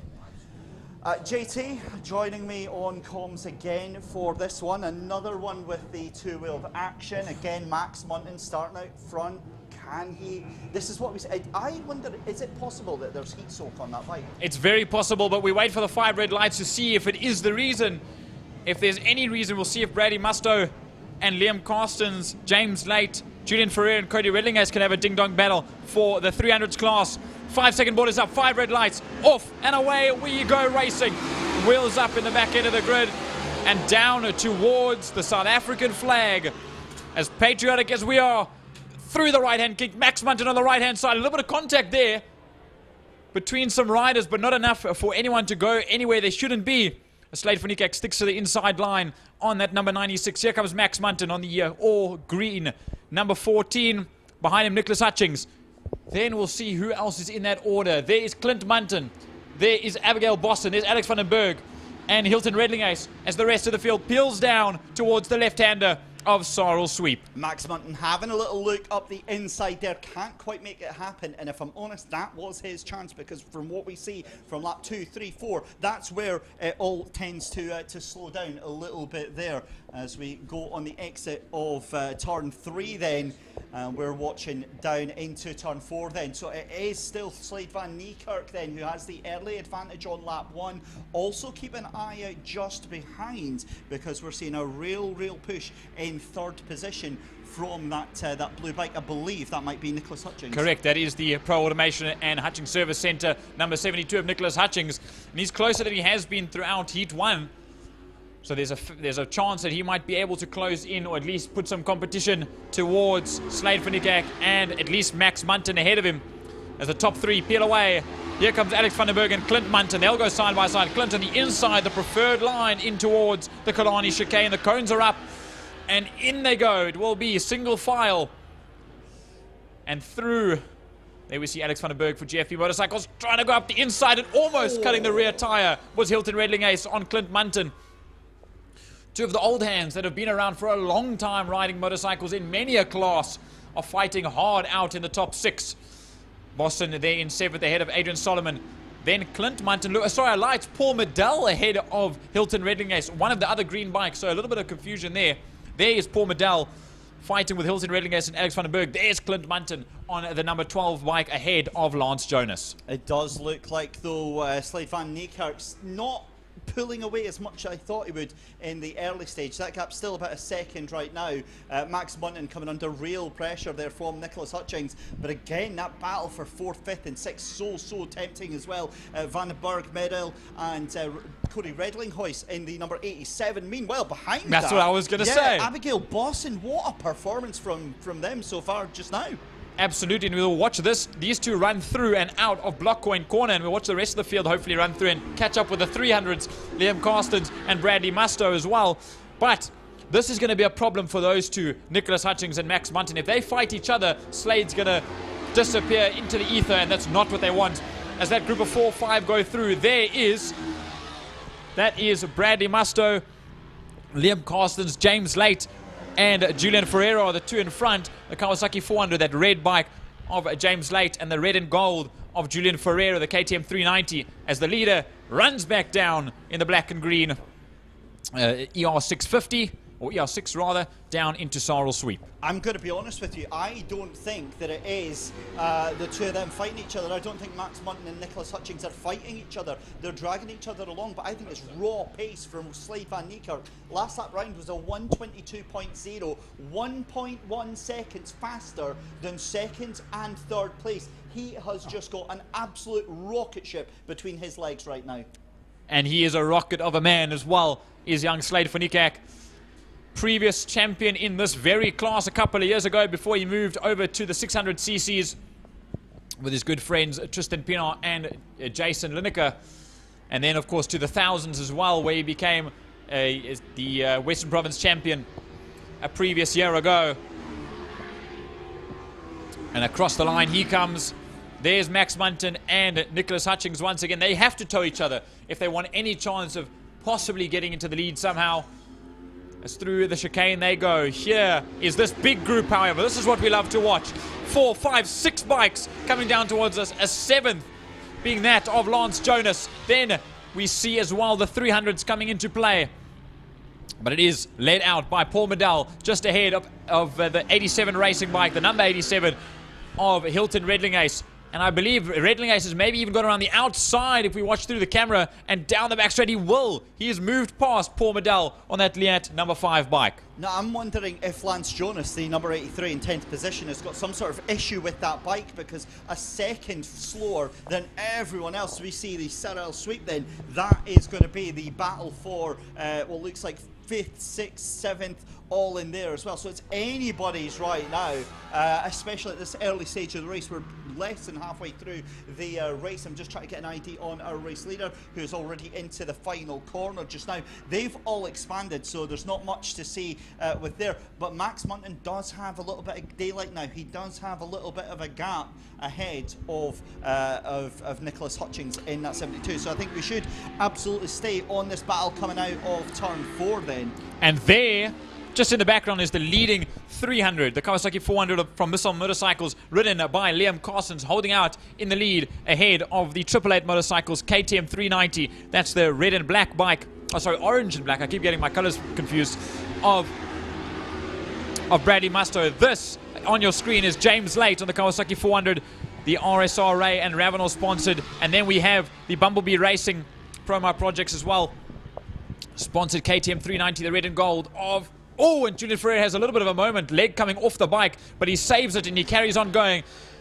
He needs to pick up that speed if he wants to try and get into 3rd place in class. As we jump back to the leaders, there's Slade van Niekerk going down into Dam's Dip. Yep, through turn number 3. Again, a nice gap there for Slade van Niekerk then. But the thing is, he's catching up on those 300 riders very, very quickly indeed.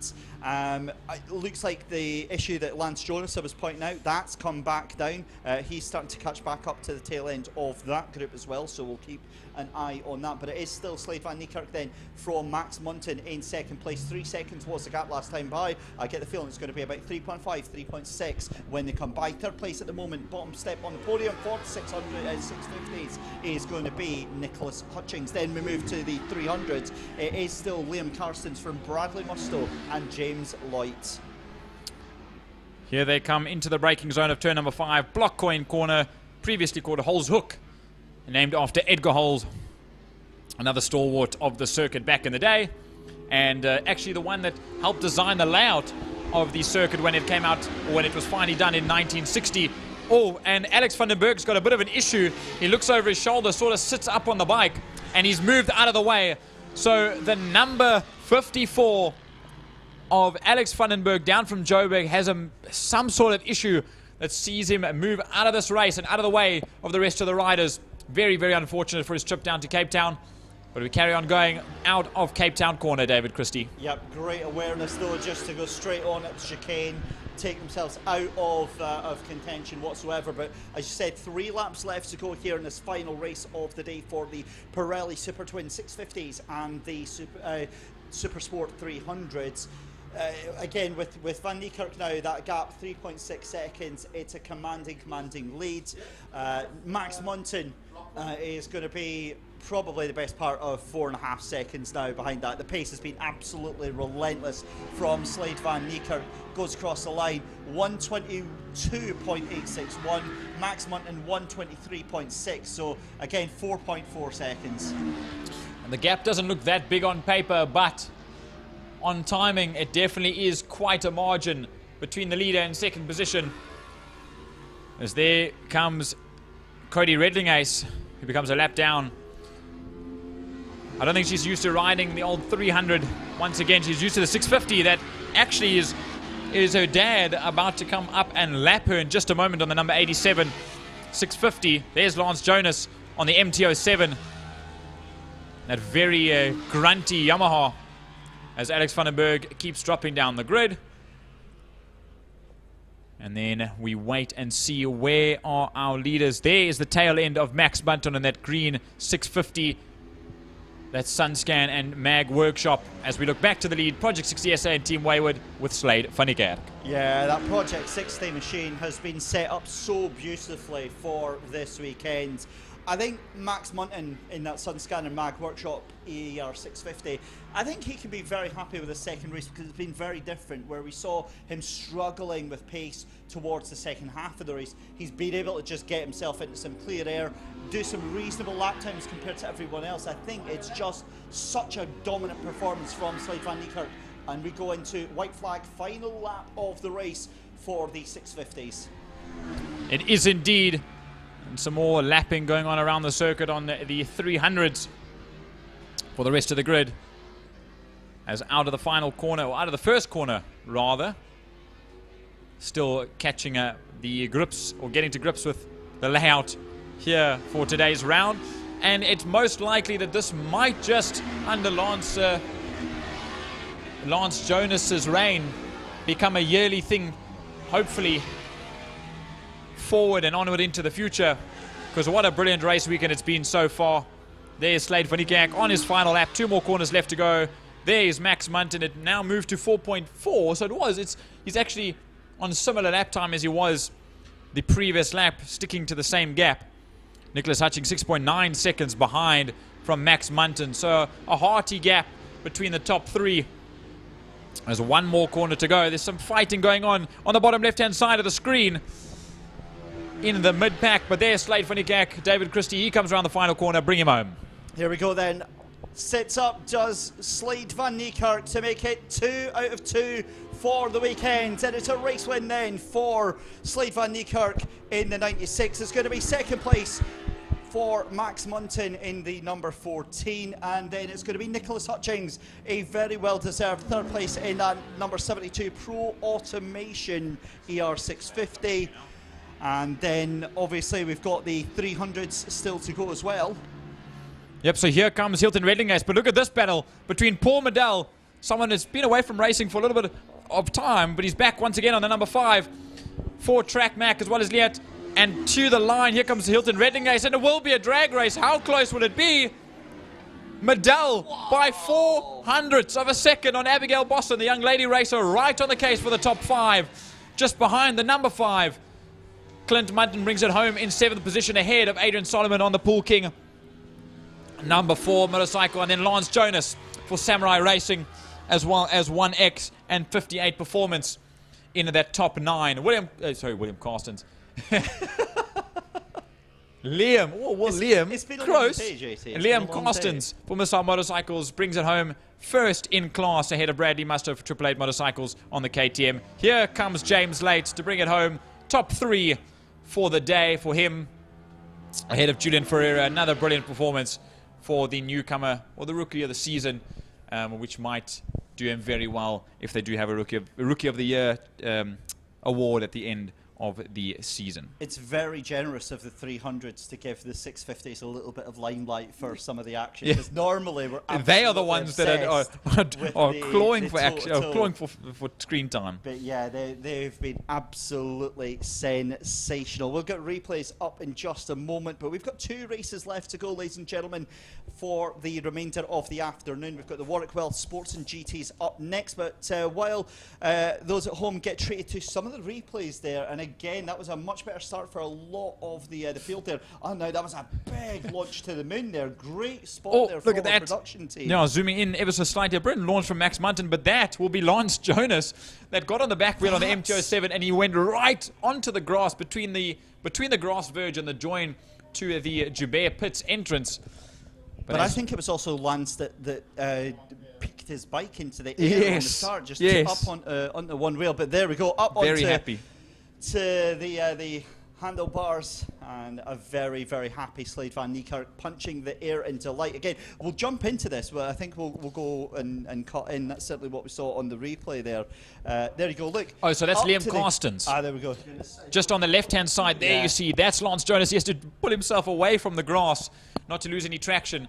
Good launching from everyone.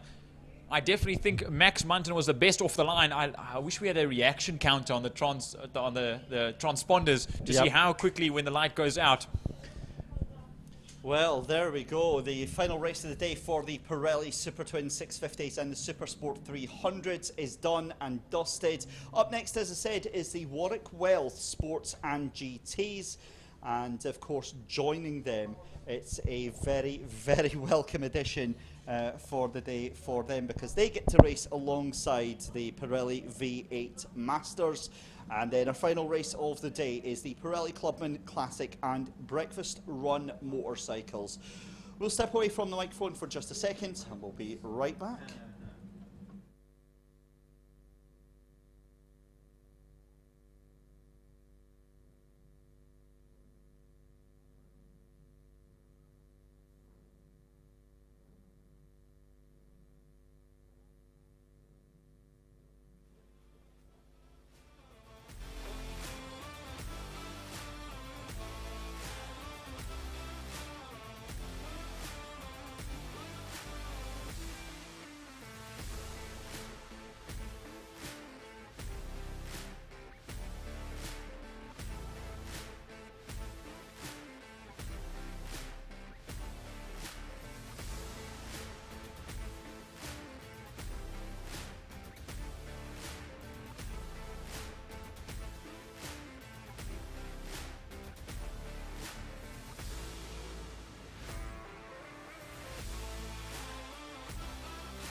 All right, folks, you can vote for your competitor of the day, 060-352-2890.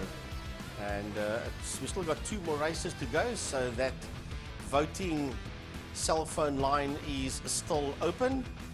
And I know the IMUSAT crew can hear us, so let's put on the screen who is first, second and third at this stage of the game. It may have did swap around early on. 2 became 1 and 1 became 2, but 3 Pierre Pienaar was still there in that third spot. So hopefully we can get that up on the screen so you people at home can see exactly who is first, second and third for competitor of the day, with still 2 races remaining.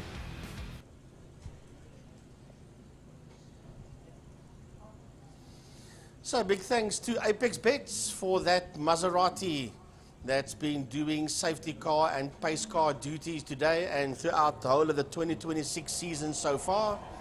So a big thanks to them. We'll say thanks to all our sponsors. A big thanks to Mr. Lime Property Management, to Clint Ridden, to Castrol for the tower, for the spinning pitch, to the City of Cape Town for the bridge, to the Porsche Club for the main straight, to all our class sponsors. A big thanks to all of you guys out there, and to Smile 90.4 FM, the official media partner of the Western Province Motor Club. A big thanks to everybody at Smile FM. So just a huge thanks to everyone. And today, for the first time, like we said earlier this morning, we come to you from the Brian Peak Commentator Studio. Same place, same building, Nothing changed on top of the Castrol Tower, just the name of our commentary booth has officially been baptized, and that happened Friday evening, to the Brian P. Commentator Studio. Everybody says commentary booth and commentary box. I like the fact that the WPMC management said, let's do something different. We don't call it a commentary booth or a commentary box. We call it the commentators or the commentator studio. You know what I'll say, Frankie? Nice name. Studio makes it sound creative. And at the end of the day, I would say that us up here are creatives. It's an art. And we create the noise. We sure create a noise, that's right. But I'd say in a good way. What you're saying there is fact, yes. We add the verbal to the visual. Correct. Which is, of course, very necessary in motorsport, because I don't think I could watch a motorsport event without commentary. So basically what we are doing is you're coloring in the picture. Correct. It's like having a coloring in book, and you got the image there and you color in the picture. That's exactly what we do up here. We color the picture in. Or the drawing we color in, whichever way you'd like to put it. So this will be Warwick Wells Sports and GT race number 2, combined with the Pirelli V8 Masters. Of course, that meaning all of the APV V8 Masters will run Pirelli slicks, the associated tyre with the class for many a year, and of course providing incredible action for as long as they've been around. There we see that APV Evo of Jason Ibbotson, designed after the Ford Mustang GTD GT3 car that was debuted 2 or 3 years ago, and now racing in all classes of GT racing around the world, and extremely competitive as well in both European and American series. But not only that, Frank Eunice, when this debuted here at Killarney International, we were amazed. It's not much different to the original APVs, which also had an upgrade a handful of years ago. They changed to a new nose and a couple of other things and a different body style. But there's already been an order. I spoke to Marcel Angel, a previous champion in the class as well, up until a handful of years ago. There's been an order of about 7 cars, or 7 bodies, to now convert the APV V8 Masters from the old style of body, which you see on 90% of the cars now, to that new Evo style within the next year, hopefully coming into the new season. Well, hopefully we can get that VA Master Series growing again. Right now, the guys that want to race, they are racing as guest drivers with the Warwick Wealth Sports and GT guys, and they fall into classes, do the Pirelli V8 Masters, but they're not officially part of Sports and GT. They could become if they wanted to, but right now not. So hopefully we will get the V8 Masters back, where we can put 15, 16, 17 Correct. cars out on track, and what a sound and sight that would be. But I do believe, this is obviously my own personal opinion, that they fit very well within the Sports and GT class, just because of the times that they do. It's so close. Not only that, they are GT cars. Correct. So that's why they fit in so well. I will say I do miss the Owen Ashley challenge with both chassis that he created back in the day. And I'm sure we might see in future when the development of the new Formula Supercar by Pro Oil comes out. We see the prototype driven by Robin de Vos. Once all of that comes into play and the development continues and a lot of the grid has that same style of body, there's a higher possibility we'll have a combined class once again in the future. Well, that is what it's all about. That's the end result. But today, at the checkered flag, it was Marcel Angel just ahead there of Davi Hubert. I saw on the stream somebody said a Lotari, and had a big question mark behind it to that gentleman that said that earlier on this morning. It is a Lotus Exige with a Ferrari engine in it. That's why it's called Lotus and Ferrari. So Davi Hubert calls it a Lotari. A brilliant little nickname, I'd say. That's a good nickname that is given that Lotus Exige. It does have the other one with the VW motor, and that's the black one, the Wild Rose Gin car. But that car picked up damage. That's why he is in with what, as he calls it, the Lotari. Right, so here we go. Race 2 over 8 laps. The lights go off and away we go. Down into Cape Town corner, and it's that Ferrari of Marcel Angel who gets the run. Oh, there's a huge accident. There's a big one into the tyre wall. Surely we're going to have... It must be the chicane has been destroyed. The tyres on the exit of pit lane have been destroyed. That's involving Connor Kilbride and Sean Moore. Sean Moore is the one that's ended up on the left-hand side of the circuit. Red flag. Red flag, I can see on the screen here. Red flag is being called for. The race has been stopped. That was a massive shunt by those two drivers. The tyres are all over the place. It is a pretty biggish one. But I can confirm Sean Moore is out of the car immediately. Out and walking with our WPMC marshals, who are also on the case near instantly. And, I mean, that was definitely a heavy hit at a considerable speed, so much so that it's taken out the sausage curbs. And we were actually I was waiting for the moment that something like this might happen, where maybe the curbs would be taken away, but not the barriers on the left-hand side. So I'm impressed with the safety that has been brought in for this round and the circuit. But I'm also very glad that Sean Moore has been able to get out of the car in the time that he did. I think on the left-hand side is still Connor Kilbride. I think Connor Kilbride's actually driven away. There he's rolling into Park Ferme, so he must be all right as well. I think actually he saw Sean Moore snap to the left, possibly under braking. I would think so. You can clearly see that is that white and green, white and black supercar number 1 of Sean Moore. And Connor Kilbride was in that. He's going down the back straight. Is Connor Kilbride. He's going to make his way back. I think he may have survived that one. It looked like the front left door was a little bit damaged. Yeah, I noticed that little bit of a dent in it. So it's either that or it's a black strip. But we'll have to wait and see as the rest of the grid lines back up on the start line. Well, I think Connor Kilbride will rejoin and get the feel of the car. But we're going to have to wait now because the circuit's been damaged. Look, the most important thing is, first of all, Connor Kilbride is okay, is in the car, is going. And the second thing is, which is also very important, you picked up there, Jordan, that Sean Moore is out of the car and he walked away from the car. So absolutely from fantastic that, we news. can say that both drivers are okay. So because we can say both drivers is okay, I need to say to you thank you. I'll tell you now I'm going to say thank you. No problem. I'm also curious. You leave me speculating, yeah? Today, so far, that chicane has not caused any problems, was your words. Absolutely. And it's funny because... Commentators curse. That's what I'm saying, thank you. That is true. That's a good point. But even me, surprised, here we go. Here's a replay. Oh, you know what? Connor Kilbride came to a slow. He slowed right down. And Sean Moore had nowhere else to go. So there was a bump to the rear left. There's a tiny little bit of damage on our screen there. There's a damage to the rim. To the rim as well, yes. See, yes. So if we can just get IMUSAT to slow this down. There's Connor Kilbride on the right-hand side of the screen. Sean Moore tries to go around the outside, connects with the BMW. And Kilbride is the man that destroys the sausage curb. And of course, Moore went into the tyre barrier. Oh, mighty unfortunate. A passenger, technically, was Sean Moore. There, we'll watch the replay once again.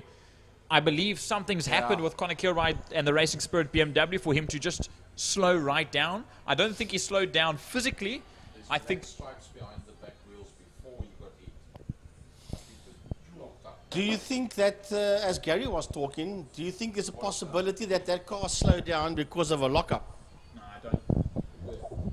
No, I believe that was Sean Moore slamming on the brakes and then having to snap it to the left, and that's what spun him around. Guys, just very quickly, after having a quick look at that car, I'm going to be very, very surprised if that car isn't black and orange flagged. Purely absolutely. Because the front left door is actually off its hinges. It looks like it's literally holding on by maybe a bolt or something like that, but it's actually jutting out from the front. I mean, normally when you see a door failure, it'd be from the back of the door. Well, there goes Nando Toy. You can see they're running straight to Kyle the car Becker there. as well. Kayla Becker. But just again, going guys, part of the team. What a testament to the safety and the safety standards of South African motorsport. So the NDT crew will just have a look there and see maybe no rear end damage. They can see that the door is damaged, but it's possible that if it's structurally sound and still on its hinges, that they might let him carry on. There we see one of the stewards as well. I was just going to say, one of the start line officials going down to have a look as well. They will obviously have a look at the car and then report to race control. So Frank Eunice, I don't know if you saw that, but Nian de Toy just leisurely picked the door up off the clip and popped it back into place. In again. I picked that up. So what you'll find is that door only has a lock, and it doesn't have solid hinges. It just has a pin at the top, so that the door can slot in, open and close, and you can actually pull the door off once it's open. That is just a thing that a lot of race cars have to make them super light. So there he pulls the door right off. I think that the man with the blue jacket, I think that's John Green. If I'm not mistaken, let me just have a look out the window. I might be able to tell you if it is John or not. He's walking down the grid, but I do speak under correction. It's difficult to pick up on the screen here. It may be, it may not be John. But either way, obviously making sure that everything is okay with the Connor Kilbride outfit. So now what the team is doing... I think, is he giving a thumbs up there? It looks like it. Looks like it, yes. And I think that... Well, it could be calling for somebody. There's Caleb Becker, there's Tristan Denobrigo on the right-hand side, just kneeling down now, also part of the team. A big part of the management of Racing Spirit. There I see Gozi on the right-hand side as well, Andrew Goslet.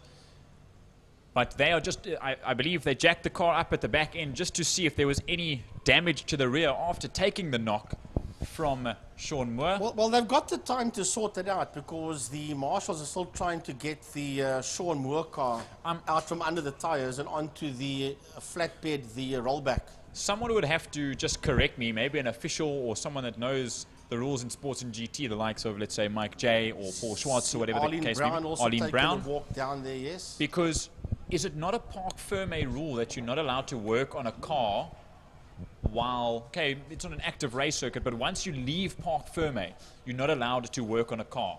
This might be an instance where maybe it was allowed, but they did rush over to it very quickly. So that's just a curiosity and a question that I might have. Unless the COC gives you permission, yes.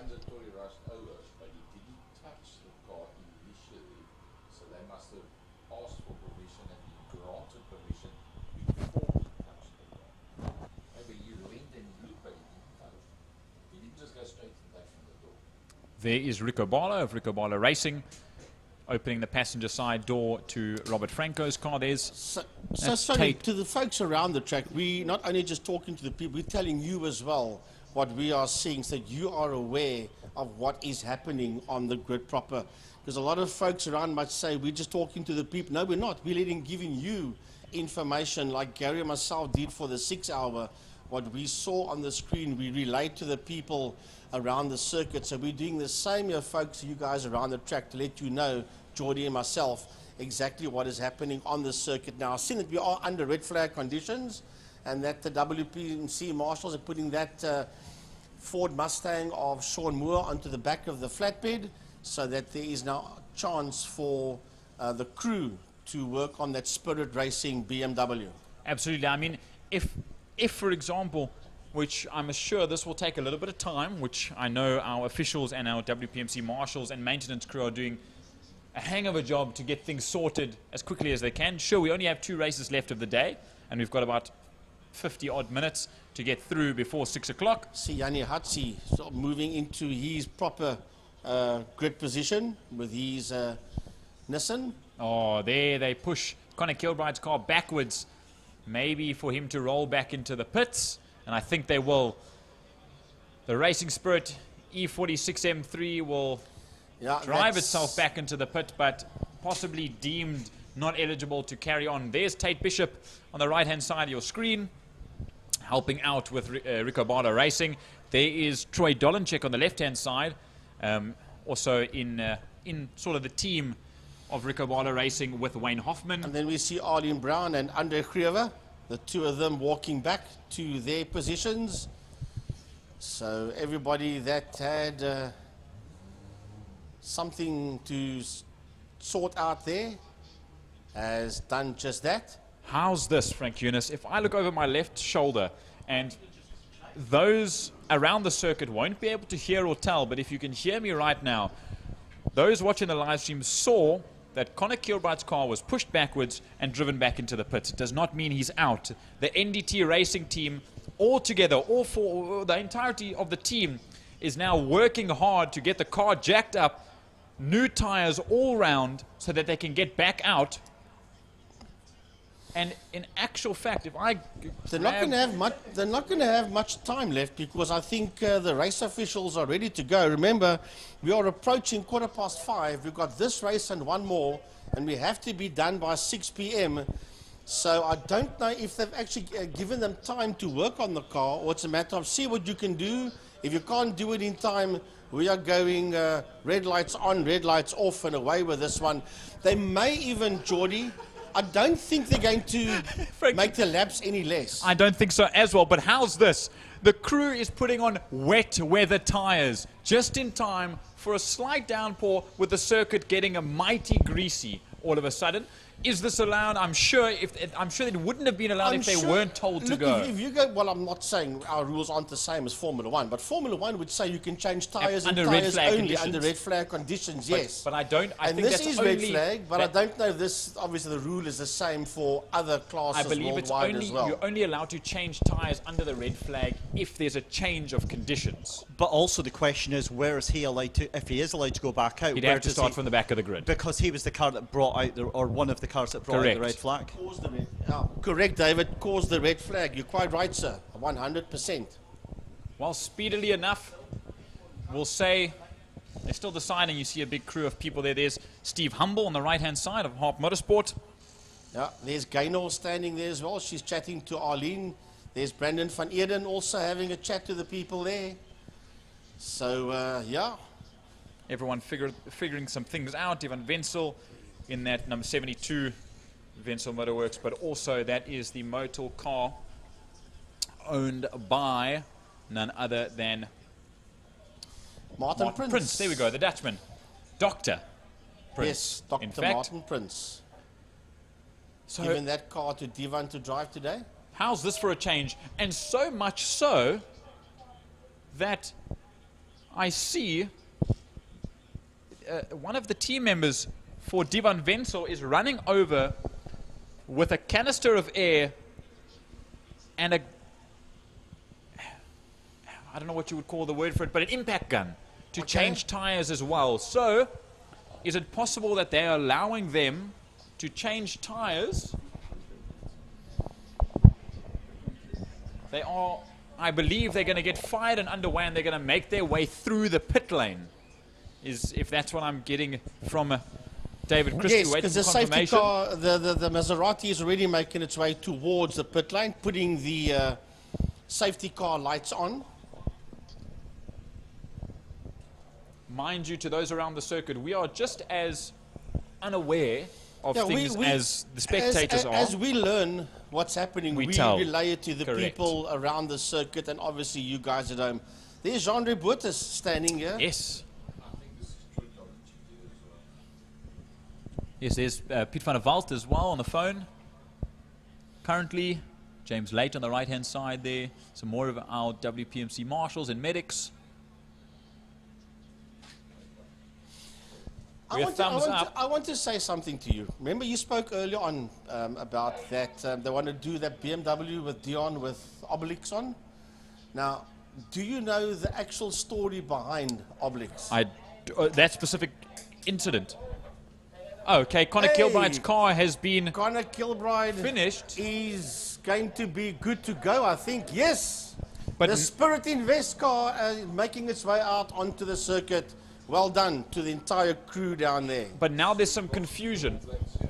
There's some confusion because the Wenzel Motorworks crew downstairs has their trolley of tires waiting, but if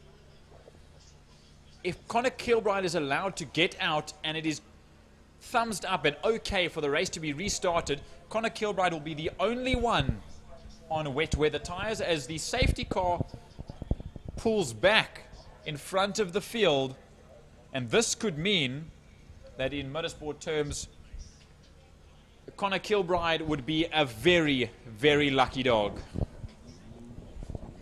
A free pit stop, in other words. He sure will start from the back of the grid, but yep, the Wenzel Motorworks crew goes back to the pit area. The circuit is live once again. This is one of the craziest things I've ever seen happen at Killarney in terms of damage being done to a car, the circuit being fixed, and then being allowed to go out with wet weather tires. It's just it's a insane situation, is what I would say. I just saw one of the crew having a chat there to Spooner. They're telling him, well, they've been allowed to go back into the pits and change tires. Yes, I think all the drivers that are pitting in the Joubert pits have gone in. The safety car is, I don't know where the safety car. Oh, the safety car is, they're going to go around and obviously go back to the pit area and get the tires changed. So this is my speculation, and only speculation. I believe the officials have come to an agreement that this circuit might be too dangerous in a wet weather setting, in a wet weather situation, so they've allowed all the cars in the class to change tires. That would be the right assumption that you made there, yes, because we're going anti-clockwise. Just for safety's sake, you can see, I just saw as the IMUSAT camera panned in, Jordi, I just saw tires lying in, correct, as you can see out the window, yes, tires lying there in pit lane, waiting for drivers. It feels like we're almost back to the SAS event. Any case, to get back to that Obelix story, in the Asterix Obelix, you saw him carry that stone. Just wait for David to give information here. He carried that stone on his back. A ballast, if you will. And those years, the BMWs had to have a certain amount of weight added to the cars to get it within the legal spec. And that's why the BMW touring cars had the Obelix figure as a sticker on the side of their race cars. But specifically Dion Joubert's one. And that was for the start. In fact, I read somewhere today, or no, a while ago actually, but today. I think Sean van der Linde also had it on his very car possible. as well. Yeah. So back in 1994, that car, it was an all-white SAT car with an all-white SAT car of Dion Joubert's that had Obelix on the side of it with the stone on his back. Yeah. But it was 100 kgs. That was the ballast. Yes. That was the what was the repercussion almost So- for BMW Motorsport. So you've done your homework. Of course, it's my job to do my homework, Frank Eunice. Yes, I know I've got that. 30 years to catch up to you.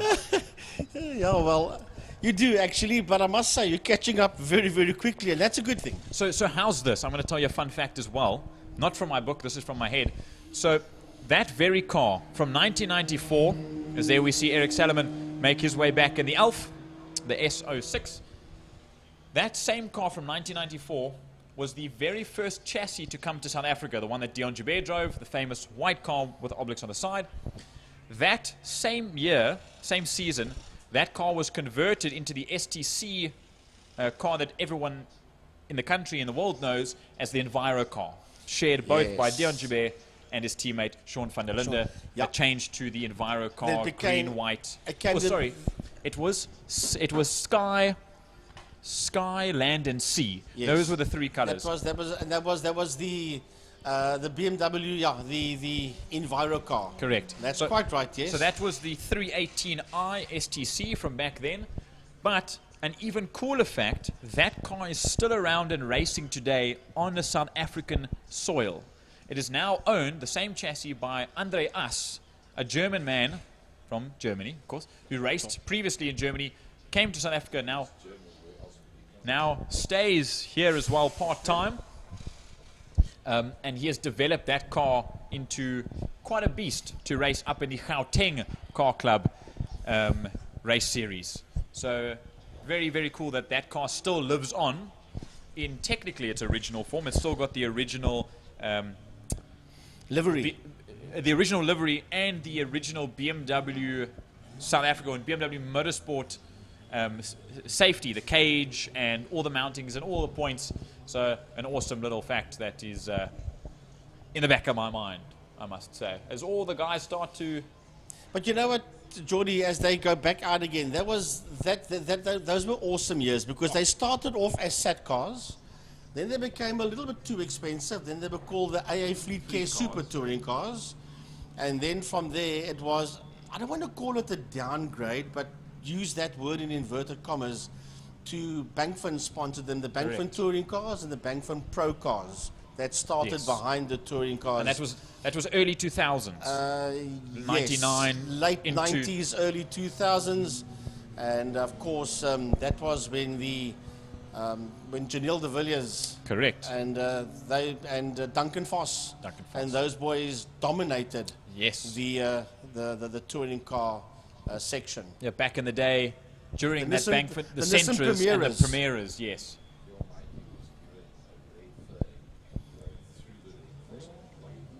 Who's my Mikey? Eric.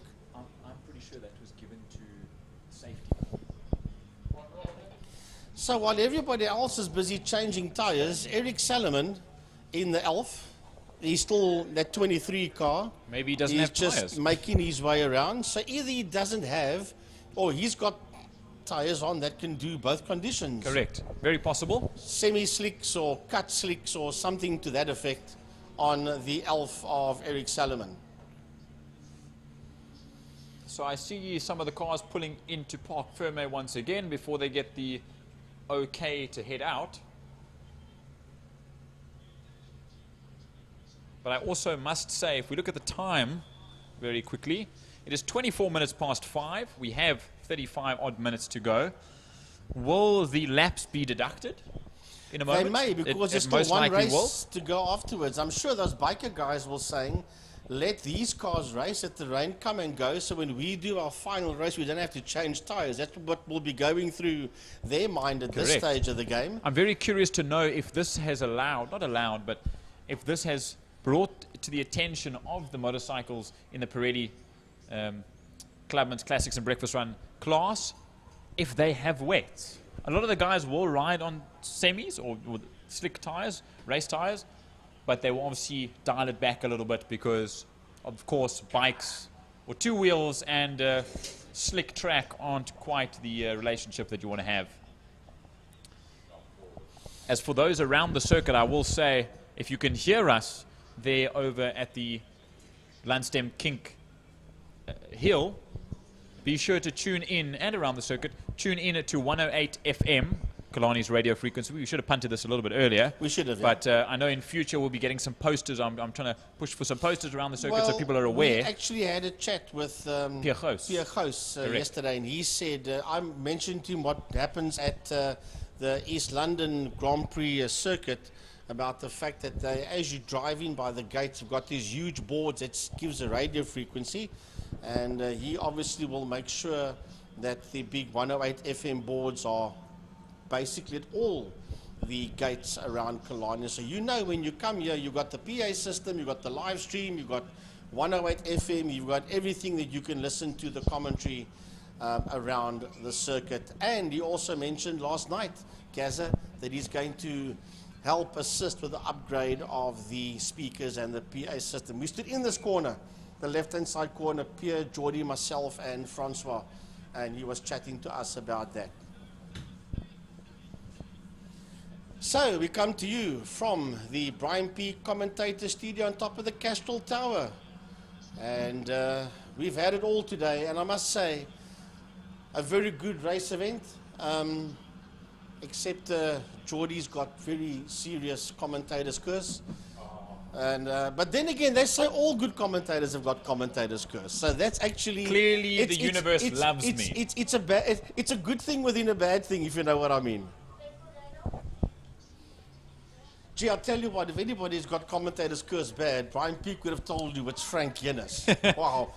Van der Kruger would have said, Frankie, iets nou sê, dan kan jy guarantee iets anders te gaan gebeur. So, yeah, but that's what it was. I see Eric is eventually standing in the pits. I think he's just decided to wait there. Otherwise, you're going to waste fuel. Just have a look out the window, yeah? We stand right back. It's only the safety car that is still standing here, waiting for something to materialize. Eric Salomon has disappeared.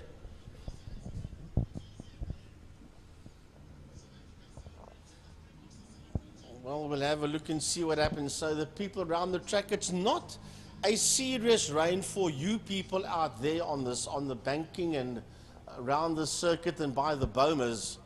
But remember, it is a very, very, very light rain, but it's persistent, and the track will grease up very, very quickly. Remember, there's rubber and oil, all sorts of things on the track from not only today, but other events. So you put a bit of water on it, and all that comes through to the surface, and then you can end up having a problem, especially these Warwick Wealth sports and GT cars and Pirelli V8 Masters. They are very powerful, very quick machines, and not only will you pick up serious wheel spin and damage cars, but it's an accident that could happen, especially in an anti-clockwise direction. So we're going to go off air for a while and wait until the cars come out. Well, we don't need to, because I can see the cars working their way down the pit lane. The safety cars waiting for them. They're working their way down the pit lane, being led out there by Marcel Angel and by Davy Hubert. The two of them are leading the Pirelli V8 Masters and Warwick Wealth Sports and GT cars out onto the circuit. Now, this one is over 8 laps. We'll have to look and see. And they have rebuilt your sausage curve. They just clipped it all together again. So fantastic. The sausage is back up and ready. The sausage is working again. We should have called it the sausage chicane. The sausage roll. Chicane. I don't know what. For next year, when we have this again, I'll definitely think of a good name for that corner. Well, it's not really a corner, is it? But you won't see now. As the camera panned, you saw that big yellow cone standing over Correct. there. That's the cone on the group that Jarno van der Westhuizen was saying took off his wing mirrors on the side of his Polo when he raced GTI Challenge Class A a couple of years ago. And that yellow cone is still around. I believe it's called the cone of shame. Because if you hit that... Yeah, but it's about 1.5 meters long. You can't miss it. It's pretty shocking if you hit it, but I know they were joking. At least I think they were joking on the GTI Challenge. No, they were. If you hit it, you get an extra point. So I wouldn't be surprised if someone did take it out throughout the day. Like we had at the altar this year, last year, and the previous years, as they go either in or out of the new pit complex, there was 3 drums, 2 on the grass and 1 right on the end here. That drum never survives an altar, never, ever, ever. The worst that took damage was in 2022 or 23, I think it was, when Byron and myself did the commentary. It started its life off as a dustbin. It ended up looking very different. A piece of scrap metal. It had every dent. We still made a joke and said it should go into the Dustbin Hall of Fame. I'll never forget that day. Oh, the Latari's around. And he saved it. Well done, Davy Hubert. I think he's getting a little bit bored. He wants to do some I think spinning. that shows you how greasy the track conditions has become, yes. And thank goodness they actually did change tyres. I'm assuming he would have changed tyres as well on the in the pit lane. But this is definitely going to be an interesting race, to say the least. So for those that are still with us on the live stream, you can hear the wheel spin on that Latari. He gave it horns coming out of Holzhoek, and you could pick up the wheel spin on that car. And I can quite safely say, from what I can see, Conor Kilbride's BMW looks okay. The Spirit Racing and Spirit Investment car doesn't look too bad at all. And judging by what I see going past us, Jordan, I don't believe Eric Salomon has got the right tyres. He pulled into pit lane, and I think he has climbed out of that car and said, I don't have the tyres, so I am going to retire. And already that's Rob Franco. Retire. Yeah. Well, I was talking about Eric Salomon, not Roberto Franco, but obviously he's decided, this IDR costs too much to go out there and possibly damage it. Absolutely, and when he was having a chat with Rico Barlow on the ground when they were parked up. I think he just went out there to get the feeling. If it's a KL race, if I'm not happy, just he'll pull it in, pull it in. Sure. There's still a long season ahead. Yeah, 2 more races to go, and possibly some others. They will probably enter into the Extreme Festival there is if not some other races which, as by well. the way, folks, is at Killarney the middle of next month. That's the second time they come to Cape Town. The National Extreme Festival rolls into Cape Town in September. And I can guarantee you this place is going to be full. Hopefully the weather will be all right for that one. So, let's see what we've got. We've got Marcel Angel and Davi Hubert leading the field around behind the safety car. We've still got Wayne Hoffman in there. We've got Divan Wenzel in there, Connor Kilbride in there, Yanni Hatzi in there, Divan Lasmore in there, Marius Fourie in there, and that is it. That is it. 3, 4, 5, 6, 7, 9, 10 cars out there that's going to brave the conditions.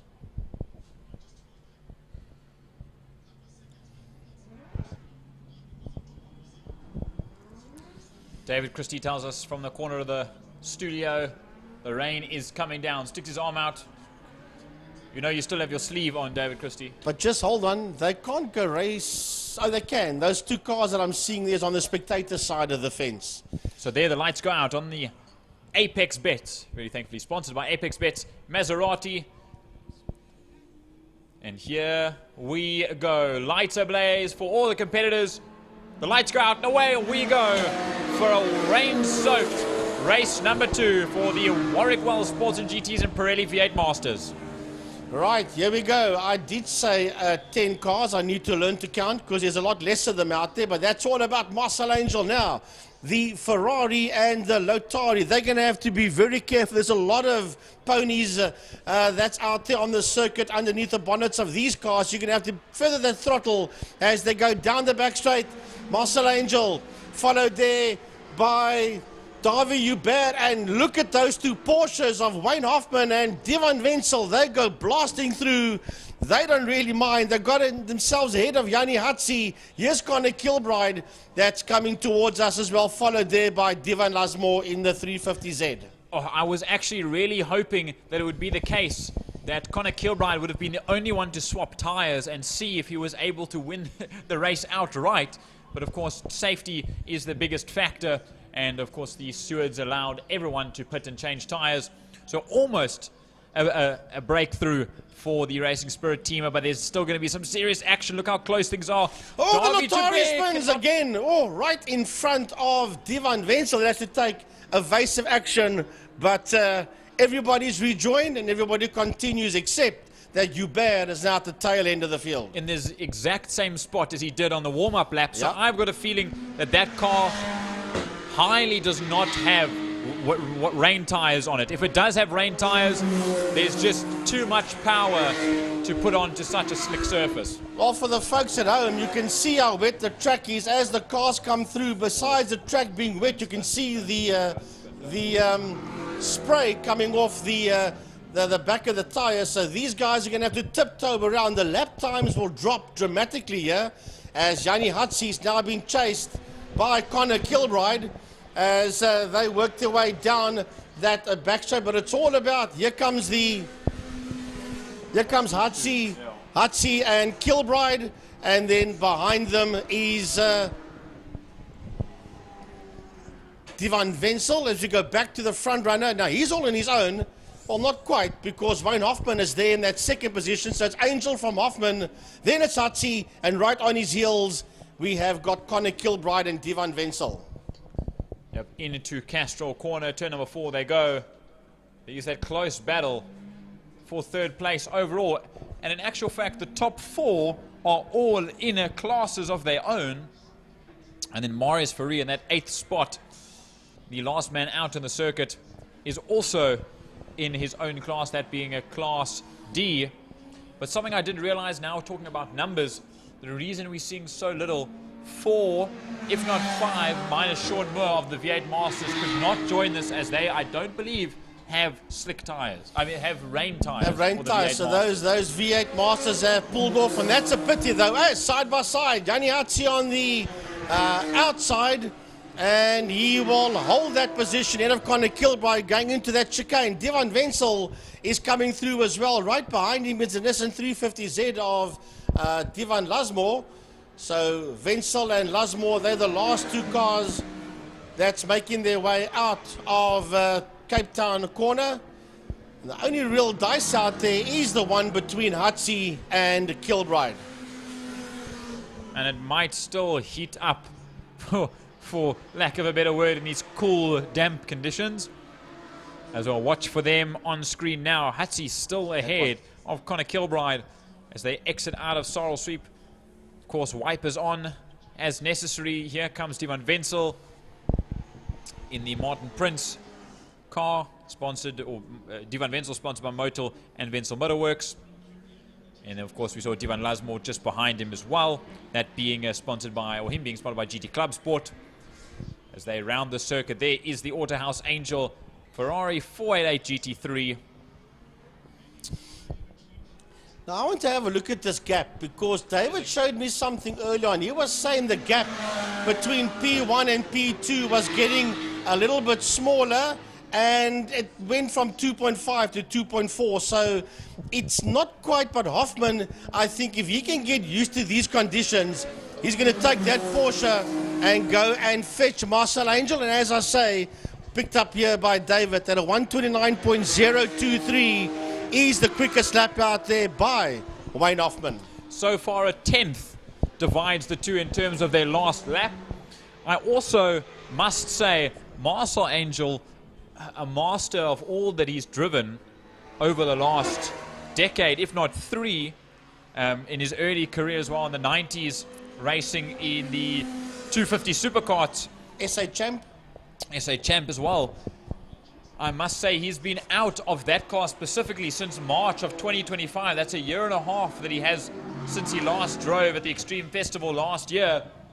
But Wayne Hoffman, getting this car within the last season, has been on form and gotten to grips with this Porsche GT3 Cup car immensely over the last couple of months. And that is also why I think he's closing that gap ever so slightly, 10th by 10th, as they come in to 5 laps, or coming up on 4 laps to go. Well, I'm hoping that Wayne decides, let me get used to this car and this conditions and close up. It was 2.5, it's now 2.4.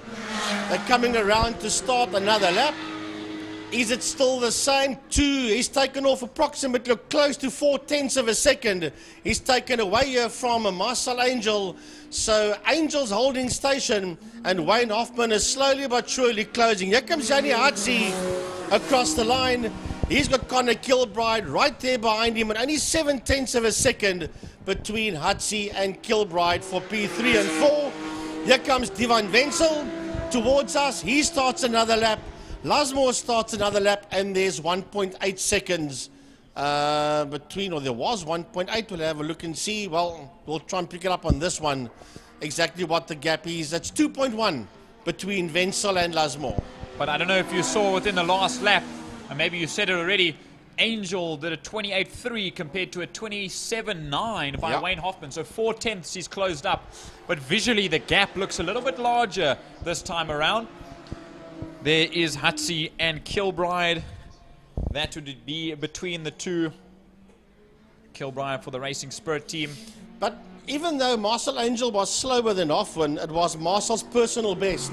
Very true. 128.3. So that was a PB there for Marcel Angel.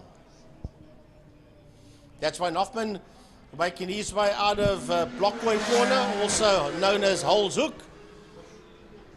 And we wait now for, here comes Gianni Hatzi and Connor Kilbride. In the background, you just picked up that orange and black Porsche of Divan Wenzel, and he's been chased down here by the Nissan 350Z of Divan Lasmore. Yep, we actually haven't seen a lot of 350Zs back out on circuit. There was a point where we had 5 or 6 of them almost dominating the class within their respective classes in sports and GT. As of now, Divan Lasmore was actually supposed to race in Clubman's for race 1 and race 2. He made it out for race 1, then he had a tyre inflation issue and tyre damage. So either Hoffman was very slow because he did a 129.1, because the gap now between himself and Marcel Angel went from 2 seconds to 4.7. So either he was slowing down or he got that car Where is twitching Wayne? out of There, shape. sorry, I shocked myself for a moment. I looked over. No, he's still there. He's still there, and that's when I got a little bit confused because I saw Marius Fourie just in between the two, and I lost track of Wayne Hoffman for a moment. Oh, and Hoffman loses it. Whoa, big Oh, time. that's a big spin coming out Into turn number into 4. the stock car oval. Give us a chance to say it, bud. Oh my goodness. He spun it into the stock car oval, but he will recover, and he's going to rejoin if he can keep the momentum going into turn, what we know as turn 1 into holes.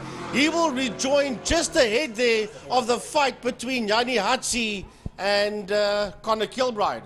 Yo, that was really something. Yanni Hatzi almost quite literally pushing Wayne Hoffman around. Oh, big slide there on the gas. Wayne Hoffman's just going to try and get back up to speed, not lose any time.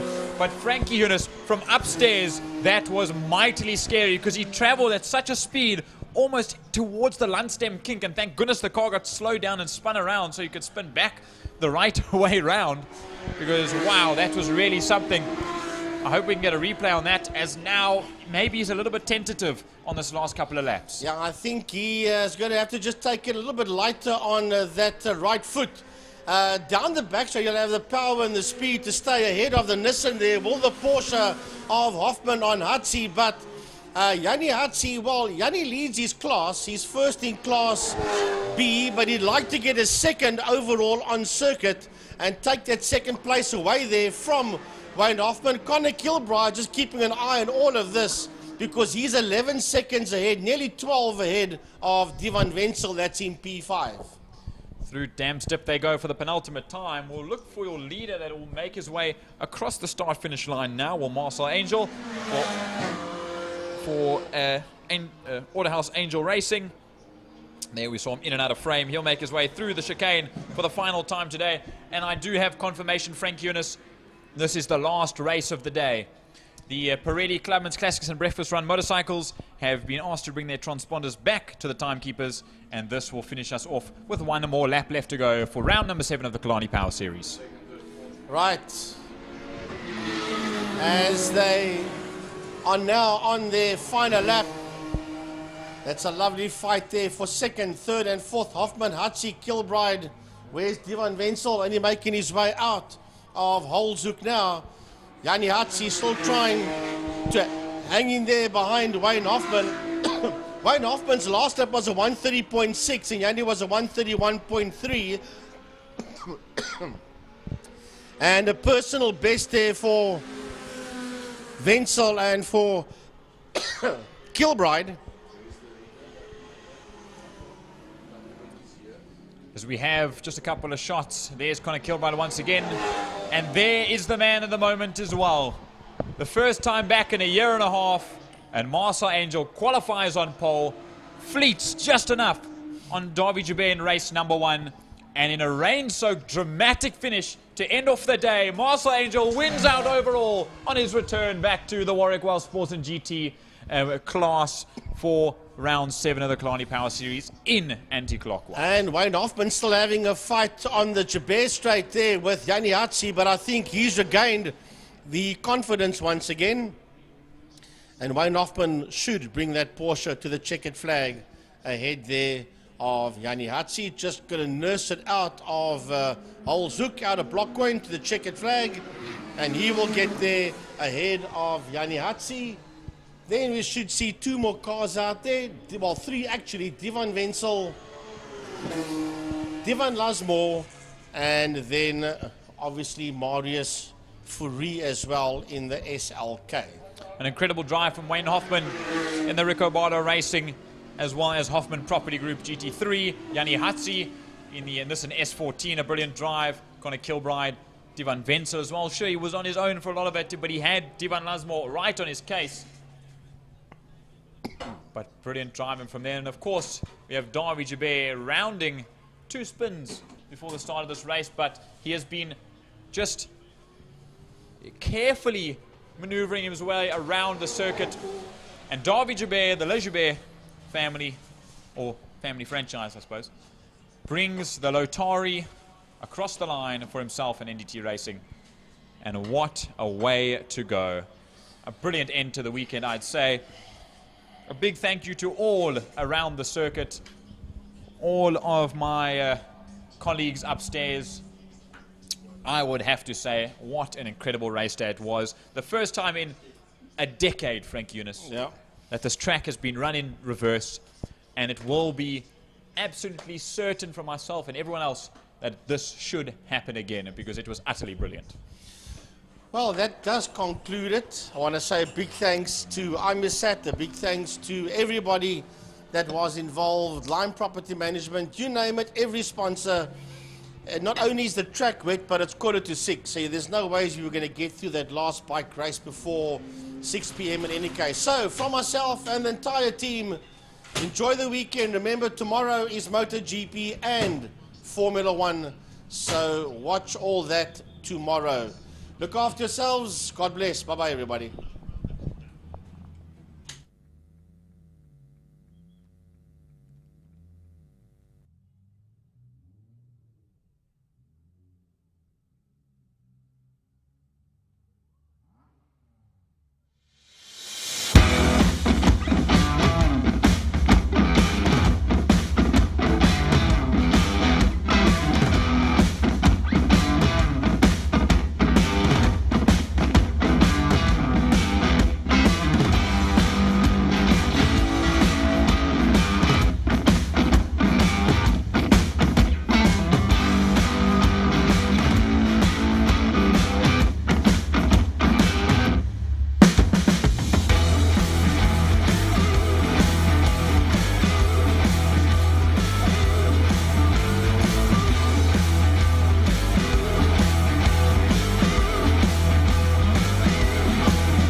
That was Power Series round number 7. In reverse, I hope you guys savored the moment. I savored every single moment because I just don't know when we're going to see this type of thing again. If I can echo the sentiments of some of the drivers, they've been saying it's kind of like an away race at home, which is awesome to see. I'd like to see it again. Maybe comment on the live stream below if you guys like the reverse stack, you would like to see it. But that being said, we want to say thank you to all the spectators that have come out today to Killarney International Raceway, all you guys that have been following us on the live stream. We want to give a big shout out to our sponsors who make this possible. We've got Smile, Lime Property Management and Castrol. Without sponsors, it makes it a lot more difficult to run days and events like these. So it was an amazing day. Thank you to everyone, and we'll see you next time.